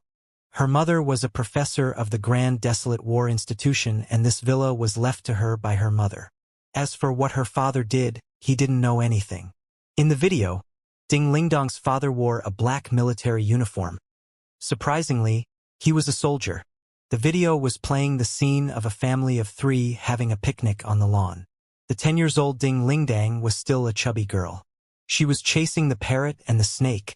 Her laughter was filled with innocence. After a while, she ran to her father's side and keenly gave a kiss before speaking in a crisp voice. "Papa, the puppet war beast refined by you is truly too good. In the future, I want to be like Papa. I want to become a super powerful refiner." What? Liao was so scared that he almost bit his own tongue. Among all the horrors he had experienced tonight, none of it was worse than this. The dream of Ding Lingdang, this T-Rex in human skin, this martial arts fanatic, this professor of Grand Desolate War Institution Combat Department, was actually to become a refiner? Even now, Liao could clearly remember that, when they first met, Ding Lingdang looked at the refining profession with contempt. How could he have ever thought that her father was actually a refiner? And if those 2 lifelike puppet war beasts came from her father's hand, then he would have been a refiner of at least the expert level. He would have been at almost the same level as Yuan Manqiu. So, how could she dislike the refining profession? With countless doubts circling around his head, Liao continued to watch the video. The video was very long, spanning for a couple hours. It was a mixture of hundreds of videos, recording the scenes of the life of the 3 over a span of a few years. While watching the video, Liao gradually came to know of another Ding Lingdang, one that was sometimes lively and sometimes quiet, a girl who would become extremely cute when she burst into laughter, a powerless and always crying little girl. This little girl, under the guidance of her father, could rig up some common civilian magical equipment and become so happy that she would grin from ear to ear and dimples would appear on her chubby little face. Liao took a glance at his surroundings and discovered that a lot of the magical equipment that appeared in the video were piled around, laden with dust. The video came to an abrupt stop at Ding Lingdang's 13th birthday. After she turned 13, why did she completely change into another person? Not only did her temper become fiery, she aspired to become a powerful body practitioner rather than a refiner. Liao's brain was suddenly struck by a flash as he recalled the words once spoken by Fiend Blade Peng Hai. "I've met another person just like you. At the age of 13, she was a super cultivation genius who had a spiritual root development quotient of 85%, but all of a sudden, her spiritual root development quotient fell to 11%. She could barely even stand up. She was reduced to a cripple. Everyone believed that she could no longer cultivate and would spend the rest of her life in bed. But this person, not only did she stand up again by putting in 100 times more effort, an amount that no one could imagine, she once again stepped onto the road of cultivation. At the age of 22, she reached the pinnacle refinement stage. If I'm not wrong, after a year and a half at most, she will successfully build her foundation and become one of the youngest building foundation stage cultivator in the Federation. And if you give her 30 to 50 years, she will become the youngest nascent soul stage cultivator in the Federation. The person that Fiend Blade Peng Hai spoke of was none other than Ding Lingdang. What happened to you when you were 13? Lowering his head, Liao carefully observed the sleeping face of Ding Lingdang. Her face was the epitome of overflowing heroic spirit and also had a bit of stubbornness to it. When compared to the chubby, round face from the video, It was almost completely unrecognizable to Liao. Suddenly, God knows what nightmare she was dreaming. A slight frown crept over Ding Lingdong's face and the corner of her lips started quivering, revealing a sliver of panic. "Don't be afraid. I will protect you," said Liao gently in his heart before he suddenly became muddle-headed. "Am I going crazy? Protect her? Protect Ding Lingdang? Protect this T-Rex in human skin? How could I have such weird thoughts? I must have been too exhausted from the past 2 days. My mind must be so tired that I can't put my brain cells to good enough use. That must be it." The night went by very slowly, and everything that happened that night was far from normal. Having been hugged by Ding Lingdang, Liao's eyes went wide as thousands upon thousands of thoughts frantically circled in his mind, yet none of them were related to refining. He kept forcing himself to think about various academic problems or complex and profound blueprints, and yet, after a moment, all of these thoughts would turn into the ever-smiling and twinkling face of Ding Lingdang. As dawn approached, Ding Lingdong's grip loosened a bit. Liao, on the other hand, was unable to hold on. His head fell down as he sank into his dreams. He slept like a log without a care in the world. Inevitably, he dreamt of innumerable wild fantasies which made him flushed red to his ears. When he woke up, he found himself alone, lying with his hands and legs crossed on Ding Lingdong's bed. Liao felt lost. Nevertheless, bang bang bang bang, sounds of something hitting came ringing next to his ears. He turned his head to take a look, and found Ding Lingdang, dressed in gym shorts and a vest, hitting a sandbag that was crafted from gray dragon crocodile skin, which was several inches thick with full force. Each of her punches sank deep into the sandbag. Her face was glowing with health and radiating vigor. Not even the slightest trace of last night's weakness could be found. It was as if it was just a dream. Shaking his head, Liao sat up before forcefully rubbing his face. "Maybe I was too tired and have been dreaming last night? This is the Ding Lingdang that I know. How could she be weak-looking like last night?" Just then, a gust of wind brushed his face as Ding Lingdang fiercely rushed onto the bed. Spreading his hands and legs apart, and holding him, she said ruthlessly, with eyes filled with hostility, looking from above, "Don't even think of talking about me crying last night, or I will kill you." Liao was shaken to the core. It wasn't a dream. She was indeed crying. Suddenly, Liao's eyes were filled with curiosity and complex emotions which even he himself could not understand. Feeling nervous from his look, Ding Lingdang smacked his forehead. "Don't look at me like that. I drank too much last night and was in a bad state, that's all. Who would have known that you, smelly brat, would silently slip in?" Liao explained himself in a hurry. "I noticed the intense smell of intoxicating immortal vine coming from your house, and I recalled that you never drink, more so getting dead drunk. I was afraid something happened to you. That's why I rushed inside.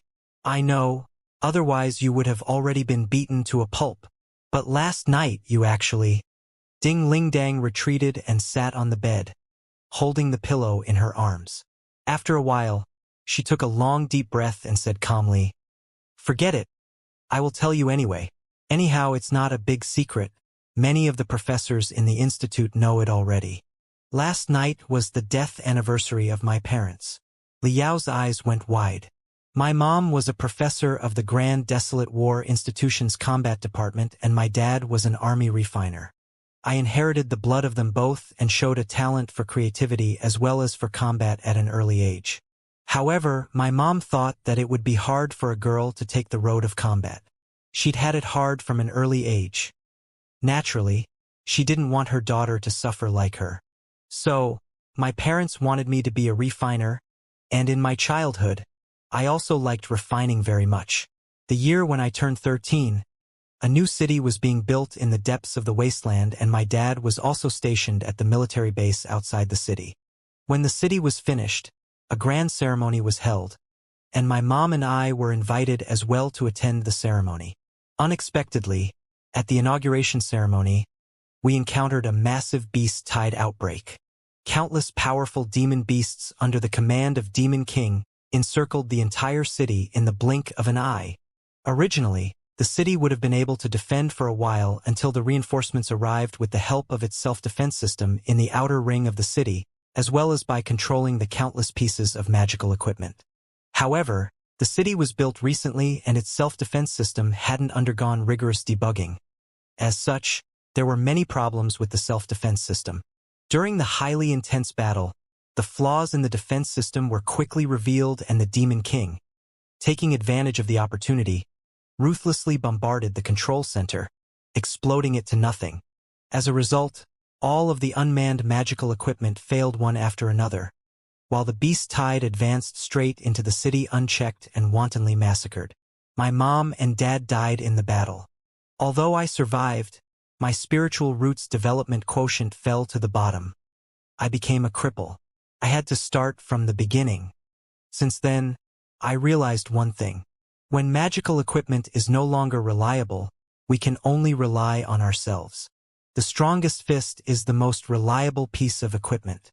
Therefore, when I once again embarked on the road of cultivation, I did not hesitate to choose to become a body practitioner. I firmly believe that only this road can allow me to take revenge. The appearance of the Demon King is still etched into my brain. Demon King Nighthale. Even on the ominous demon list, his notoriety is well known. He's commanded many beast tides and attacked the Heaven Origin sector. Every time before he retreated, he would kill 2 golden core powerhouses. Among the high-level demon clan, he is one of the most problematic figures for the Federation. However, someday, he will die by my fist. I want to punch him into a patty. Liao listened to her quietly. He was rendered speechless. In his heart, he was deeply shocked, so shocked that it could not be described with just words. He didn't expect that this girl, who would always be radiating light and heat like the sun, would actually have such a dark past. Although she was playing it down, Liao could imagine the scene. A lonely little girl, in a city filled with a demon beast, watching her parents being torn apart by the demon beasts. Last night, after she drank until she was dead drunk, she must have returned to the year when she turned 13, returned to the time when the demon beasts were everywhere in the town. That must the reason why she so was panic-stricken and so powerless. Liao thought in his heart, which his eyes did not conceal. Ding Lingdang was completely infuriated by the compassionate and protective look in his eyes. As short-tempered as she was, she said, waving her hand, "I did not tell you these things just so you take pity on me. I was afraid that you would think some nonsense, that's all. I don't need any sympathy from anybody. You'd better forget what I have said a moment ago and what happened last night. Forget about everything and what you should do." All Liao could do was nod. As he himself was someone from the magical equipment graveyard, he could relate to the delicate mentality of Ding Lingdang as a fellow sufferer. When he looked at the time, his countenance changed. "It's already 12 p.m.? Oops. I have a meeting with the teacher in the early morning. We decided to discuss restarting the project Mystic Skeleton." Liao jumped up and hastily went downstairs. Having bidden her farewell, he anxiously made his way out of the villa. Closing the door, the extremely calm look on her face collapsed all of a sudden. Her face, which was laced with a murderous look, in the blink of an eye, blushed. "It's over. I don't know how I should act around him anymore." As Ding Lingdang leaned on the door, wriggling her graceful body, an embarrassed look appeared her face before she covered her face with her hands, and her mutterings escaping from the gaps between her fingers. "So embarrassing. That stinking brat has completely seen my shameful appearance.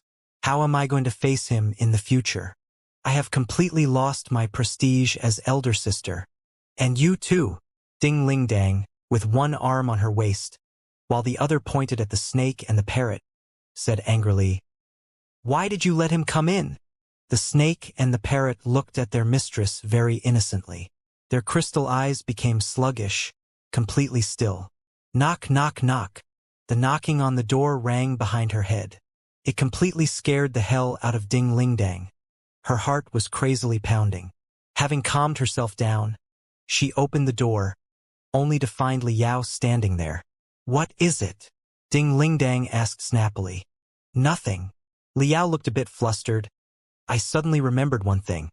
Last night you said, 'Don't leave me again.' You thought I was your parents and asked them not to leave you again, right? That's correct. Why? Ding Lingdang frowned. Nothing particular, really.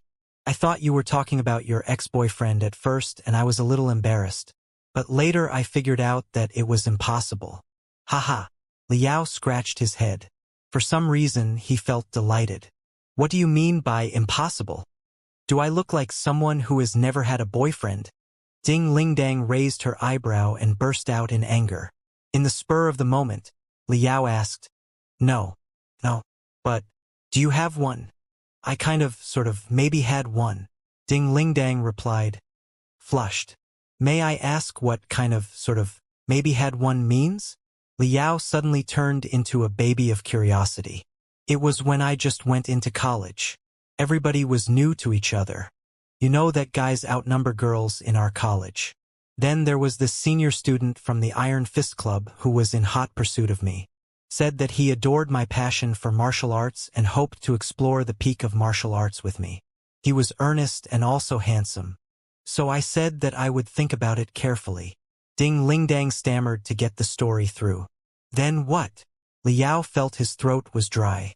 Then, one afternoon, the game of senior students and freshmen in the Iron Fist Club took place.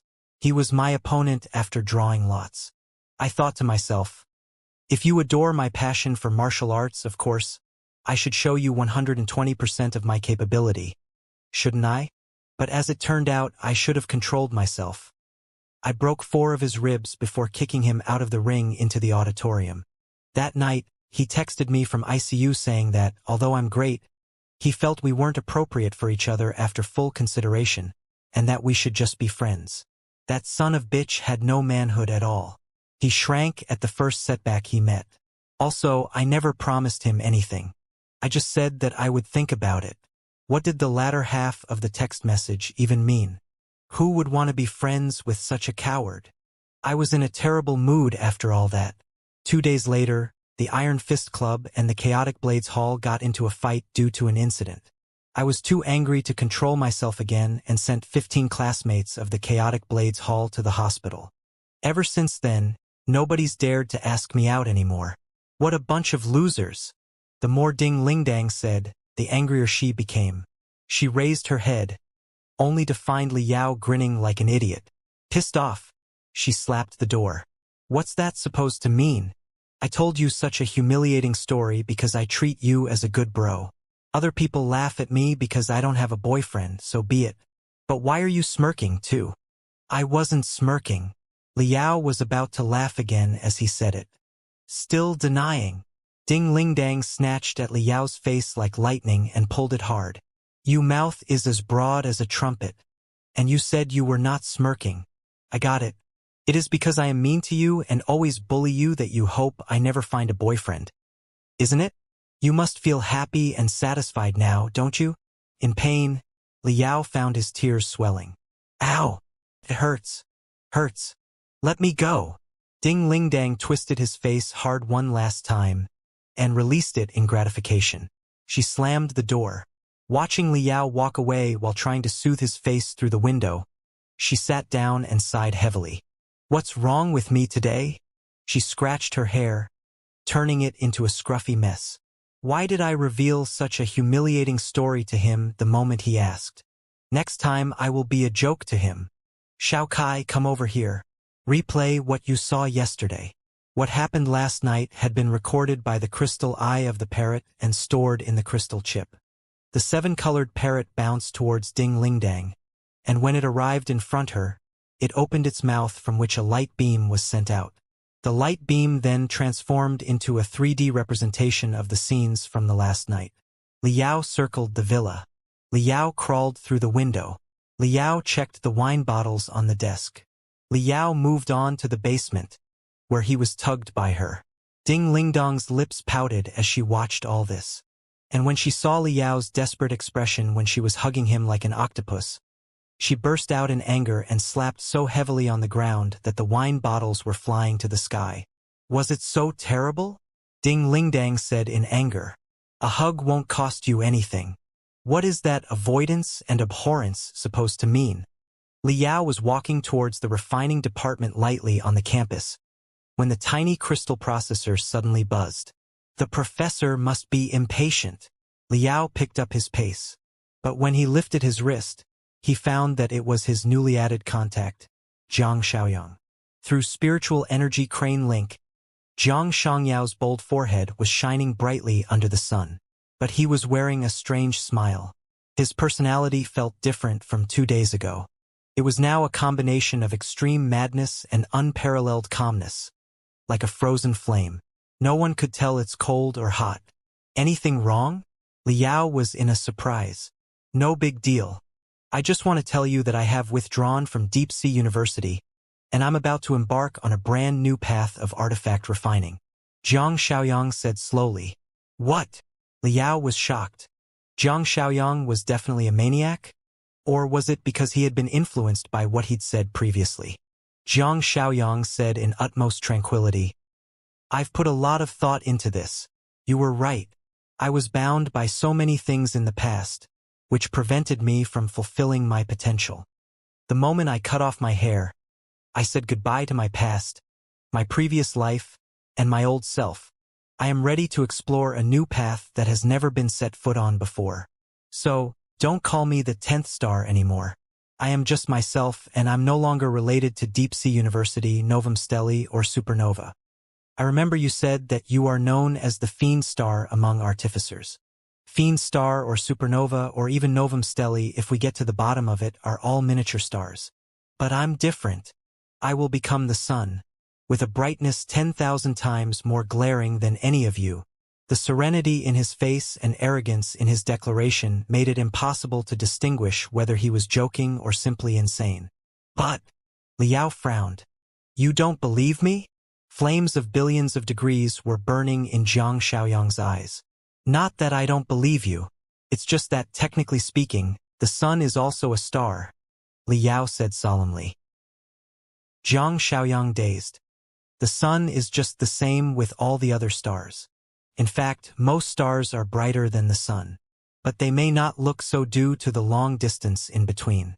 For example, the fiery cloud star, which is close to heaven's origin sector, is 17 times brighter than the sun by estimation of astronomers. Such stars are countless. This is like common sense. What, you'd never heard of it before? After a long silence, during which time the veins on his forehead seemed to be bumping out, Zhang Xiaoyang finally grumbled, Metaphor. It was just a metaphor. The bottom line is, please try to keep your training up, because I will see you again soon. People will know which one is stronger, the sun or the fiend star. Pa! Zhang Xiaoyang hung up in anxiety and anger. Why is everybody acting weird today? Liao touched his nose and carried on walking. He went directly to Yuan Manchio's laboratory without any rest after he arrived at refining department. Professor, sorry I'm late. Yuan Manchio was standing in front of a row of 3D light beams and staring at them quietly. Shining on the light beams were the complicated structure designs of crystal-powered mobile armors. Tears streamed as she watched. Liao, thank you. I know of all your struggles and devotion over the past year. Without your dedication, it would have been impossible to restart the Project Mystic Skeleton in such a short time. On behalf of myself, Lao Mo, and all the rest staff and students who've sacrificed things for the plan, I offer you my sincerest gratitude. Yuan Manchio moved her body and bowed to Liao. Liao had no idea what to do. He hurried to get her professor straight and grinned. Professor, I'm looking forward to the day when the Mystic Skeleton battlesuit is born again and flies in the sky. That's right. We must seize every second in every minute so that the armor can be forged faster. Yuan Manchio wiped her tears away and took a deep breath. She resumed her calmness and quickly said, I'll just cut the nonsense and get down to it. Here's a brief introduction to the current status of refining department. Because of your excellent performance, the university will increase the budget for refining department next year. Also, donations from celebrities have risen too. So, funding is not a problem anymore. Our plan for now is to recruit 60 students in 2 classes. I believe many students will consider us now that the resources are abundant. As for teachers, I've managed to reach out to some experts among the artificers over the past year. Their major concern before was the funding. Now that it has been fixed, many of them, especially those without any notable status right now, actually don't outright reject the notion of working as a teacher in Grand Desolate War Institution. Liao nodded. Money, place, methodology, and companionship were 4 indispensable factors in cultivators' training, among which money always comes first. A cultivator may be uninterested in everyday life's entertainment, but their research and training also demand large amounts of money. Now that the funding was plentiful, no wonder many cultivators had changed their minds about teaching here. As for teaching facilities, it's unnecessary to rebuild a floating mountain since it will cost too much time and efforts. I've made a deal with a seller and we're going to purchase a second-hand small-scale floating mountain which we can modify. 3 months after it's delivered, when it has been entirely upgraded, it will be more than enough to satisfy the need of the 200 teaching staff and students, as well as the development work of the Mystic Skeleton battlesuit. Yuan Manchio paused and said slowly, "There are 3 critical problems that are yet to be resolved. First, the technical problem. Over the past year, I've done a lot of research and thoroughly studied thousands of designs. Everything is fine except for the super-compressed crystal reactor, which we underestimated before. The most distinguished characteristic of Mystic Skeleton battlesuit is its avoidance of using heavenly materials and earthly treasures. As a result, its stability and durability are greatly undermined. For other parts, this shortcoming can be fixed by enhancing the structure. But that won't do when it comes to crystal reactor. Condensing violent spirit energy, as destructive as the vast sea, into a head-sized crystal reactor while asking it to output spirit energy stably, according to the battle status, was putting too much pressure on the crystal reactor. It was simply overwhelming for the common alloy materials. Last time, it was because the crystal reactor had a crack and released the extremely condensed spirit energy that the tragedy happened. I haven't figured out how to address this problem yet. If we turn to heavenly materials and earthly treasures, our cost will increase a lot because they're essential to the crystal reactors for most of the crystal suits. Copying them would be contradictory to our original purpose. In the days to come, together with other experts, I will try my best to overcome this barrier. Liao, take this jade slip. All the documents concerning Project Mystic Skeleton are inside. You can see if there's anything you can do when you're free. Although you have only just started your career as a refiner, you always have amazing ideas that are not restrained by the doctrines we live by. Maybe you'll find a new way and shed some light for us." Yuan Manchio then handed over the jade slip with a string of unique thought, which is the key to activate the jade slip. Files of Project Mystic Skeleton were invaluable. Therefore, the jade slip required a special thought to activate it. It also had a self-destruction rune within. Should it be lost, Liao could erase all the information easily using telekinesis. Seeing that his professor trusted him so much as to share all of her top secrets with him, Liao felt warm in heart and nodded his head solemnly.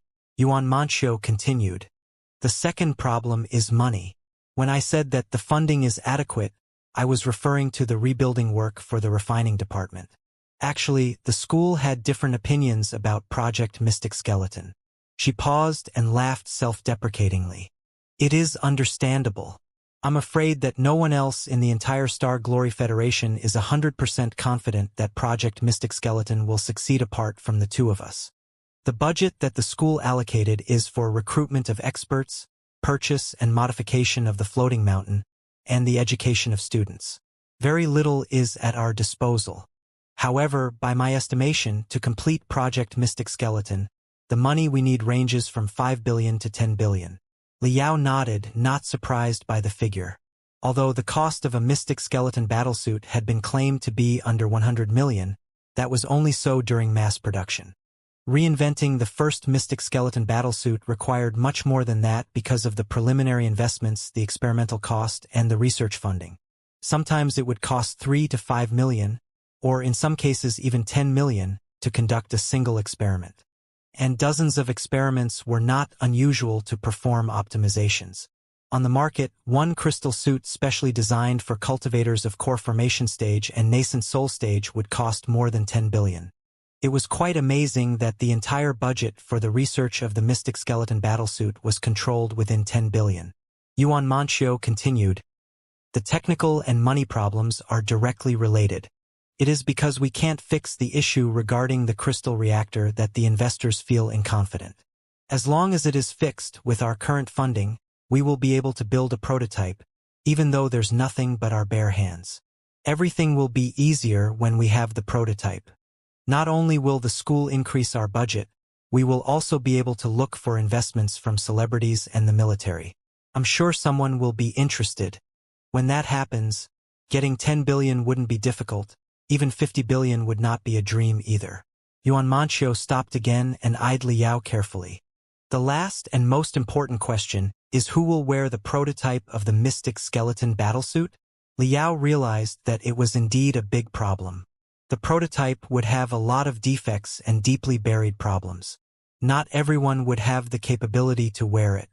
The wearer must be an experienced exo who was also good at refining in order to detect the problems during the trial.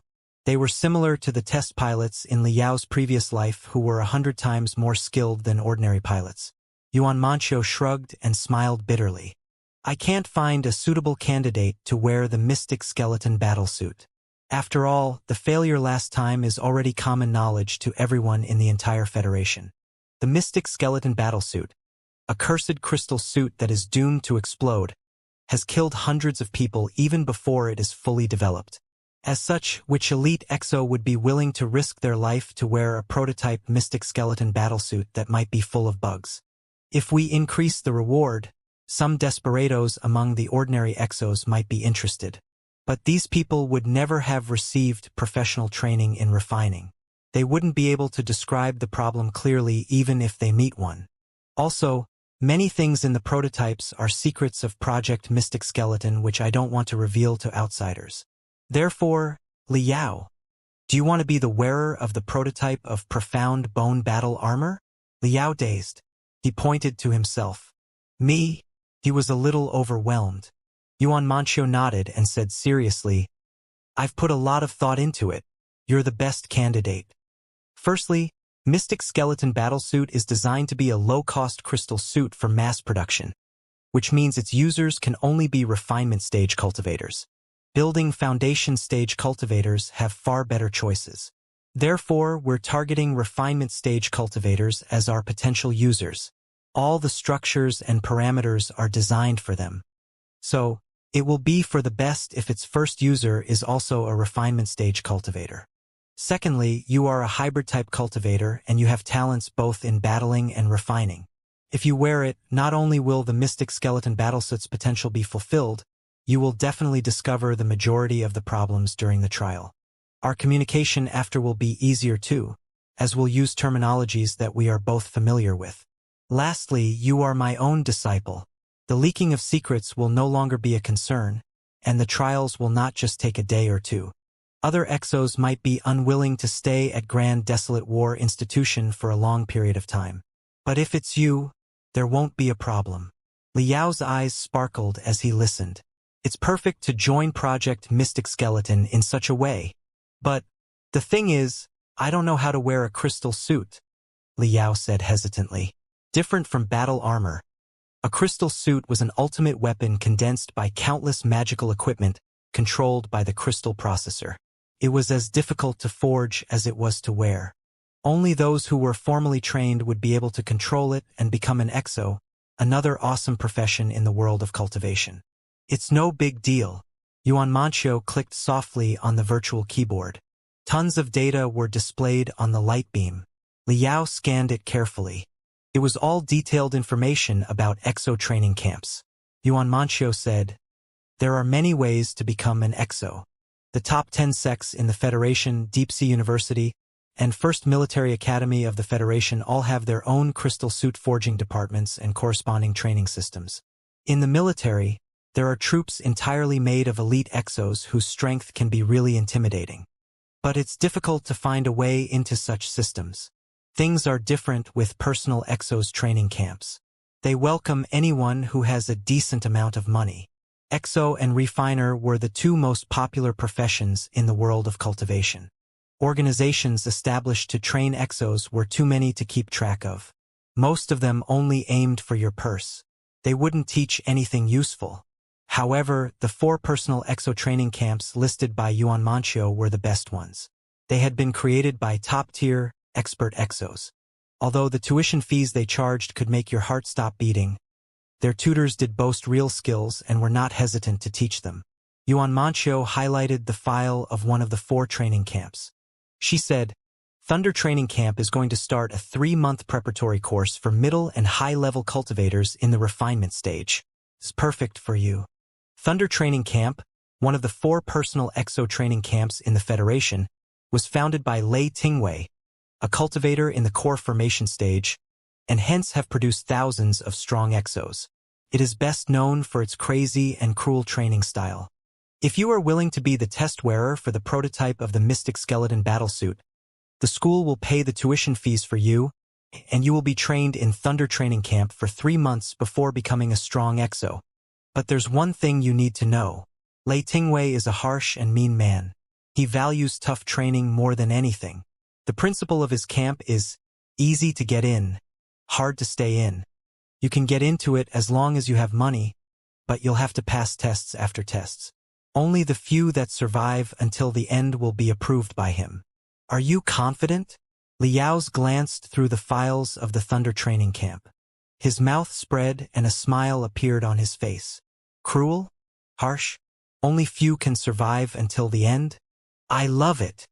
5 days later, deep down the Grand Desolate Plateau, a well-worn carrier with patterns of thunder splash on both sides was flying at a low altitude. Over the dull sand hills, a small oasis lay in front. Around the oasis was a block of silver buildings.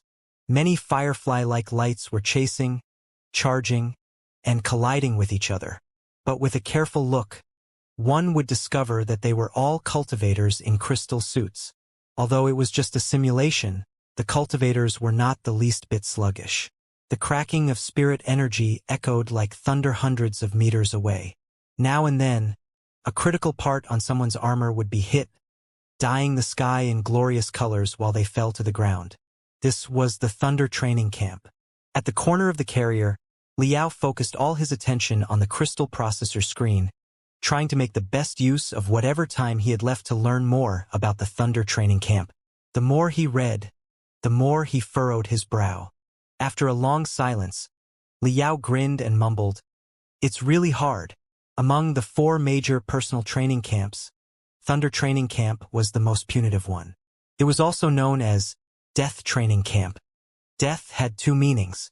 One was that many courses in the training camp were imitations of real battles and thus were extremely dangerous. Chances were that the trainees would get crippled or killed, as was duly written in the contract they had signed before enrollment. Thunder Training Camp was only open to the brave warriors, not cowards. The other meaning was the high fallout rate. Thunder Training Camp could be further divided into inner camp and outer camp. The outer camp was designed for the cultivators in the refinement stage, and for the 100 students that it admitted every time, only 10 would remain 3 months later. That was a fallout rate of 90%, which was even higher than most of the classes of the combat department in the Grand Desolate War Institution. The cruel training style and the super high fallout rate, on the other hand, had boosted the cachet of the Thunder Training Camp. Many desperate cultivators were actually willing to pay a large sum of money just to get a glittering Thunder Exo badge.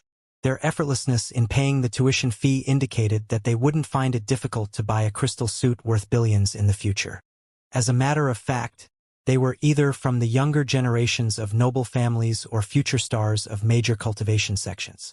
They had both resources and capabilities that far exceeded Liao's previous opponents. The 100 students are all real experts. They are totally different from freshmen like Zhao Tianchong or Lu Taizhan. Many of them must have already worn crystal suits before. Unlike them, I've never touched one before. I'm a complete novice. It's going to be troublesome to make it to the top 10. Liao's thought was interrupted by the impact of the carrier landing on the desert beside the oasis. Liao walked down together with a few other students. It was noon, the hottest time of the day. There was no shade in the bare desert. The sunlight was so strong that their skin constantly felt as if it were going to explode. The oasis was not very far in front. Yet the students had to wait underneath the scorching sun. The carrier took off, leaving a small sandstorm where it previously landed. But there was still no sign of a receptionist. A few other carriers had come and gone. More students joined the crowd in the desert. Liao observed the other students carefully and noticed that most of them were older than 25 and apparently had experienced bloody battles in real life before. The determination on their faces was far different from the Green College students. Although everyone was hiding their capability with the soul converging technique, Liao knew that many of them were already at the high-level refinement stage, seeing that they had no sweat at all after standing under the hot sun for so long. He might be the weakest among the 100 students. Most students were wary of those around them, and when they felt that their classmates were of similar level to themselves, they did not hesitate to demonstrate their hostility. A training camp was different from a school or a sect. For the students in a school or a sect, they belonged to the same community. No matter how intense their competition with each other was, they had a sense of collective honor. For example, although Zhao Tianchong, Lu Taizhan, and Liao always challenged each other, they knew that they were all students of the Grand Desolate War institution. When something serious happened, they would stand together and get it over with first before sorting out the issues among themselves. But things were totally different in a training camp which was all about money-making. No one was anything to anyone else other than a direct rival. Only 10 out of the 100 students would be able to laugh in the end. Every one of the rest was an enemy to be and had to be eliminated at the first chance. That was what all the students had in mind. While Liao was thinking about it, a shadow covered him as if the sun had been eclipsed by a giant cloud. Liao blinked and took a closer look. It was a tall, young man with gray eyes and a sharp face that looked like it had been carved from a rock. The young man was wearing a strange smile. His eyes were sparkling, just like those of a cat that had decided to play with the rat it had just caught instead of killing it immediately. The gray-eyed young man raised his eyebrow and asked coldly, "Grand Desolate War Institutions, Liao?" Liao felt a scent of hostility. He stood straight and made eye contact with the young man. "And you are?" "From Deep Sea University's Battle Suit Department, Yuan Yesher," the gray-eyed young man said casually. Liao frowned. The name didn't sound familiar. "You don't know me, but I know a thing or two about you." Yuan Yesher smiled indifferently. "My sister, Yuan Yeshua, is a disciple of Xianxia, the supernova, and one of the Novum Stelae. I accidentally came across your file due to her. I knew you're a genius at magical equipment refining whose popularity has been on the rise, and you humiliated Deep Sea University in the refiner's registration examination. However, the Thunder training camp is the domain of us Exos. Why did you, a refiner, come such a long way here? To enjoy some sunbathing?" Liao replied lazily to the aggressive question. There was lightning in Yuan Yesher's eyes. He was about to speak again when he felt a disturbance behind him. It was a shuttle that looked like a scary skeleton. "Here comes our instructor," someone called out. Yuan Yesher changed his face and said grimly, "The past of you refiners is none of my business and I don't care. However, I don't like the way you talk. You may be a genius in magical equipment refining, but it doesn't mean that you can be as arrogant in the world of Exos. I've got my eye on you and I'll eliminate you as soon as I have a chance." He retreated into the crowd as he stabbed Liao with his sharp glare. At that moment, a strong, middle-aged man jumped out of the shuttle, leaving 2 deep footprints on the ground before he'd even landed, causing a cloud of smoke. It was as if a 10,000-ton rock just fell from the sky. What a grand entrance! He's at least in building foundation stage. Many students were whispering. When the air cleared again, a short, stout, extremely ugly, muscled man appeared in everyone's sight. The man could almost be called bald, except that he had a cluster of hair in the center of his pate. He also had a forked mustache which was like 2 black crescent blades. His hair and mustache drew so much attention at first glance that everyone failed to see what he really looked like. Some students almost laughed out aloud. Yet, when the muscled man looked at them with a glare resembling lightning, they felt that their backs were cold and their throats seemed to have been grabbed, which immediately stopped them from laughing. "My name is Mao Feng, the manager of Thunder Training Camp's Outer Camp. I will also be your chief instructor for the next 3 months. and I will become the person that you fear the most, resent the most, and want to cut into pieces the most. Mao Feng put his hands behind his back and started to pace around the students. Whenever he stopped in front of someone, he would stare them in the eyes. Within 5 seconds, the student would groan and admit defeat.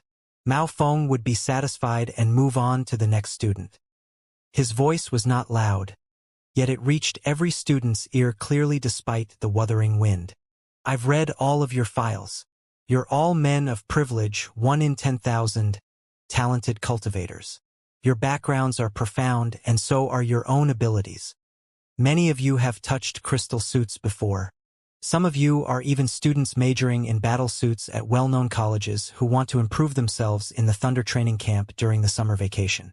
However, everyone must start from scratch here.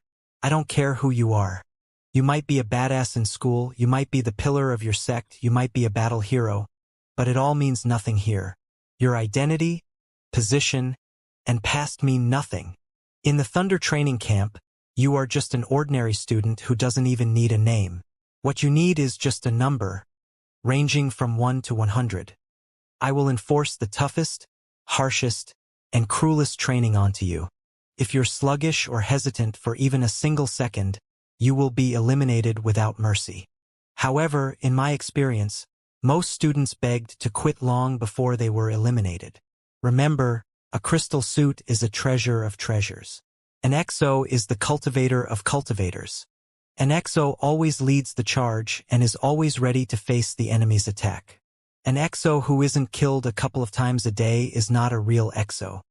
And a real exo is what the Thunder training camp will train you to be. If you're not prepared, get your ass out of here and now. While speaking, Mao Feng stopped in front of Liao. His lightning-like eyesight pierced into Liao's head. What a strong spiritual power! Liao could feel that the spiritual power of his instructor was hundreds of times stronger than the three-eyed ape on the Devil Flood Dragon Island. Had his soul not been cleansed and strengthened by Oyezi, it would have been impossible to even survive half a second. Liao gritted his teeth and stared back. 1 second, 2 seconds, 3 seconds, 5 seconds, 10 seconds. 10 seconds later, Mao Feng smiled and asked fiercely, "What's your name?" Liao held his head as high as possible and answered loudly, "Sir, my name is Liao." "Of course." Mao Feng grinned and looked around. He remarked, "Like I said, students of this class are all men of privilege with profound background. Even this seemingly Mr. Nobody actually has a long story behind him. You may not know of him yet. Let me introduce him to you. He is the youngest and weakest student in this class. But he is also a man who's cruel to himself." Shua, shua, shua, shua. 198 pairs of curious eyes were fixed on Liao. Liao frowned and knew it was not good. It was clear that Mao Feng was trying to teach every student a hard lesson and establish his absolute authority by staring at them and destroy their pride. But as it turned out, Liao's soul was too solid to surrender after 10 seconds of direct eye contact, which made him look bad. That's why the chief instructor set him up as a target for everyone. With a fake smile, Mao Feng said, "Liao, age 20, in the 6th level of refinement stage, also known as Vulture, a cruel man of your generation from the Grand Desolate War institution. His cultivation is not very deep, but his records are quite impressive. Before his spiritual root was awoken, he defeated a mutant demon beast that was almost as strong as a demon soldier. The day he awoke his spiritual root, he beat a cultivator in the 3rd level of refinement stage into a heap of blood and bones which barely looked like a human after the fight. Within the next year, he reached the 6th level of refinement stage. He was in the Battle of Verdant Tarn City too, where he killed a demon general even though he was only in the 5th level of refinement stage at that time. After that, he was engaged in a fight against 2,000 freshmen from the combat department of the Grand Desolate War institution. Through his smart tactics, he managed to make the opponents attack each other and broke through their encirclement in the end. His name has been rife since then. Lastly, he also happens to be a hybrid-type cultivator, with talents both in fighting and refining, and he's just passed the refiner's registration examination.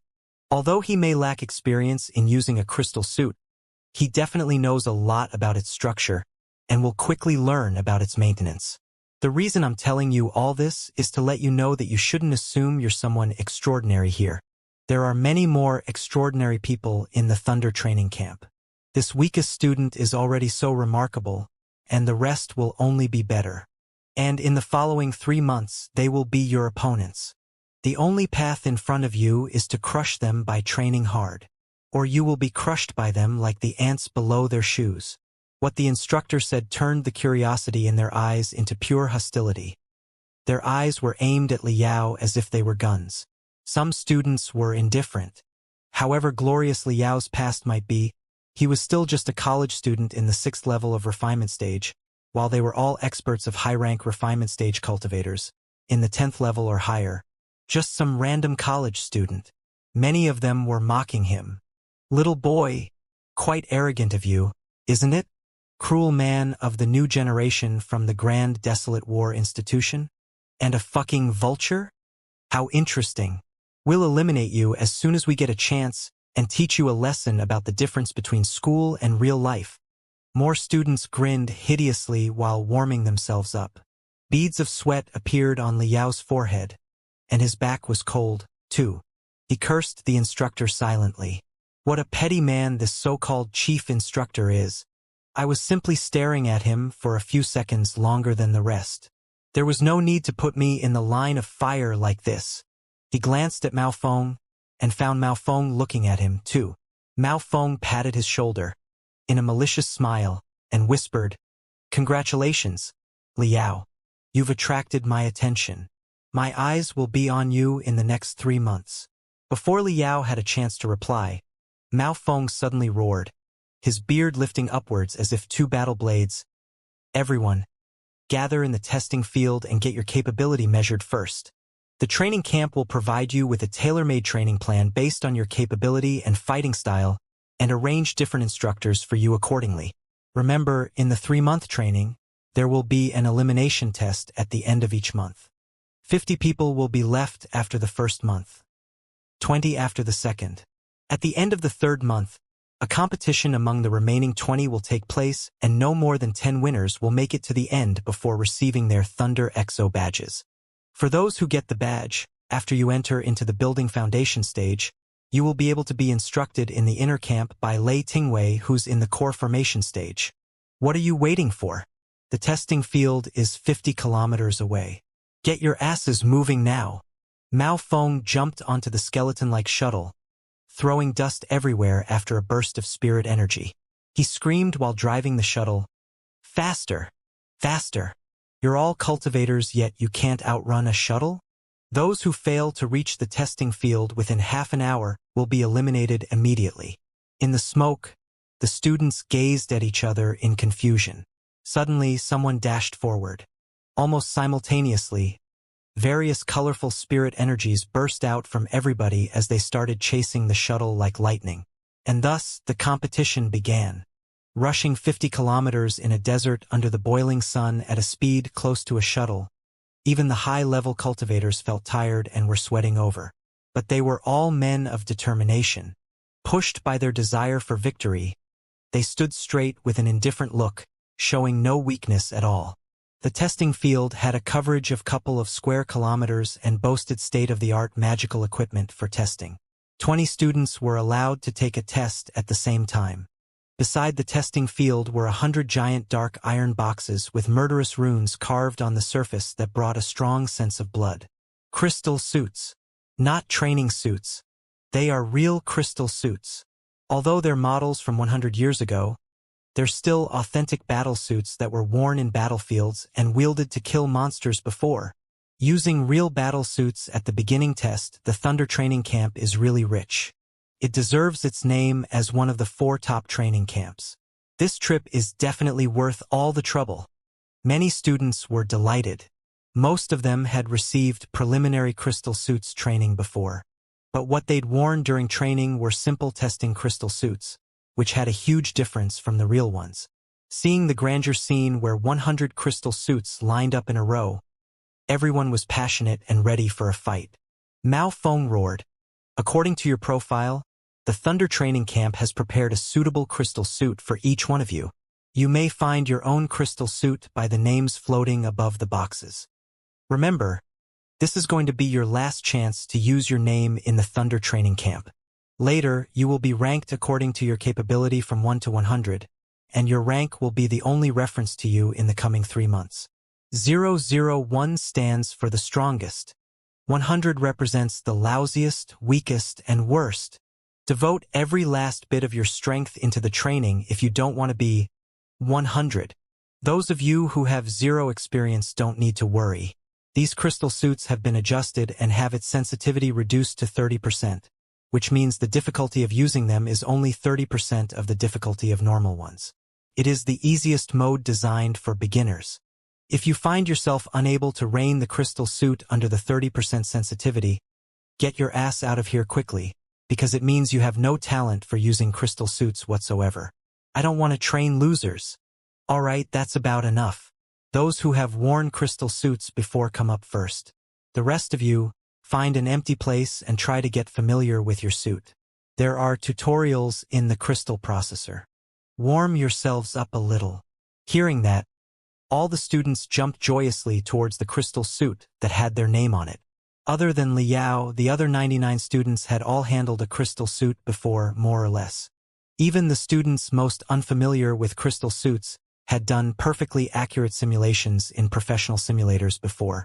Unlike them, for Liao, who had grown up in the magical equipment graveyard, his life was nothing but training and fighting. He had never even played any of the popular crystal suits games, let alone perfectly accurate simulations.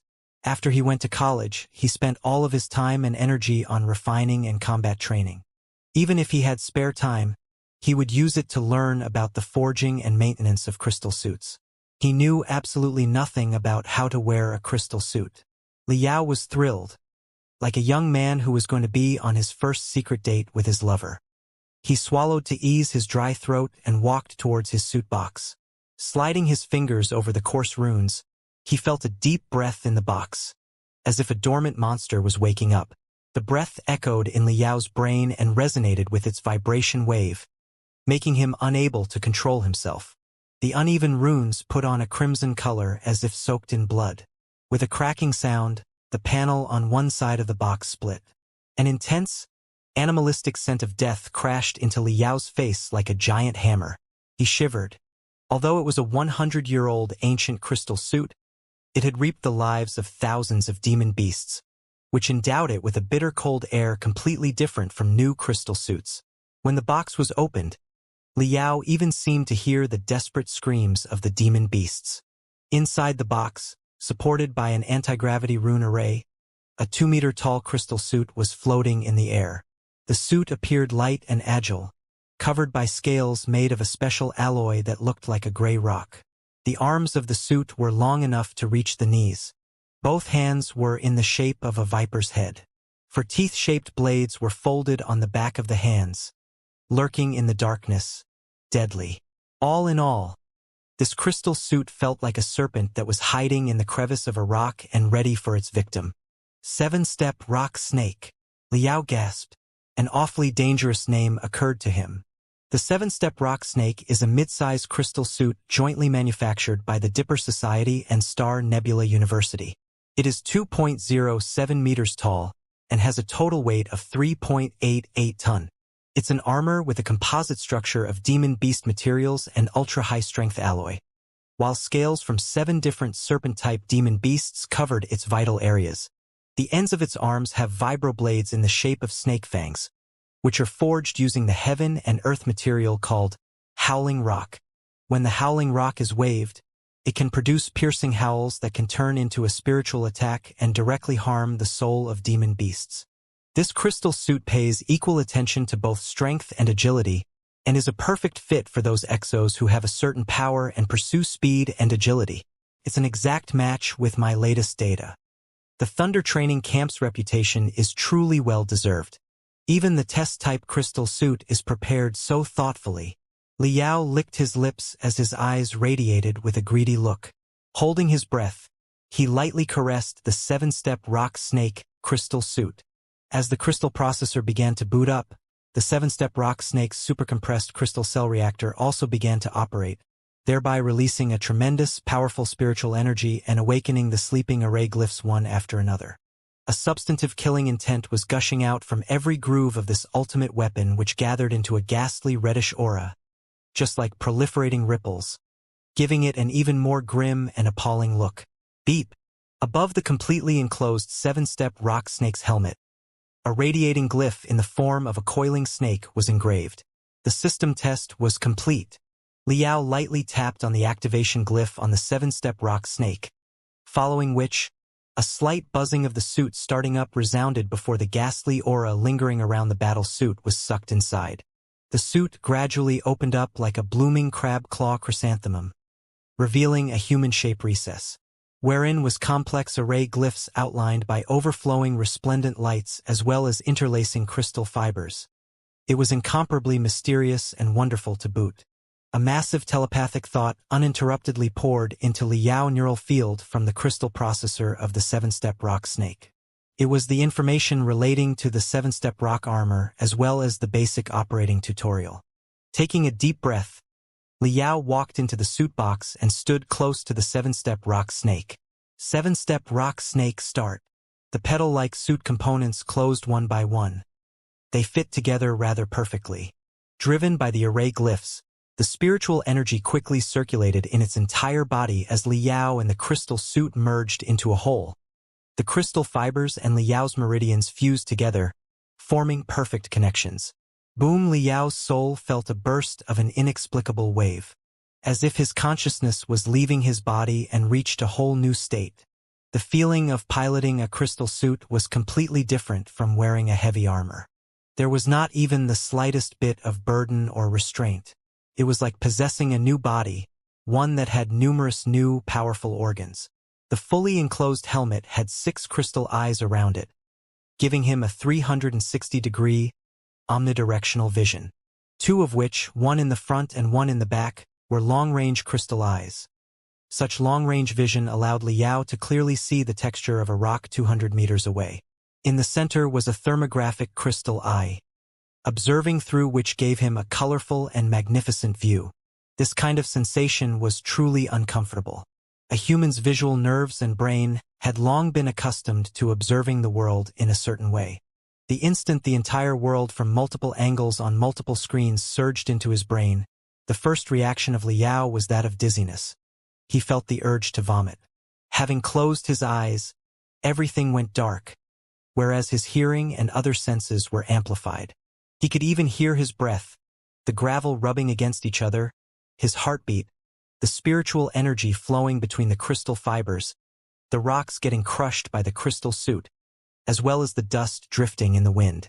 These sounds were intermixed with the buzzing sound made by hundreds of array glyphs operating simultaneously. Rumor had it that a veteran exo could distinguish the condition of every array glyphs from these sounds.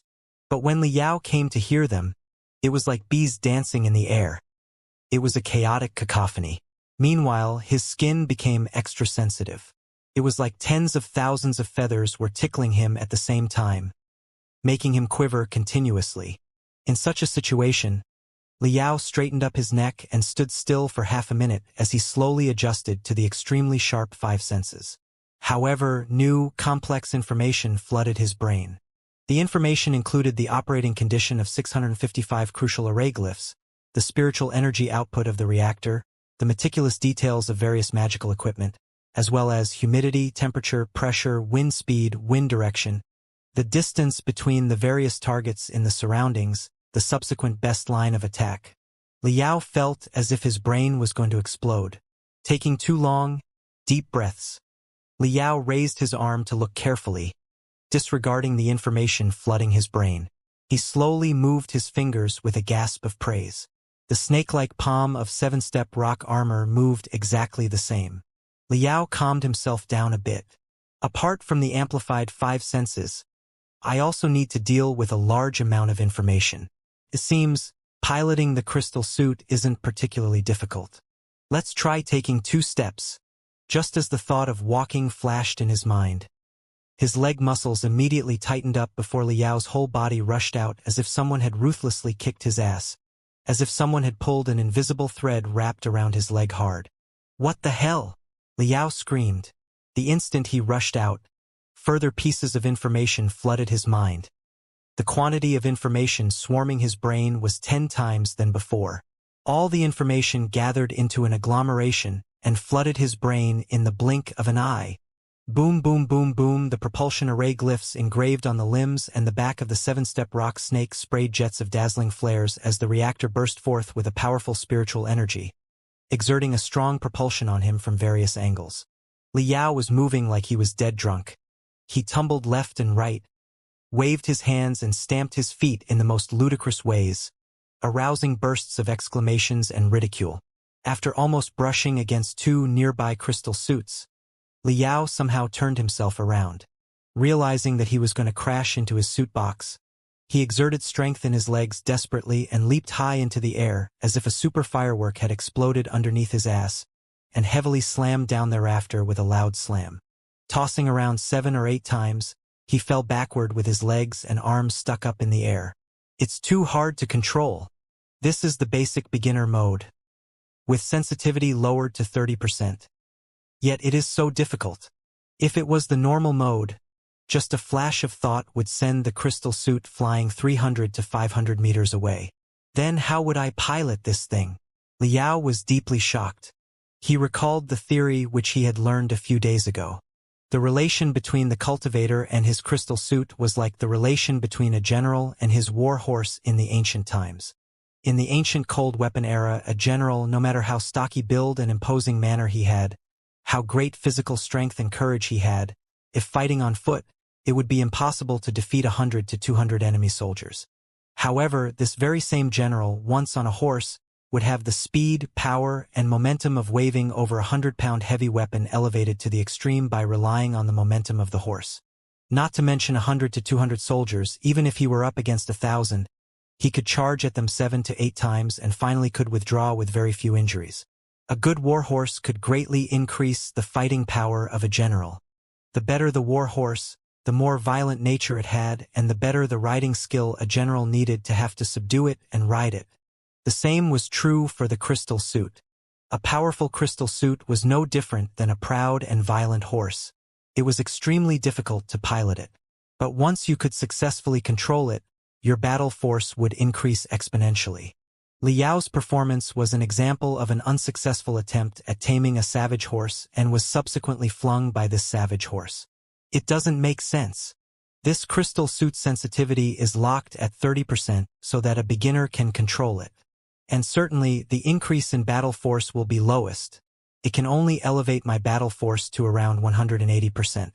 Even the basic mode is so hard to control, let alone the high-level mode when the sensitivity is increased to 200% and battle force is increased by 500%. This is not all right. I will be unable to pilot Mystic Skeleton Battlesuit with this kind of performance. One more time. I can do it. Liao didn't believe in hearsay. Clenching his teeth, he once again started to control the crystal suit. First, I need to be gentle, slow, and steady. Stand up bit by bit. When Liao was busy learning how to stand and walk, the first 10 students were already whirring across the field. Running, dodging, jumping, flying, attacking, sprinting, storming. These trainees all had a certain amount of experience in piloting the crystal suit. In addition, it was the basic beginner mode. They didn't face any obstruction at all. Their maneuvers were completely fluid and they didn't even take half a minute to complete the test. Their magnificent maneuvers and wonderful performances garnered secret praises even from the chief instructor Mao Feng and the several instructors watching. Swish, swish, swish, swish, the huge hologram floating above the testing site displayed the overall test score of the trainees. Impressively, Yuan Yesher had topped the ranking with a score of 88 out of 100. It was a pretty good score. This Yuan Yesher is a student of Deep Sea University Exos department. He wasn't getting aroused by the university's curriculum and specifically came to our training camp over summer vacations. A bald instructor told Mao Feng, laughing, "He has a solid foundation and can be trained in accordance with the highest standards. In my opinion, he could very likely become the best among the 100 trainees. Mao Feng nodded absently. Suddenly, he jerked his chin towards a direction and asked doubtfully, "Who is piloting that staggering 7-step rock snake? It's already set in beginner mode yet he can't even walk safely. Even though coming to our training camp with such aptitude isn't burning much money, it is still wasting our time." The bald instructor glanced at the hologram and quickly replied, "He is Grand Desolate War Institution's Liao." Mao Feng's countenance became extremely weird as he said, frowning, "What happened to him? Although this little guy is not very powerful, he has a splendid record and is quite intelligent as well. At the beginning, I was quite looking forward to his performance, but how can he perform so badly?" The bald instructor pursed his lips into a smile as he said, "It's quite simple. Some people are inherently unsuitable for piloting crystal suits. No matter how much they train, it's all futile. Some foundation building stage experts and even golden core stage powerhouses can control other magical equipment like an arm directing its fingers. But once they enter the crystal suit, they seem to have been shackled and under a restrictive spell. All of a sudden, they would become stupid and clumsy. What I mean to say is, their talent with crystal suit was not fated. Although such people are not many, there are still 1 or 2 in 100. Maybe Liao is one of them. He can only blame his bad luck." Mao Feng pursed his lips. "Forget it. Let him be. After watching him drive the crystal suit like that, I really want to wash my eyes." "Ah!" At this time, the bald instructor suddenly exclaimed. He said, dumbfounded, 93 points? Someone among the second batch of trainees has actually scored 93 points. Genius. He is a true genius." The surprisingly high score grabbed every student's attention. All of them turned their eyes to the corner of the testing field, where a white suit in crescent shape stood proudly. This crystal suit, named Moonfox, was best known for its high speed as well as its swiftness. Although the test in which it performed a splendid dance had long ended, everybody seemed to still be dwelling on its bleak, moonlight-like traces. The wearer's name quickly spread around everyone in the testing field. Long Qianyue, age 25, 12th level of the refinement stage, second daughter of the master of Crescent Moon City. Crescent Moon City is not a wealthy sect, but it values combat skills more than anything else. Every member from top to bottom is crazy about fighting. Long Qianyue is no exception. In the Battle of the Iron Eagle Mountain last month, she killed 3 demon generals by herself and thus gained her fame. I'd never have imagined that she's so gifted in crystal suits too. The Crescent Moon City is sure to rise. There are not only battlesuit major students like Yuan Yesher, but also geniuses like Long Qianyue in our class. These 2 have reserved 2 places in the winners list. The competition will only get fiercer. Grinding their teeth, many students were complaining jealously. While the 99 students and the instructors were talking in a mess, Liao did not know a thing that was happening around him, for he had fully immersed himself in the world of crystal suits. He moved his body and walked the first step, as if he were a rusted machine. "I made it! I can walk now!" Although he felt that his body had been slapped by a thorny rope dozens of times, there was still satisfaction on his face. It was not easy. After falling over 17 times, he finally managed to grasp the delicacy of balance to control the jet direction of the 28-power rune arrays, so that he could make his first step. Relax. The key is to relax. Don't try to subdue the crystal suit. Consider the power rune arrays as a new organ. Chill out and let nature take its course.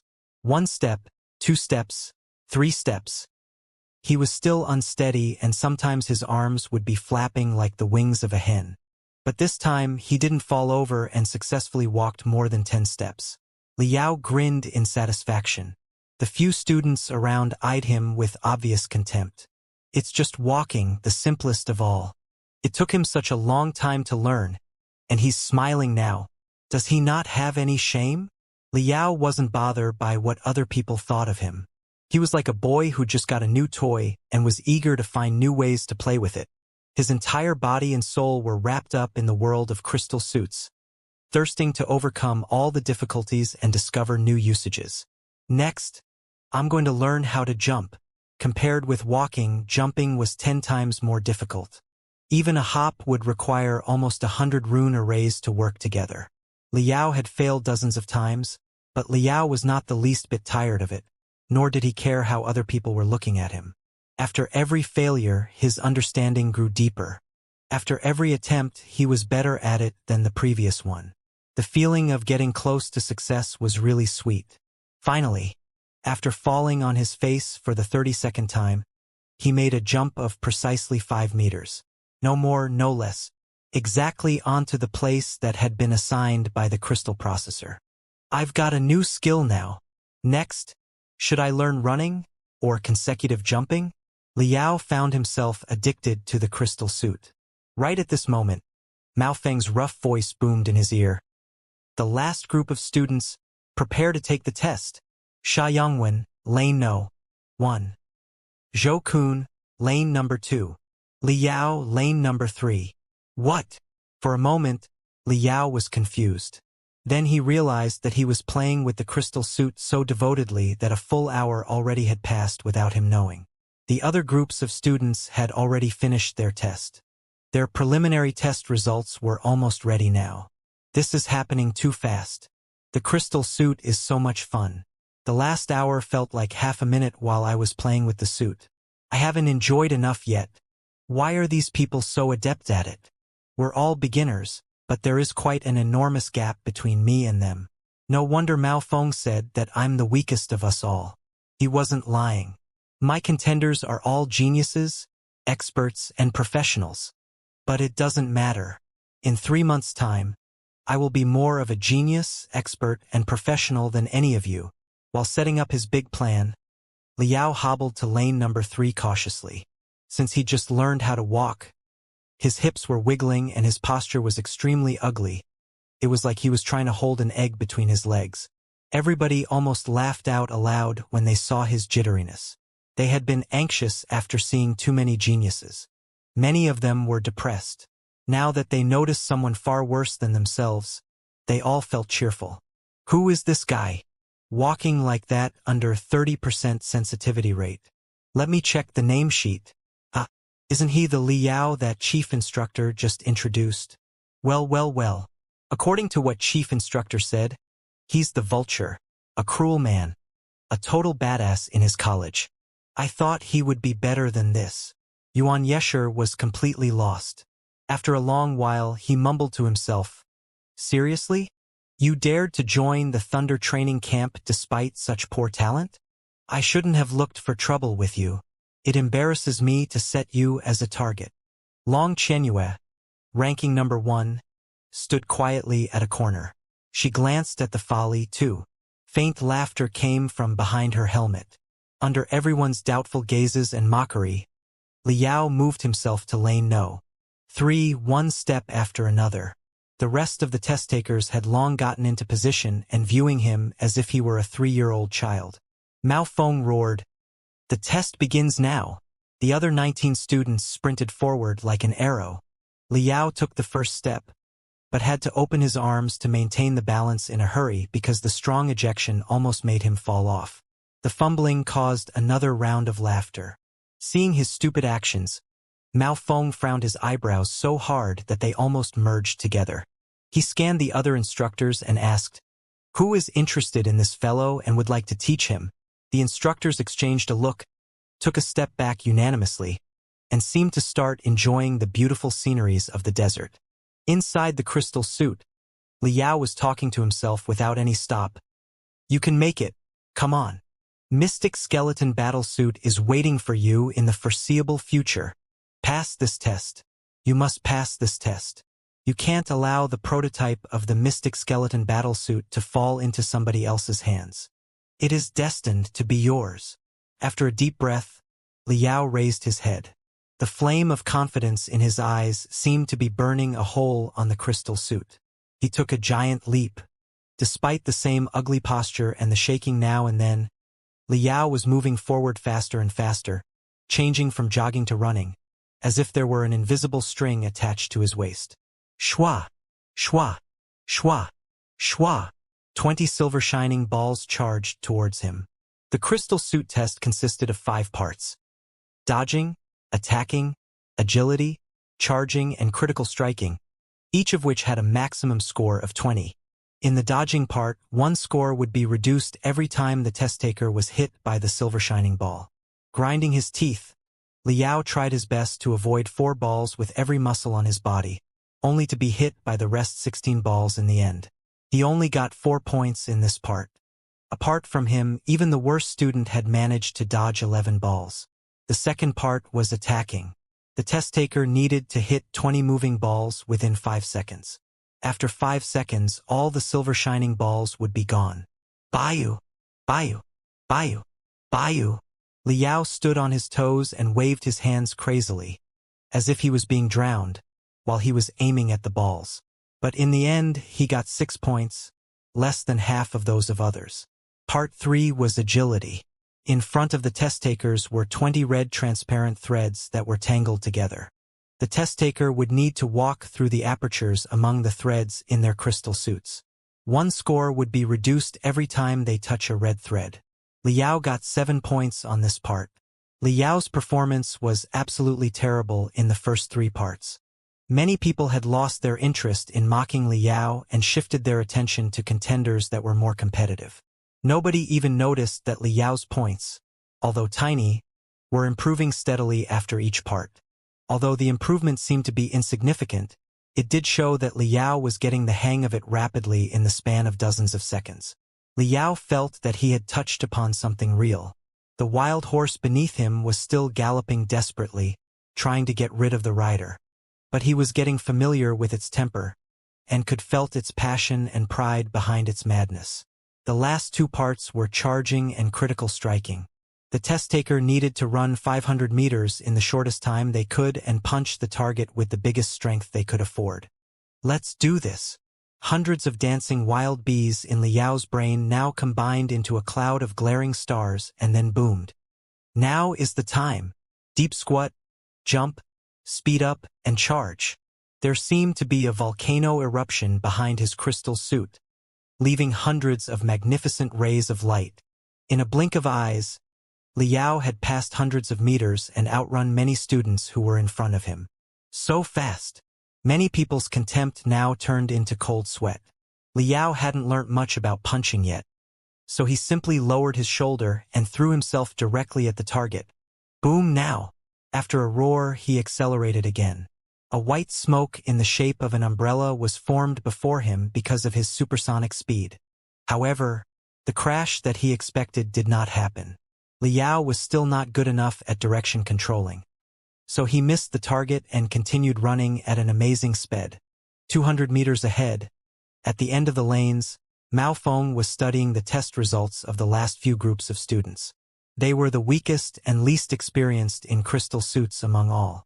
There was nothing particularly interesting about them in their test results. Mao Feng glanced at their results and decided not to waste his time. Instead, he began considering how to train the few geniuses he had. Right at this moment, a strong feeling of apprehension grasped him. He felt he was about to be killed, as if a bold demon king was coming at him. What a strong scent of killing! What's happening?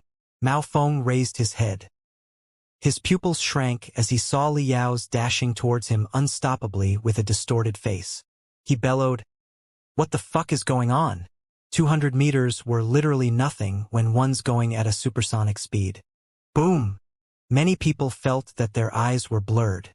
Then they heard an earth-shaking noise, as if a meteorite had just landed on the field. The collision was so powerful that there was a small sandstorm spreading a kilometer away. No one could see anything or hear anything except the aftershock of the impact. It took a long time before they came back to themselves. When the smoke finally settled down, a dramatic scene unfolded itself before them, and there was indistinguishable murmuring of fear in their mouth. Not far ahead, a shallow pit appeared with white gas popping up. The 7-step rock snake collapsed in the pit. Its right shoulder had been completely shattered. Colorful sparks were dancing everywhere with cracking sounds. Right beside it was Chief Instructor Mao Feng, who was in a coma now, The testing field was caught in an awkward silence. But it was immediately broken. Dozens of twisted screams reverberated in the sky. Not good. Chief Instructor passed out. Someone has knocked Chief Instructor out. An hour later, in a fully equipped crystal suit warehouse, 2 refiners were repairing the 7-step rock snake. The refiner on the left, who had a big mole on his forehead, frowned. That was a huge impact. The right shoulder was almost broken into pieces. Why was it so bad? The refiner on the right had crooked lips. He said, rushing for hundreds of meters in a supersonic state before reaching the chief instructor. How could it not be bad? The chief instructor was knocked out before he could even defend himself with his building foundation stage abilities. It was nuts. He stopped when he noticed that his partner looked terrible. Knowing something was wrong, he turned back rigidly. Mao Feng was standing right behind them with a grim face. For a moment, the temperature in the warehouse seemed to have dropped 10 degrees. Hello, Instructor Mao. The 2 refiners greeted him hurriedly. Even an idiot would know that the chief instructor of the outer camp had been under super high pressure and was not in his best mood. It was best not to offend him, in case the volcano suddenly burst out. But Mao Feng had a weird countenance. Behind the gloomy face was some indistinct confusion. There was something that nobody else in the training camp knew. When Liao was about to hit him in the 7-step rock snake, he already braced himself for the collision. He didn't dodge. Instead, he brought himself up to the preliminary level of building foundation stage and condensed a strong spiritual energy shield in front of him. By his calculation, since Liao was merely a cultivator in the 6th level of the refinement stage, the shield would be more than enough to hold him back, even if the crystal suit had empowered him with the supersonic speed and maybe doubled his combat abilities. But as it turned out, he was blown away in shame. It was simply impossible. If Liao had not been hiding his true capability, the only explanation will be, the endowment that this crystal suit offered him was not just doubling the combat abilities, but tripling them or even more. Showing no emotion, Mao Feng said coldly, leave the damage on the shoulder alone for now. See if there's anything wrong with the drive mode. The 2 refiners nodded. They lifted a component below the 7-step rock snake's neck, connected a crystal wire to the processor of the suit, and started checking immediately. No sooner had they begun than they detected something abnormal. Their faces turned darker and darker and their eyebrows scrunched together. What's wrong? Mao Feng asked gravely, his eyebrow bouncing. They looked at each other. The first refiner finally made up his mind and said, Chief Instructor, it is universally known that the crystal suits for new students are all antiques from 100 years ago. They've endured a lot of battles before and therefore bear a lot of wounds. To fix them, we had to replace some of their components with miscellaneous substitutes, some of which were actually refined by ourselves. Get to the point. Mao Feng raised his voice. The second refiner continued. Do you recall that 2 days ago, a very rare thunderstorm hit our camp? Several warehouses were affected by the weather. I assume that, interfered by the thunder, 2 crystal wires of the suit had a shortcut, causing the chaos of the driving mode. The crystal processor shows that the suit is in the beginner mode with 30% sensitivity. However, after our double check, we've found that it is actually in the X mode designed for the real experts. The difficulty for using it is twice that of the normal mode. In the X mode, responses that the rune arrays give to spiritual energy are set at the highest level. Even the slightest movement of muscles or a minor thought will trigger a profound reaction in the rune arrays. Therefore, X mode can significantly enhance the combat abilities of the wearer, making them 500% stronger or even more. Mao Feng breathed heavily. His eyes were keen and his throat became dry. Why was the problem not discovered previously? The first refiner answered reluctantly, Chief Instructor, you also know that the thunderstorm 2 days ago caused great damage. Many middle-level and high-level crystal suits in the inner camp were influenced as well. We were all summoned to help fix them, so we only had the time to run the regular tests on the suits of the outer camp. The second refiner added, also, this malfunction is too weird. Generally speaking, the drive mode hardly ever goes wrong, and when it does, Even the least experienced cultivator will immediately know something is wrong the moment they put on the suit. If they'd reported the issue to us, we could have fixed it within several minutes. And reporting to us is the only thing they can do. The first refiner grinned. X mode is devised for qualified, experienced, and proficient exos. Newbies will find themselves hardly able to stand up in such a mode. He stopped when he realized what he just said. Looking at each other, the two refiners both saw the astonishment in the other's eyes. Sweat started appearing on their foreheads. All right, your explanation is acceptable. Your reinforcement to the inner camp was approved by me, and it was me who agreed to only run regular tests too. I take full responsibility for this accident. Now try to repair the crystal suit. And remember, nobody else is to know anything about this incident without my permission. The two refiners thought that he would be angry and vent his anger to them, but Mao Feng concluded the conversation and left in a hurry. Half an hour later, in an analysis room filled with dozens of screens, Mao Feng bowed to an old man whose face was flushed due to too much drinking and said courteously, "Mr. Su." He respected the old man from the bottom of his heart, because the ugly old man, named Su Tianyu, was a research-type cultivator who not only was a cultivator at the peak of building foundation stage, but also was a very rare training planner. A skilled training planner is adept at pedagogy, psychology, anatomy, and hundreds of other subjects. They can draft and design detailed training plans for different cultivators based on their own conditions, so that their training efficiency can be maximized and their potentials can be fulfilled at the fast speed they can afford. The Thunder training camp's second-to-none prominence, which could be indicated by the fact that even many battlesuit major students came here for improvement, was partly based on the impressive capabilities of Lei Tingwei, a strong man in the core formation stage, and partly because of the comprehensive case-by-case training plans for the students created by the best training planners in the trade. Little Feng, Mr. Su smiled. You should know that I always write training plans for the cultivators in the building foundation stage in the inner camp. Why do you ask me to design a tailor-made training plan for a refinement state cultivator in the outer camp who barely knows anything about training? Who's this guy? Your cousin? Right? I heard something unbelievable on my way here. Words are that you were knocked out in the testing field. Mao Feng dared not to glare at Mr. Su. Embarrassed, he tried to smile and said, "Mr. Su, don't be hasty. I'll show you a few video clips. We'll talk about it later after you've evaluated his performance in the test." Mao Feng waved his hand. All of the screens started playing simultaneously. They were clips from the cameras in the testing field, which had pictured Liao's every movement since he put on his crystal suit. Mr. Su glanced at the screens and said casually, "This student probably has never touched crystal suits before. Chances are that he has hardly ever done simulations or played crystal suit games. He knows absolutely nothing about crystal suits. A classic beginner. However, he is very good at learning from his failures, and he doesn't make the same mistake twice. Therefore, he has been improving fast. Look, he may have fallen over dozens of times when he first started, but they were all for different reasons. Ostensibly, he could barely stand or walk. But in fact, he was trying different ways of strength manipulation to test the best posture for standing and walking. Not bad. Not bad.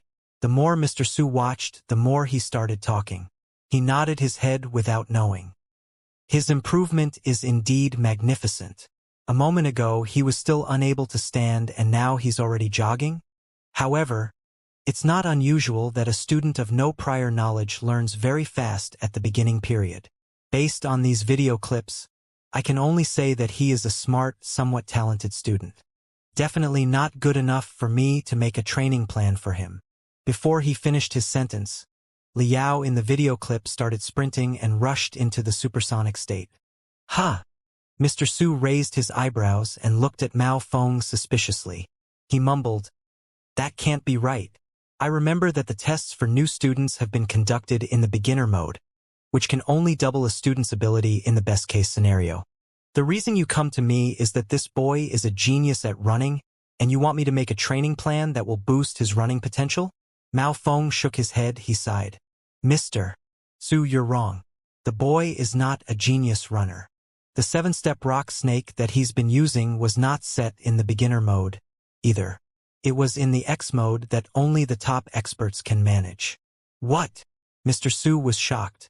The atmosphere at the testing field was weird. All the students gathered together and whispered between each other.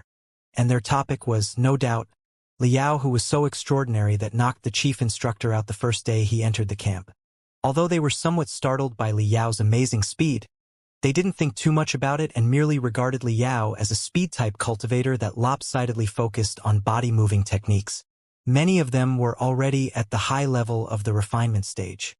With an advanced body-moving technique and the enhancement of the crystal suit, it was quite possible to run at supersonic speed and cause a sonic boom. However, running at a supersonic speed for a moment and controlling the body at ease under it were completely different. To dive into the supersonic state, a high-level refinement state cultivator would be good enough. But to maintain the combat abilities with self-control under the supersonic state, even many building foundation state cultivator found it desirable yet unreachable. Self-control always came first.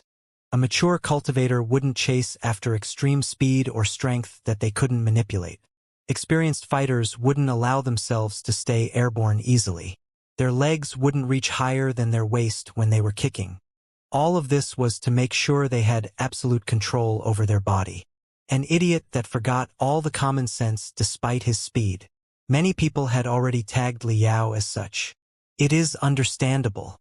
A young man in his 20s and also a badass in his college like him must have heard enough praise and compliments to be overconfident about himself.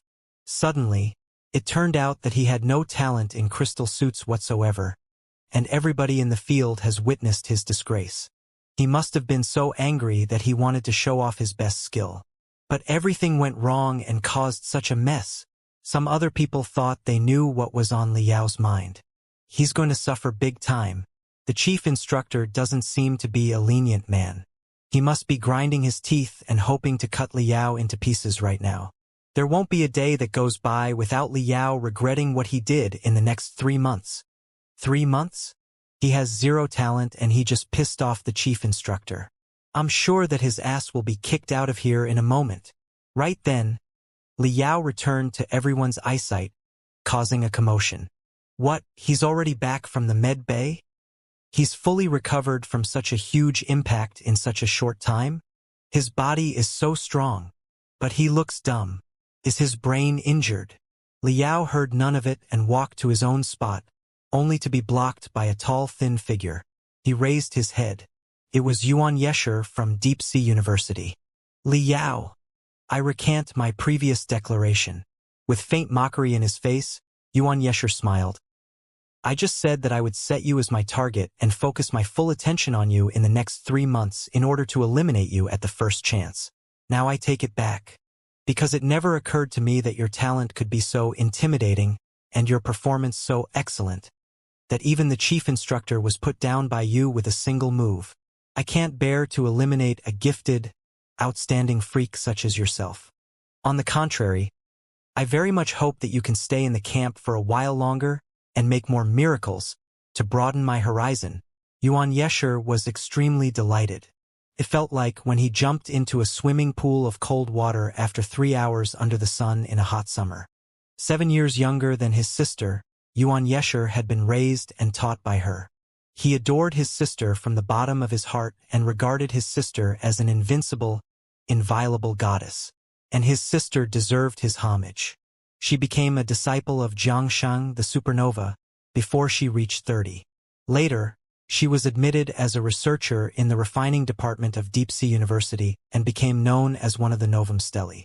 Xianxia was very proud of his sister's achievements. But a few days ago, his sister brought up the name Liao seriously and described him to be a rare genius in refining who deserved great attention because he might become the biggest competitor of the Novum Stelae within the next couple of years. Obscure hostility filled his heart. Right now, this genius, talent, and archenemy of the Novum Stelae in the future that his sister had been talking about could only stand there stupidly and listen to his scornful berating. Felt nice, nice, nice. While Xianxia was feeling nice, he suddenly noticed that Liao's eyes were moving up and down and clearly were not fixed on him. He raised his voice. Hey, Are you listening? Liao's eyelids shivered. A moment later, his unfocused eyes were focused again. He nodded slowly. Of course. You were saying that you would recant your previous declaration. Please. I'm all ears. Yuan Yesher was infuriated. His neck seemed to be thicker than usual, and his face was so red that his blood seemed like to be oozing out of his orifices at any moment. Speechless for a while, he ground his teeth. Anyways, good luck, Liao. I'm looking forward to your performance. Pausing for a moment, he finally resorted to his last move. He tapped his head as if he just remembered it. Oh, I'm so sorry. I forgot again. I shouldn't have called you Liao. Now that the test is over and the ranks are out, I should have addressed you as No. 100 foot. No. 100 means you're the tail ender. This remark finally grabbed Liao's attention. The starry brilliance that was burning in his eyes made Yuan Yesher's heart skip a beat. Which number are you? Liao asked seriously. Energized, Yuan Yesher seemed to be taller and replied in great satisfaction. No. 2. What? Judging from your look, you want to challenge me. Drop the idea now. You may be a genius in the world of refiners. But in the world of crystal suits, the gap between us is too large for you to confront me. Just a number 2. Liao was disappointed and didn't catch the latter half of the sentence. He shook his head. I don't want to challenge a No. 2. The starry brilliance in his eyes dispersed. He ignored Yuan Yesher again and retreated to his own thoughts. What he meant was obvious. If he were to challenge someone, it could only be number 1, the best candidate in the field. He was not interested in the person in second place. Yuan Yesher felt his lungs were about to explode out of anger. He didn't understand where this tail ender's confidence came from. He was going to let it out when he noticed that there were more and more people coming close and watching Liao and himself like it was a show. Yuan Yesher frowned and glared at Liao before he walked away unhappily. Liao was still pondering, not because he wanted to annoy anyone, nor because he had a brain injury as many had expected. It was because he was still in the euphoria of booming into the supersonic state in the crystal suit just now. Every one of the pores on the body embracing the outside world, hot blood turning into steam through them, soul melting together with the crystal suit. It seemed like a single blow would destroy the entire world. The feeling was just incredible. The crystal suit is really marvelous. This the first time I ever wore a crystal suit, and I reached a supersonic speed and knocked a building foundation stage expert out. What will I be able to do after I've fully grasped the mysteries of the crystal suit? Liao was completely hooked by the thought. He replayed the moment of pleasure in his brain time and time again. There was no time to deal with guys like Yuan Yesher. Number 100, the tail ender? It doesn't matter. What's more important is not who's fastest off the start line, but who's the first to pass the finish line. At that moment, Mao Feng returned to the testing field furiously, together with some 20 instructors. All of the students hurried to stand straight as a spear and didn't dare look around. Mao Feng's eyesight seemed to be filled with electricity. It swept everyone and finally stopped at Liao. And the intensity of electricity increased exponentially. Everyone must bear your rank in mind.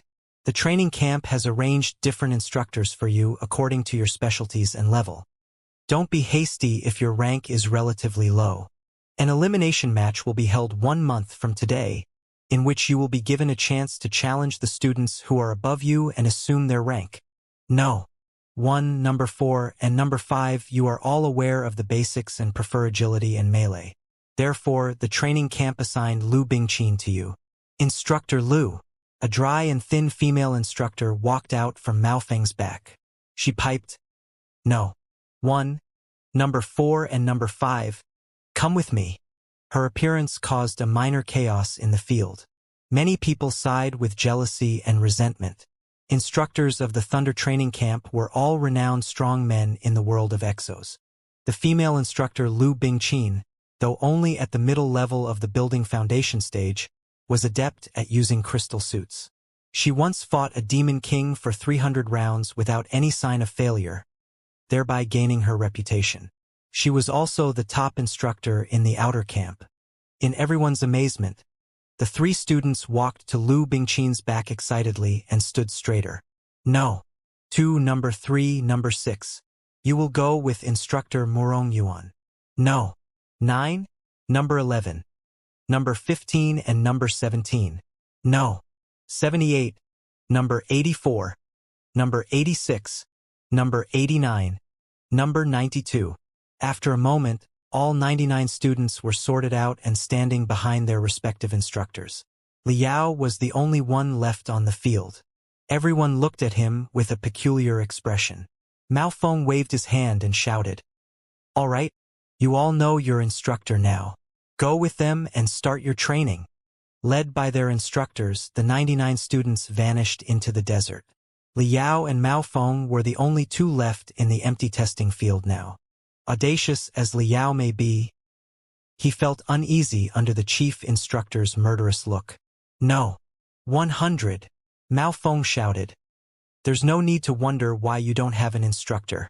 It's because your performance was so crummy that it has created a new lower limit of the Thunder training camp. Over all the years as manager of the outer camp, I've never seen a second weirdo such as yourself. You are not half qualified to receive regular training like the rest of them. Now, I'm giving you 2 options. Option 1, get your ass out of here as fast and far away as you can, and stop wasting my time. Option 2, stay in the training camp and start learning the most rudimental basics. During your training, I will crush you, torture you, suppress you, and spite you without any mercy. When I discover that you make a mistake, small as a needle as it may be, I will let you know what being dead is better than living means and eliminate you ruthlessly. You'd better choose option 1. If you wait here for a while longer, someone will pick you up and send you home. 95% of your tuition fees will be refunded. But if you have completely lost your mind and decide to see if I was joking, then just follow me." Mao Feng finished his words without any pause. He jumped on his skeleton shuttle and moved off like lightning, never looking back. Liao dazed. He cursed in his mind. This guy is outrageous. It's true that my performance hasn't been very satisfactory. But that's because I've never touched any crystal suits before. The reason why I'm here is exactly because I don't know the first thing about crystal suits. If I was already good at it, I'd be applying to be an instructor. The more you look down upon me, the more I will prove you completely wrong. Want to eliminate me? It's not that easy." Liao gritted his teeth and followed the skeleton shuttle at the fastest speed he could. After more than half an hour's running, they'd already covered almost 100 kilometers. Finally, the two of them stopped at a rugged area crowded by a lot of rocks in bizarre shapes. Under the bare rocks stood a giant, rusted, steel gate which looked like an entrance to a semi-underground warehouse that assumed the place of the original cave. Mao Feng waved his hand. The rune arrays on the gate lit up dimly. After a long cracking sound, there were sounds of gears grinding and hinges stretching on both sides of the gate. The gate opened. A strong moldy smell, resembling that in a tomb, hit their face. Mao Feng looked back with obvious disdain and walked directly into the warehouse. Liao tried to hold back the thought of kicking Mao Feng in his ass and followed. It was not a big warehouse. One could tell that with a single glance. Metal wreckages that looked like decayed bones were scattered all over the place. They were scarred, battered, and in all kinds of shapes. It took Liao a long time before he recognized that they were all crystal suit leftovers. Then he realized that this was not a warehouse of crystal suits, but a graveyard for them. Mao Feng glanced at him and said, 146 crystal suits reside in this place. All of them were too seriously damaged to repair. We could only retrieve the crystal stones and heavenly materials and earthly treasures from them and declared them to be a total loss. Look, most of them have been corroded by the poisons of the demon beasts before they were left in the open air for decades. Therefore, their components have all rusted together. Your talent is lousy and you don't know anything about crystal suits. If you've made up your mind to learn about being an exo, this will be your start point. This jade slips contain all the structural designs and maintenance manuals of the crystal suits here. What you're going to do is to dismantle them, clean up their components, and assemble them together. The time you have finished your maintenance for all 146 crystal suits lying here with absolutely no rust on them anymore is the time when I will consider assigning an instructor to you for you to receive regular training like everybody else does. Liao was stupefied. This is the basics? Mao Feng replied coldly. Of course it is. As an exo, you must have knowledge of how to conduct fundamental maintenance on crystal suits. Such training is best for you to learn the deep structure of crystal suits.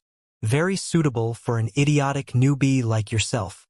However, it is indeed a little bit difficult to do the training on 146 total lost crystal suits altogether at the same time. You can say no and get out of here now. Liao blinked. There was sharp light in his eyes. Mao Feng grinned hideously. Your guess is correct. I am purposely making things difficult for you. This is a simple game that I just came up with. It won't get any easier as you walk further down this path. There's no way that you can complete it. Liao looked at him in the eyes and asked carefully. Will I be able to learn some real crystal suit skills after I tear down all the 146 crystal suits, remove their rust, lubricate them, and make sure they can work again?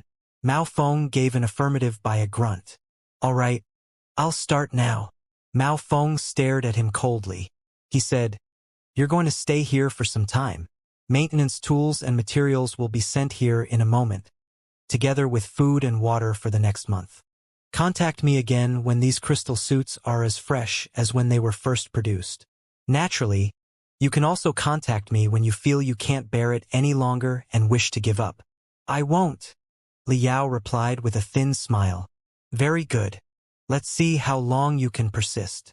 While saying it, Mao Feng took 2 pieces of magical equipment that looked like shining shells out of his pocket and handed them over. Besides, you'll need to stick these to your temples. Liao accepted the magical equipment. He weighed them in his hand and pinned them in his temples. The magical equipment seemed to become magnetic all of a sudden. They were attracted to each other and wouldn't let go no matter how hard Liao tried to shake them off. For a moment, the sky and ground were swirling before Liao, who completely lost balance and fell to the ground. He felt like vomiting.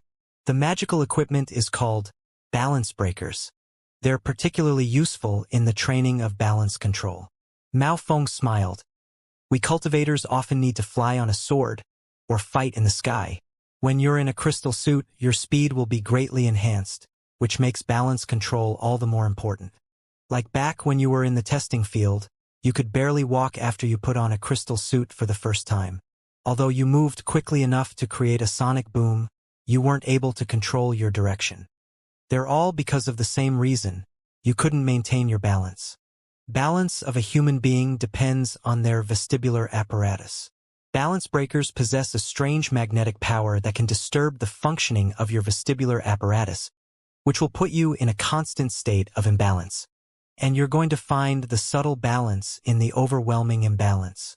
During this process, your vestibular apparatus will be stronger and you'll have better balance control. So they'll help prepare you for the high-speed combat to come when you're in a crystal suit.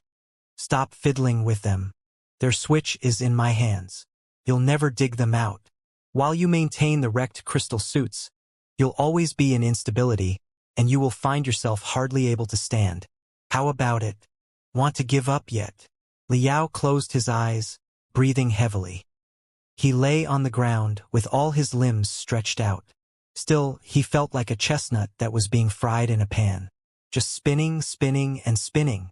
Instructor, I have a question for you. After a long time of adaptation, he finally regained the ability to talk. There was not the slightest hint of blood on his face. His skin was drearily pale, but his eyes were deeper and darker than before. Yes.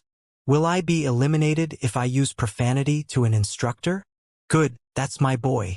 However, I hope you are as bold as today in 10 days' time, instead of begging me to eliminate you. Mao Feng snorted and went out, slamming the gate of the warehouse. His angry expression disappeared in no time. He hurriedly turned on his crystal processor and reached out to Su Tianyu, the experienced training planner. Mr.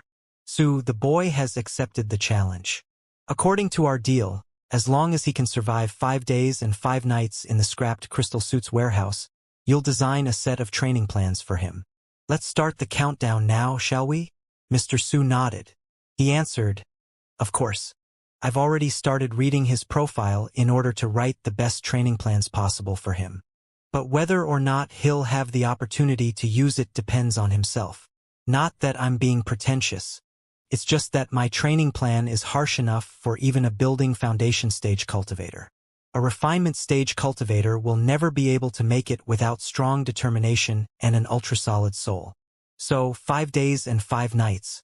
No less for even a single second. Mao Feng grinned. There's something special about the boy. I'm very confident in him. But just to be clear, our deal was meant to test his willpower and persistence, and it is okay as long as he makes it to the end of the 5th day even if he fails to renew a single crystal suit. Correct. Mr. Su smiled. Of course, those crystal suits are pure scraps. They're nothing but piles of garbage which would demand a hell of a lot of time to be fixed up.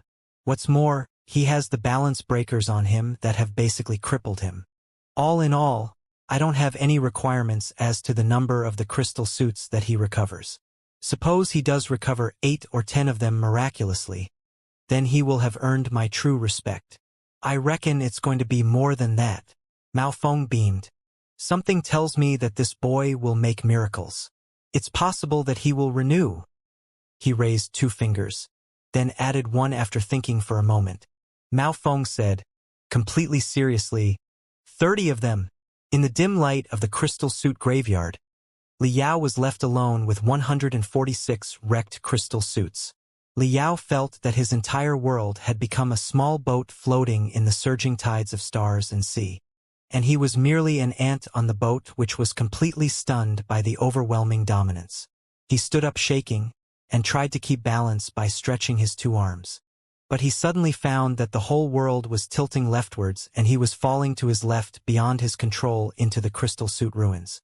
Just like quicksand, the 146 crystal suits flew towards him and swallowed him. Li Yao screamed. Then he recognized that all the crystal suits were in their original place. They didn't fly towards him. Instead, it was him who staggered towards them like a headless fly. The balance system of my brain is totally in disorder now. I can't even stand straight, and whenever I sit down I feel like vomiting. How can I maintain the crystal suits like this? No. If things remain unchanged, I'm never going to finish the maintenance work within a month. And even if I do, there will be no time left for me to learn any crystal suit skills. I'm definitely going to be eliminated. It might be exactly what the chief instructor hoped for. I won't let it go your way, asshole. First, stand up and hold on for 3 seconds. Li Yao gritted his teeth. Veins were appearing in his pale face. He shouted and stood up, and it took less than half a second before he fell down on his face again. 10 minutes later, Li Yao had tried 79 times. Not once did he successfully remain standing for more than 2 seconds without falling over. His face was swollen, his body covered in bruises. Then Li Yao tried to stand up for the 80th time. But this time his body couldn't bear it any longer and he leaned backwards before he kissed the knee of a solid crystal suit with the back of his head. Bang! The thump echoed in the small graveyard for a long time. The back of his head was wet. Blood was running out.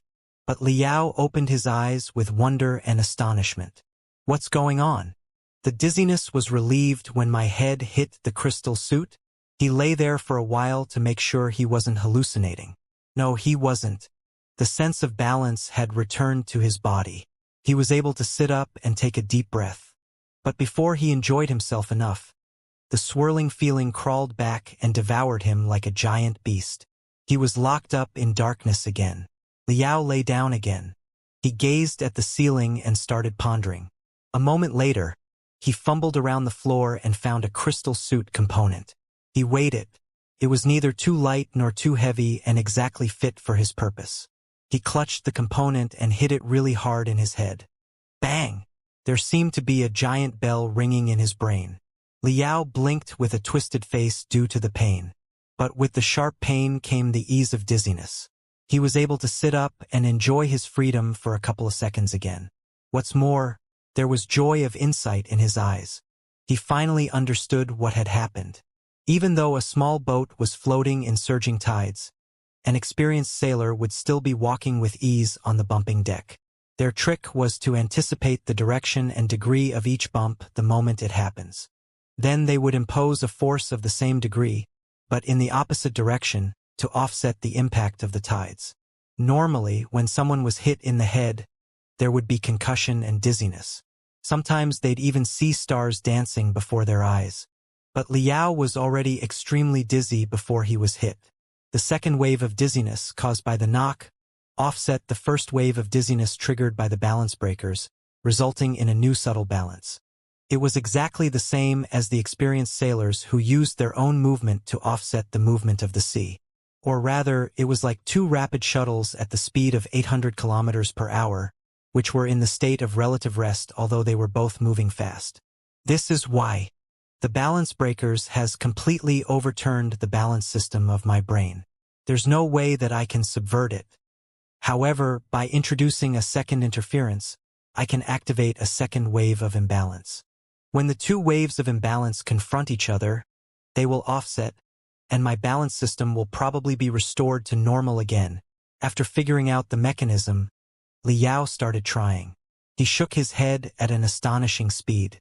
When one shakes his head too fast, he would feel dizzy because there's a lot of liquid contained in his brain which will hit the skull when it's being recklessly shaken. Just like when the brakes of a shuttle are slammed on, the passengers in it will lean forward uncontrollably even though the vehicle has stopped. Ew! Liao couldn't hold it back any longer and started vomiting. Since he'd failed to control the intensity, the two waves of dizziness didn't offset. Instead, they combined together as if a stun grenade had detonated in his brain, which immediately put him down. But Liao was not the least frustrated. On the contrary, he was excited, because his theory had been proved. An external impact could influence the dizziness inside his brain. If the dizziness could be strengthened, of course it could be weakened. Come on now. I've got it. Let's see who can stop me now. An hour later, 47 new wounds and 209 new bruises were added to Liao's body. He finally grasped the frequency of dizziness, as well as a special skill named brain concussion. Although it was not enough to extricate him from the swirl of dizziness, he was able to stand and get back to work now. Balance training can't be done in a day. I'm already doing well with such recovery in such a short time. Let's improve it later in the days to come. Now, start the crystal suit maintenance. Liao couldn't wait any longer. Magical equipment maintenance was what he had always been best at.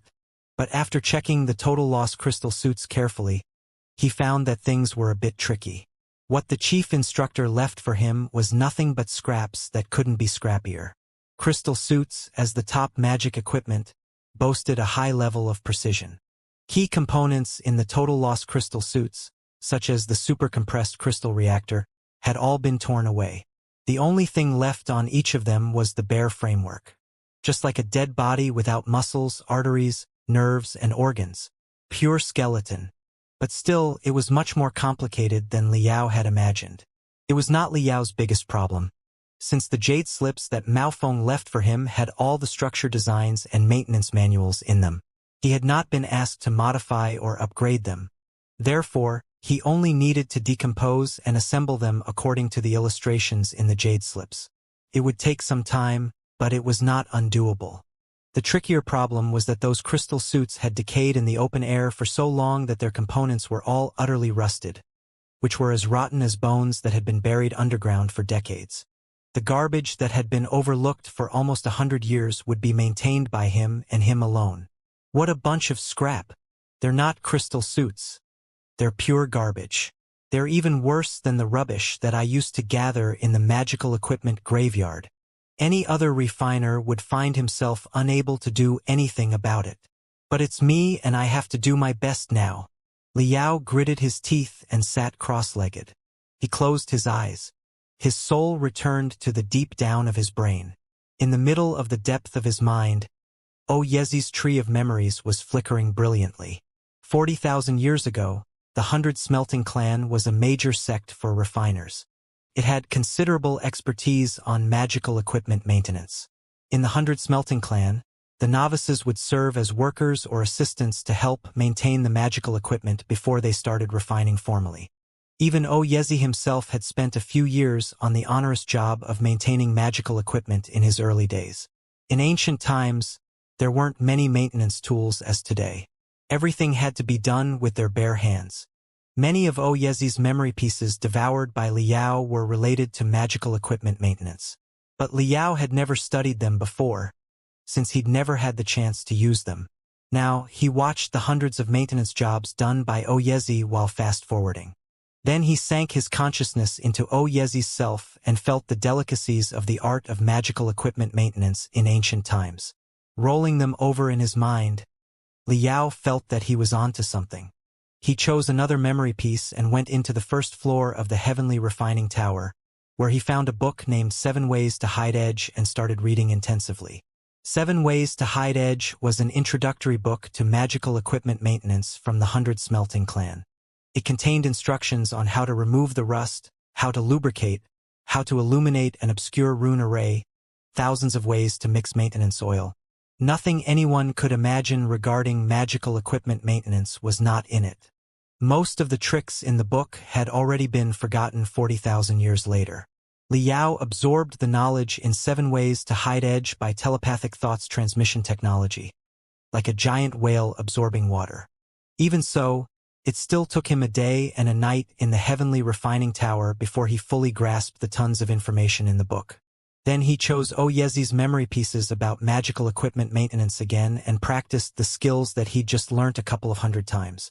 In the end, the miraculous tricks and skills were wholly embedded into his soul. When Liao returned to himself satisfied, the time in reality had passed 24 hours. He could see something unusual about the rusted scrapped metals now. In the level that ordinary people couldn't reach or feel, he seemed to hear the steel soldiers roaring astoundingly despite the rust on their body. Even though you're dead, I'll bring you the dignity you deserve. You should be sitting majestically in war museums and talking to the world about your magnificent history as heroes, instead of rotting silently in this shithole. Liao inserted the jade slips into the crystal processor. He started warming himself up while reading the maintenance manuals. Cracking sounds came from the joints of his fingers, which seemed to have become 10 hungry dragons lusting for food. Picking up the tools he needed, Liao walked to the first crystal suit solemnly. Bloody Blade Battlesuit, developed 124 years ago, was a beginner's crystal suit for the refinement stage cultivators best known for its amazing weight and solid structure. However, the passage of time had decorated this robust crystal suit with a thick shell of rust. At first glance, it seemed to be covered in crimson moss. Ordinary rust-removing techniques were not able to erase such a thick shell in such a short time. Liao bent his fingers and lay them down on the chest of the Bloody Blade Battlesuit. His fingers danced like a gentle breeze, as if he were playing a delicate piano. With the dance of his fingers, his countenance changed from austerity to enjoyment. Each touch sensed the inner structure of the crystal suit and sent it into his brain. Together with the structural design and maintenance manual he'd just studied, he knew everything about the crystal suit now.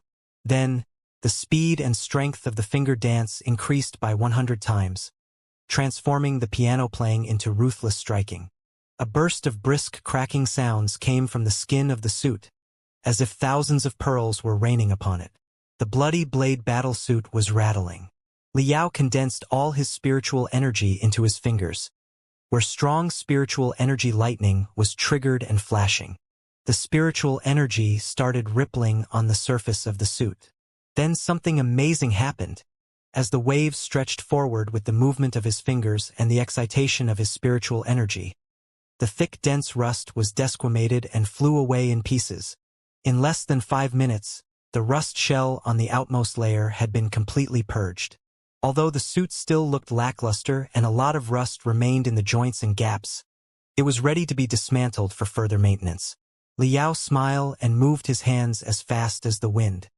He tore down the 107 components that made up the head of the suit and dropped them in a giant metal bucket. While he was meditating, staff of the training camp had brought a lot of maintenance tools and materials, including many kinds of maintenance lubricant used in the modern cultivation world. The lubricants were either directly extracted from demon beasts or synthetic. Each of them had their special usages, but Liao felt they were not good enough. After analyzing the characteristics of the maintenance lubricants, he mixed dozens of different lubricants according to the ancient formula in 7 ways to hide edge. He selected 7 lubricants and poured them into the bucket in perfect ratio. Upon shaking, the vibrant colors of the lubricants melted into dark gold, and the blended liquid started emitting an exotic fragrance. Then, Liao pushed the colorless components into the secret lubricant gently. After that, Liao put his hand into it. With a growl, Liao's hands trembled violently. Weird ripples appeared on the surface of the dark gold lubricant. Countless bubbles popped up. At the bottom of the liquid, undercurrents triggered by the shaking of Liao's hands were brushing the components of the suit unstoppably. Liao seemed to be still, but he had brought his spiritual energy to its limit. Every muscle, every artery, and every nerve of his was providing power for his hands. Now and then, he would need to smack his head to resist the scourge of the balance breakers. In no less than 3 minutes, his clothes were soaked in sweat, which highlighted the shivering of his muscles. 5 minutes later, Liao panted with relief and picked up one component from the lubricant. He observed it carefully under light. After the 2 rust-removing procedures, the component had been entirely renewed.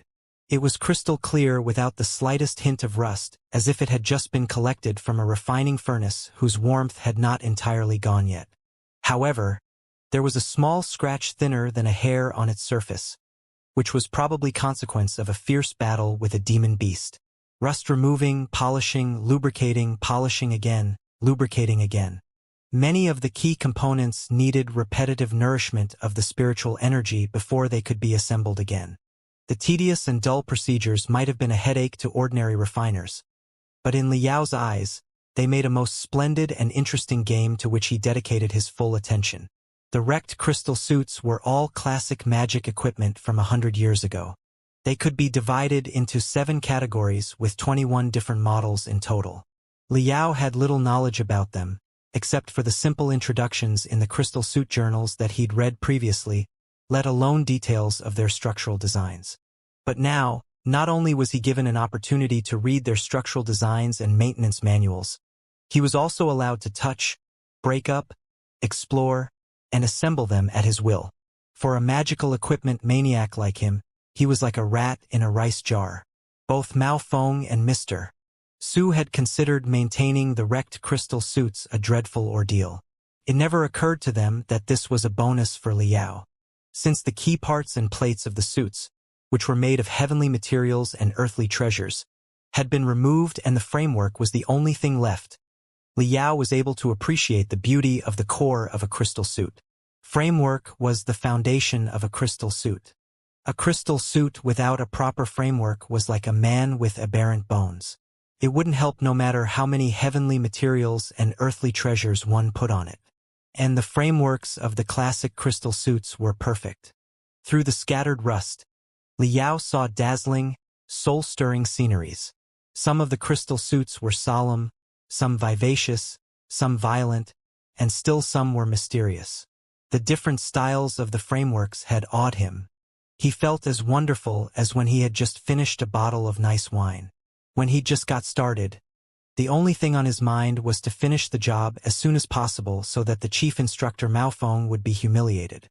But now, after he'd finished the maintenance of his first crystal suit, the Bloody Blade battlesuit, he had successfully revived it to its former glory. Seeing it standing like a king in the darkness, he tossed the thought of revenge away immediately. He had forgotten who Mao Feng was or where he even was. Every inch of his mind had been occupied by the fantastic crystal suits. There was nothing but crystal suits, and crystal suits. He almost wished that time could flow more slowly, so that he could stay a few more years in this gold mine. Every second when his fingers crossed over the surface of the crystal suits had brought him unparalleled ecstasy which he hoped to enjoy for a while longer. It was odd that the more he wanted to freeze the time, the faster the actual time fled. At first, it took him an hour to complete one job. But after he had absorbed and learnt all of the structural designs and maintenance manuals by heart, It would only take a few minutes for him to dismantle a crystal suit into atom components. In the endless work, Liao grasped extensive knowledge, like a dry leech on the vascular wall of the world of crystal suits which had enjoyed enough blood to be plump. In the beginning, he was learning the paradigm of crystal suit frameworks and the way that their joints were connected. Later, he started to explore the differences of the frameworks between melee crystal suits and long-range ones. Next, he was fascinated by the different styles of the craftsmen. Even the same heavy melee crystal suits could have widely divergent styles if they were created by two different craftsmen, who may have contradictory yet feasible theories on how to design a certain part. In the end, he was attracted by the fatal wounds that led to the retirement of the crystal suits. Every model of crystal suits had its own weakness. There was no such thing as a perfect crystal suit. In the battlefield, once the weakness was discovered by a demon beast, the result could be deadly. Therefore, the fatal wounds of many crystal suits of the same model were often located at the same place. Liao boosted his computational ability to the maximum and inferred what had happened on the battlefield from the subtle differences of the wounds on the crystal suits. He also pondered if he could make any revisions to the framework designed to avoid the fatal wounds or at least reduce their aftermath. The challenging game grabbed his full attention and deprived him of any sense of time. It was not until he'd finished the maintenance of the last crystal suit that he regrettably found that it was already 4 days, 23 hours, 37 minutes and 55 seconds later. In the analysis room, Mao Feng was pacing to and fro anxiously. He checked the spirit clock on the wall now and then. His face was brighter every time he found that some 10 seconds had passed. Mr. Su, it seems that the boy has succeeded. In another 20 minutes, he will have completed the 5-day 5-night seclusion and proved himself qualified for your special overall planning. Mao Feng said excitedly. Although he could not see into the warehouse due to lack of crystal cameras, the fact that Liao stayed long enough without reaching out to him made it evident that he had persevered long enough. Even though he might have done nothing but crying and rolling over during the 5 days, he still managed himself to the end. Mr. Su was as calm as ever. He said, not without fondness, Mao Feng, it would seem that you have indeed come across a very distinguished student this time.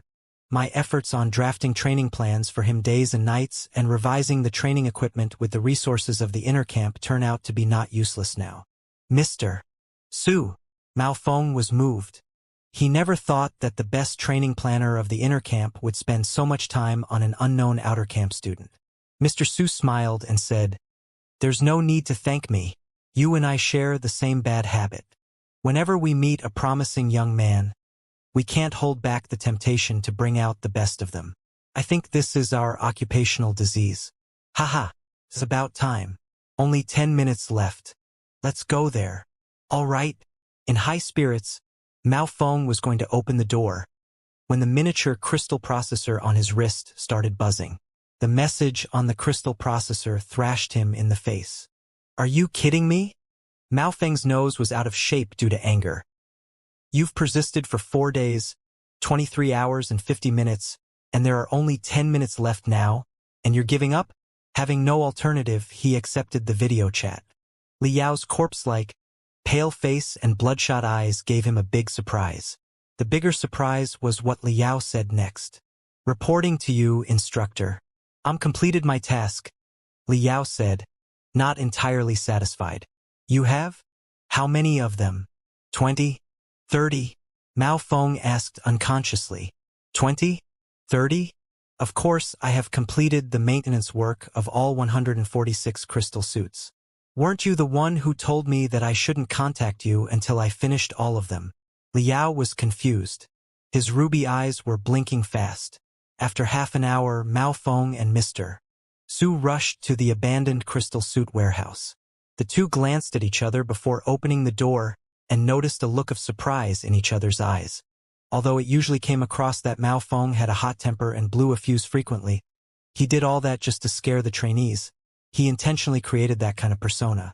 Having been the chief instructor at the outer camp of the Thunder Training Camp for a decade, Mao Feng had seen all kinds of geniuses and prodigies, but not one of them had moved or surprised him. However, this time he had truly been scared. Furthermore, he could see that even Mr. Su, the top trainer in the inner camp, was incredibly surprised. 2 outer camp refiners also followed the two, and they were somewhat at a loss. They could not understand why the chief instructor and Mr. Su had called them over to the abandoned crystal suit warehouse. Hasn't this warehouse been abandoned for many years? But the moment they opened the doors of the warehouse, the air that blew on their faces was no longer lifeless and rusty, but had a faint sweet fragrance, gladdening their hearts and refreshing their mind. The scene before them, even more so, made their eyes focus instantly.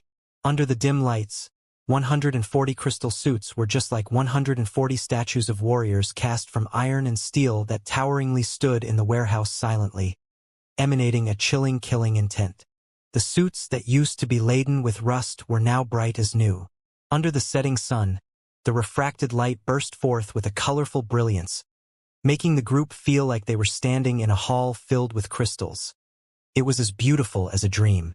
Surrounded and protected by numerous crystal suits, Liao stood alone at the center of the warehouse, inviting them in. That calm performance and the confident look in his eyes gave off the impression as if he was the ruler of 140 crystal suits, the king of crystal suits. Mao Feng and Mr. Su took a long, deep breath simultaneously as they entered the warehouse.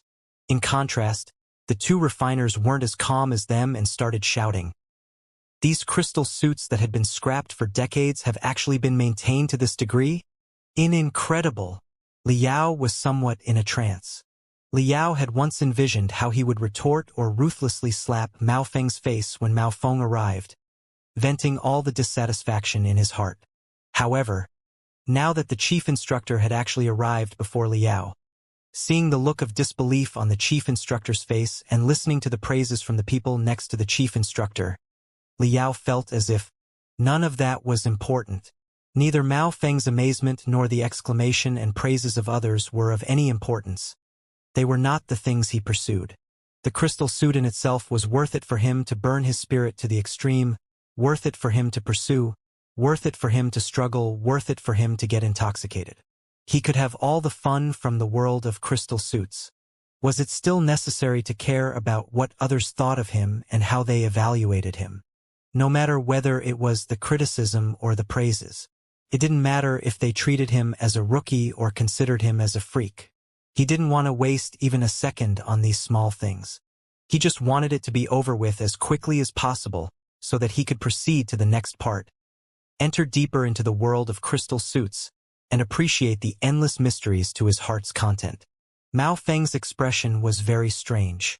He was somewhat absent-minded. He went to the front of the bloody blade battlesuit distractedly and traced his stubby fingers over the slightly rough texture, showing an inexplicable expression. Over a couple decades ago, Mao Feng had also been a trainee in the Thunder training camp. This bloody blade battlesuit was his comrade and partner in the training camp. Until the last training, when they headed deep into the wasteland for real combat but encountered a huge beast tide, during which they killed and killed for a day and night. Although they luckily escaped, the bloody blade battlesuit was completely scrapped and was sent to the crystal suit graveyard. Mao Feng remembered very clearly that the bloody blade battlesuit had sustained corrosion from 7 and 8 demon beast acid attacks and had rusted to the point that it was barely recognizable. However, he had never imagined that its past elegance could still be recovered. Apart from some holes due to having been completely corroded, a vast majority of the places had a faint bloody hue lingering around, and every array glyph engraved on the crystal suit was so clear that he could feel the minutest details even with the slightest touch. The array glyphs were in such a good condition that the spiritual energy would flow very smoothly for sure. "I didn't expect that you would see the light of day again," Mao Feng muttered to himself with a complex mood. The feelings between Exos and their crystal suits were somewhere between comrades in arms and a pet. Although this bloody blade battlesuit had not accompanied him for a long time, it had saved his life. Its very existence had a very special meaning for him. While Mao Feng was silently wallowing in emotions, the 2 refiners were gazing at 6 crystal suit fragments placed on the ground with a very appreciative gaze at a corner. These 6 crystal suits had suffered the most corrosion, and their various components could barely hold together by relying on the rusted layer. Liao had just broken their rusted layer, and as such the 6 crystal suits completely fell apart. Having lost the most crucial components, it was simply impossible to assemble their scattered components. All Liao could do was place their scattered components on the ground in accordance with their approximate locations, gathering the components to try and give the 6 crystal suits humanoid appearances. The problem was that he had arranged the components a bit too accurately. Whether it was the gap or the angle between the components, it was just as it was denoted in the blueprints. It was as if a complete 3-dimensional diagram was spread out meticulously on the ground and scaled up to real-life version. This level was absolutely professional to the extreme in the eyes of the 2 refiners. After half a minute, the 4 had come to a conclusion with an incomparably complex mood. These 146 scrapped crystal suits have indeed been maintained fairly well.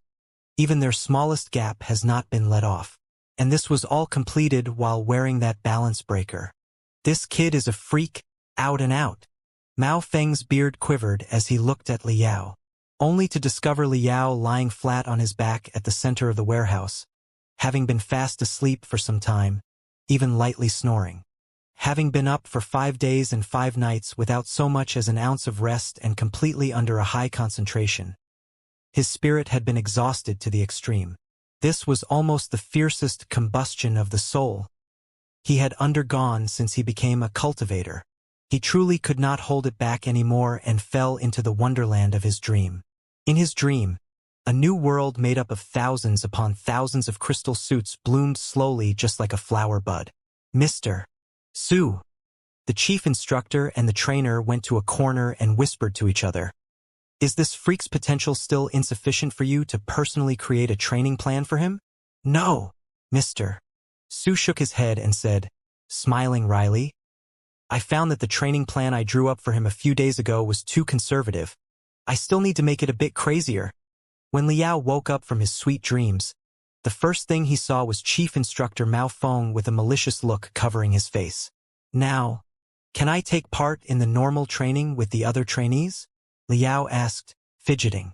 Theoretically, you can. Mao Feng burst into a grim laughter. However, all the instructors have been conducting training for 5 days.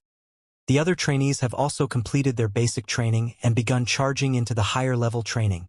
If a rookie like you joined them, wouldn't you be dragging everyone down? Therefore, count yourself lucky as this instructor has decided to personally train you. Of course, if you think that this is just an excuse, and in fact, this instructor wants to take this opportunity to torture you, ravage you, torment you, and look for an opportunity to eliminate you, congratulations, you are right. Don't glare me like that. I'm still not finished. Aren't you good at doing maintenance on these crystal suits? So, from now on, you will have to take out extra 5 hours every night to maintain crystal suits. The crystal suits you are going to maintain this time are not the ones that were scrapped a few decades ago, but the crystal suits which are being used by all the trainees in the outer camp. Whether it's their crystal processor, their reactor, or their offensive magical equipment, you have to do maintenance on everything. It's 10 times more difficult to maintain them than the scrapped crystal suits. I have arranged 2 refiners to oversee you. You have to especially report to them. No matter how messy or tired you are, everything will be left for you to complete. If you can't finish it, you have to continue during the day. Also, there is no need for you to learn crystal suit tactics. You won't understand anyway. Facing the roars of the chief instructor, Liao didn't ever dare to shake his eyelashes and said seriously, nodding, I understand. Let's get started. Listening to him, Mao Feng was somewhat shocked as he said, knitting his brows. You don't have anything to say? Liao thought for a moment and said, actually, I do. Speak. Can the 5 hours of extra maintenance at night be changed to 6 hours? And can I also get some extra work as well? I can make do with sleeping 1 less hour. Just like that, the crazy training began. During the day, Liao was ruthlessly tortured by Mao Feng. In the evening, he carefully carried out maintenance on all the crystal suits used by the trainees. Even in his sleep, he would study crystal suit blueprints and maintenance manuals with joy. The Thunder training camp truly followed a completely closed training mode. The trainees could not contact the outside world. All the information sent out had to go through the training camp. Every 3 days, Liao would give himself 5 minutes at night and write a bit about his training and send it to his friend at Grand Desolate War Institution. This was the only time he relaxed. And the friend at Grand Desolate War Institution referred to only one person. Ding Ling Dang. Sister Ling, today is my 8th day at the camp. It's also the 3rd day since my training began. The training camp has specially modified a training crystal suit for me. It has 5 times more propulsion array glyphs than an ordinary crystal suit, spread front to back, left to right, top to bottom all over the crystal suit. The worst thing is that the rights to control these propulsion array glyphs are not on me. They are remotely controlled by a crystal processor and would randomly fire powerful jet stream. It's like countless transparent ropes pulling me ruthlessly any time, and I would then tumble to the ground. And I have to maintain balance under these random jet streams, and also finished a few set of highly difficult training as well. For instance, in the first training, I need to grab 100 mini puppets the size of a fly that are randomly flying under a minute. I am busy for almost all of the day, and my best score is catching 9 puppets in 1 minute. My performance has shocked Chief Instructor Mao Feng so much that he stared at me for a long time before he stated that he had never seen a stupid trainee like me. Others could capture 20 to 30 puppet beasts when they first started. It does not matter. I pay no heed to his words. In any case, I will not give up. Sister Ling, today is my 11th day in the training camp. After 3 days of hard training, I can catch 23 miniature beast puppets in the air in 1 minute. In fact, the game is not as boring as it sounds. Although I'm exhausted and my head feels like exploding after each training session, I consistently catch 1 more miniature beast puppet than the previous time. It feels good knowing that I'm getting the hang of it. One step after another. You're crazy at training, too. So you must know what I'm trying to say, right? Then, the chief instructor Mao Feng probably discovered that I was happier than I was miserable after training. Therefore, he increased the difficulty of the game. Now, among the 100 miniature beast puppets that I need to capture within 1 minute, there are 5 different puppets called bombers. Once I touch them, they will unleash strong electricity that often overpowers me. I have to observe and distinguish the 5 bombers from the rest of the miniature beast puppets in order to avoid them. It's really hard. But why am I so excited? Sister Ling. Today is my 17th day in the camp. I finished my first agility training session this afternoon. In a crystal suit with a power system which was in disarray, I caught 100 fleeing miniature beast puppets and avoided 21 bombers. The feeling of being king of the world couldn't be more fantastic.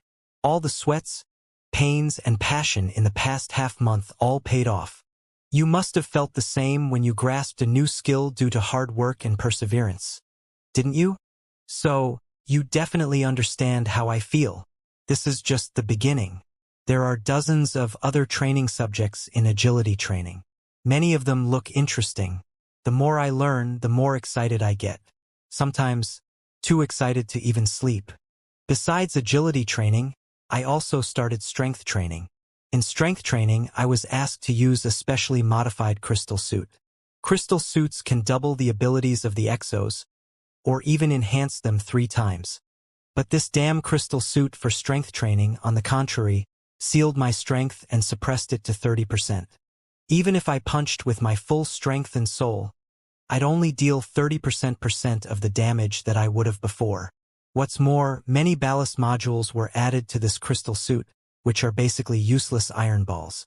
They made the weight of the suit to over 7 tons. Since the anti-gravity rune array and the power rune array are both greatly diminished, I basically need to carry most of the 7 tons by myself.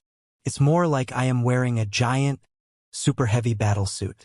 And I need to complete almost 100 training exercises, including deep squat, deadlift, sprint, and so on, in such a strength training crystal suit. It sounds amazing. Sister Ling. Today is my 23rd day in the training camp. In the day, I train my strength, agility, and speed. During my training, video clips of the experts of the Thunder Training Camp fighting demon beasts are played in the crystal processor, which are brilliant. I have to multitask. While I'm training, I'll need to understand the combat videos and analyze the tactics employed in them because I need to submit a battle analysis report later. At night, I'm summoned to the crystal suit warehouse of the outer camp and maintain the 100 or so crystal suits under the guidance of 2 experienced refiners. Although they're not the latest models, the crystal suits are still functioning well under the discrete maintenance and modification of the Thunder training camp. Crystal processors, crystal reactors, core magical equipment, everything's there. The precision of these crystal suits are 10 times higher than the wrecked ones that I talked about before. In the beginning, I was so dumb that I couldn't even reintegrate a single crystal suit over an entire night. My fingers were worn down so much that I could see my bones. But the world of crystal suits is too amazing for me to care the abrasions. The Thunder training camp has very advanced medical equipment. Together with my secret ointment, the injuries can be completely healed within a couple of minutes. When my fingers are worn out, I use the medical equipment and the secret ointment to accelerate the healing. Worn out again, healed again. After about 100 times of repetition, my speed of reintegrating a crystal suit is getting faster and faster and almost equal to the speed of the 2 experienced refiners. Right now, they view me as a supernatural. I also gained an additional benefit from this incident.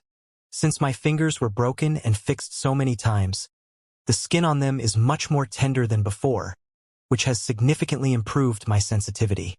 With a single touch, I am able to tell whether or not the curve of a component is precise and absolutely smooth. Even a 0.01 millimeter flaw can't escape my attention. That's about everything. I'm going to the warehouse now. Maybe because my performance during the maintenance of the crystal suits was so crazy and the 2 experienced refiners were so shocked, they decided to hand over some simple repair work to me. Repairing the crystal suits. Even though they're antique models from 100 years ago, even though the problems are the simplest of all, it is still an arduous and challenging job for me. My blood is boiling. The path of a future Armadominus commences now. Sister Ling, today is my 29th day in the training camp. First, I'd like to tell you something super awesome. I have advanced to another level. At 4 o'clock this morning, I went out in the training crystal suit to do some overtime because I felt that the training subjects that Mao Feng set up were too easy and not satisfactory enough. But the moment I was exhausted and on the verge of crumbling, I sensed something mysterious and fascinating. It was the boundary of night and day, the grand finale of the darkness before dawn. Over my head, most parts of the sky were black, with galaxies glaring and stars shining. But the horizon to the east were blooming in red. For a moment, it seemed that all the stars in the sky were raining upon my head before they crushed my body from the top of my skull. In the meantime, the morning glow embraced me like ribbons. The sky, the earth, stars, and clouds reverberated with my blood, muscles, nerves, organs, and soul, cheering for me and encouraging me. I've finally reached the 7th level of the refinement stage. Ha ha ha. But you might not be as glad as I am, because the gap between us is smaller by a little bit now. It won't be long before I surpass you. The first elimination match of the Thunder training camp will be held tomorrow. Of the 100 students, only 50 will stay. Other students have been training crazily, too. Although I never saw it with my own eyes, I know that none of them will be easy to deal with, based on the scratches on their crystal suits. Besides, their abilities were higher than me before. Many of them are in the 10th level of the refinement stage or even higher. If we are equally skilled at driving crystal suits which give us equal enhancements, they'll be stronger than me. If I want to stay, there is only one way: do the best of my best. Bang! Bang! Bang! 2 crystal suits, one in red and the other in black, were both moving fast, locked in brutal combat over a more full of toxic smog. The collision of the spiritual shields triggered strong blast waves that twisted the rays of light within the 100 square meters, making everything look like a scene from a movie. Suddenly, after an irritating noise of metal being torn apart, the red crystal suit exploded and fell down into the moor with a big splash like a kite whose string had been cut off. Some instructors who were watching close immediately rushed over in their crystal suits. They rescued the student in the moor and took him to the mobile med bay. No. 57 wins. No. 39 fails. Eliminated. Excited screams came from the black crystal suit. This was the first elimination match of the Thunder training camp. The 100 students were divided into 2 groups according to their ranks. Those whose rank were above 50 would draw lots and select a student whose rank was below 50 randomly. The 2 of them would fight until one was defeated.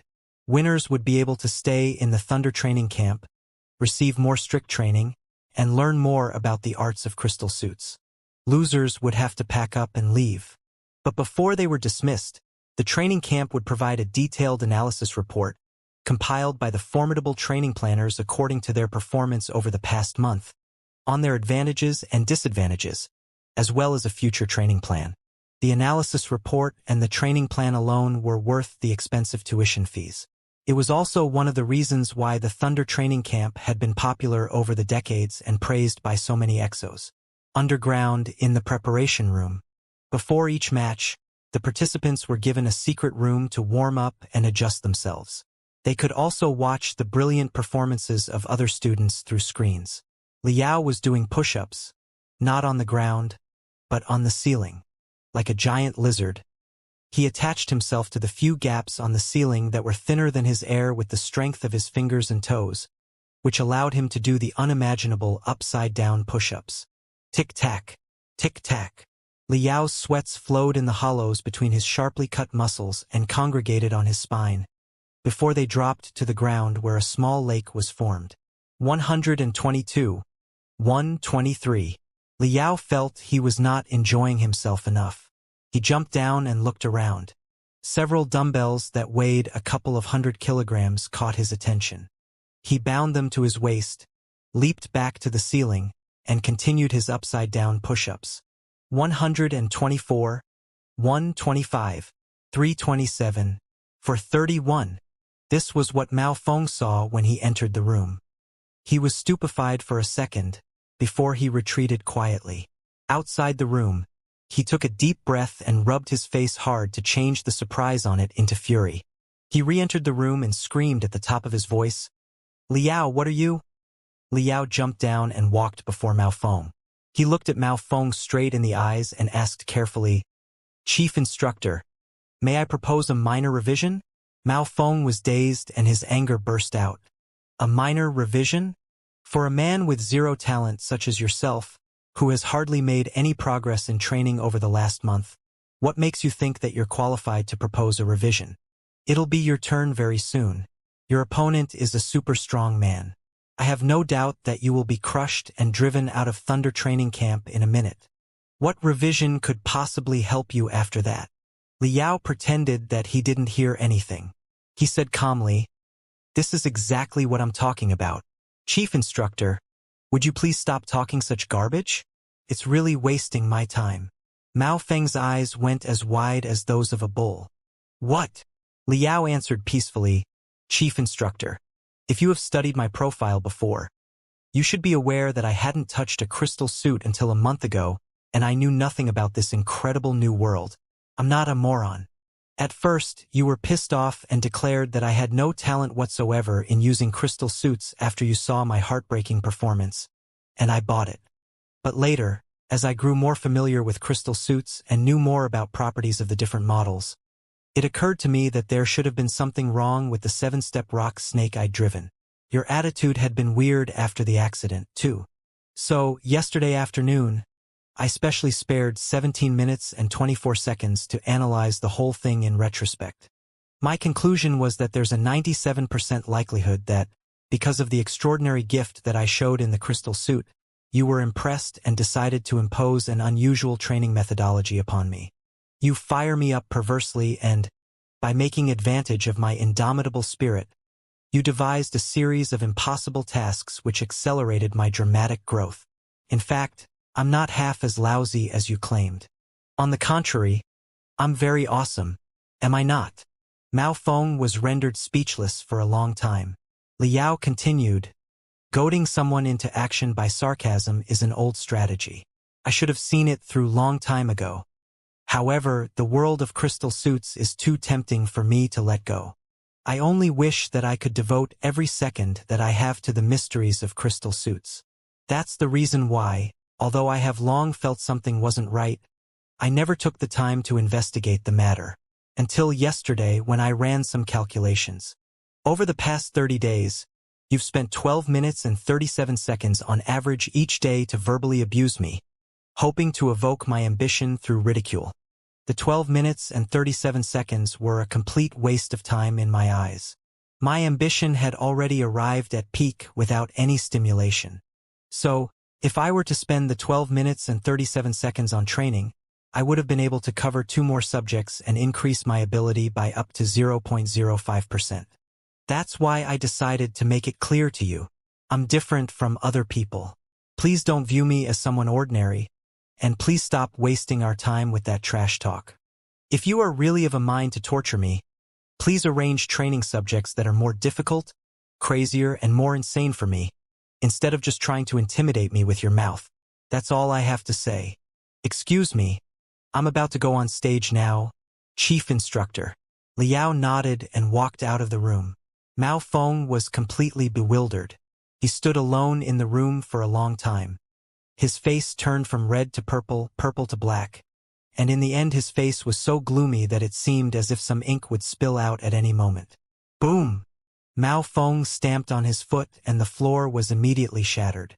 Boy, that is way too presumptuous. The chief instructor Mao Feng screamed horribly. In the long and narrow aisle, Liao turned on his crystal processor and read the profile of his opponent while he was walking. Unluckily, he was paired with the number 9. Most of the top 10 students had abundant exo experience. Many of them were even battlesuit majors from famous universities. Number 9, whose name was Zhou Zhenghao, had an unknown background. But according to his profile, he was an expert in the 10th level of the refinement stage. Crystal suits could only enhance the user's original combat ability, which was more important than the enhancement. Now that the opponent was 3 levels higher than Liao, he could crush Liao as easy as pie, even if the 2 of them were equally skilled at operating their battlesuits. There wouldn't even be a slim chance of winning, unless his skills were far better than those of his opponent. The strength of his opponent filled Liao's eyes with joy. Liao walked towards the crystal suit warehouse as he thought, "Very good. This is my first real battle in a crystal suit. It's great that I've been blessed with such a strong opponent." Since the latter half of the 100 students were less experienced than the former half, to ensure fairness of the elimination match, they were allowed to wait until their opponent had picked a crystal suit before they got to pick their own. It was believed that such arrangements could somewhat reduce the gap between the 2 contenders. Very soon, number 9's choice was displayed on the crystal processor, Thunder Axe Battlesuit. Thunder Axe Battlesuit was a super heavy crystal suit, 2.65 meters tall, weighing 13.21 tons. It was the most titanic and cumbersome crystal suit among all the low-level ones provided by the training camp. Of course, it boasted a large arsenal, too. The honeycomb flying sword system on its shoulder had 360 tiny flying swords on board.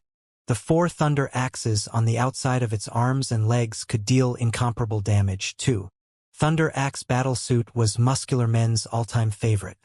As long as the wearer had enough strength, the crystal suit would become a walking guillotine.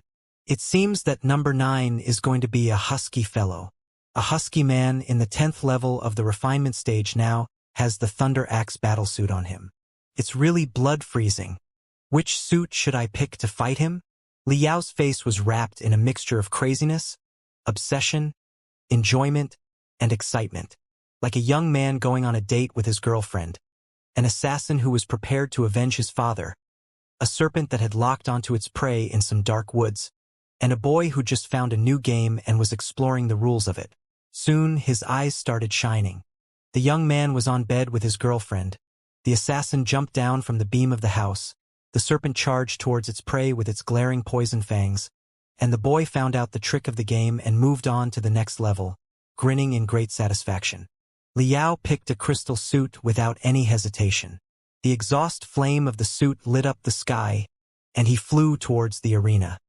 Many students were paying close attention to this elimination match, especially the winners from previous matches, who wouldn't let go of such a rare opportunity and gathered together in order to watch the live show from the screen.